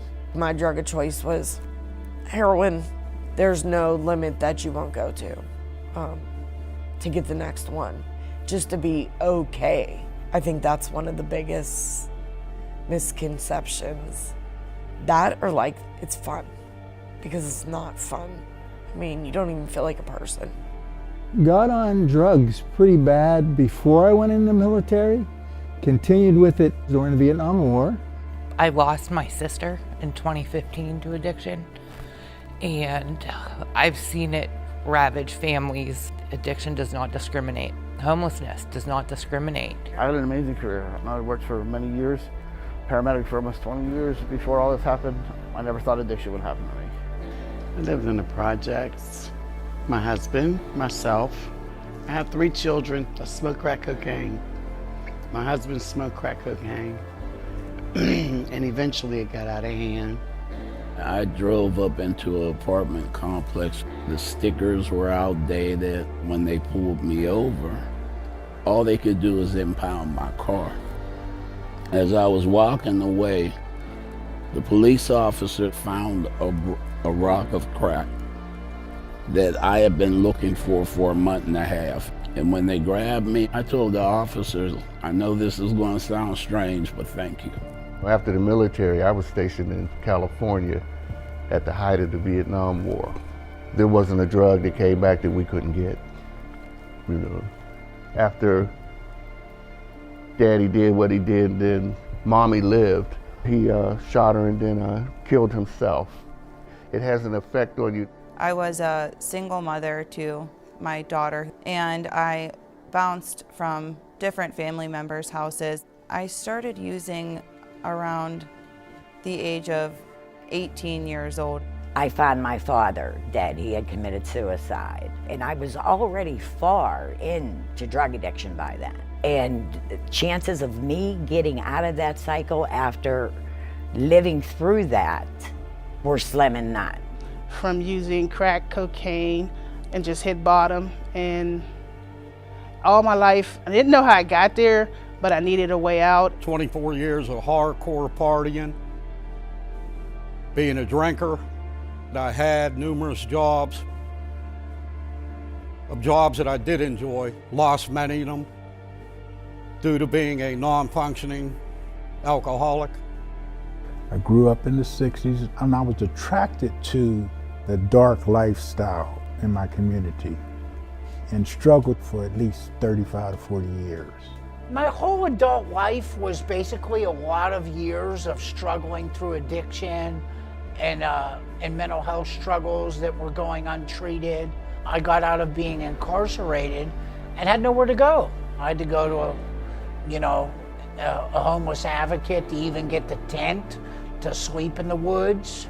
I started out using marijuana when I was 15. I was abused as a child, sexually abused. That was my way of numbing the pain. When I was 13, I did marijuana. I drank just because it made me feel good and my other friends were doing it. I started selling drugs and then kind of took off from there. My life is unmanageable. I lived to use, to drink. But the most important thing, I was violent, torturing myself for numerous of years. My childhood, basically, my mother and my brother and I, we lived in every battered women's shelter in this area. We've all been homeless, we've all been in jail, we've all been diagnosed with different things, we've been exploited. People who are experiencing homelessness, they need to be seen, they need to be understood. We need to take time to hear their stories and then come alongside them. I think the desperation, waking up in a tent, not being able to bathe for a week or two. There's just that look when they hit bottom and they're just sick and tired of being sick and tired. I think most women, by the time they get to us, they feel like this is my last shot. We are celebrating 70 years, and one of the things that's been consistent for that 70 years is that Light of Life has needed to adapt to the needs of the community. About 5 years ago, we noticed the people that were coming out into the streets were not necessarily the same demographic of homeless that were before. The outreach team, every day they go out. We have a lot of them that were in college. And some of the others, younger people, we don't know the trauma that they went through in their homes, or even cases of being raped. I was a heroin addict. I've been clean 28 years. I lived in a tree shack for about 3 months. This is, there's a personal investment. How long have you been here? Like 3 months. Did you grow up in Pittsburgh? Yeah, Southside. My mom's in Canonsburg. Grandma's in Brookline. How long have you been using?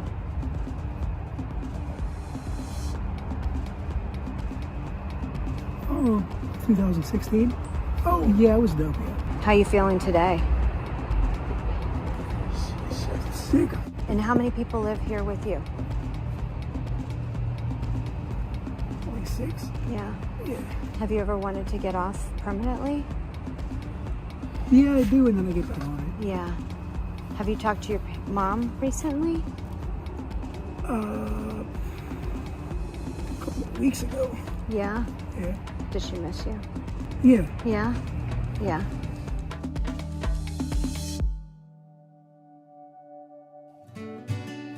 Within our county, over the last 5 years, we've lost over 400 transitional housing beds. That's very important. About 25% of the street homeless in our country, Housing First is an appropriate first step and right step for them. But for the other 75%, they need support. Even in times when we are in an overflow situation, homeless will want to be around us. And they say because they feel safe where we are. We want to make sure that all of them have a place with dignity where they can stay. We're working with community partners to discover what those solutions are. Part of our strategy is not only reaching those who are homeless, but to also prevent people from becoming homeless. The fastest growing population of homeless are women with children. When we see a woman who is about to be evicted, we want to come alongside them with rental assistance, working with their landlords, being advocates for them, because we know it's better for that mother. You know, when I was in the throes of things, community rallied around my daughter and helped her complete high school. If it weren't for the women at Light of Life reminding me, like, this is why we do what we do. I learned the importance of my relationship with God. I also learned my own value. I had probably zero esteem when I got there. I would have never went back to school if it wasn't for Light of Life. That the opposite of sobriety is community? Absolutely, I'm a firm believer in that. You know, I have my moments in life where I feel unworthy, but I know today that I am a daughter of the King. One of my favorite scriptures is Philippians 4:13, that I can do all things through Christ that strengthens me. That scripture has gotten me through so much turmoil and pain being clean and sober. Some of the trials and tribulations of our guests that come to the shelter, they're me. You know, it's actually a blessing to be able to share my experience, strength, and hope with these men. I think of how much love Light of Life provided, and what it was like to walk through those doors of that shelter and take a deep breath and sense hope and be able to breathe effortlessly. It's crazy how powerful it was. But, sorry. It's an amazing experience to come through addiction and recovery. My daughter and I were the first clients at the Women and Children's Shelter. I formed a sisterhood with the women in the program. I'm a CCAC student now and working towards a degree in nursing. We have our own place that is safe. I've been able to repair relationships with my family, most importantly, my relationship with my daughter. There is nothing the same about my life now as it was prior to coming to the Light of Life. The hope is that we see in the changes of the lives of the people that come to Light of Life. When they are given an opportunity to be in a Christ-centered environment where people love and care for them, healing happens. The ultimate rescue mission was Jesus coming back to earth and realizing that we were lost and he loved us. We are a community of those who have been rescued. The end game for us is to see homelessness eliminated, one life at a time. When one heart is changed, then a family can be changed. And when a family can be changed, then a community can be changed. And when a community can be changed, a city can be changed.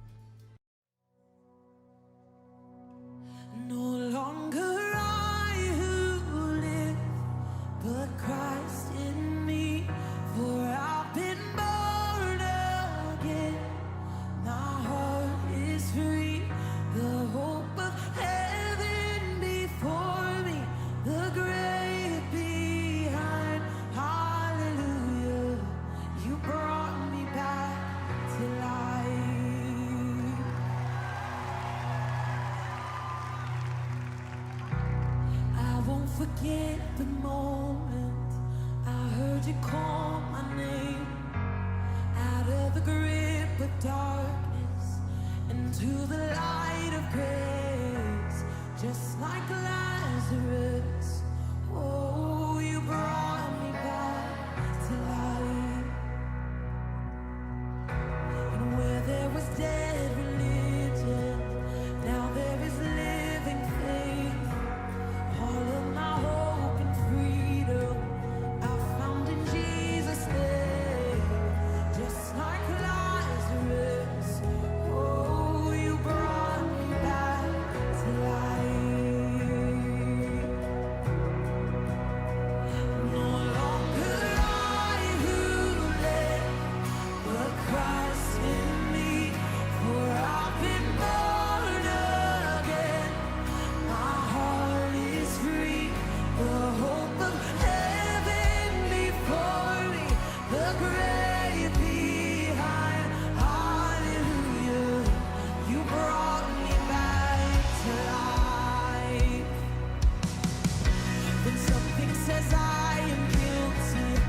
Jesus, to fully praise you.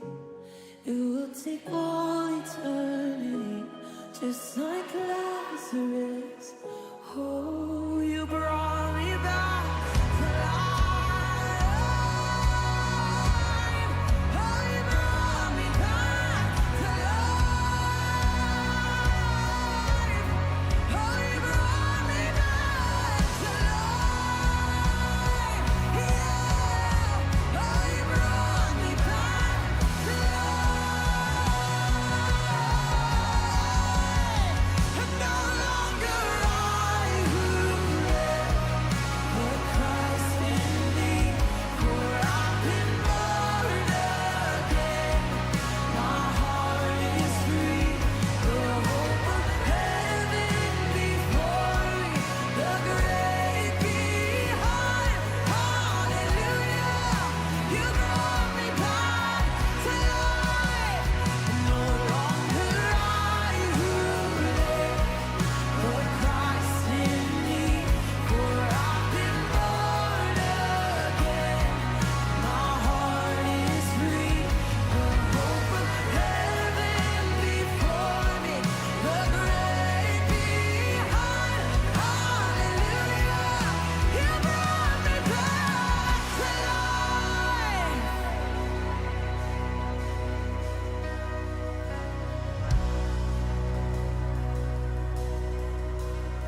Oh, you brought me back to life. Hey.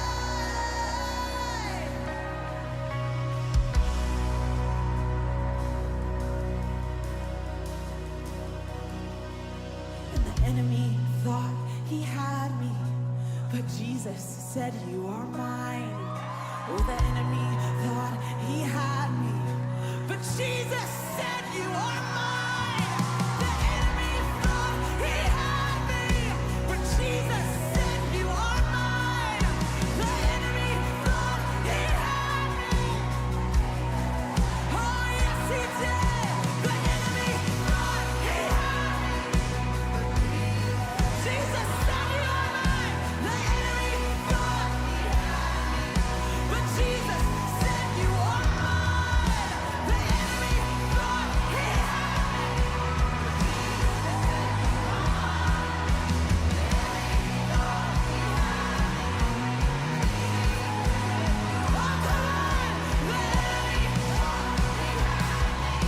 but Jesus said, "You are mine." But Jesus said, "And no longer I who live, but Christ in me. For I've been born again. My heart is free. The hope of heaven before me. The grave behind. Hallelujah. You brought me back to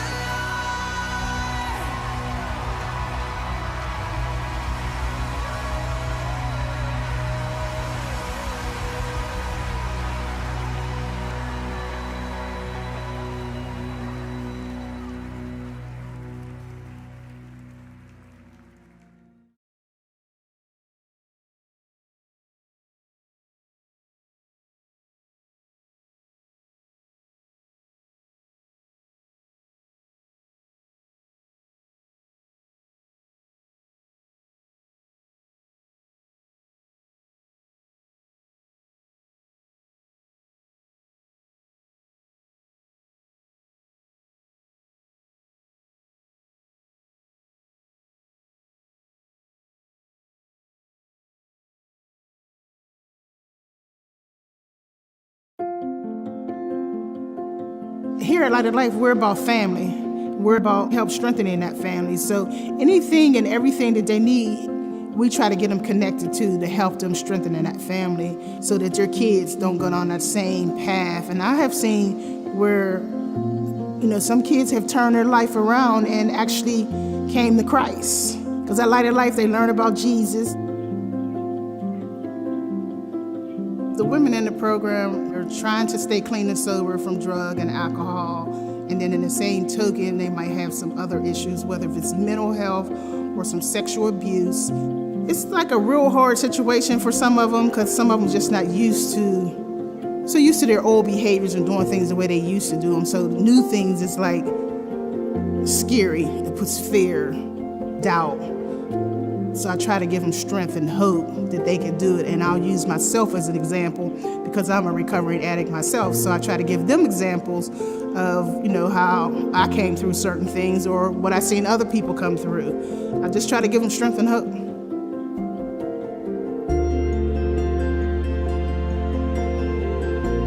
With the old building, the current issues would be not having an elevator. If you had someone handicapped or disabled, if they weren't able to come up the steps, then that actually wouldn't even have been the program for them because there's no way to get them in there. The only other challenge is space. We would love to have more space where we, especially now with the COVID, if we had more space, we can break off into smaller groups a lot better than what we're doing now. And with the new building, what I like about the new building, we've never had a women's shelter. Never had a women's shelter. So it's going to be good about that at the new building, having a shelter. Those women can start in the shelter and work their way to Women and Children's Program or either Sister's House, whatever it may be, whatever part they fit into.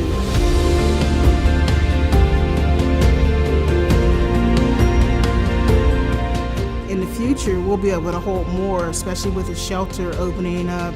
We'll be able to hold more, and going into a new building, we'll be able to broaden our program and be able to give a lot more women the care that they need to grow in their recovery.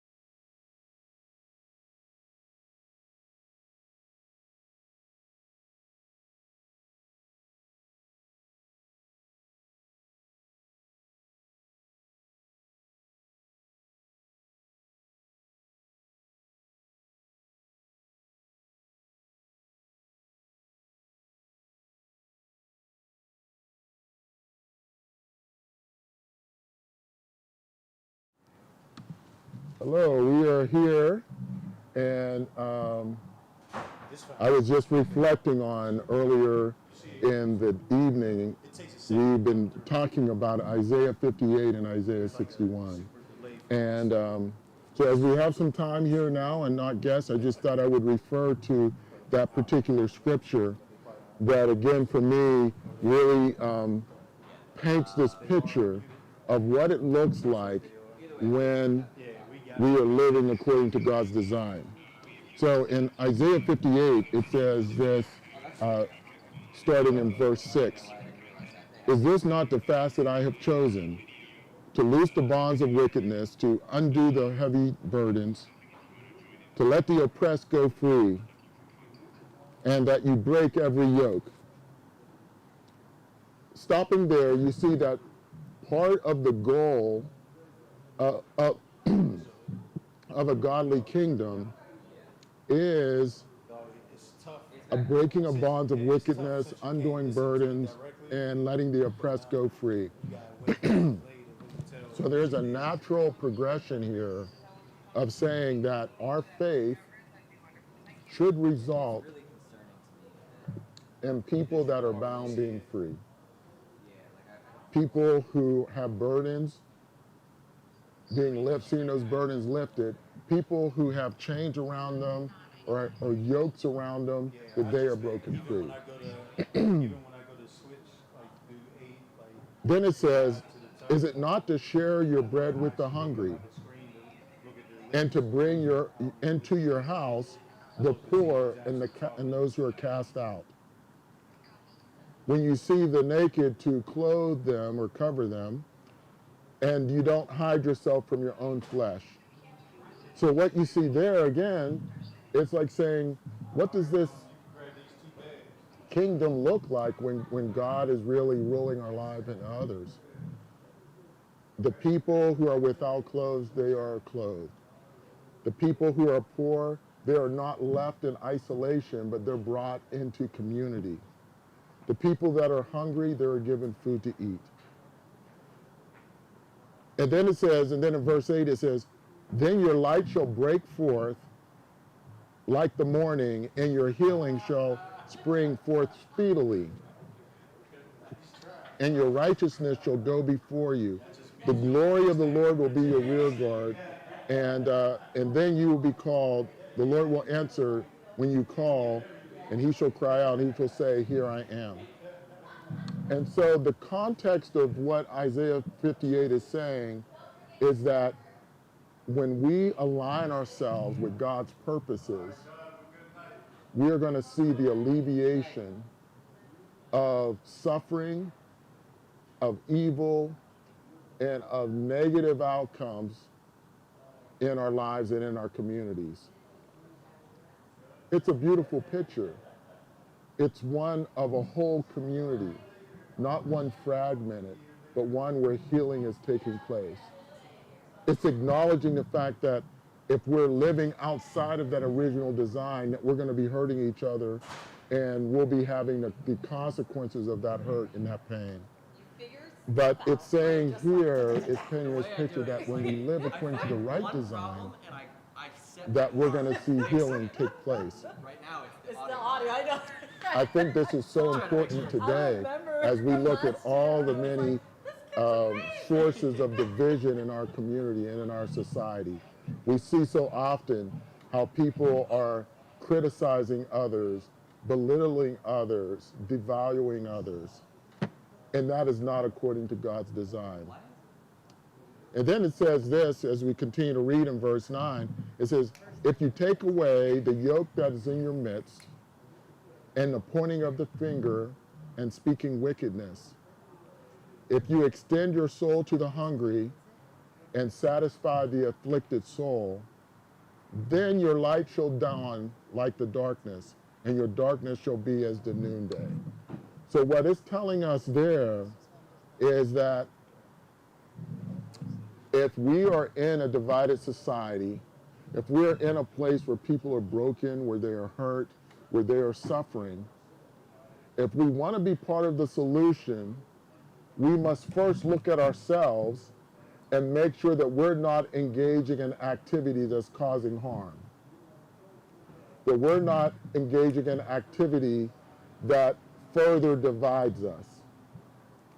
And it says that if we want to be used to be people of bridging the gap and of bringing healing, then we must be willing to stop pointing our fingers at others.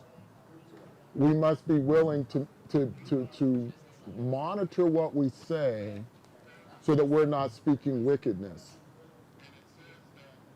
And we also must be willing to look at those who are hungry of spirit and to be associated with them. So we're going to look for people who are like, you know what? I am in desperate need of some answers or some solutions. And then it says, if we do those things, then your light is going to come like the dawn in the darkness. And the Lord will guide you continually and satisfy your soul and strengthen your bones. And you will be like a well-watered garden, a spring of water whose waters do not fail. It's telling us that when we are involved in the activity of alleviating pain and suffering of others, that we are actually recipients of joy and strength in our own lives. Isn't that amazing? Now, this was written thousands of years ago, but recently in science, we know that when people are engaged in activities of helping others, that it actually brings health to our bodies. Helping others also helps us. And that's what this is talking about here. And then it says that the Lord will continually satisfy you and help you.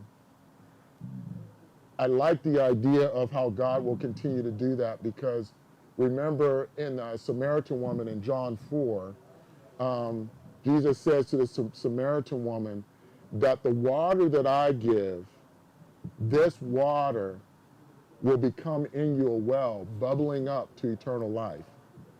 So if you bubble up into eternal life, it's saying it's going to become in you a source. It's going to bring up in you the fact that you can become a source of help to others. And so that's what happens when you're doing the right thing. And so he goes on to say that these good things are going to happen to you. And then those among you, so then it's saying there that when we are engaged in this activity, what we're doing is that we are doing it in community. We're not doing this alone. It's a community. And that's one of the things we talk about at Light of Life, that the opposite of addiction is not sobriety, but community. Addiction is usually a tool used to drive people into isolation. When a person is involved in addictive behavior, one of the consequences is slowly over time, relationships go away. Because that addiction becomes like the gravity in their life, that everything is pulled to try to satisfy that addiction. And after a while, a person will be willing to lie to their loved ones, to steal from their loved ones. So they start burning bridges, and eventually they're isolated. That person is isolated. We heard a story earlier today of one person who said that he got to the end after robbing a bank, and he robbed a bank and then realized there was no place for him to go, because he had burned all the relational bridges in his life. And he ended up just sitting on the steps of the courthouse, and he turned himself in. That's the result of anyone who goes down this path of isolation. And it goes back to the Garden of Eden, right? Because back there you had everything was created and it was good. But as soon as sin entered, separation started happening. First separation with God, and then next separation between Cain and Abel. And when we see separation happens, that's a result of sin. That's where selfishness comes in. Remember, another person was saying how they just kept having one separation after another in their life, and that's what we see happens. But what it says here is that those among you shall build the old waste places. This is verse 12 of Isaiah 58. And you shall rise up the foundations of many generations, and you shall be called repairers of the breach, restorers of streets to dwell. So again, look at the imagery of that. It's saying that when we are in right relationship with God, what's going to happen? How will you know when there's a community, organization, a church, a city, a county that is centered around principles that God gives us? You know what? How you'll know that place is there is that you'll see that breaches are being repaired.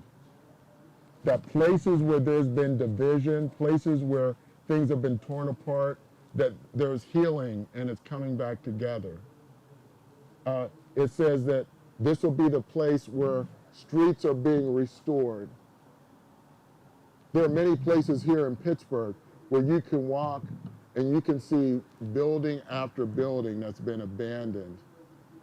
You can see office buildings that's been abandoned. It reminds you of a time in the past where these communities were flourishing, but now they sit empty. Well, if we are really about this work of reweaving our fabric of our communities, what's going to happen is life is going to come back to our communities again. Houses will have people occupying them again. Businesses will start thriving again. And that's what happens when we are oriented around bringing peace to our community, bringing shalom to our community. You know, that word shalom is not just peace we translate in English peace, but it really communicates a wholeness. It's a bringing back together of what's been broken. And that's the image that is painted here in Isaiah 58. And so one of the questions that we're asking when people join us on the bench is, what is your vision for our city, for our communities, from the place where you come from, if we are all about doing things according to God's design? And to me, I like turning to Scripture to see what does that design look like. And then we're told, then do that. You know, let's do those things. If we want to know what the next best thing to do, find somebody who's hungry and give them some food. Find somebody who's thirsty, give them something to drink. Find somebody who needs a place to stay and create a place to stay for them. And most importantly, find those who are isolated and who are in solitary places and invite them into community. Invite them in to a place where they are seen, where they are loved, where they are appreciated. That's what our call is. Here at Light of Life, we see that we exist here to create a place for men, women, and children who are dealing with addiction, with the effects of poverty, with the effects of mental health. And we want to give them a place where they can be restored back to being productive members of our society. Restored in the way that they talk to each other, restored in the way that they think about themselves and think about others. We want to see restoration happen. And at the end of that process, we see families reunited, we see people who have hope restored, and we see people who are now realizing that they have God in their life, that they have a power that's greater than themselves that can help restore them to sanity and help restore them to a life restored. Well, as we are on these benches, we are hoping that people will realize that there are options out there.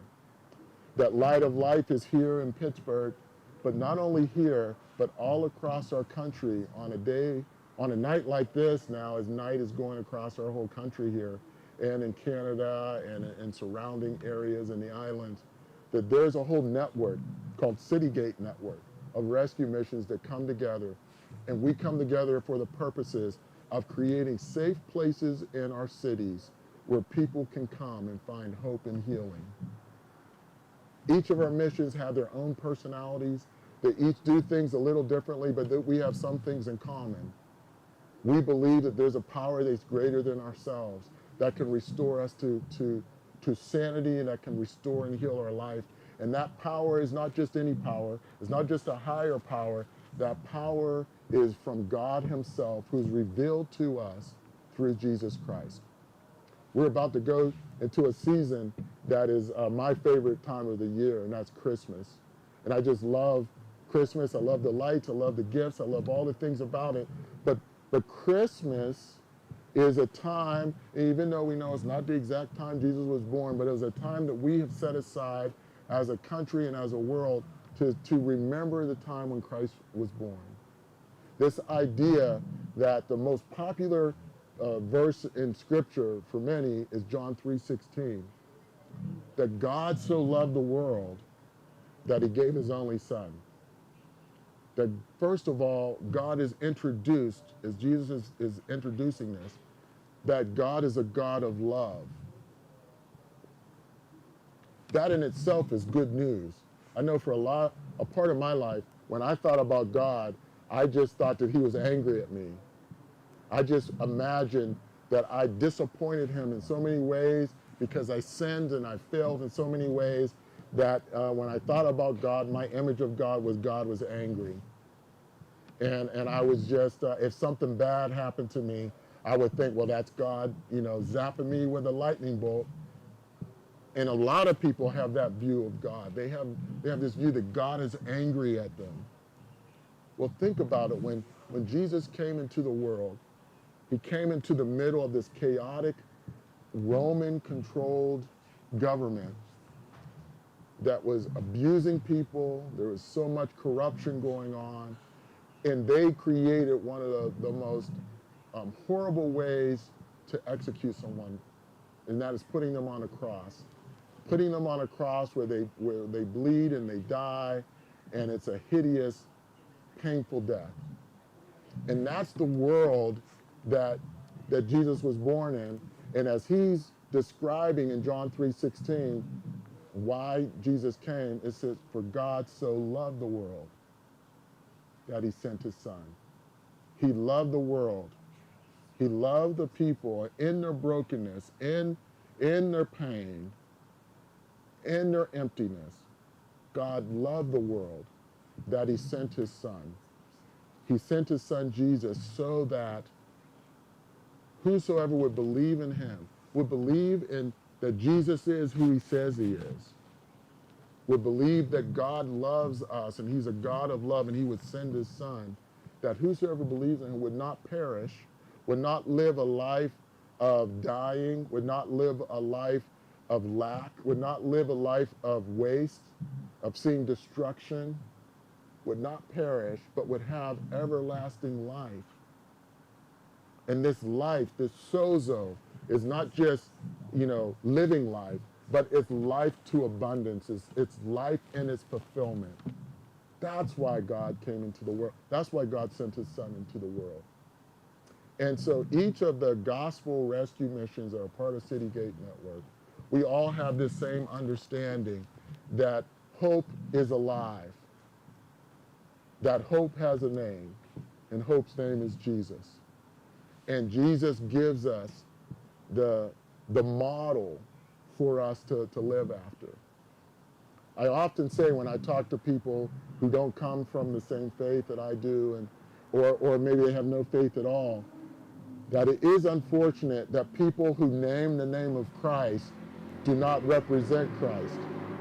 Not everyone who says they're a Christian actually are living according to Christ. And a lot of people are turned off to Christianity because of that. I believe it was Gandhi who was attributed this quote, I'm paraphrasing, that he said he said, I do not have a problem with the Christ of the Bible. In fact, he's attracted to that. He said, well, my problem is with those who name his name, who call themselves Christians. And so often, many people have had that experience. I've had that experience of people who call themselves Christians, yet they engage in things that are contrary to what we were just reading about in Isaiah 58. They are using their tongues, their actions to bring harm and not healing. But if you want to know what a true Christian is like, it's not looking at somebody who says they're a Christian, it's going to the original, to Christ. So you read the Bible and you read, what was he like? How did he deal with the foreigners? How did he deal with people of different religions? How did he engage with them? How did he engage with a woman who was caught in the middle of sin and adultery? Did he meet her with judgment and rebuke? No. What Jesus did is that he showed love to everyone he engaged with. To a person who was caught in the act of committing a sin, breaking one of the very 10 commandments that God told us that we could not break, what was his response towards her? It was not one of judgment. Those around her was judging her. Those around her wanted to stone her. Jesus stepped in and showed love to that person. That's what he models. When we think about the Samaritan woman, here was this person that was living a religion that was different from Judaism at the time. And they were a people that lived in a different place, and they kind of borrowed some things from the Jewish religion, and they added some of their own beliefs to it, and they created their own religion that was this hybrid. And here she was coming out and having this encounter with Christ. And what did Christ do? Did he meet her with judgment? Did he meet her with talking down to her? No, he treated her with dignity and respect. In fact, he asked her for help. And when you think about it, here was the creator of the universe, which he tells us later that everything that was made through him, through Christ. And here was Christ, who actually made all that we have, and his thing was to ask her for a drink, to show her that she had the ability to respond to his need. Isn't that amazing? Talk about humility. But that's the model of Christ. And that's what we model ourselves after. We want to engage our world in such a way that when they see us, they think of Christ. Not as Christians that we've grown up with, or people we see, or a televangelist that doesn't seem like they really care about people. If you want to know what Christianity is like, go to the original. Open up your Bible. You have one of those Bibles. You can request a Bible that has the red letter edition. And what that does is the words of Christ are in red. And some people, that's how their spiritual awakening begins. They get one of those red letter editions of the Bible and they just read the red. Just read the words that Jesus said.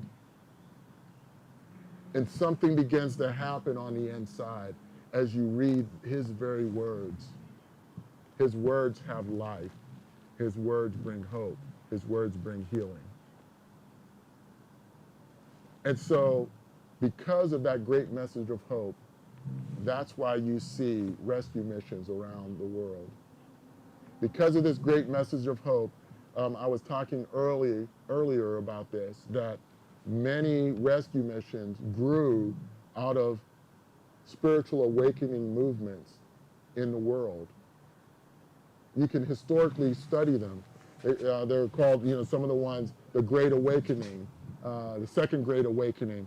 And these were times when our world was going through very difficult times, and a lot of evil things were happening. In the middle of those times, people began to turn to Christ.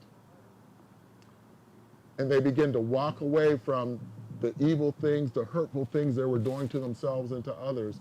And they began living this new life. And out of living this new life, they started wanting to share with other people.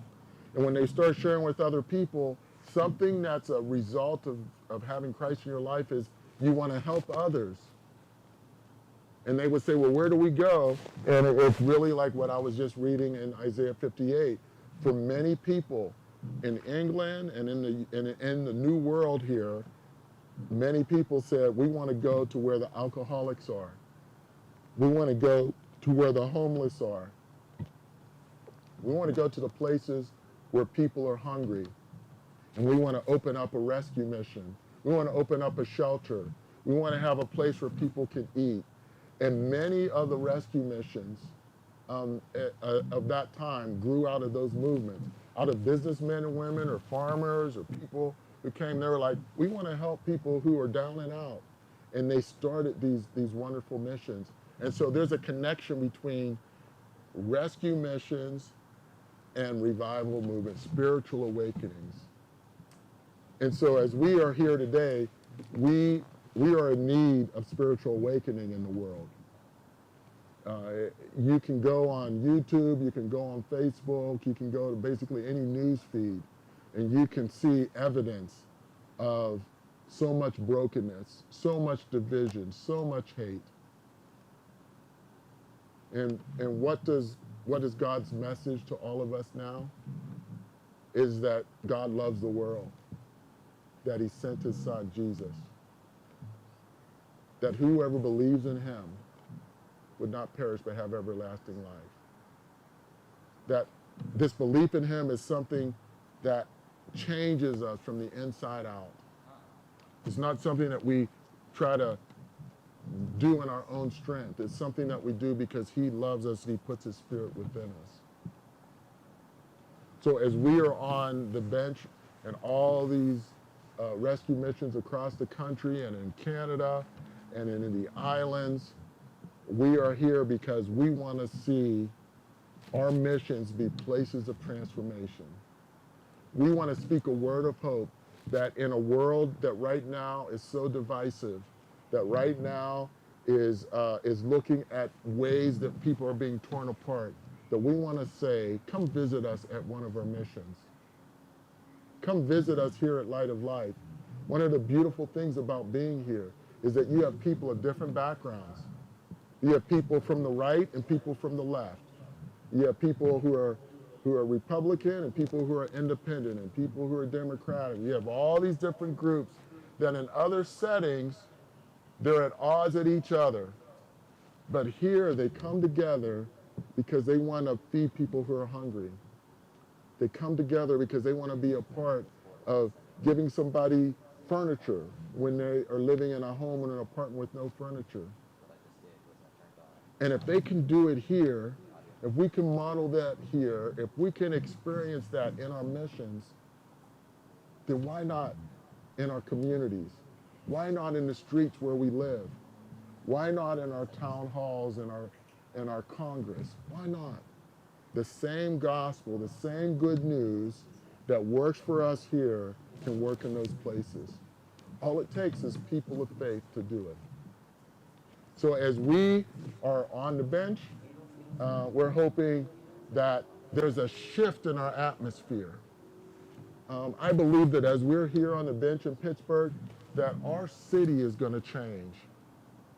We have a whiteboard in this area here that's off camera, and when people come, we're asking them to write solutions, to write their dreams on the board, and at the end of our time, we're going to be reading some of those.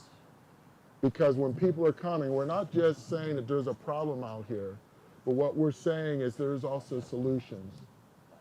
I love the one person that we were sharing, and I asked her, what would it look like for your area for things to be working the way that it should? And she said, I don't think it's a dream. I think it's a reality today. And I love that because I do believe there are parts of the dream that are a reality today. And what she was talking about with the Veterans Place, it is a reality today, and they help us here at Light of Life. I've seen it. And so she was saying now in our county, somebody could call 24/7, and they could call that number, and they are going to get in touch with somebody who will come and get them and help them.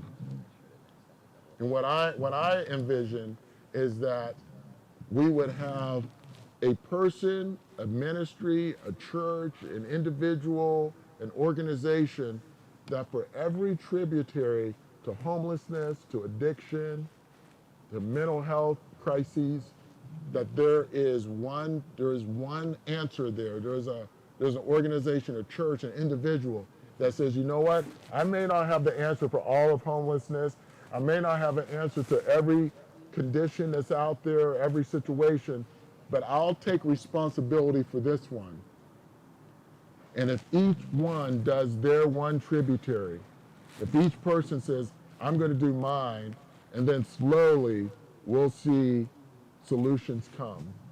Slowly we'll see answers come to every person that's out there, every need that's out there. So as we are in this place, we are saying, God, would you shine your light on us? Shine your light here in Pittsburgh.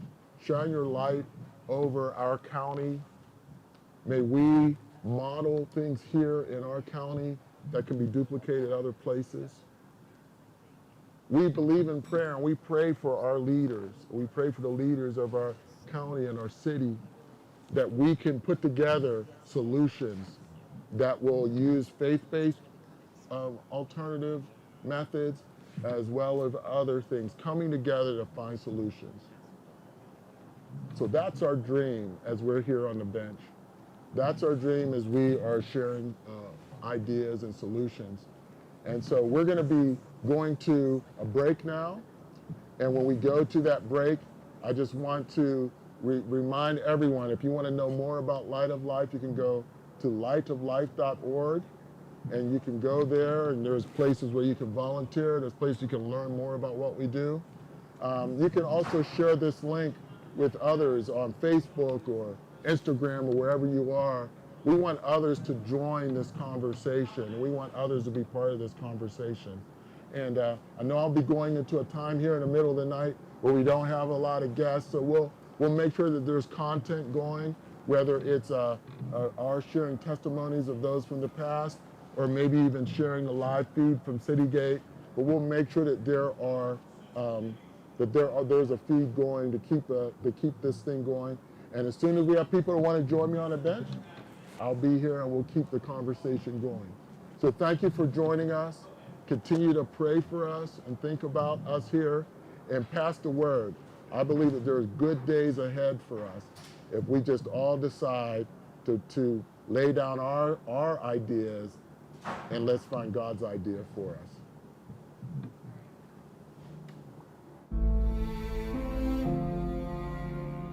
When I had depression, it was a very lonely stage in my life. I started to not recognize myself. I started being alone every day, not going to work, not paying bills. I didn't answer calls. I didn't talk to family or friends. It's a hurtful feeling to where it grabs you in the chest and it just continues to grab you because you have no relief. It's a suffocation.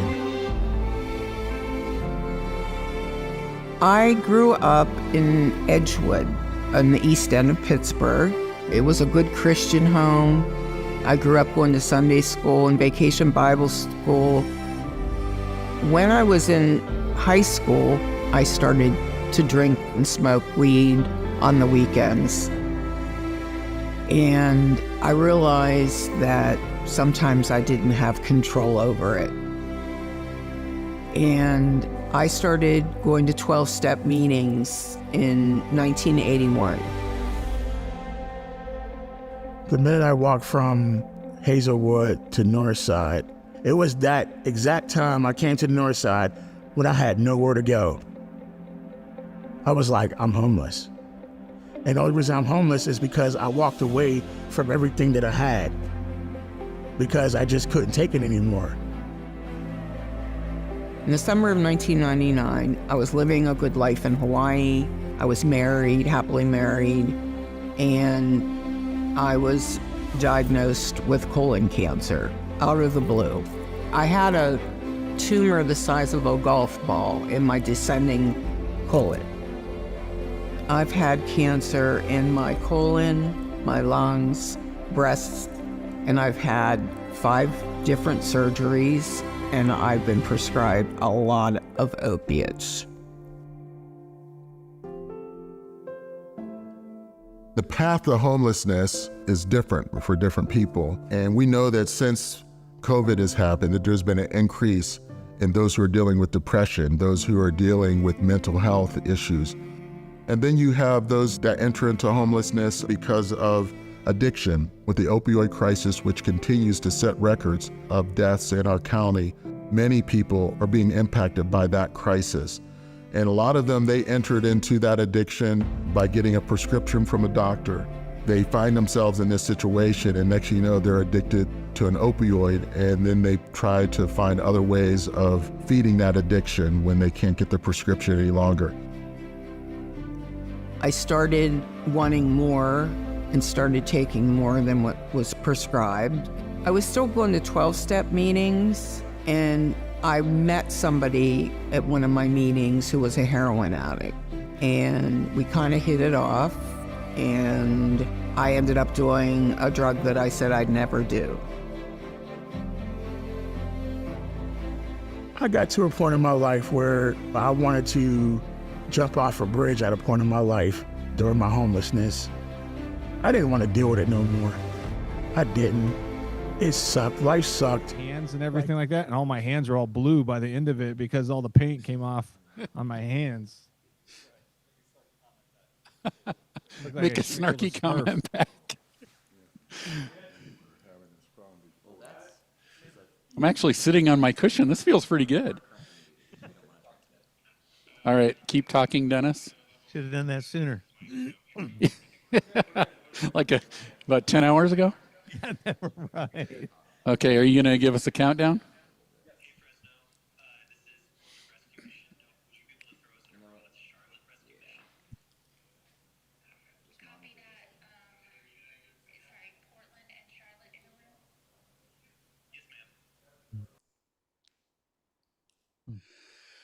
All right, thank you. We have gotten through some of our technical difficulties, and the next conversation on a bench guest is a good friend, Tom DeVries. Tom is currently the president of Citygate Network, and I'm being asked a lot, Tom, why are you doing this? And my staff keep answering it's because of Citygate. So thank you for joining me, and why don't you share just a little bit about who Citygate Network is, and then why we're doing conversations on a bench.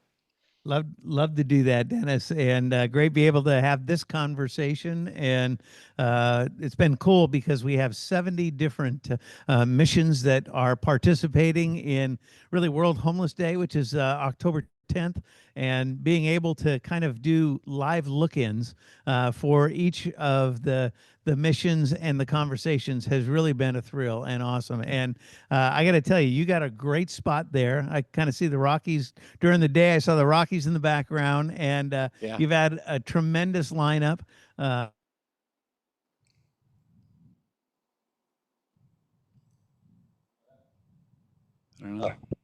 What we're trying to do with regard to helping be able to talk about homelessness and addiction recovery and the challenges of mental health and what our missions and ministries are doing. Citygate Network started in 1906, so almost 120 years old. And our first mission actually started in 1872 in New York City. And it really was there to be able to help people that were struggling with addiction, helping people that were living on the street. And now 120 years later, we're still doing the same thing and recognizing that there's really a need, as we're compelled by the love of Christ, to reach out and share and show that love in ways that make a difference. Yeah, that's so important. And, I think that what I'm learning from this event already, because this is the first time that Denver Rescue Mission has done this, and the depth of the conversations have just been amazing to me, whether we're talking to, one of our dedicated staff or a community partner. And we've even had some people on the bench that I've never met before, and we don't have a natural working relationship with, but yet finding that common ground, it's just been so impactful. So I'm actually really grateful. I don't know how I'll feel at, 4 a.m, but right now I'm so grateful that Citygate Network has promoted this and challenged CEOs like me to be a part of this event. So thank you for that leadership.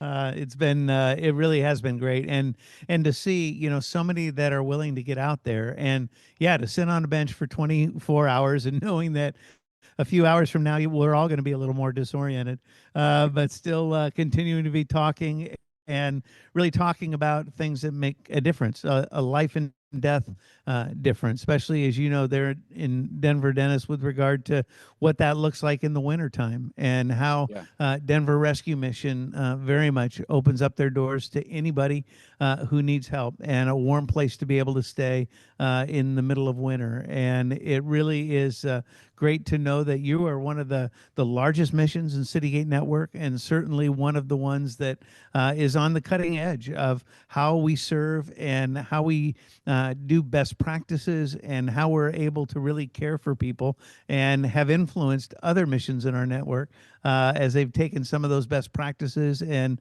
kind of translated them and transferred them into their communities as well. Yeah, it's so important, and it's such an honor and a privilege to do this work. One of the threads that I think that have that's been running through many of our conversations is the fact that we get to take our faith to work with us every day, right? And we get to work from that faith and do that, though, in extremely practical ways, right? Like if somebody's hungry, we feed them. If somebody is a stranger, we welcome them in. If they need clothes, we give them to them because we meet them at their point of need, and we see them as God sees them and as Christ sees them. And then we have really the honor and the privilege to build a relationship with them and help them leave homelessness for good, and also help them to grow in their skill set, but also most importantly their relationship with God. And I think that's why we all do this work, right? Because we get to do those things at the same time. Yeah, and I think that's been one of the evolutions, even as you talk about a long history with Citygate Network and missions and ministries that have been around for a long time. Certainly, a lot of it started with just providing shelter. And now we found that it's so much more than that, that the need is really transitional housing or residence programs around addiction recovery or semi-permanent housing, and really helping provide the socialization skills often for people that have been living on the street, sometimes for years, and helping them be able to re-enter into society and into a space where they have shelter, and then they can begin to get a job and create relationships and do all those things. And Denver Rescue Mission does that incredibly well. Well, and I really appreciate you saying that. So if we think about the Conversations on the Bench event that we're doing right now, from your perspective, what are you hoping the outcomes of this will be?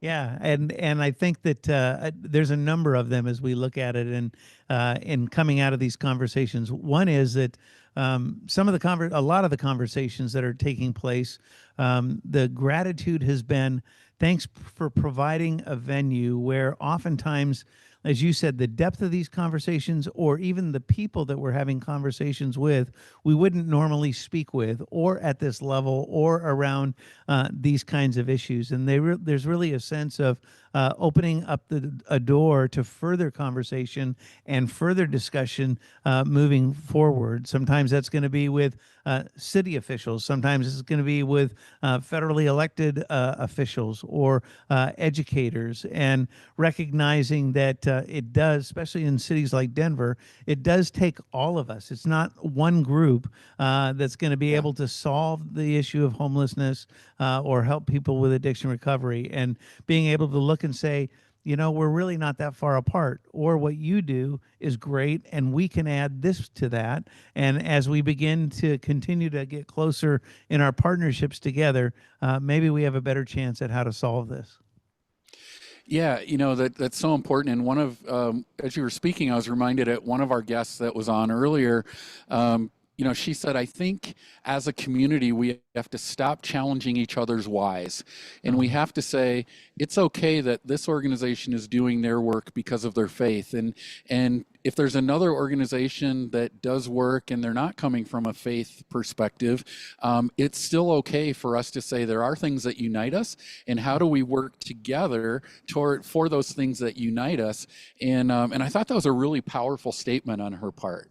Yeah, I like that, and recognizing that you know, whether there's a faith foundation or the love of Christ that compels us, there's still a need that's there. And for those of us that are people of faith, we recognize that God is going to be able to reach out and draw people to Himself in so many myriad of ways. And this isn't going to be the only way or the only moment. And so being able to, I think, hold that loosely and recognize God's sovereignty in people's lives, to say, yeah, it doesn't have to be this course of action or something that we're going to prescribe, but we can just, again, partner together and recognize the openness that brings, I think, greater impact as it's multiplied through many of us who have a similar vision, which is really helping people. Yeah, that's exactly it. And, you know, and you and I have talked about this before. We're given this opportunity to work with people that may not believe the same way we do. And sometimes we may be the only experience they've ever had with Christ. And that's actually a blessing for us to be able to do that. So I'm being told that we only have a couple of minutes left, so I do have to say this. I'm sitting on a bench that's really hard, and I'm looking at what you're sitting on, Tom, and like, I didn't get the memo that we should find a comfortable bench. That's right. So I'm glad that your team really looked out for you well this year, and I think maybe we can help you out for next year. How's that? That would be good, because I think that this hard bench, that will be coming up in some team members' evaluations this year. I'm sure it will, and you can just leave it in their office all year long to remind them. Well, apparently the bench is a rental, so I can't even do that. Rental. Yeah. Let me hit up your donors a little harder to say, could you please buy Dennis a better bench for next year? There we go. We'll do a fund drive. We'll do a GoFundMe for a better bench. Right. Tom, I'm just so grateful for you and for just your friendship and your leadership, and one West Michigan guy to another, and we're both transplanted out here in Colorado now. Just really grateful that we get to do part of this journey, and just thank you for your vision and your leadership and your heart for God and your heart for the people that we serve. Well, likewise, Dennis, appreciate being able to journey together. Glad you're there in Denver and know how significant and important that is as Denver Rescue Mission begins this new chapter. And know that God has placed you for a specific purpose there. And know as you walk by faith, we walk together, walk with you, and support you and your team in what you're doing. Thank you so much. And that couch does not look big enough for you to sleep on, though. So that is a limitation. We'll see what happens with that. Yeah, thanks, Tom. I appreciate it. Thanks. Blessings. Bye, Dennis. Bye. That was awesome. Hi, John. Which side do you want to be on? Wherever. Does it matter? Is it going to look weird if I'm sitting on this high cushion? When I had depression, it was a very lonely stage in my life. I started to not recognize myself. I started being alone every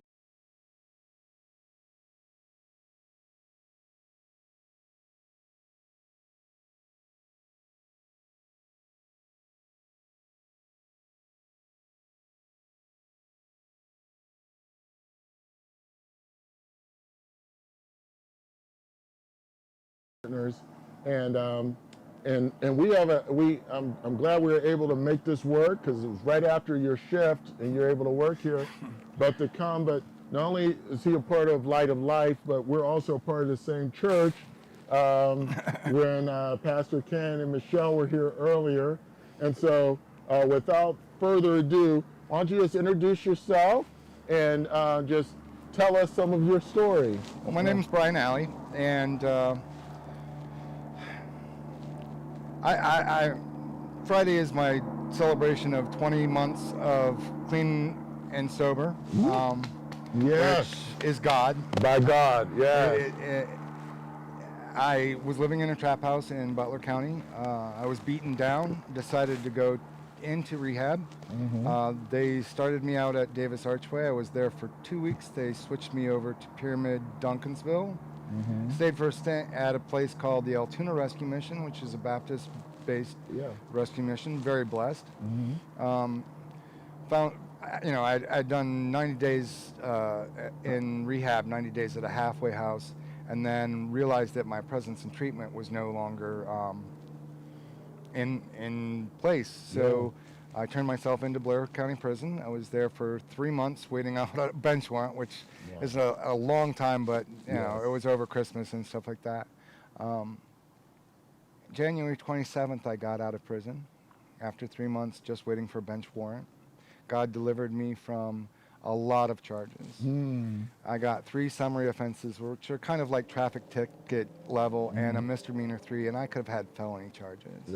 I mean, he's delivered me out of all kinds of things. He's taken 2/3 to 3/4 of my fines away.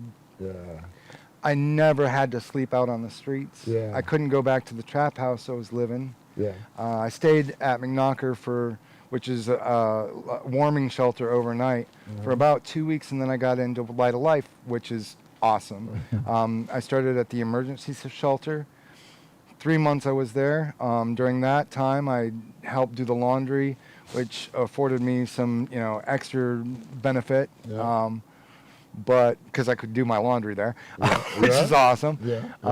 They gave me everything that I'm wearing, other than like my work hat and my work pants. I bought those myself. But through Light of Life, they found me a job. I never had to fill out an application. I went to a tryout interview where I actually did the dishes for this place called Golden Guy, which is a sushi restaurant down in Bakery Square. Okay. I've been working there for 3 months. I moved over to the Shelter Plus. Yeah. Now I moved to this location, which is the High Commitment Shelter. Yeah. I go to church through here to Pastor Ken's church, New Wine Harvest. It's a blessing. I mean, I've repaired my mother's relationship with me. Wow. I pray every day, and God just keeps giving me more and more. Yeah. So my homelessness hasn't been horrible. I mean, I've been homeless before, and I went to Light of Life back in 2019 when I first became homeless the first time because of COVID, and it was a blessing then. But this time, it's just, God just keeps lifting it up and making it real, and you know, you feel His presence in every day that I get. I mean, this is a great place. The resources are here through Allegheny Link, which they hooked me up with at the other location. The shelter, Batley Street. Yeah. They hooked me up through Goodwill Industries, who is now putting me in this rapid rehousing program. I've got money saved because we have to save a certain percentage of our income here, which isn't a problem because they supply so much for us. Yeah. And it's just, I mean, I feel like crying right now because it is a blessing. It's just something that God has me. Jesus is here. The Holy Spirit surrounds us. And if somebody would have told me 20 months ago that I would have 20 months sobriety tomorrow, I don't know, brother. I just don't know. It's just one of those things that this place is a blessing. The other shelter on Vody Street is just a blessing. And the staff, they help you out. I've got Michael Wiseman on my side. He's helped me out. You know, I've got Jarrell, I've got Jamal, I've got Justin, all these people that help you out. And I'm not used to having help like that. I'm used to being the person that's trying to play superhero people pleaser. It's a little awkward. But it's so beautiful. Well, one of the things you mentioned was something that was brought up before, that so many people have severed relationships as they were out there, and whether it was with their children or parents or others, and for many of them, they just think those relationships are gone, they'll never come back. And but so often, once people get on the right path, get things right with God, what was impossible before becomes possible. All things are possible through Christ who strengthens me. Yeah, that's right. I mean, and you know, and it's constantly like reminders of that. You know, overcoming them with the blood of the Lamb and the word of their testimony. From Revelations to, you know, some of the, like right now we're going through a Moses thing at church. You know, and when we started the series, there were several different scriptures that I could not remember the day before because I was reading through, I think it was Isaiah at the time, which is a beautiful book. You got to read it. It tells about how Jesus came around way before it happened. But the next time I went to New Wine Harvest, Pastor Ken hit every single verse except for one. And when I got back from there, I was standing in the line for lunch, and I heard my Quora went off, which I get scriptures through that too. And there was the one scripture that I had, so I had to run back upstairs and highlight my Bible because, you know, it was there. It was there, you know. God's love is everywhere, and especially in this place and the other shelter. And the help is there. If you're out there struggling and you're ready, just grab onto it, because God can give you sobriety. He can give you clothing that you don't have to pay for. He can give you shelter. He can give you comfort. He can give you everything you need. It's like the scriptures of the lily doesn't want for anything. Yeah. The sparrow Yeah. eats, you know, Yeah, I can't remember the exact scripture, but, you know, he provides us everything that we need. And it's just amazing how many times I'm walking down the street and I think, wait a minute, you wanted that and now you have it and you didn't. Like, this is a stupid thing, but there's a musical that a friend of mine wanted to go to, and he got tickets to it, and now I'm gonna get to go on Sunday to the musical. And I'm like, this is pretty awesome, you know? He's like, hey, I got free tickets. You want to go? And I'm like, I can't afford that. He's like, no, I got tickets. You know? And it's like all of this stuff, you know? Yeah. So it's like once you get on this path, God just starts bringing blessings to us, you know, in different ways. And so often, we don't even see them coming, but he just has these good plans for us. And so when I think about, you know, we have about 8 minutes left on this segment, but when I think about people who are currently out there, like maybe it was somebody like you 21 months ago. And you know, they're like saying, you know, I've been to so many rehabs, I've tried this, I've tried that, nothing's worked. And that time, you know, 20 months ago, was there something different that when you started this process than it was the time you were here, like back with the pandemic? Like sometimes like people try to understand and sometimes you can't really explain it, but like when you think of when you started this time, was there a different approach that you had? Was it the how people explain the process to you? Do you have a way to put words to it? You know, when I really come down to it,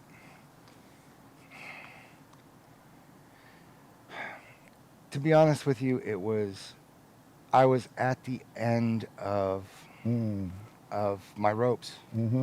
I wanted something to change. I wanted to either God to take me or for him to lead me in a new direction. And I know he has a path for me, and I know that he has a calling for me. Yes. I don't know what that is yet. But I was literally sitting in the basement. I just was given some more drugs to do. Crystal meth was my drug of choice at the time. I did a little bit of it, and I started crying. And I was reading, actually I was reading the story of David and Goliath, and I also had read, what was the other one? It doesn't matter. I was reading in the Bible because I was kind of sequestered in the back room, in the basement, and I didn't want to be social. I didn't want to be in that group of drug-addled people, basically, because crystal meth will make you very paranoid. So I was actually just reading through the Bible, and I realized I had to surrender it all. And I had to give it up. But the hardest part of that was surrendering it all and not picking it back up. Because I've given God things so many times. I'm like, God, you got this. And then I'm like, impatient, you know, and not using my long suffering good, you know, and you know, because the fruit of the Spirit is love, joy, peace, long suffering, gentleness, goodness, faith, meekness, temperance. Against since there is no law, you know. I realized at that point that I had to give it up and let go of it. And the letting go was hard. So in the next morning, I called the cops because I had a bench warrant then because they didn't get me to my trial for trespassing offense that I had. And the cops showed up and said, if I come back here, I'm going to bring every one of you into jail, seize all the drugs, and everybody's going to jail. And he left. And I'm like, God, we have this. And so I called them again about an hour later, and I'm the only one that went to jail. after being beat down by quite a few people, you know, big gang pileup on me, which, believe me, doesn't sound like it, but it was a blessing. Yeah. Because I went to jail for one night for that bench warrant, was arraigned the next morning, given a new court date, and instead of going back to that house, I signed up for rehab. Okay. And I did 10 days out of rehab in that local area. They moved me to another one over in Duncansville, which is near Altoona. Did 3 months there, did 3 months in a halfway house, went into the other homeless shelter, turned myself in for a bench warrant that they had here. And every day I prayed. Yeah. A friend of mine that I worked with at in the ODR, the officer's dining room, gave me this tiny little radio, which was like $25 on commissary, with headphones. Started tuning into K-Love, which is, you know, and then I became a dancing idiot in my cell, you know, dancing to the Lord, and hearing songs that I had never heard of. And, you know, constantly praying. And God has led me out of everything. Wow. Yeah. I mean, I grew up in a preacher's house with the organist of a Pentecostal church. I should have known better, but sometimes you have to fall away like the prodigal son. Yeah. You have to be that sheep that gets led astray, that, you know, that God talks about, you know, leaving the 99 of the fold behind to go find that one, pulls it up. And I know that anybody can do this. And they don't have to do it on their own, because God can help them with it. Yes. And that's the blessing in all of this, is this time around, my way never worked. Yeah. Even the best laid plans that I have now aren't working if I don't rely on God. And it's always better. I mean, it may take a few days longer, but it's always better. And it's always an upgrade, it seems like, with God, you know? And I don't know how to explain that, because I don't understand God at all. And the little bit of God that I do understand, that's enough for my faith to keep going. But we'll just take that little bit, and he changes our life. Yeah, it's just that mustard seed of faith. And I mean, he is always faithful to us. And he's you know, and I can't wait until my day in glory when I am full of joy. And that all memory of anxiety and fear and everything will be completely washed away. But, you know, there's that scripture in Revelation that describes that moment, and it says that, and he will wash away every tear from our eye. Yeah. You know, that's going to be that moment of being at peace with him. Well, our time we're already down to 1 minute and 25 seconds. So I told you it just goes fast once we get talking about the goodness of God. Oh yeah. It always just inspires us. So each testimony, I believe, is a prophecy. And so thank you for coming on the bench with me. Well, thank and you for having me. sharing your story and hearing more of your story than I've heard it at church before. But by you doing this, I believe there's going to be somebody who's going to tune into this. Not only do we have this on now, but then once this is all over, we're going to be just posting it. So I know God is going to have somebody surfing YouTube or Facebook or something, and the person that needs to hear your story is going to hear it and know that if it happened for you, it can happen for them. I hope that it inspires somebody. Yes, I know it will. And that's why we're here. That's why we're here on the bench. We want to see hope spread around our county, around our city, around our state, in the country, in the world. And that hope is alive. That hope's his name is Jesus. And Amen. So for Amen. each of us who come on this bench, we're reminding everyone of that reality. So thank you again for being with us. Thank you too. And I'll see you on Sunday. Sounds great. All right. God bless you. God bless you. Bye.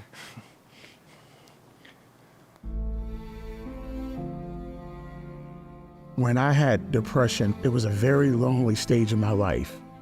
I started to not recognize myself. I started being alone every day, not going to work, not paying bills. I didn't answer calls. I didn't talk to family or friends. It's a hurtful feeling to where it grabs you in the chest, and it just continues to grab you because you have no relief. It's a suffocation. I grew up in Edgewood, on the east end of Pittsburgh. It was a good Christian home.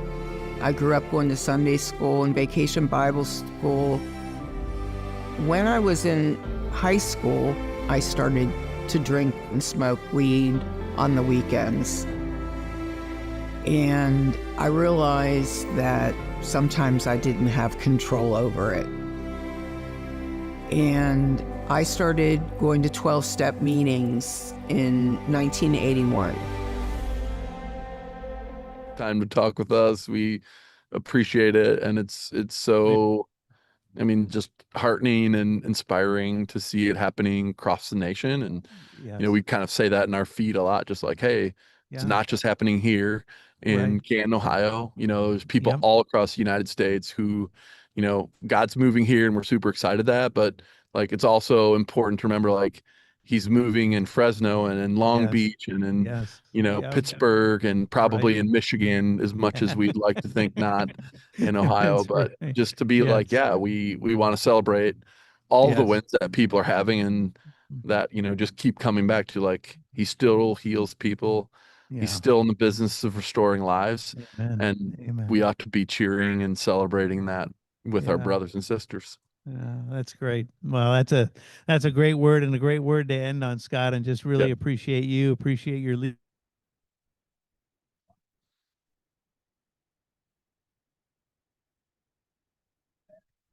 willing to have the conversation. So Appreciate it. Thanks, Tom. Hang in there. You We have too. how many hours left? Like 14. I know exactly. We're getting closer to halfway. I love it. All right. All Have a right. good Thanks, night. Scott. Blessings. Yep. Bye bye. Mute us out.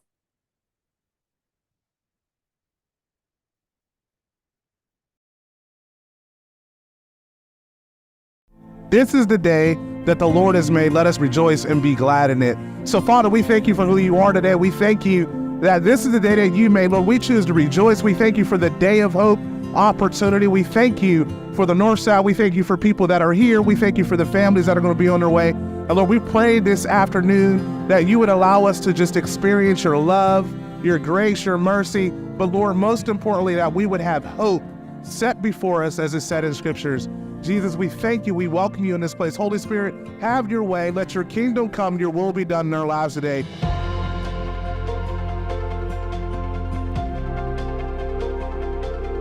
My favorite thing about Day of Hope was we have the opportunity to minister, to share the gospel of good news. And where the Spirit of the Lord is, there is liberty. And there is liberty in this park today. And we are so excited about what God is doing in the lives of the community, and our vendors, and our clients and staff, all in one. We have a stage with live worship music, sharing of the gospel. We have programs. We have different vendors that's going to share about health. We have food. We have bouncy house where the kids can jump in and play, and we can see the joy on the kids' faces. We have so many different things happening here today. Light of Life has been in existence in over 70 years. Our home is on the north side of Pittsburgh. We have a whole continuum of care that we offer to those who need help. It's not just a soup kitchen, it's not just a shelter, but we're going to the street on our outreach team. We're going to where the homeless are, to camps, but then once they come in, we have a day center, we have shelter for overnight for men and women with children. And then we have long-term programs that they can be involved with. We want to have an on-ramp for people to get help, no matter where they are in their homelessness or addiction journey.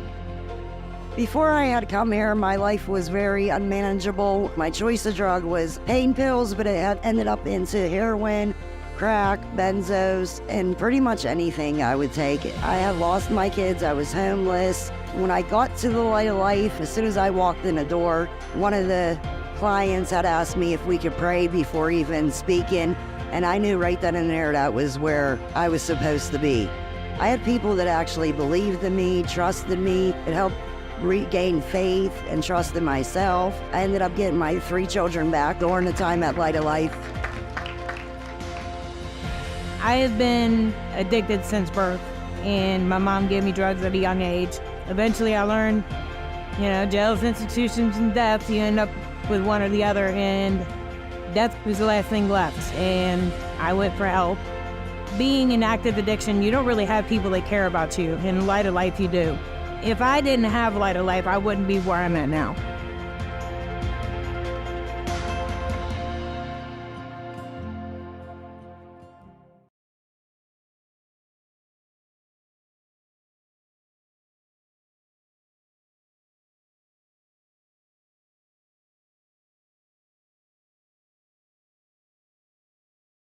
In the fall of 2017, Light of Life allowed cameras to follow Dean Robinson, a member of the newly formed outreach team, as he visited homeless camps around the city of Pittsburgh.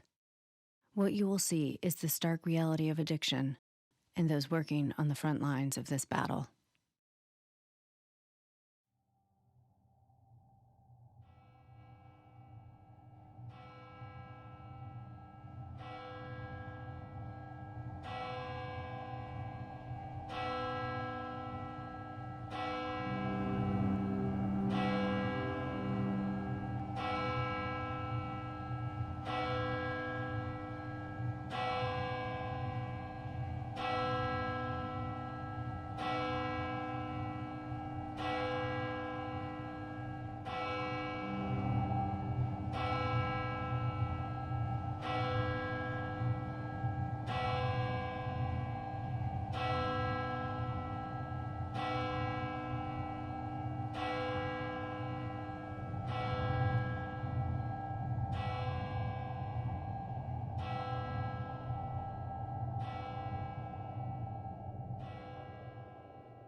This homelessness, along with addiction, has changed over the years. There's a much younger population of people. I've had guys sitting in my office, and I seen the look on their face, and I really do think they wanted to get clean. But it didn't happen that day. The next day they were gone. Madison Camp will be coming up on your right. That is a heroin camp. And pretty bad. You have your old diehards that just refuse to change their ways. Nobody in the mother or wife or father or son or daughter or no one has ever even tried to help me. Then you have the young guys that are just lost.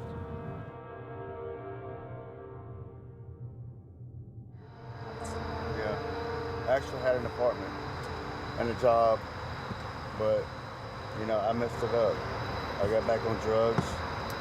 I didn't do a lot of heroin until I came up here. I tried heroin for the first time when I first got up here. So, I just think about my mom. I'm all the way up here, got away from my family, and that's the last thing she needs to identify one of her kids. You know what I mean? In a body bag. Oh. How long have you been homeless? 9 years. 9 years. May I ask what kind of drugs you do? Marijuana, alcohol, heroin. I have a lot of success on the north side because that was me. I was born and raised here on the north side. I grew up in a house with my mother, my father, and my sister. They had high hopes for me as an athlete. Somehow, some way, I just fell into the wrong path. I would get home weekends, and then it went to 4 days a week, and then 5 days a week, and by then I had to have it to function. The stuff I was doing out on the street, people don't live through that stuff. And I really think I was trying to kill myself. I had to change my way of thinking. I had to change the way I do things and extend a helping hand to those that need to get back up.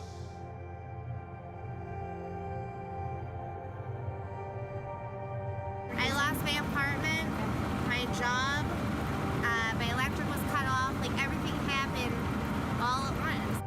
I really got into just the cycle, this is how life is. There was no thought of the future. Pittsburgh's infested with it. It's everywhere. Now you have young guys that are mixing heroin with fentanyl and elephant tranquilizer and all this. They're you know, you don't know what you're putting in you, and it's killing people. I have a lady I've been with for about 3 years. I love her very much. About a week ago, I did 3 bags, she did 3 bags. I woke up, looking over to see where Joyce is at, wondering why all the cops is here. And I go over, start to reach for my girlfriend, Joyce, and the officer kept pulling me away from her. She died right here, in the tent right here. I feel guilty of losing her. You should have left me dead right along with her. That's how I feel. You should have left me dead right along with her. In 2014, PA reported 36 counties there were overdose deaths due to heroin. 1 year later, every single county had a heroin death. There's not this hypothetical, okay, it happens in an inner city, it happens in the country, it happens in the suburbs. It can happen anywhere. People have an idea like it's a certain age or a certain gender or it's a certain socioeconomic group, but it's not. It's everybody. Angela was always just very unique. We grew up in a very tight-knit family. We were all very loved. She got married and she has 2 children. Probably about 3 years ago, she started to have lots of different health issues. She started presenting autoimmune issues, and so she was put on prescription drugs for her pain. There were a few things that we started to notice that were sort of not really making a lot of sense. When we would be around her, she would be very up and then very down, you know, nodding off, eyes in the back of her head. She wasn't suddenly able to pay some of her bills. It got to the point where it became very clear to us that she was addicted to these prescription pills. Finally, you know, my mom just said, "You have a problem, something's going on, let us help you." While she was in rehab, she met someone that she ended up having a relationship with. At one point, no longer could she get her prescription pills. And so the guy that she had been seeing, he came home and said, "I couldn't get the prescription pills, but I got something better." And that's when she used for the first time. She'd never tried heroin in her life. She tried it one time and she was hooked. There were so many people in our family that thought she was going to be okay. And it got to the point where I had to just say, she's never gonna stop. And I feel like I needed to mentally prepare myself for that reality. It's hard for people to understand that there's no way in heck with myself. Being clean 4.5 years and making a decision to use drugs again.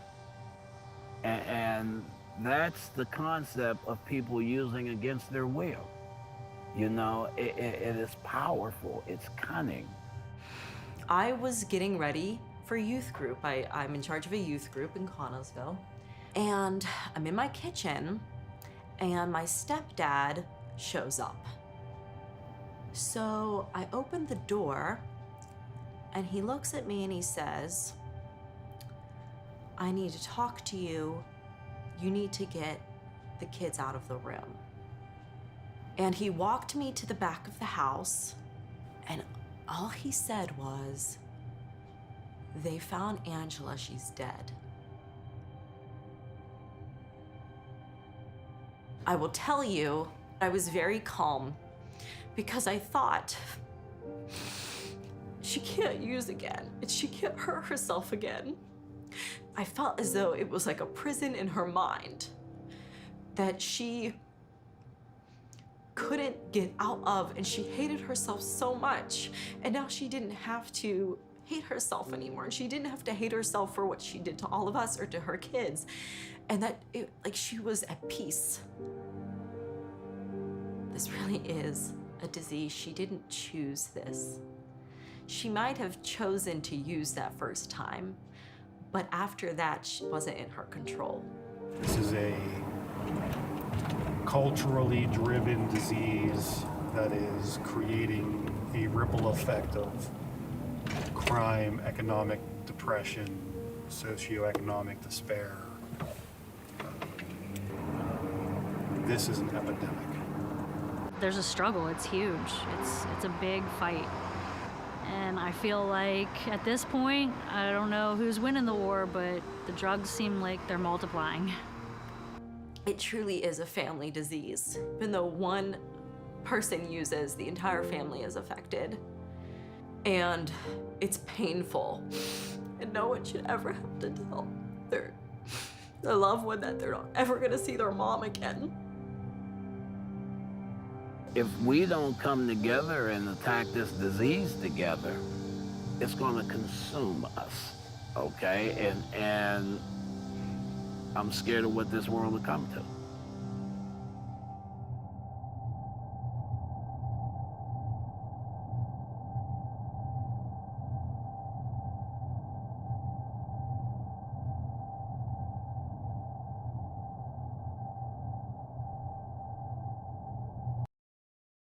My name is Joe, and I'm an addict. Except for today, I'm clean. Thank God. Tonight, we are celebrating men and women who have successfully graduated at the Light of Life long-term residential program. Tonight's graduates I would describe as achievers, overcomers. There are people who had a long journey to get to the place where they are. The last step on that journey is often tonight, it's graduation. It's when these men and women cross the finish line at their time at Light of Life. But in some ways, when they cross the finish line, it's the beginning of a whole new journey. I remember my youngest son told me, "Mom, we need you." And I said, "I need you too." Then I came to Light of Life. Long-term recovery. Today I have 3 years and 4 months clean. Right, this is my second time back. 3 years later, and some change. I'm a better man than I was when I walked in. I'm gonna let y'all know something because it's really not about me. I'm saying to the new guys, the men and women who are here today, stick and stay, you will be up here with us. When I started in the program, I was hanging out with the wrong people. And Ray, he guided me away from them, and I thank him to this day. I stuck it out for 2 years. I ain't gonna lie, it wasn't easy, especially when you have to hold the mirror up to yourself. But the best part about Light of Life is they hold it up with you.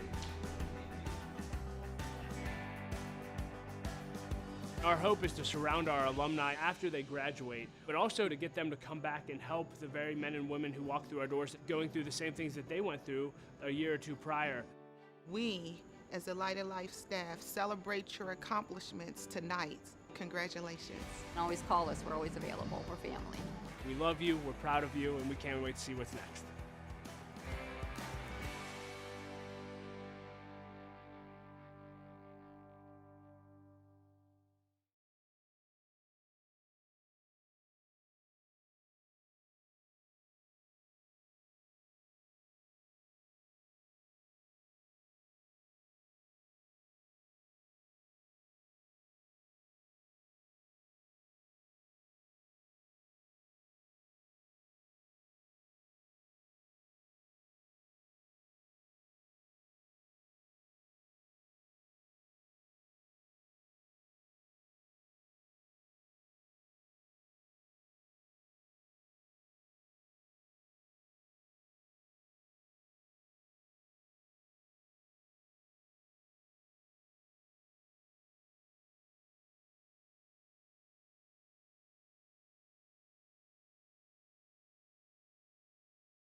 this is that if any man or woman is in Christ, he is a new creation. Old things are passed away. Behold, all things have become new. How many are glad that all things can? If among you one of your brothers should become poor, in any of your towns within your land that the Lord your God is giving you, you shall not harden your heart or shut your hand against your poor brother, but you shall open your hand to him and lend him sufficient for his need, whatever it is. That's what the Light of Life does. Let me introduce myself. I'm not the same person you knew. Life in a brand new light. There's nothing that I can't do.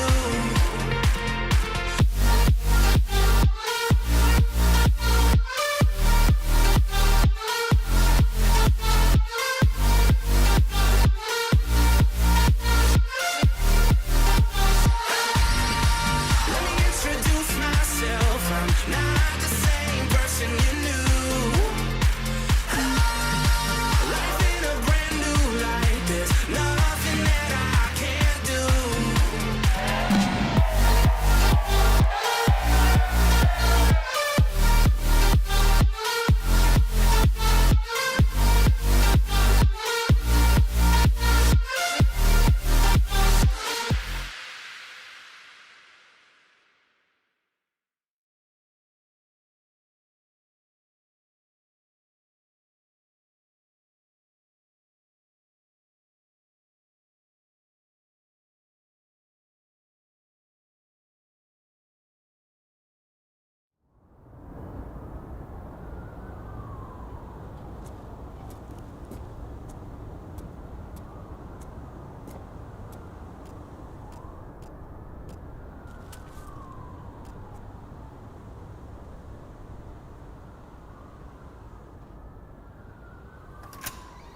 Hey, do you want to come inside?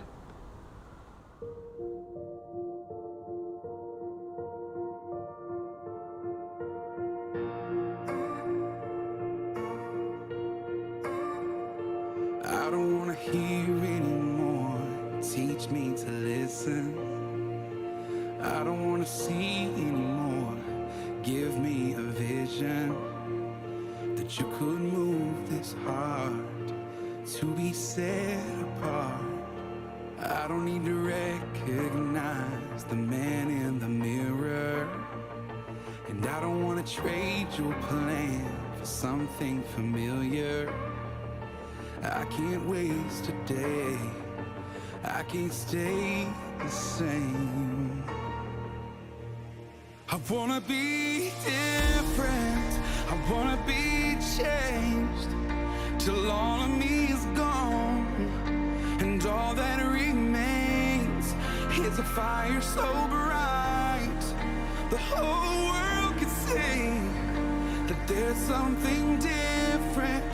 So come and be different in me.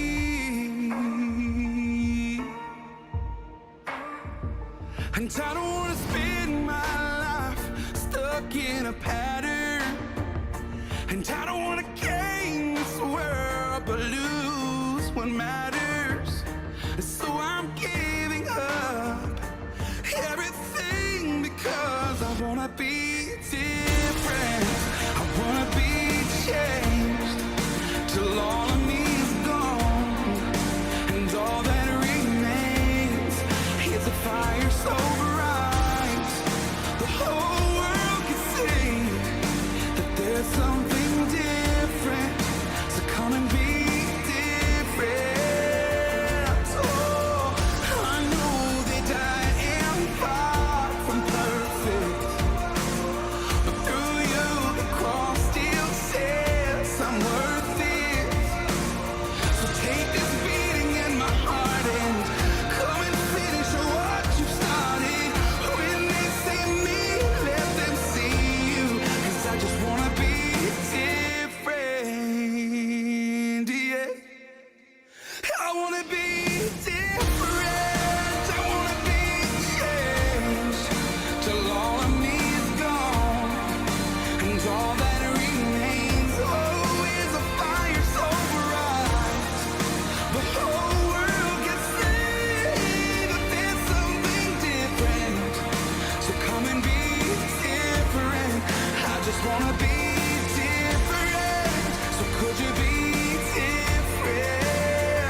Hey, brother, want to come in?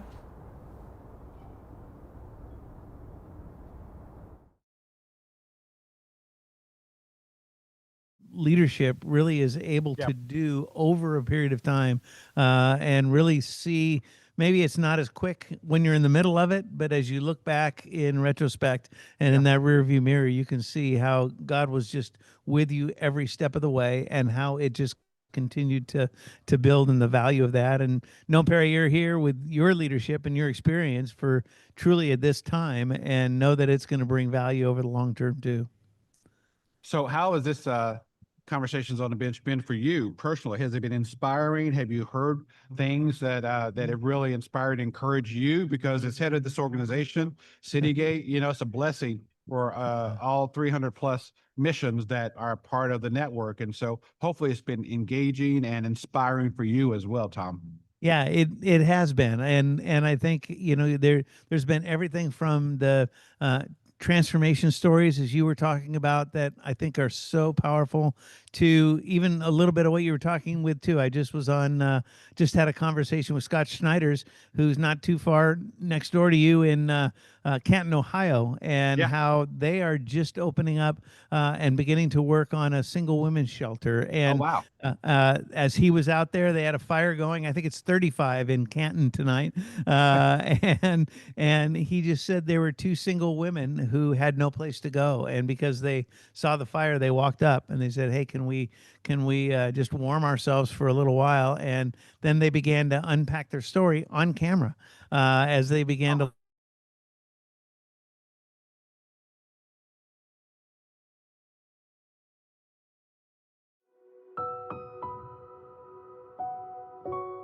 We have always said it starts with a meal. People always will come to our doors for a meal, but we want to go a little bit further than that and get to know who they are, what their issues are. The one constant over the years is that, you know, we deal with broken people. Almost everybody that comes to our doors has experienced some kind of trauma. We try to earn their respect to where we can ask them what's going on in their lives, and through those relationships, we get to know some of their story. That's where it starts. You know, we get them in with a meal, try to engage them, let them know that Christ loves them and have something better for them.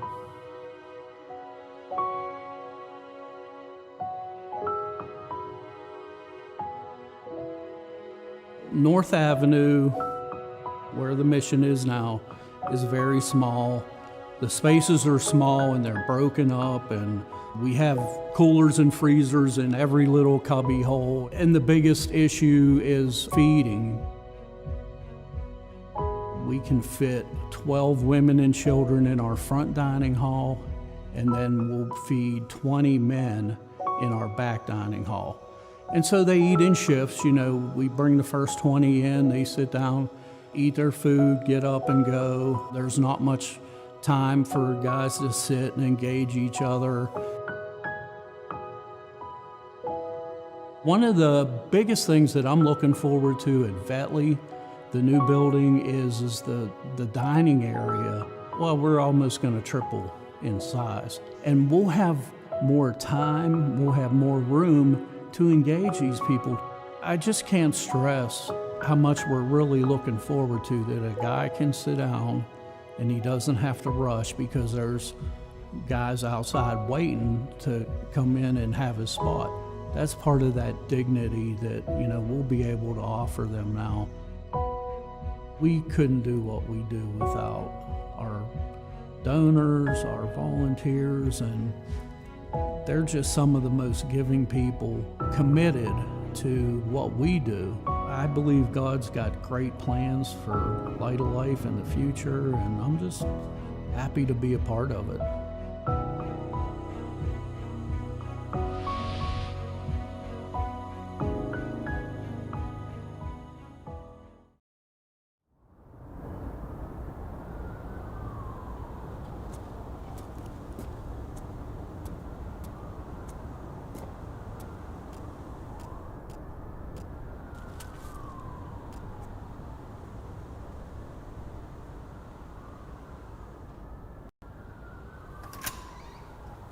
Do you want to come inside?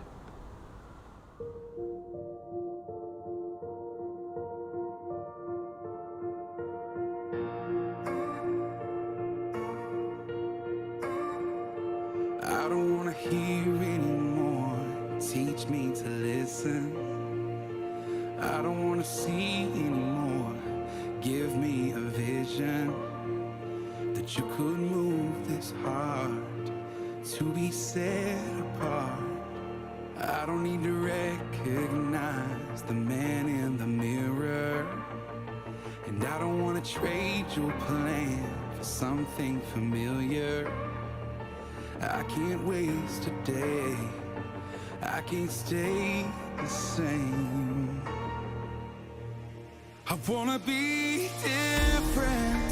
I wanna be changed till all of me is gone, and all that remains is a fire so bright the whole world can see that there's something different. So come and be different in me.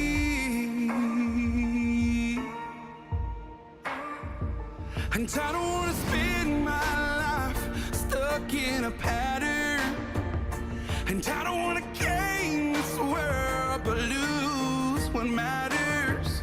So I'm giving up everything because I wanna be different. I wanna be changed till all of me is gone, and all that remains is a fire so bright the whole world can see that there's something different. So come and be different. Oh, I know that I am far from perfect, but through you the cross still says I'm worth it. So take this beating in my heart and come and finish what you started. When they see me, let them see you, 'cause I just wanna be different, yeah. I wanna be different. I wanna be changed till all of me is gone, and all that remains, oh, is a fire so bright the whole world can see that there's something different. So come and be different. I just wanna be different. So could you be different in me?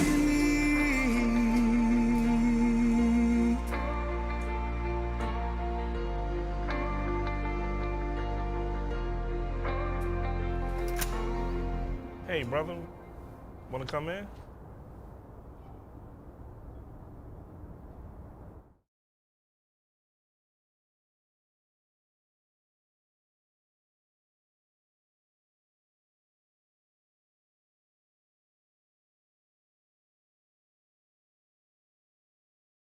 When I'm stressed, you know what I mean?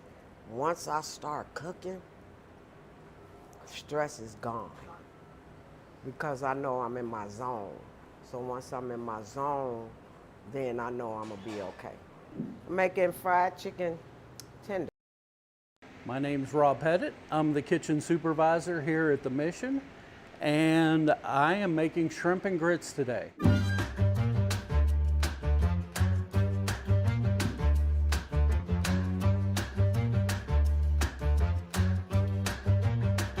We have our chopped garlic and water, grits. We have some what I call TD shrimp, peeled and deveined, and we have lemon, parsley, salt and pepper, and butter, and I have some cream, half and half that I use. We go through a lot of grits. Get some heat rolling here. So I have two skillets here. The first, the one with the water and the cream, that's going to be for the grits itself. And then the skillet with the butter in it is where I'm going to start. What I initially do is just make it like a shrimp scampi.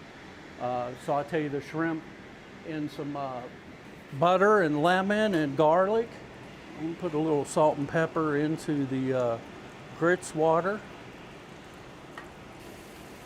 Put a little minced garlic in there.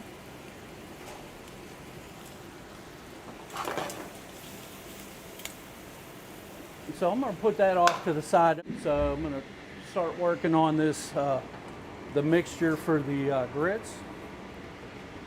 And it's best for that to all come up to a simmer. And then the consistency on your grits, I like to get them almost to like a pudding consistency. And if you get them too thick, you can always take a little cream them back down to where you need them. But I try not to cook my shrimp in the grits because, like I said, you don't want to overcook your shrimp. Then they get a little rubbery.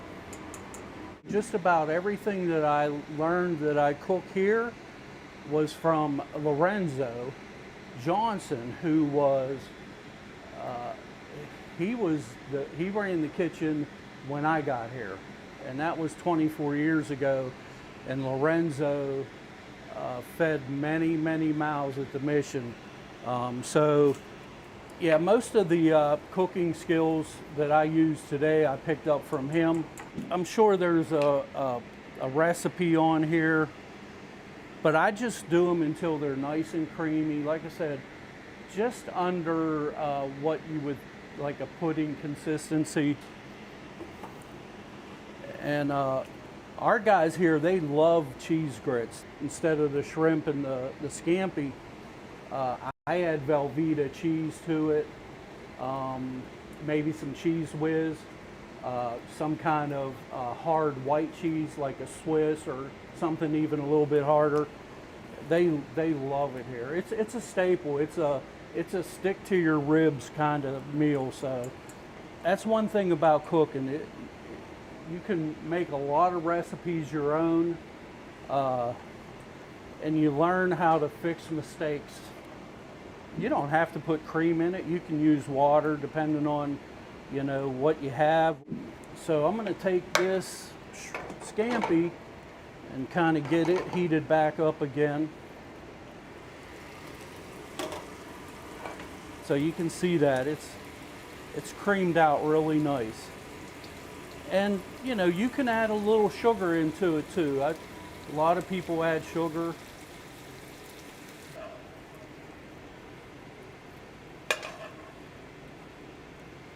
A little squeeze of lemon. And there you go. Shrimp and grits.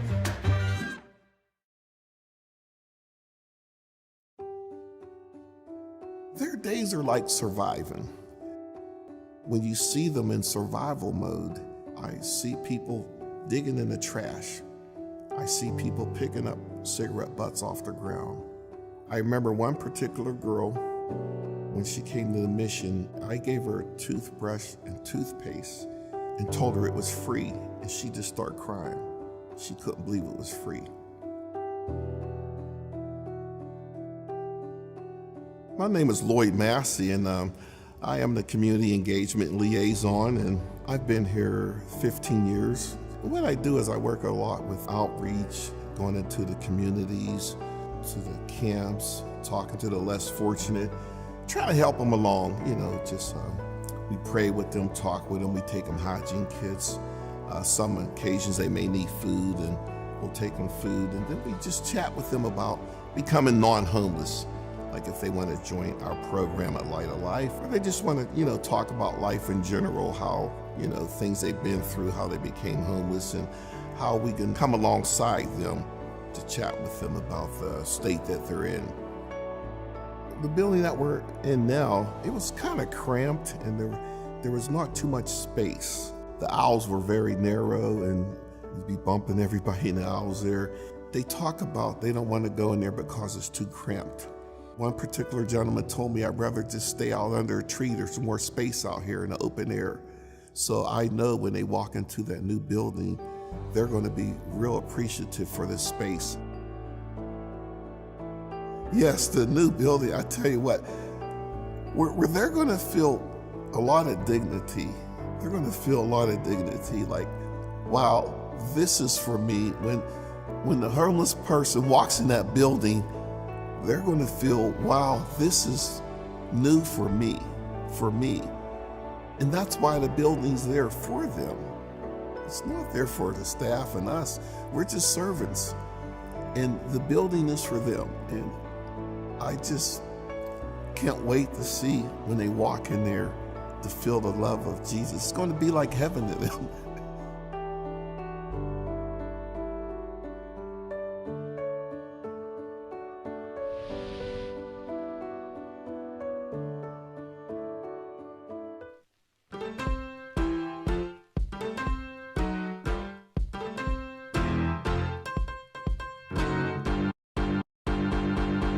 Got me feeling good. Kept the faith and praise right through it.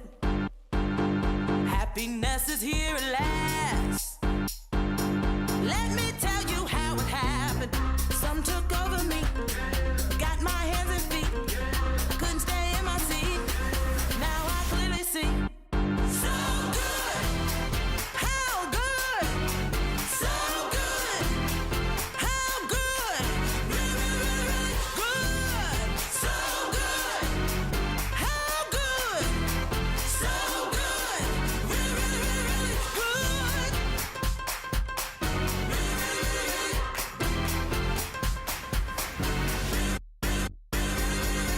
Said I'm feeling good, yeah.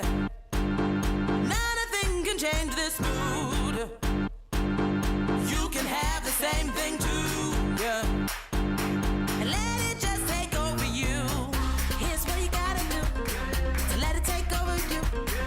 Clap your hands and feet, jump right on your seat. So good, how good, so good, how good, really good, so good, how good, so good, really good.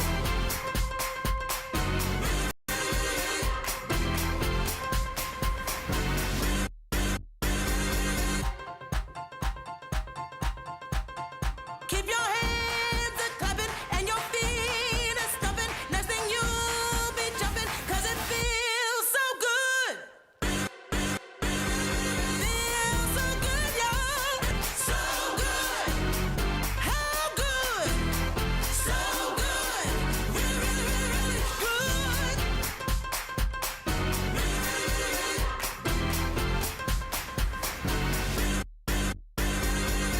Said I'm feeling good, yeah. Nothing can change this mood. You can have the same thing too, yeah. And let it just take over you.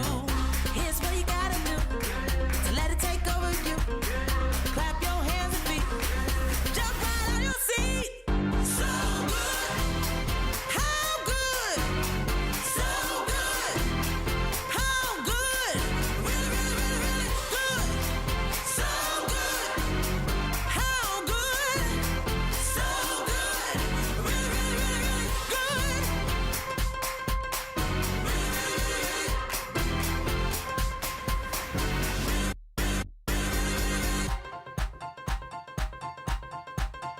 Keep your hands a clapping and your feet a stumping. Next thing you'll be jumping, 'cause it feels so good. Feels so good, y'all. Feels so good. Feels so good. So good. Yeah. So good. So happy. So good, yeah. Never been happier. How good. So good. How good. So really good.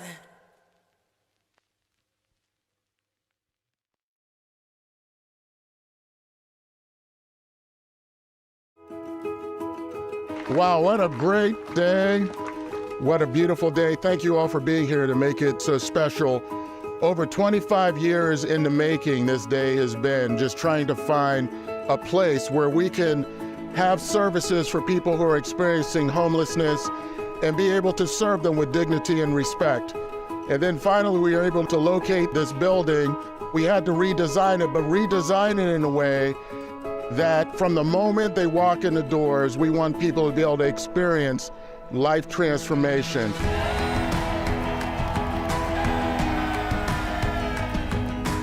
And so whether you're looking at the walls, the widths of the hallways, the height of the ceilings, the colors, everything is designed around taking somebody who is experiencing trauma, bringing them into a space that communicates that they are welcomed, that there's a place for them.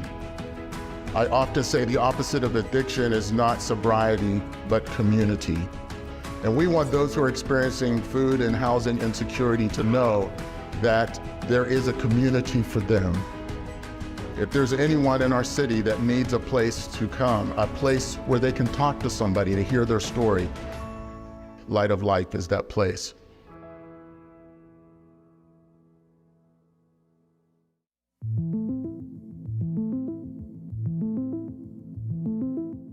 The guests that are walking through Light of Life's doors are experiencing multiple layers of trauma. And the challenge that we're facing is what to do with a guest that comes through our door with chronic mental health. The most important thing is to realize that when the women finally reach us here, they are completely broken. They need to be built completely up from ground up. The number of women who are homeless don't go to a shelter. Their shelter is the street, and they are, for the most part, trying to escape a life of abuse, only to find themselves in a worse situation. The opioid pandemic that hit before the COVID pandemic was certainly affecting a great number of people here in our region. People that don't have hope or don't have the access to things, the pandemic has just made it even tougher. When I ask a group of young people, white, black, doesn't matter, raise your hand if you know someone who's overdosed, who's died through overdose. Almost in the entire room, they all are familiar with it. It's not normal for kids to have to be so used to death.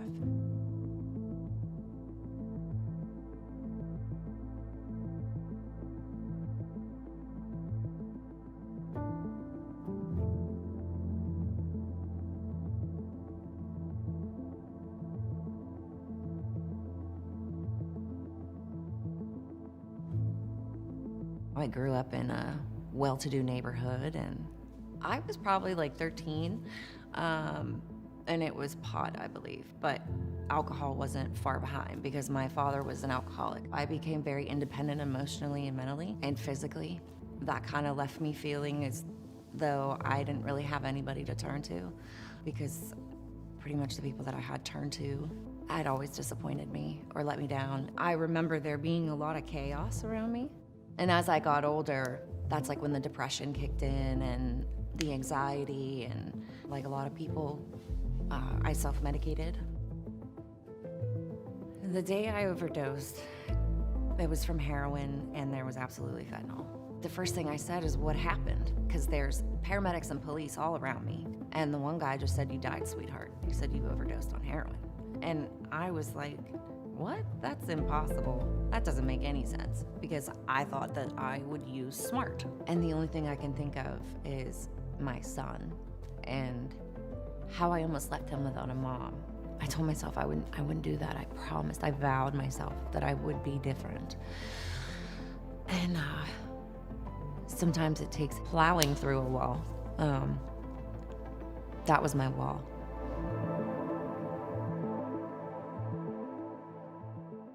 The face of homelessness has changed. There was this whole shift that happened when the opioid crisis happened.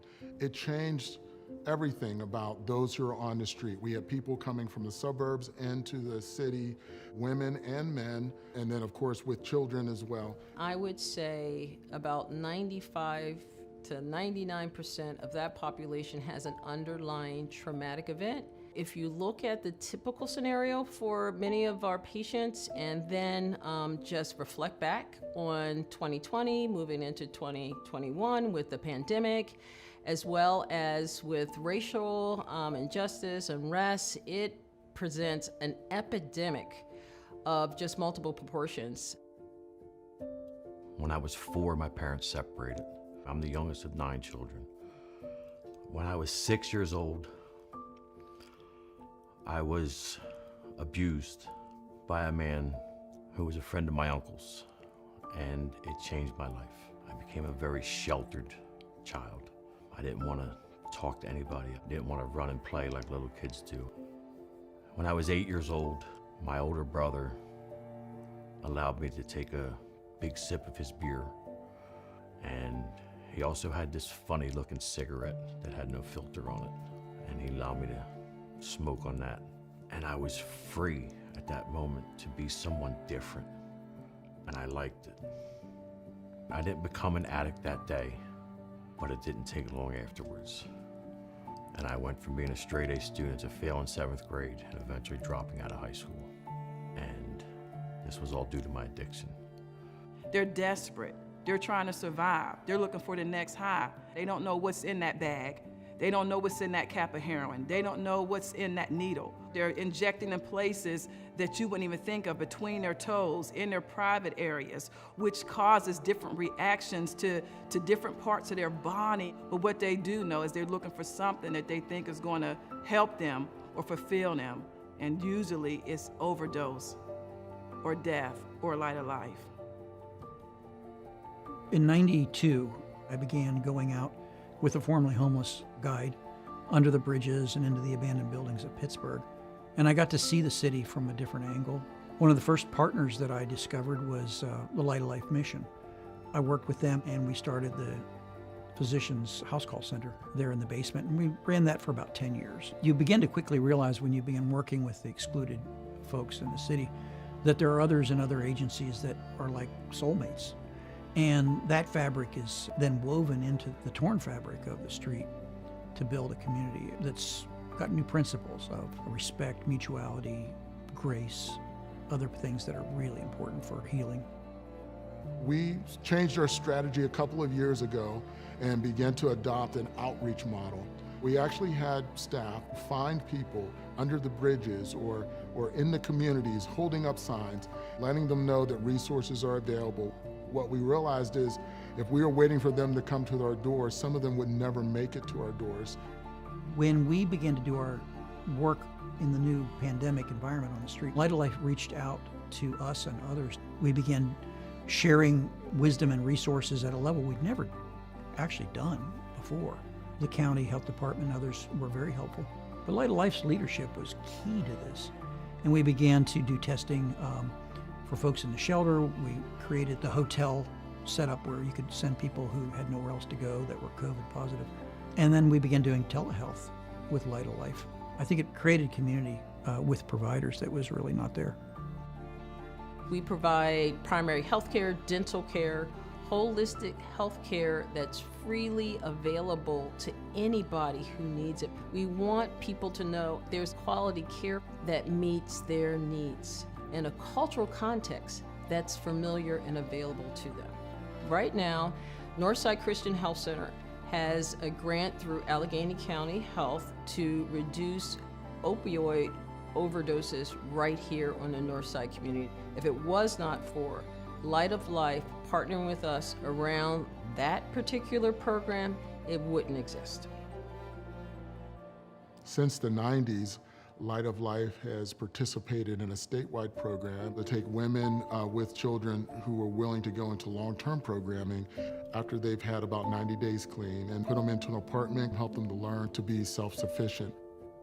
We were getting calls every day for women with children looking for a shelter. We are so blessed to be able to offer, starting in February of this year, of women with children to be able to come in off the streets, knowing that just hours before they were sleeping in cars or they were bouncing from house to house, from couch to couch, not knowing where their next meal was going to be and not knowing who was going to come through the door next.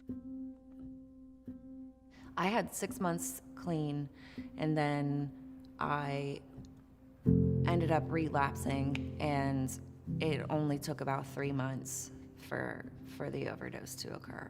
I wasn't happy. I was just kind of living day by day. I ended up at Light of Life. I got on the list, and I went into Sister's house. Light of Life was the best thing that ever happened to me. I obviously didn't have a whole lot of trust for women. I made a lot of close friends. Around that table, we told each other our deepest fears, our biggest regrets. There was no room for judgment. I felt safe there.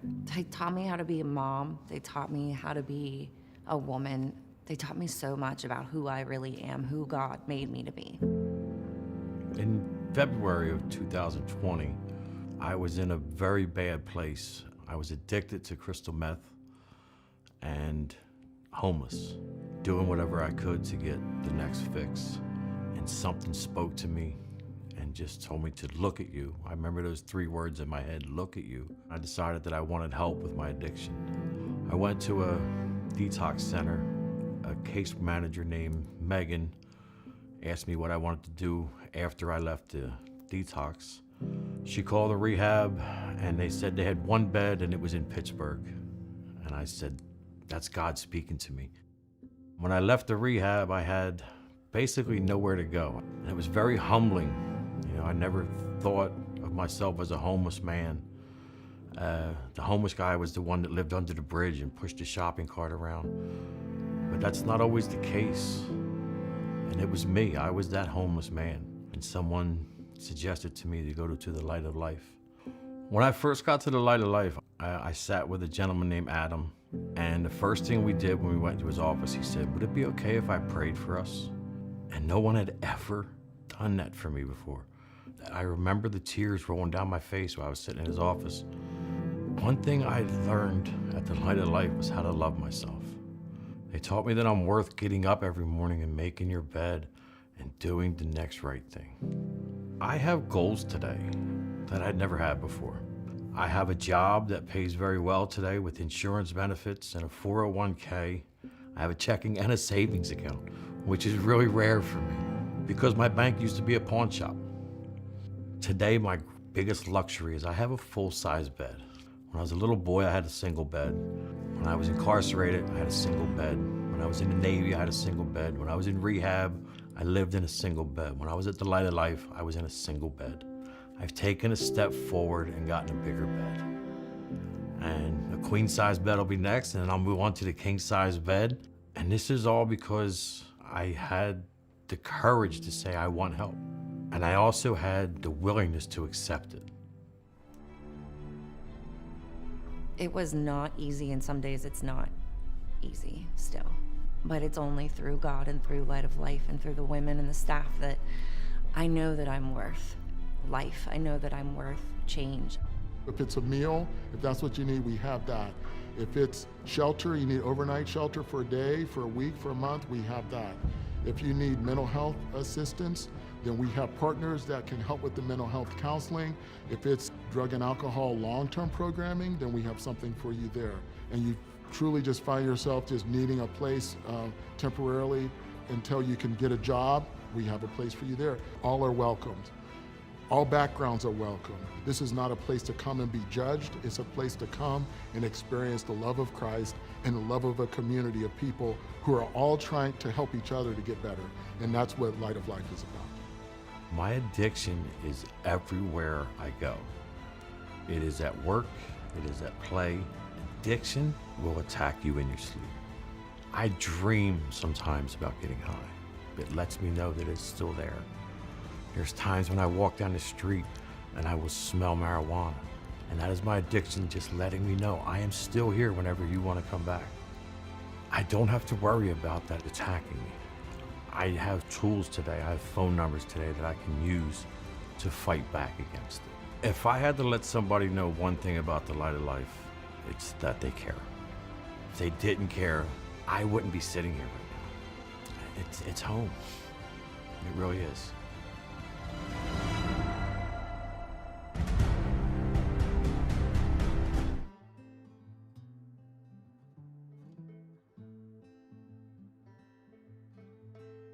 I had an addiction problem for numerous of years. Now I'm realizing like I can't live that life anymore. That lifestyle would kill me. I see people, a lot of people died in this. My own brother died, overdose. Just after that, I went back into that lifestyle, drinking and high again. This is how vicious and cunning this disease is. It sneaks into your mind and think that you are okay, but it's not. I've been in numerous programs before. I signed myself into a program called Clear Day. The counseling introduced me to Light of Life. In the fall of 2017, Light of Life allowed cameras to follow Dean Robinson, a member of the newly formed outreach team, as he visited homeless camps around the city of Pittsburgh. What you will see is the stark reality of addiction and those working on the front lines of this battle.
This homelessness, along with addiction, has changed over the years.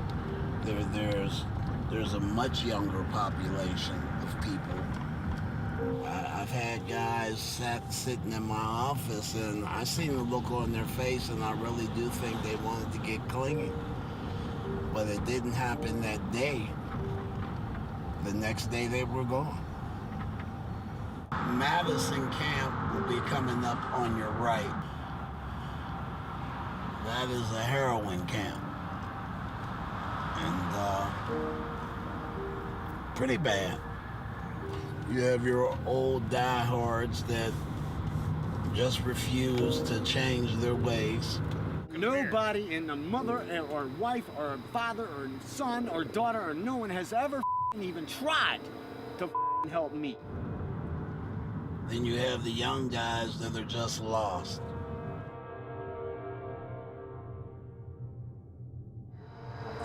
Yeah, I actually had an apartment and a job, but I messed it up. I got back on drugs. I didn't do a lot of heroin until I came up here. I tried heroin for the first time when I first got up here. So, I just think about my mom. I'm all the way up here, got away from my family, and that's the last thing she needs to identify one of her kids. You know what I mean? In a body bag. Oh. How long have you been homeless? 9 years. 9 years. May I ask what kind of drugs you do? Marijuana, alcohol, heroin. I have a lot of success on the north side because that was me. I was born and raised here on the north side. I grew up in a house with my mother, my father, and my sister. They had high hopes for me. I was an athlete. Somehow, some way, I just fell into the wrong path. I would get home weekends, and then it went to 4 days a week, and then 5 days a week, and by then I had to have it to function. The stuff I was doing out on the street, people don't live through that stuff. And I really think I was trying to kill myself. I had to change my way of thinking. I had to change the way I do things and extend a helping hand to those that need to get back up.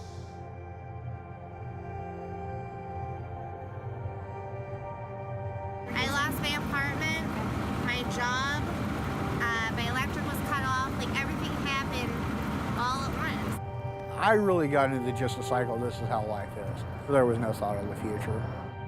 Pittsburgh's infested with it. It's everywhere. Now you have young guys that are mixing heroin with fentanyl and elephant tranquilizer and all this. They're you don't know what you're putting in you, and it's killing people.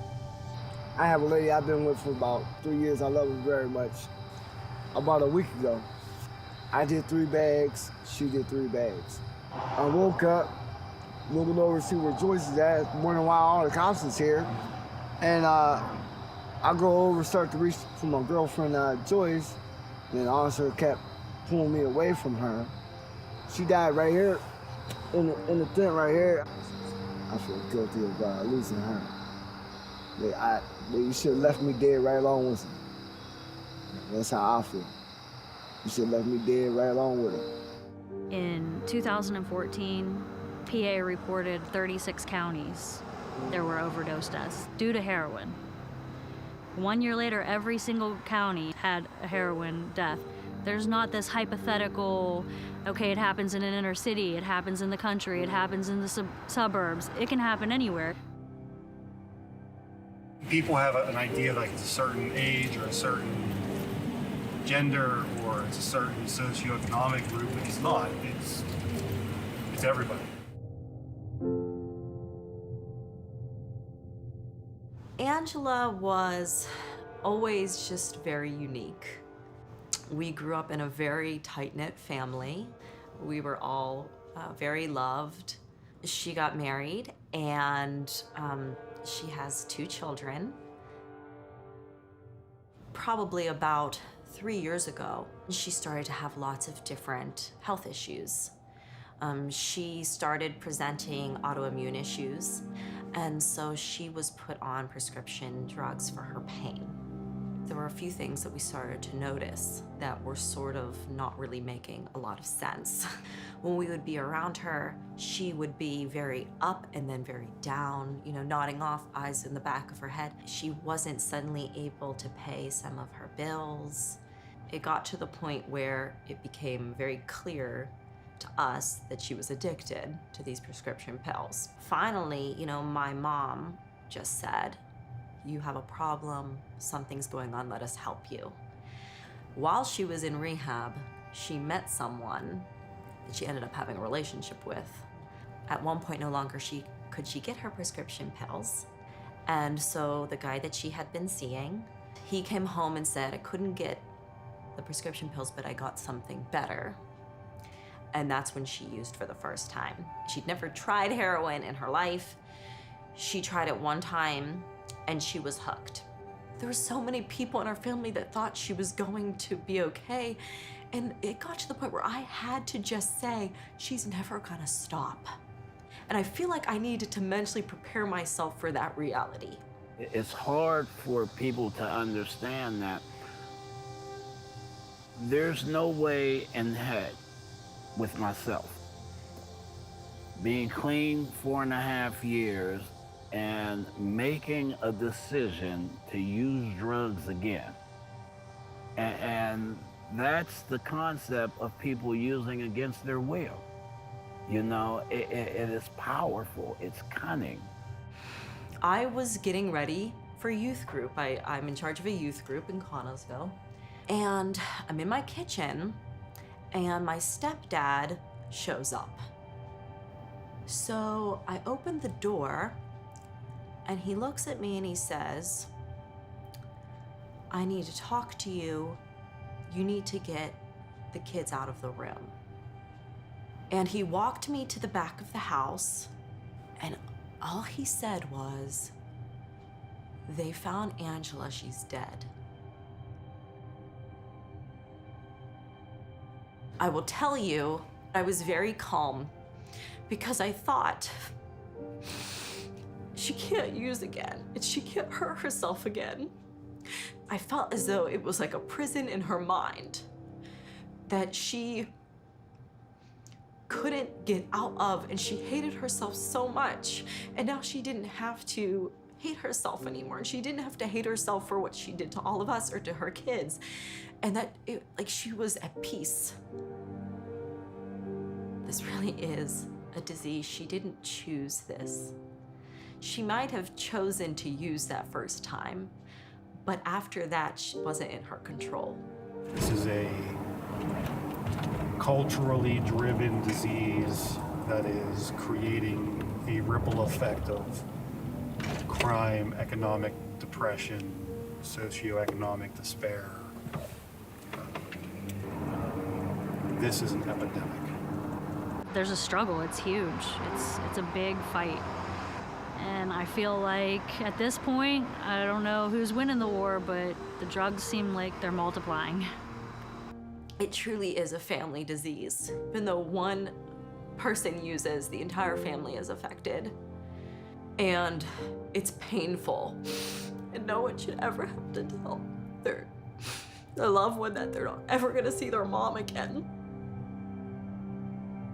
If we don't come together and attack this disease together, it's gonna consume us, okay? And I'm scared of what this world will come to.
I had a addiction problem for numerous of years.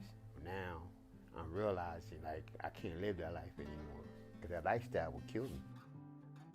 I see a lot of people died in this. My own brother died, overdose. Just after that, I went back into that lifestyle, drinking, getting high again. This is how vicious and cunning this disease is. It'll sneak into your mind and think that you are okay, but it's not. I've been in numerous programs before. I signed myself into a program called Clear Day. The counselor introduced me to Light of Life. In this program, it's beautiful, but it's what you make it. It set me up to prepare myself for the real world. So now, I'm working jobs, I'm maintaining, going to meetings. Light of Life teaches you and guides you to live a life a better way, just one day at a time. I have a year and 1 month clean. It feels so good waking up not craving or going to my piggy bank change, putting penny in wrapper just to go to the liquor store, just to get a drink, just to calm that high down from yesterday, you know what I'm saying? I wear this ring for a reason, and that I'm married this rest of my life. It's my purpose for me to maintain and stay strong. I use the network and people, recovery, sponsors to help me stay growing. I just want to love myself every day. If I knew then before I know now, I would never. When I'm stressed, you know what I mean? Once I start cooking, stress is gone because I know I'm in my zone. So once I'm in my zone, then I know I'm gonna be okay. I'm making fried chicken tenders, like nuggets.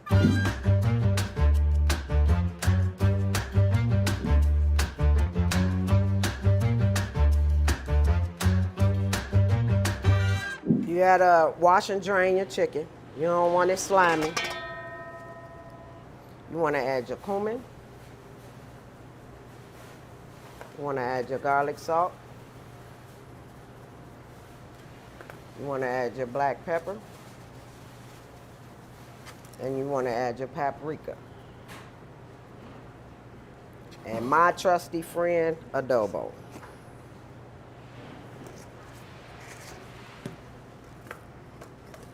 You want to mix that around real good so every piece is coated. Coated pretty good. Now you want to add your flour. While you're doing this, make sure you're getting your oil hot. You want it at least to a 325-degree temperature so it can get hot.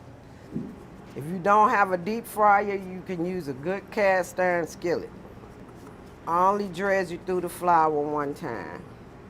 And then you just put your chicken in. And you get that nice little sizzle. Don't throw them in all at once because you want it to, that's how you get burned. And you want to wait until you get a little crust on the side. You want to get a little brown crust on the side. You don't want it cooked too hard, but you don't want it to cook too soft either. Smells good.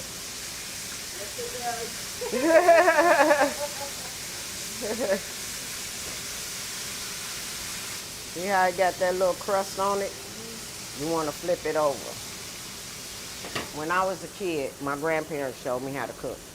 If not my grandparents, it was my mom and my older sister. My grandfather, he would be in the kitchen cooking all the time. So I'm gonna grab some paper towels. The paper towels is to get the excess oil.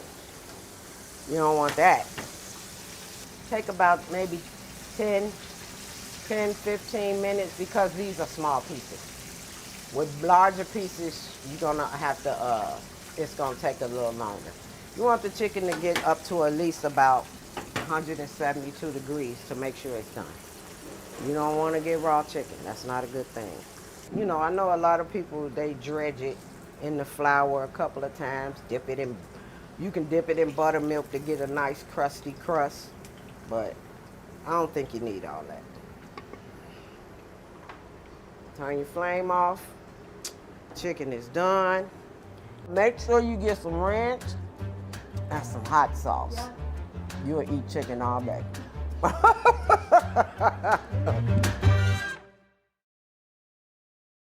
Starting off, we have our pie crust. I pre-made it. You could also buy it at the store. We have a 1/4 cup of flour, 2 tablespoons of cornstarch, 2 tablespoons of cinnamon, a tablespoon of nutmeg, and a tablespoon of cloves. We've got a 1/4 cup of lemon juice, 1 cup of brown sugar, a little bit of sugar for dusting at the end. I've got a couple eggs scrambled to make an egg wash for the crust.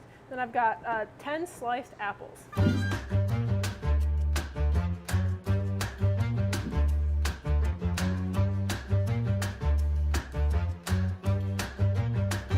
Grab a bowl or whatever large container you have.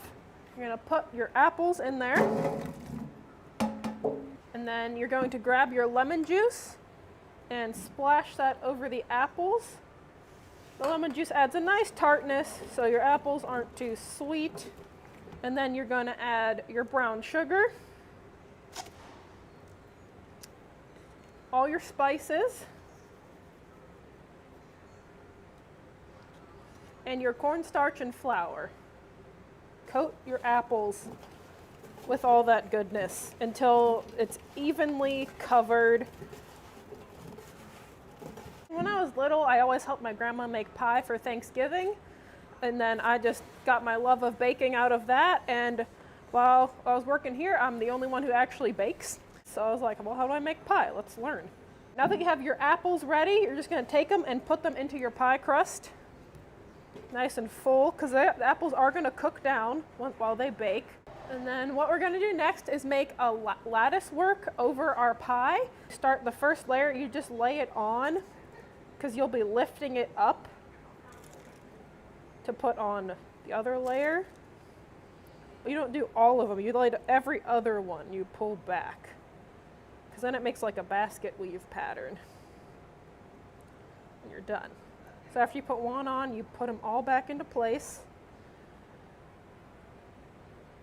And then you peel back the ones you did not peel back before, and you put on the next pie crust. And you just keep doing that until you run out. We'll stick one on this end, it needs some love. Once you have them all laid down, you can go ahead and press that lattice work into the outer crust of your pie so it'll stay there and won't move as much when it's baking. Now, you know how sometimes those apple pies are really shiny? Well, that's what the egg wash is for. Take a brush and you want to get your pie crust nice and good with this egg wash. Try and get every little bit of your crust. And then to finish it off, I'm going to dust some sugar on the top of it. It adds a bit of sweetness, gives it a bit of sparkle. And all we have to do now is bake it at 400 degrees for 50 to 70 minutes. I'll put it on for about 50 minutes. We'll see what it looks like. You want your crust to be a nice golden brown and the apples to have cooked down. All right, our oven is heated and we are going to put in our pie. A trick with the pie, if you notice in the oven the crust is starting to get too dark and your pie isn't done yet, you can take a piece of foil and put it over the top. Just make sure you poke holes into it so the water can still evaporate off of the pie.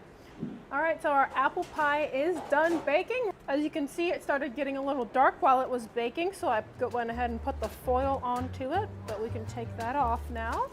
And look at that, a beautifully golden pie crust. Looks good.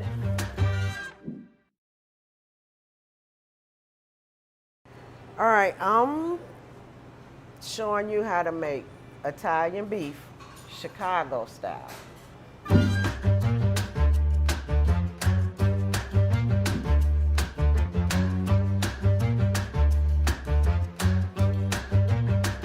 need roast beef, maybe about 5 pounds. You got to have a good Italian roll. You need pepperoncinis, mozzarella cheese,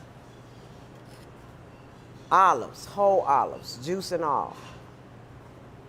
Beef broth, beef base. You need 1.5 cups of water for that. So, you ready to go? Let's do this. You need a nice sturdy pot. About 8 cups of water.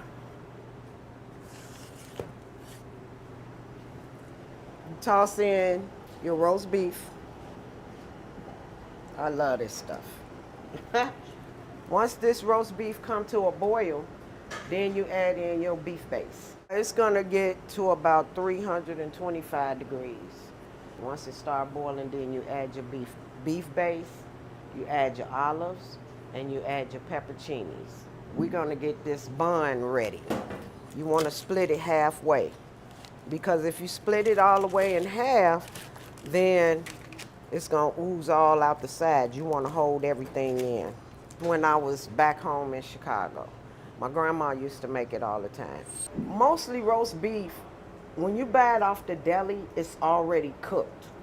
Only part that's not cooked is the very center. So once the center turns darker, then you can add the rest of your ingredients. Don't have your kids near this stove. They will stand there and be like, "Ma, when is it gonna be done?" Because my kids did it. When I feed the people that come into Light of Life, and I stand at the doorway by the dining hall and watch them eat, and when I see them push away from that table, yes, I did my job. So, now, it's no longer pink. You want to add your beef broth. And then you want to add a little bit of adobo, not a whole lot, but to your liking. You want your whole olives, juice and all, because it gives it flavor for the au jus. And you want to add a full jar of pepperoncinis, juice and all. Then you want to give that a little stir. Let it simmer for about 10 minutes, and then you're gonna start building your sandwich. 10 minutes is up. You wanna pile on the roast beef. Peppers, olives, all of it. You just wanna pile it on. You get some olives in here. Load the cheese on. I take the whole sandwich, just like this, and dip it in the au jus. The bread is still chewy, and you got a nice, beautiful sandwich, and it is awesome.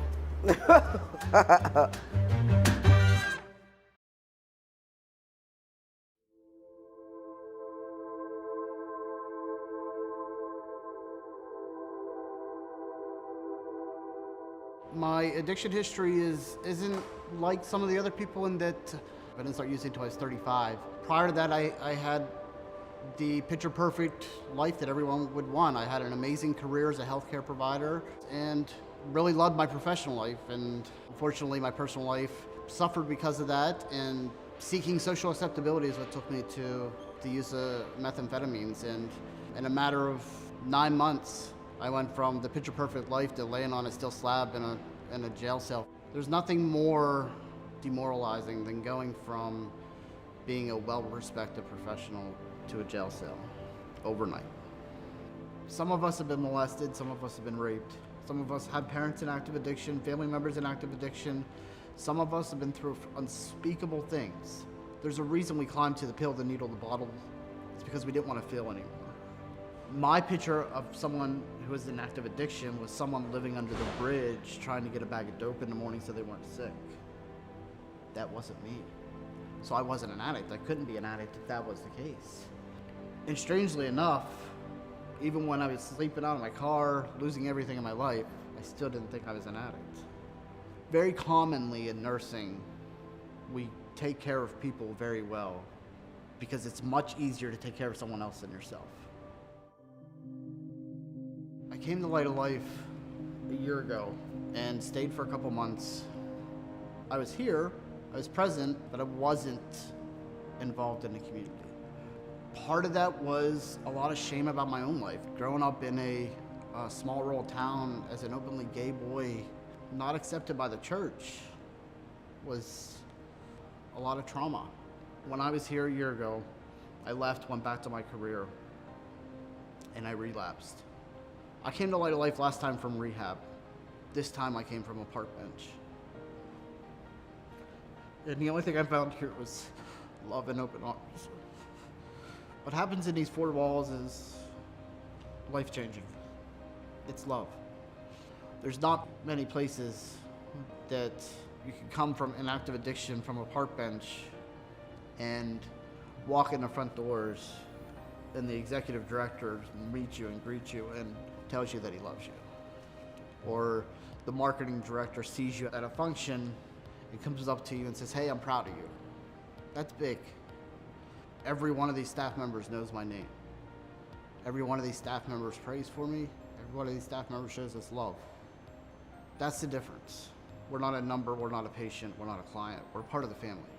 They want to see you succeed, not only staff, but other clients. One addict helping another addict is without parallel. I don't have to worry about a single need of mine. And far beyond that, the blessings that I can't even tell you that come from the community through the Light of Life is just breathtaking.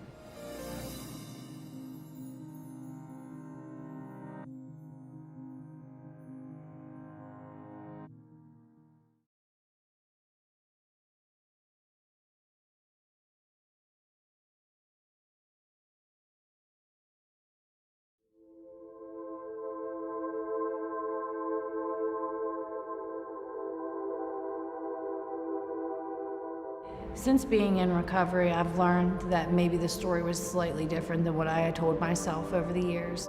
I was sexually abused at the age of 13, and during that time, I wasn't able to tell anyone. I didn't have very positive role models. My mom actually left us for a brief period of time after that. I was forced to become the mother of the house, raising my two younger sisters while my dad went to work. I just was not able to articulate the feelings that I was experiencing. So my dad put me into therapy, in which I was giving large amounts of different medications. During this time, I was also given narcotics, and that was a very deep experience for me to understand that like narcotics took me outside of myself, because at that point in time, I didn't want to be in my body. Those were now what I know foundational experiences that my addiction had taken place. As we all know, that like addiction is progressive, so like it moved into other drugs. My drug of choice is heroin.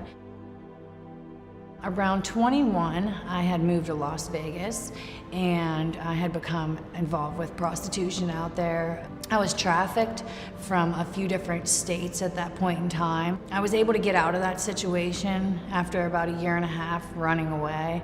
Coming back to Pittsburgh, and I had a totally different identity, right? Like, we do not act the same in Pittsburgh that we did in Las Vegas. So it was quite a culture shock, even though this is where I'm from. I had got caught with prostitution charges, so I was sentenced to a 30-day program. Unfortunately, I just wasn't ready at that time.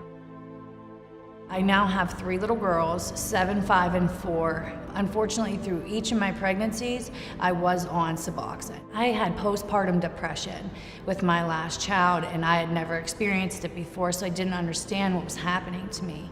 I was extremely paranoid. I was not able to process thoughts and feelings. I had tried to commit suicide, and I did not feel safe to be around my children. It was a very dark, depressed, and low time in my life. I knew that I had a problem. I knew that, you know, I had needed help. I knew that I wanted to get clean.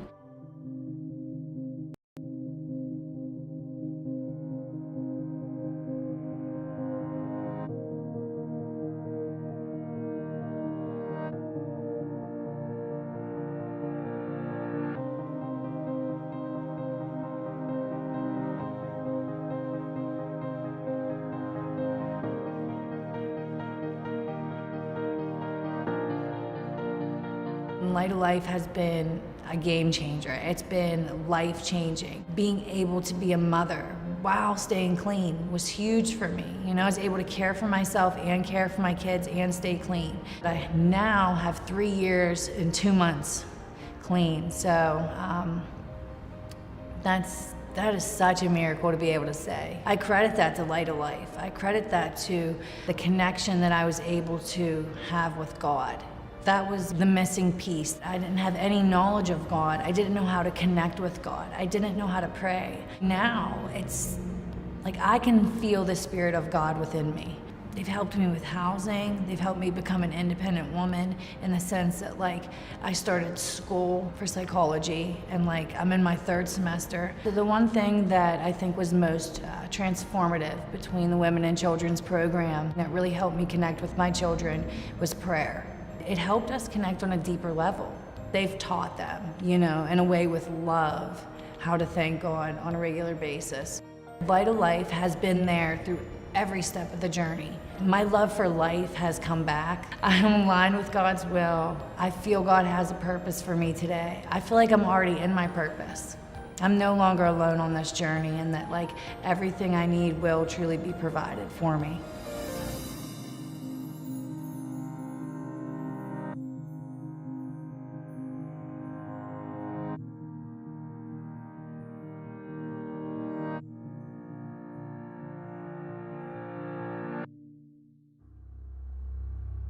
Cutting someone off, if you will. Yeah. You know, they the back of the system for a while. Yeah. Yeah, I see where you're going with that. So when you said it really cleanly. So how do you make a decision, or do you wrestle with it at all in the concept of cutting someone off?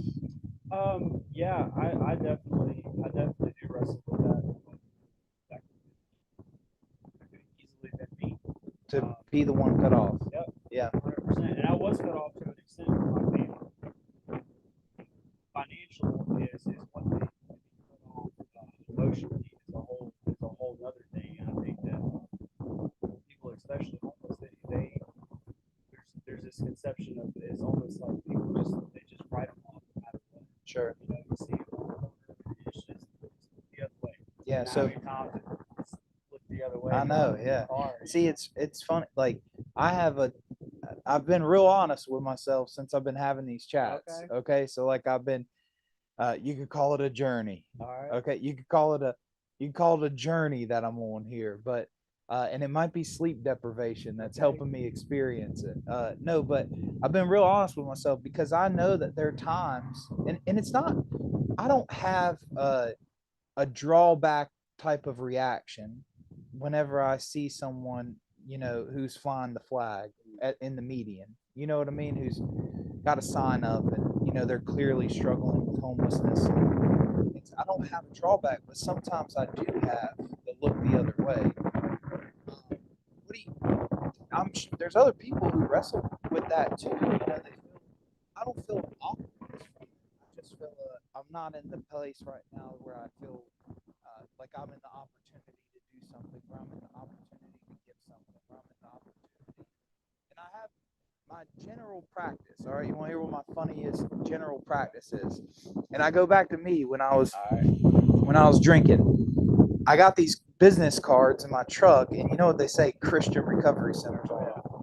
So when you're holding a sign and you really want a bottle of Wild Irish Rose, okay, the last thing you want is a business card that says Christian Recovery Centers. Kind of like a good old gut punch. Okay, yeah. So what I do is I take a $5 bill and I wrap it around the business card, and then I pass it out because my thought is that, okay, I got him the bottle of Wild Irish Rose, but then when he's ready, he'll pull my business card out and be like, oh yeah, this guy bought me a bottle of Wild Irish Rose. He's a cool guy. Yeah. So would you think that goes back to a relational aspect of trying to connect with someone to be able to, because you met them on their level. Yeah. You gave them the $5 Yep. to get the Bernasty, whatever it is they're wanting to drink on that day, and then you also were able to kind of bridge the gap, if you will, but you were willing to meet them where they were at. Yeah, and so I think that's the philosophy.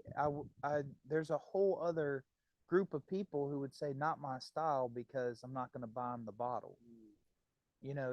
I'll hand him the card, and if he throws it away, it is what it is. He's not ready for it. He will be one day, but I'm still not going to buy him the bottle. Which one? What do you think? I mean, it's probably not right or wrong type of answer. It's just, what are your thoughts about it? Yeah, I'm definitely actively more on the side of not buying the bottle because I see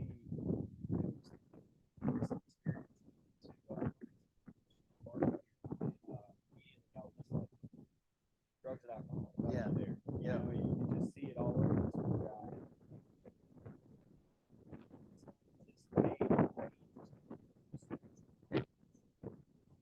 Receptive. Yeah. And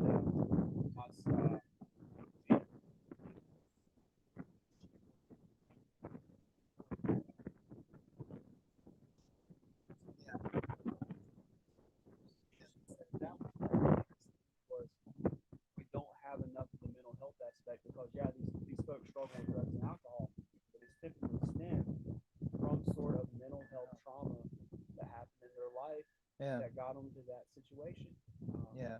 So it's a great point that you're making, and a topic worth discussing more, because when you say mental health, you're introducing to the conversation something that our normal measures, everybody would usually agree that it's an illness. Now that's not true for substance use disorder in a lot of circles. A lot of people would say substance use disorder isn't a true illness. Most people will say that for mental illness. But then there's a large group of faith-based communities who don't really believe in medical intervention fees for mental health. Have you experienced that before? Well, I know that before you guys teamed up with the local clinical program. You have a clinical program. Yeah.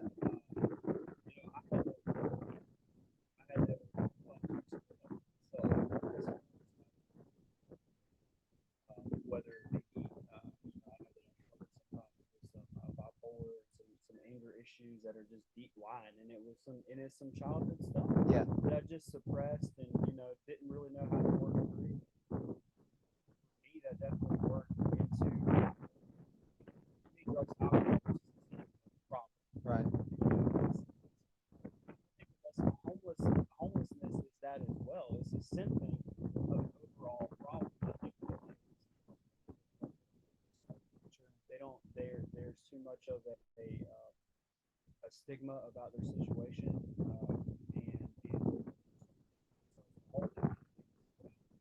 Yeah, I think I find that to be true, and I find that the initial response to it, and when you say stigma, I want to talk to you a little bit about that, because I think of the stigma that's associated.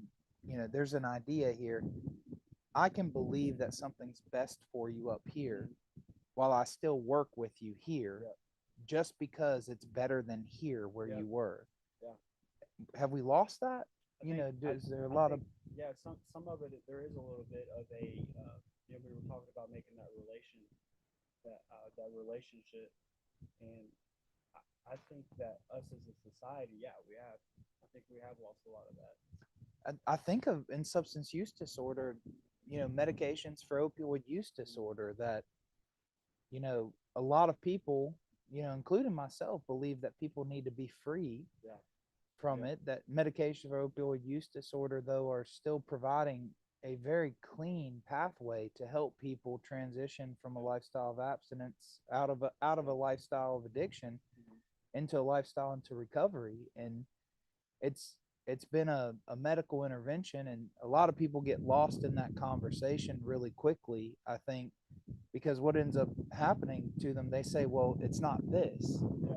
So we can agree that there's this, it's okay, but can we still be okay with people who are only ready for this? Does that resonate at all with you, or it doesn't change our values? Yep, and it doesn't change the end result where we're trying to get where we to. would hope for them to be. But there's a timeline attached to how capable they are. Same thing's true for you and your journey and path and recovery. It took the guy down the road twice as long as it took you, but who's to say which one? Yeah, exactly. Still finding long-term success, but I think we can be very out of touch with it.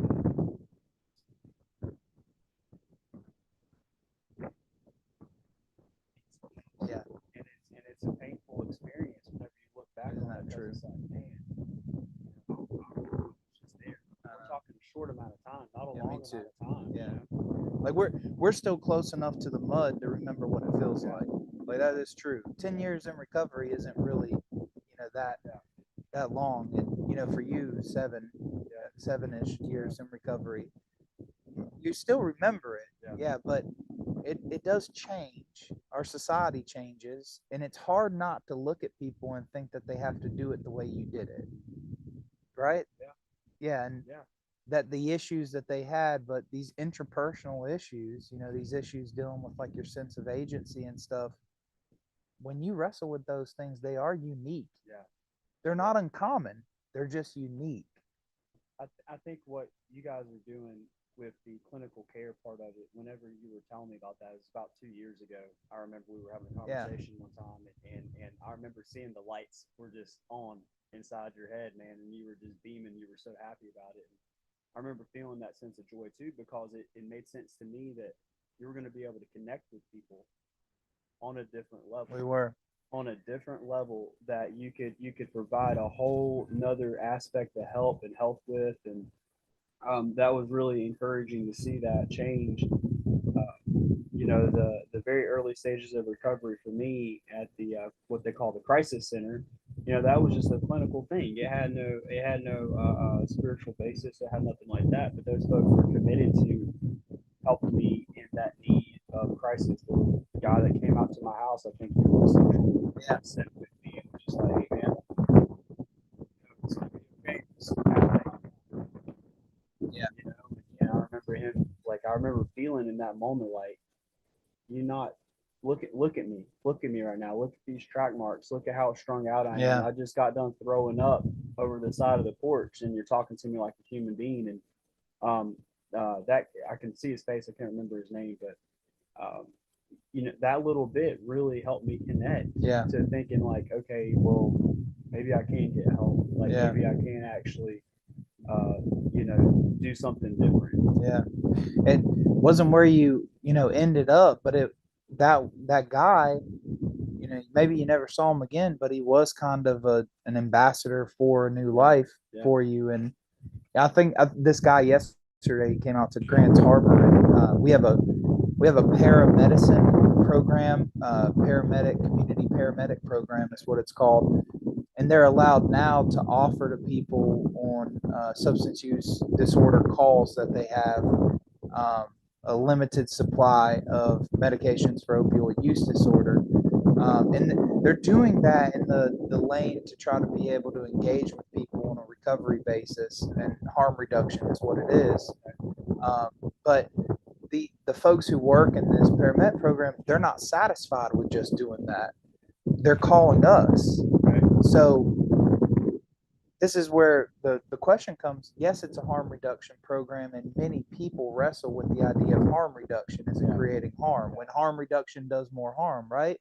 Yeah. But they're not really lending credit to the people like these folks now in Brunswick County Yeah.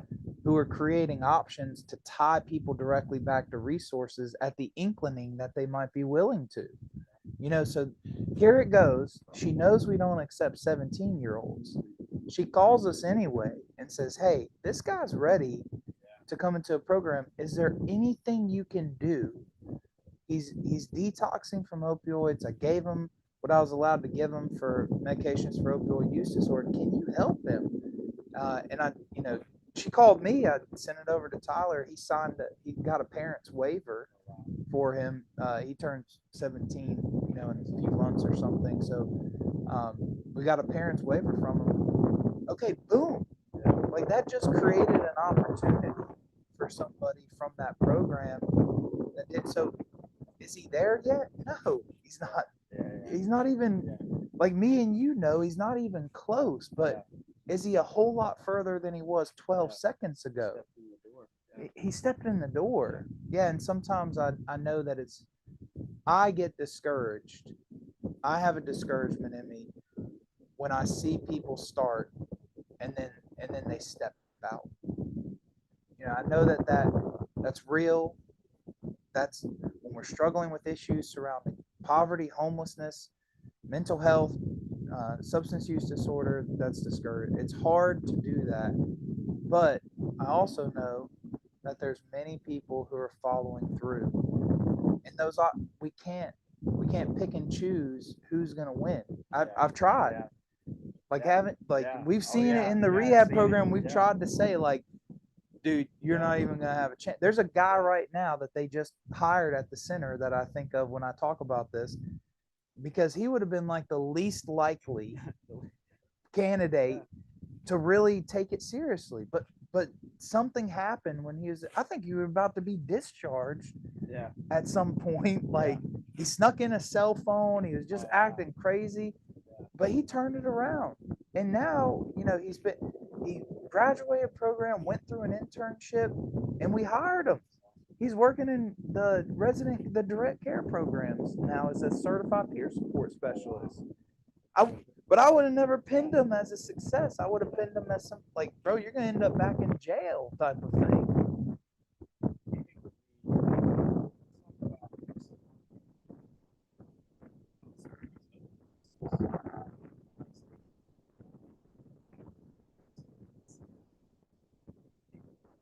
Yeah, I saw that. I read an article. Yeah.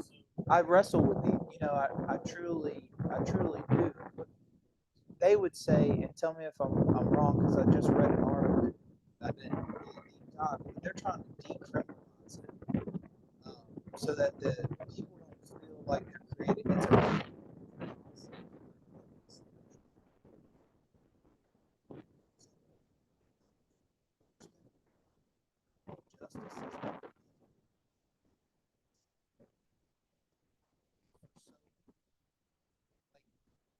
If you're removing that aspect of it, are we going to rob people of the opportunity to actually pull the river?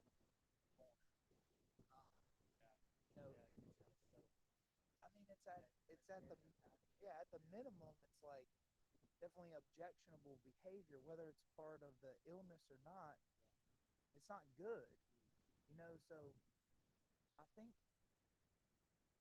and this is where I really think about these things hard for Christian recovery centers, because I gotta be honest, I think of tobacco-free programs.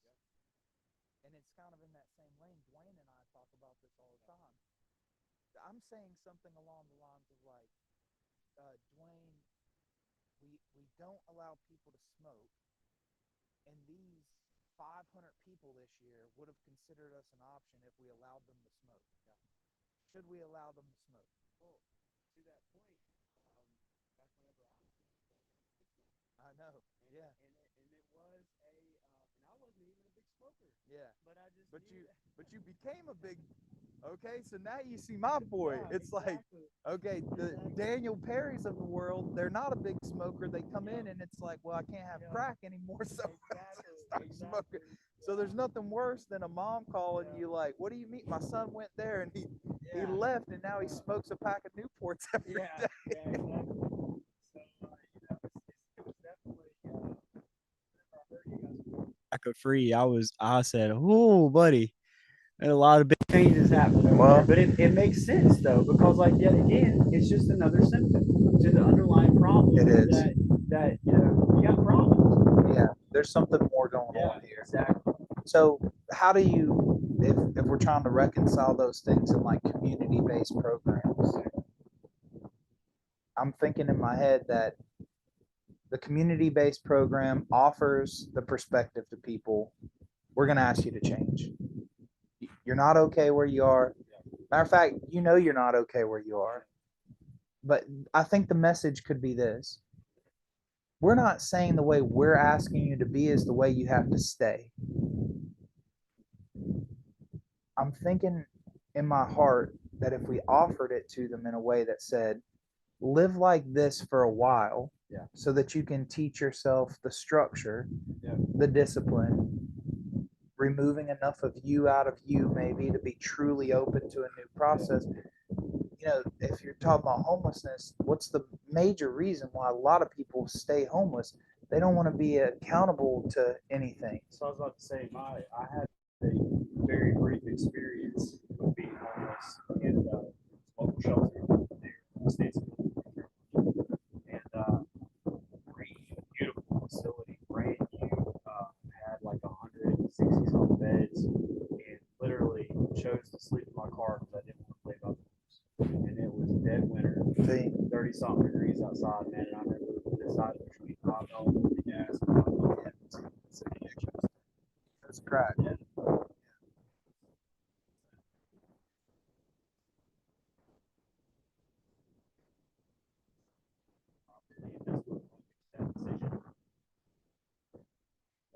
The thing is, like I said, I see so many folks, really good folks, really nice people that outside of the they were could be a very easily functioning member of society. Right. But yet again, they chose homeless. They chose to live out behind the shelter instead of in the shelter. Yeah. Because they didn't want to play by the rules. Yeah, I know. And when you think about that, you think to yourself, well, I understand. And that's kind of the problem, right? Is that I get that. Yeah. Like I understand. You can become comfortable with the current situation that seems crazy, but it's more uncomfortable to demand change from myself. Yeah. And that means something's missing up here. What would you say to the folk? We're out here. I'm not sure what time it is. 2, 3 in the morning. Last question though. You would say to the folks of Shiloh and Brunswick County in general, who really, they're just hearing about this is a pretty thick conversation. They're just hearing about this stuff today. What should they do just to move closer towards the direction of being a part of a solution for our community in these areas? Being part of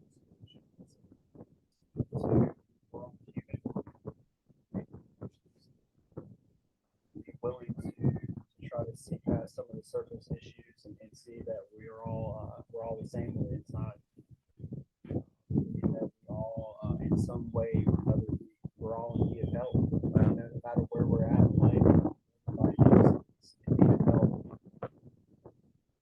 Just try to make a relationship with somebody that looks like they could be in need or is in need. Brother's keeper. Yeah, that's it. Try to be your brother's keeper. That's it. You're my hero, Daniel Perry. You're mine, Josh Gorders. I'm proud of you. I'm really, really proud of you, man. Yeah, I love you too. Thank you for sitting on the bench with me. Of course. Yeah, so Missed it for the world. don't tell your wife that I drugged you out here. Yeah? She knows I was in safe hands. Love you, buddy.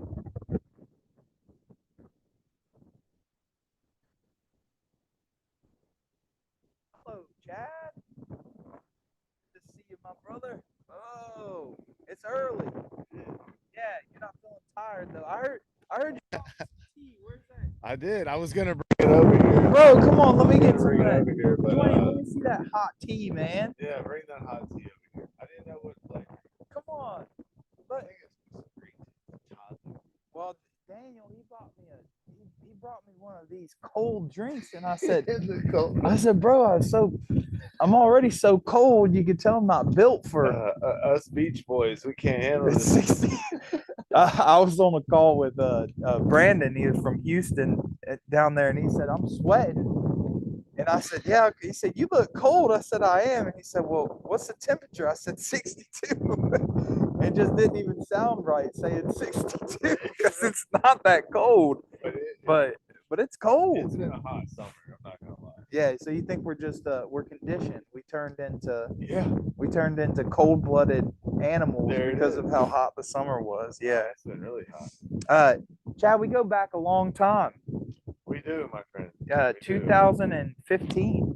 Yeah. Is that right? 17. 17. Okay, 2017.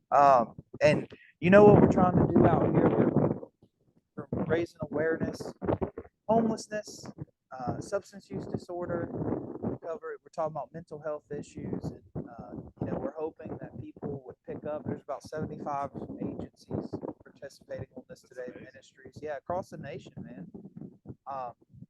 And we hope that people learn and glean from these real conversations, the genuine conversations we're having, to be able to understand the issues that plague our society and our communities a little bit better. So actually in the scripting that they gave us for this, they said that people with lived experience are the best and most interested ones. And I know Of course. in that category. So when I say those things to you, homelessness, substance use disorder, and mental health, talk to me about what are some of the things that segue back from those three things into your personal experience. Anything there? Well, as far as experience being homeless, fortunately, I've never experienced homelessness before, but I think I was probably on the brink of it. If it wasn't for having the opportunity and somewhere to go that take my recovery, like you said, there's a point where you get to, after having successes in life, and then I heard your conversation earlier, and then just kind of all of a sudden we just fall off the cliff, so to speak, and we don't really know how to stop ourselves from falling until it's really too far gone. And the only option you have, I guess, at that point is to stay in addiction and be homeless, or in my case, I just I had to make that step into recovery once again. So you, a lot of people don't do that. Like even myself, I was just sharing, I didn't do that when it came, when the option came, and what you're describing is the rug got pulled out from underneath of you, right? That's correct. The people who you were depending on to keep propping you up said they wouldn't anymore, and they gave you the ultimatum, maybe? That's right. They finally did the right thing. But at the time, I felt sort of like, well, why would they all of a sudden do this to me? Right. But now looking back and looking how much of a hardship I put on my family, and how much just energy I've drained from like my mom. I mean, for the first time in a long time, my mom can see. That gives me peace. So it's a hard thing. I can don't imagine.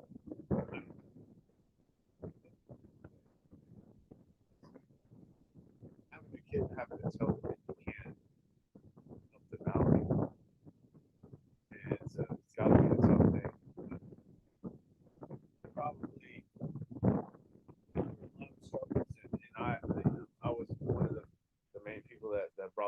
around them. But for them to say no was hard for me at first, but it was necessary. And I guess you could say I wasn't comfortable with being homeless, so I had to figure something out pretty quick. And that's what I did. I stepped into recovery once again, and I just had to figure something out. I had to come in with the right attitude. You know, it's being uncomfortable and being in situations that, you know, you've never really been in life, and then kind of putting yourself in that predicament. It all kind of starts to make sense after a while. Like, it's hard at first. It's always, and it actually gets harder, but it's easier to deal with the hard because, you know, your attitude's right, and you know that it's going somewhere special. And plus, I mean, the blessings are everywhere. They're every day, Josh. Like, we're helping people that need help, just like I need help. And it's really, I don't know, it's, you couldn't ask for anything better. Just the peace that the Lord gives you. And when it comes, it's just amazing. And it helps me facilitate the rest of my recovery to this date, you know, so. Staying in the perspective that God has work for you to do, and that's why you're here. And letting that perspective go with you no matter where you are is kind of the thing that makes the boat float, isn't it? That there's Absolutely. A point to being here. Yes, it gives you not just here, right? Like, but here. Absolutely. There's a point. Yeah. Absolutely a point. And it's like, you know, that flesh desire of having material things, and that's all well and good, you know, but it itches in the back of my head. And I know it's there, but it's like, I had all those things before in life, you know, and it did me no good. And I didn't have that peace. I didn't have the spirit of helping others. And I don't know. It's just amazing to have that understanding now. And in the first time we met, you know, you know, if you would have gave me a lie detector test and said, hey, Chad, are you ever going to use it again? I probably would have passed it. But it's one of those things, like you told me before I left, it's like, you said, I remember this. You're like, Chad, you know, I just don't think that you had enough time. And now you're more than welcome to stay if you want to stay. And I was like, no, I'm good. I'm good. I got this down now. And how ignorant that was, but it was a part of my journey, and without that I wouldn't have been here. So it's just, unfortunately, there's some guys that don't make it back, but luckily I did. And I really do feel like this is the time that it just makes sense. It's all coming together for me. How some people who maybe aren't as tough, exposure to the elements, circumstances in life. It's interesting because in order to reshape your life and commit yourself to a program like ours, you kind of have to give up. So, but then the opposite has to happen, and you can't give up anymore. So, talk to me about that. It's a conundrum. It is. Like, you gotta throw in you gotta surrender, right? You gotta admit defeat. But then you have to go face this other battle immediately to improve your life, and you can't admit that you can't give up on that. You're right. I think some of the strongest people in the world are people that are in recovery and people that experience homelessness, and those that experience homelessness due to active addiction, mostly, and there's other cases, of course, but just to have that, I don't know, just to have that hurt in your life and to go through all that, and then to put yourself through pain and pain over and over again, and then to say, okay, Lord, you know, I give up. Please just let me do what you need me to do, and let me work for your kingdom. And then at first it's like, well, I said something, and the next day you think it's going to be some like just miracle that happens overnight, and it doesn't. You got to put the work in, sacrifice and service. Wait, there were no, so the first night in recovery, let me get this straight.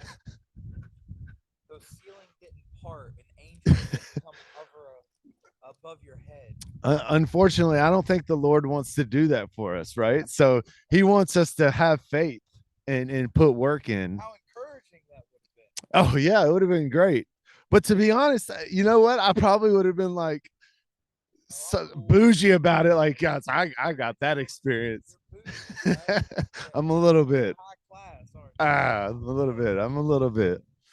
So when you're, but you're looking at your current situation and you're applying a lot of the circumstance to it within. So I used this phrase before. I kind of liked it. I thought that I would try it on you.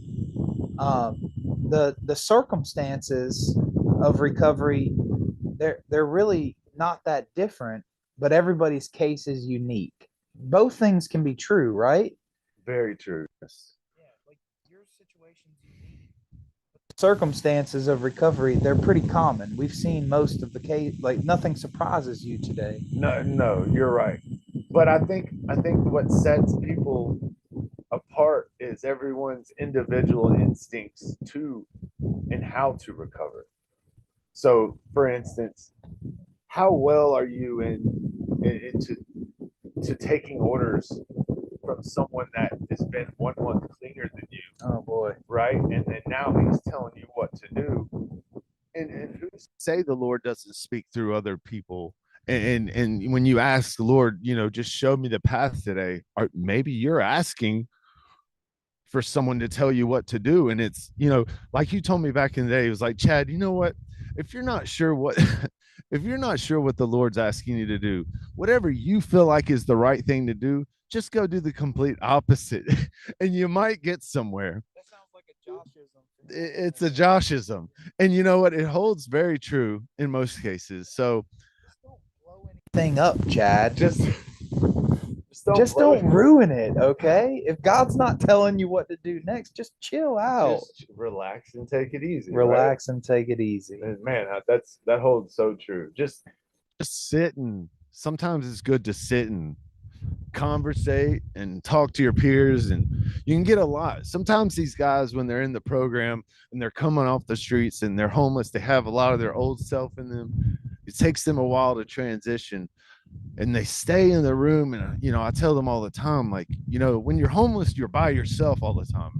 I would assume that you're in your thoughts. Get out, talk to people. That's what God intended us to be, a community, to grow together. And that's really what helps these guys out, is when we really engage with them on a different spiritual level, and they see the love. It's not always coming out like, oh, come here, sweetie, we're gonna coddle you. But no, I mean, sometimes it's tough love, but love's not always being coddled. It's tough sometimes, and it doesn't feel good, but feelings aren't always truth. So as long as they have the heart and we love them, and I really do feel like in the end they feel that.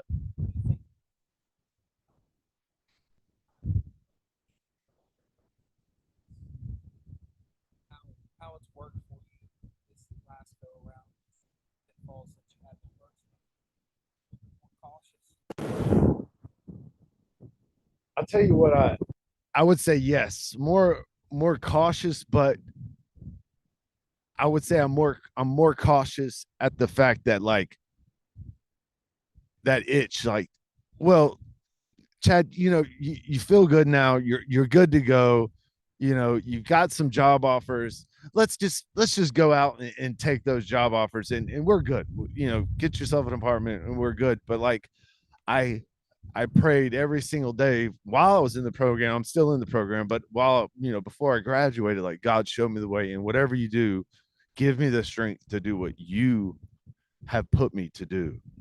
And I every day it's more clear and clear. I don't know exactly where the road leads to, but I know God's looking over me, and he's like, well done so far, but keep going. Let's not traject back to Chad's path, because even though I don't see where Chad's path goes, even though I got some like history on where Chad's path goes, I still want to think, well, Chad could still do a better job. I can figure this out. Like, just give me another try. But God's looking over us. Like, I feel like he's like almost just, he sees our path and it leads to doom most cases, right? And he sees his path. Well, it's a hard path, and it's a rough path, and there's a lot of work, and there's a lot of sacrifice, and there's a lot of uncomfortability, and there's things I'm not going to want to do. But he knows that. But he knows in the end that there's going to be so much more from that path, and the destination he has planned for me is just so much more beautiful than this one over here. But it's hard for us to see. But that's what faith's all about, I think. No. Wrestling with these issues actively. You know, you're sober. You have a living situation that you know, meets your needs. Absolutely. So you're not in that desperate place anymore. But would you say that in order to keep going and not divert over to the old behaviors or the old path, like you said it, you have to maintain that desperation a little bit? Oh man, well said. The desperation can never leave you. On you anymore, because you don't feel the heat really anymore, do you? I mean, you're not. You're right. You're To not an at extent. risk to homelessness. You know, you're not actively being tempted with substances. You know, I think the AA book has a lot of good stuff in it. One of the factors being recovery is an everyday thing. Helping others will keep you sober, right? And that goes along with it. Like the desperation, you see it in others when they're fresh coming in or you're helping somebody out. It reminds you.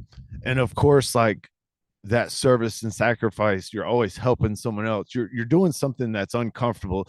I mean, I would rather be doing something else most of the time, but in the end, after doing something that I didn't want to do, it's so much more rewarding. You've helped another person. You might have saved their life. You never know what you can do or what you say or just one action or just them seeing you pick up, for instance, leaving the bathroom and throwing your paper towel and missing the trash can. Back in the day, it wouldn't have been nothing. Wow, I don't even care. Well, someone else will get that. But now that conviction sets in. It's like, oh, you know, I really need to pick that up. You don't know who will see you pick that up. I mean, it's one of those, that's a very doing the right thing. And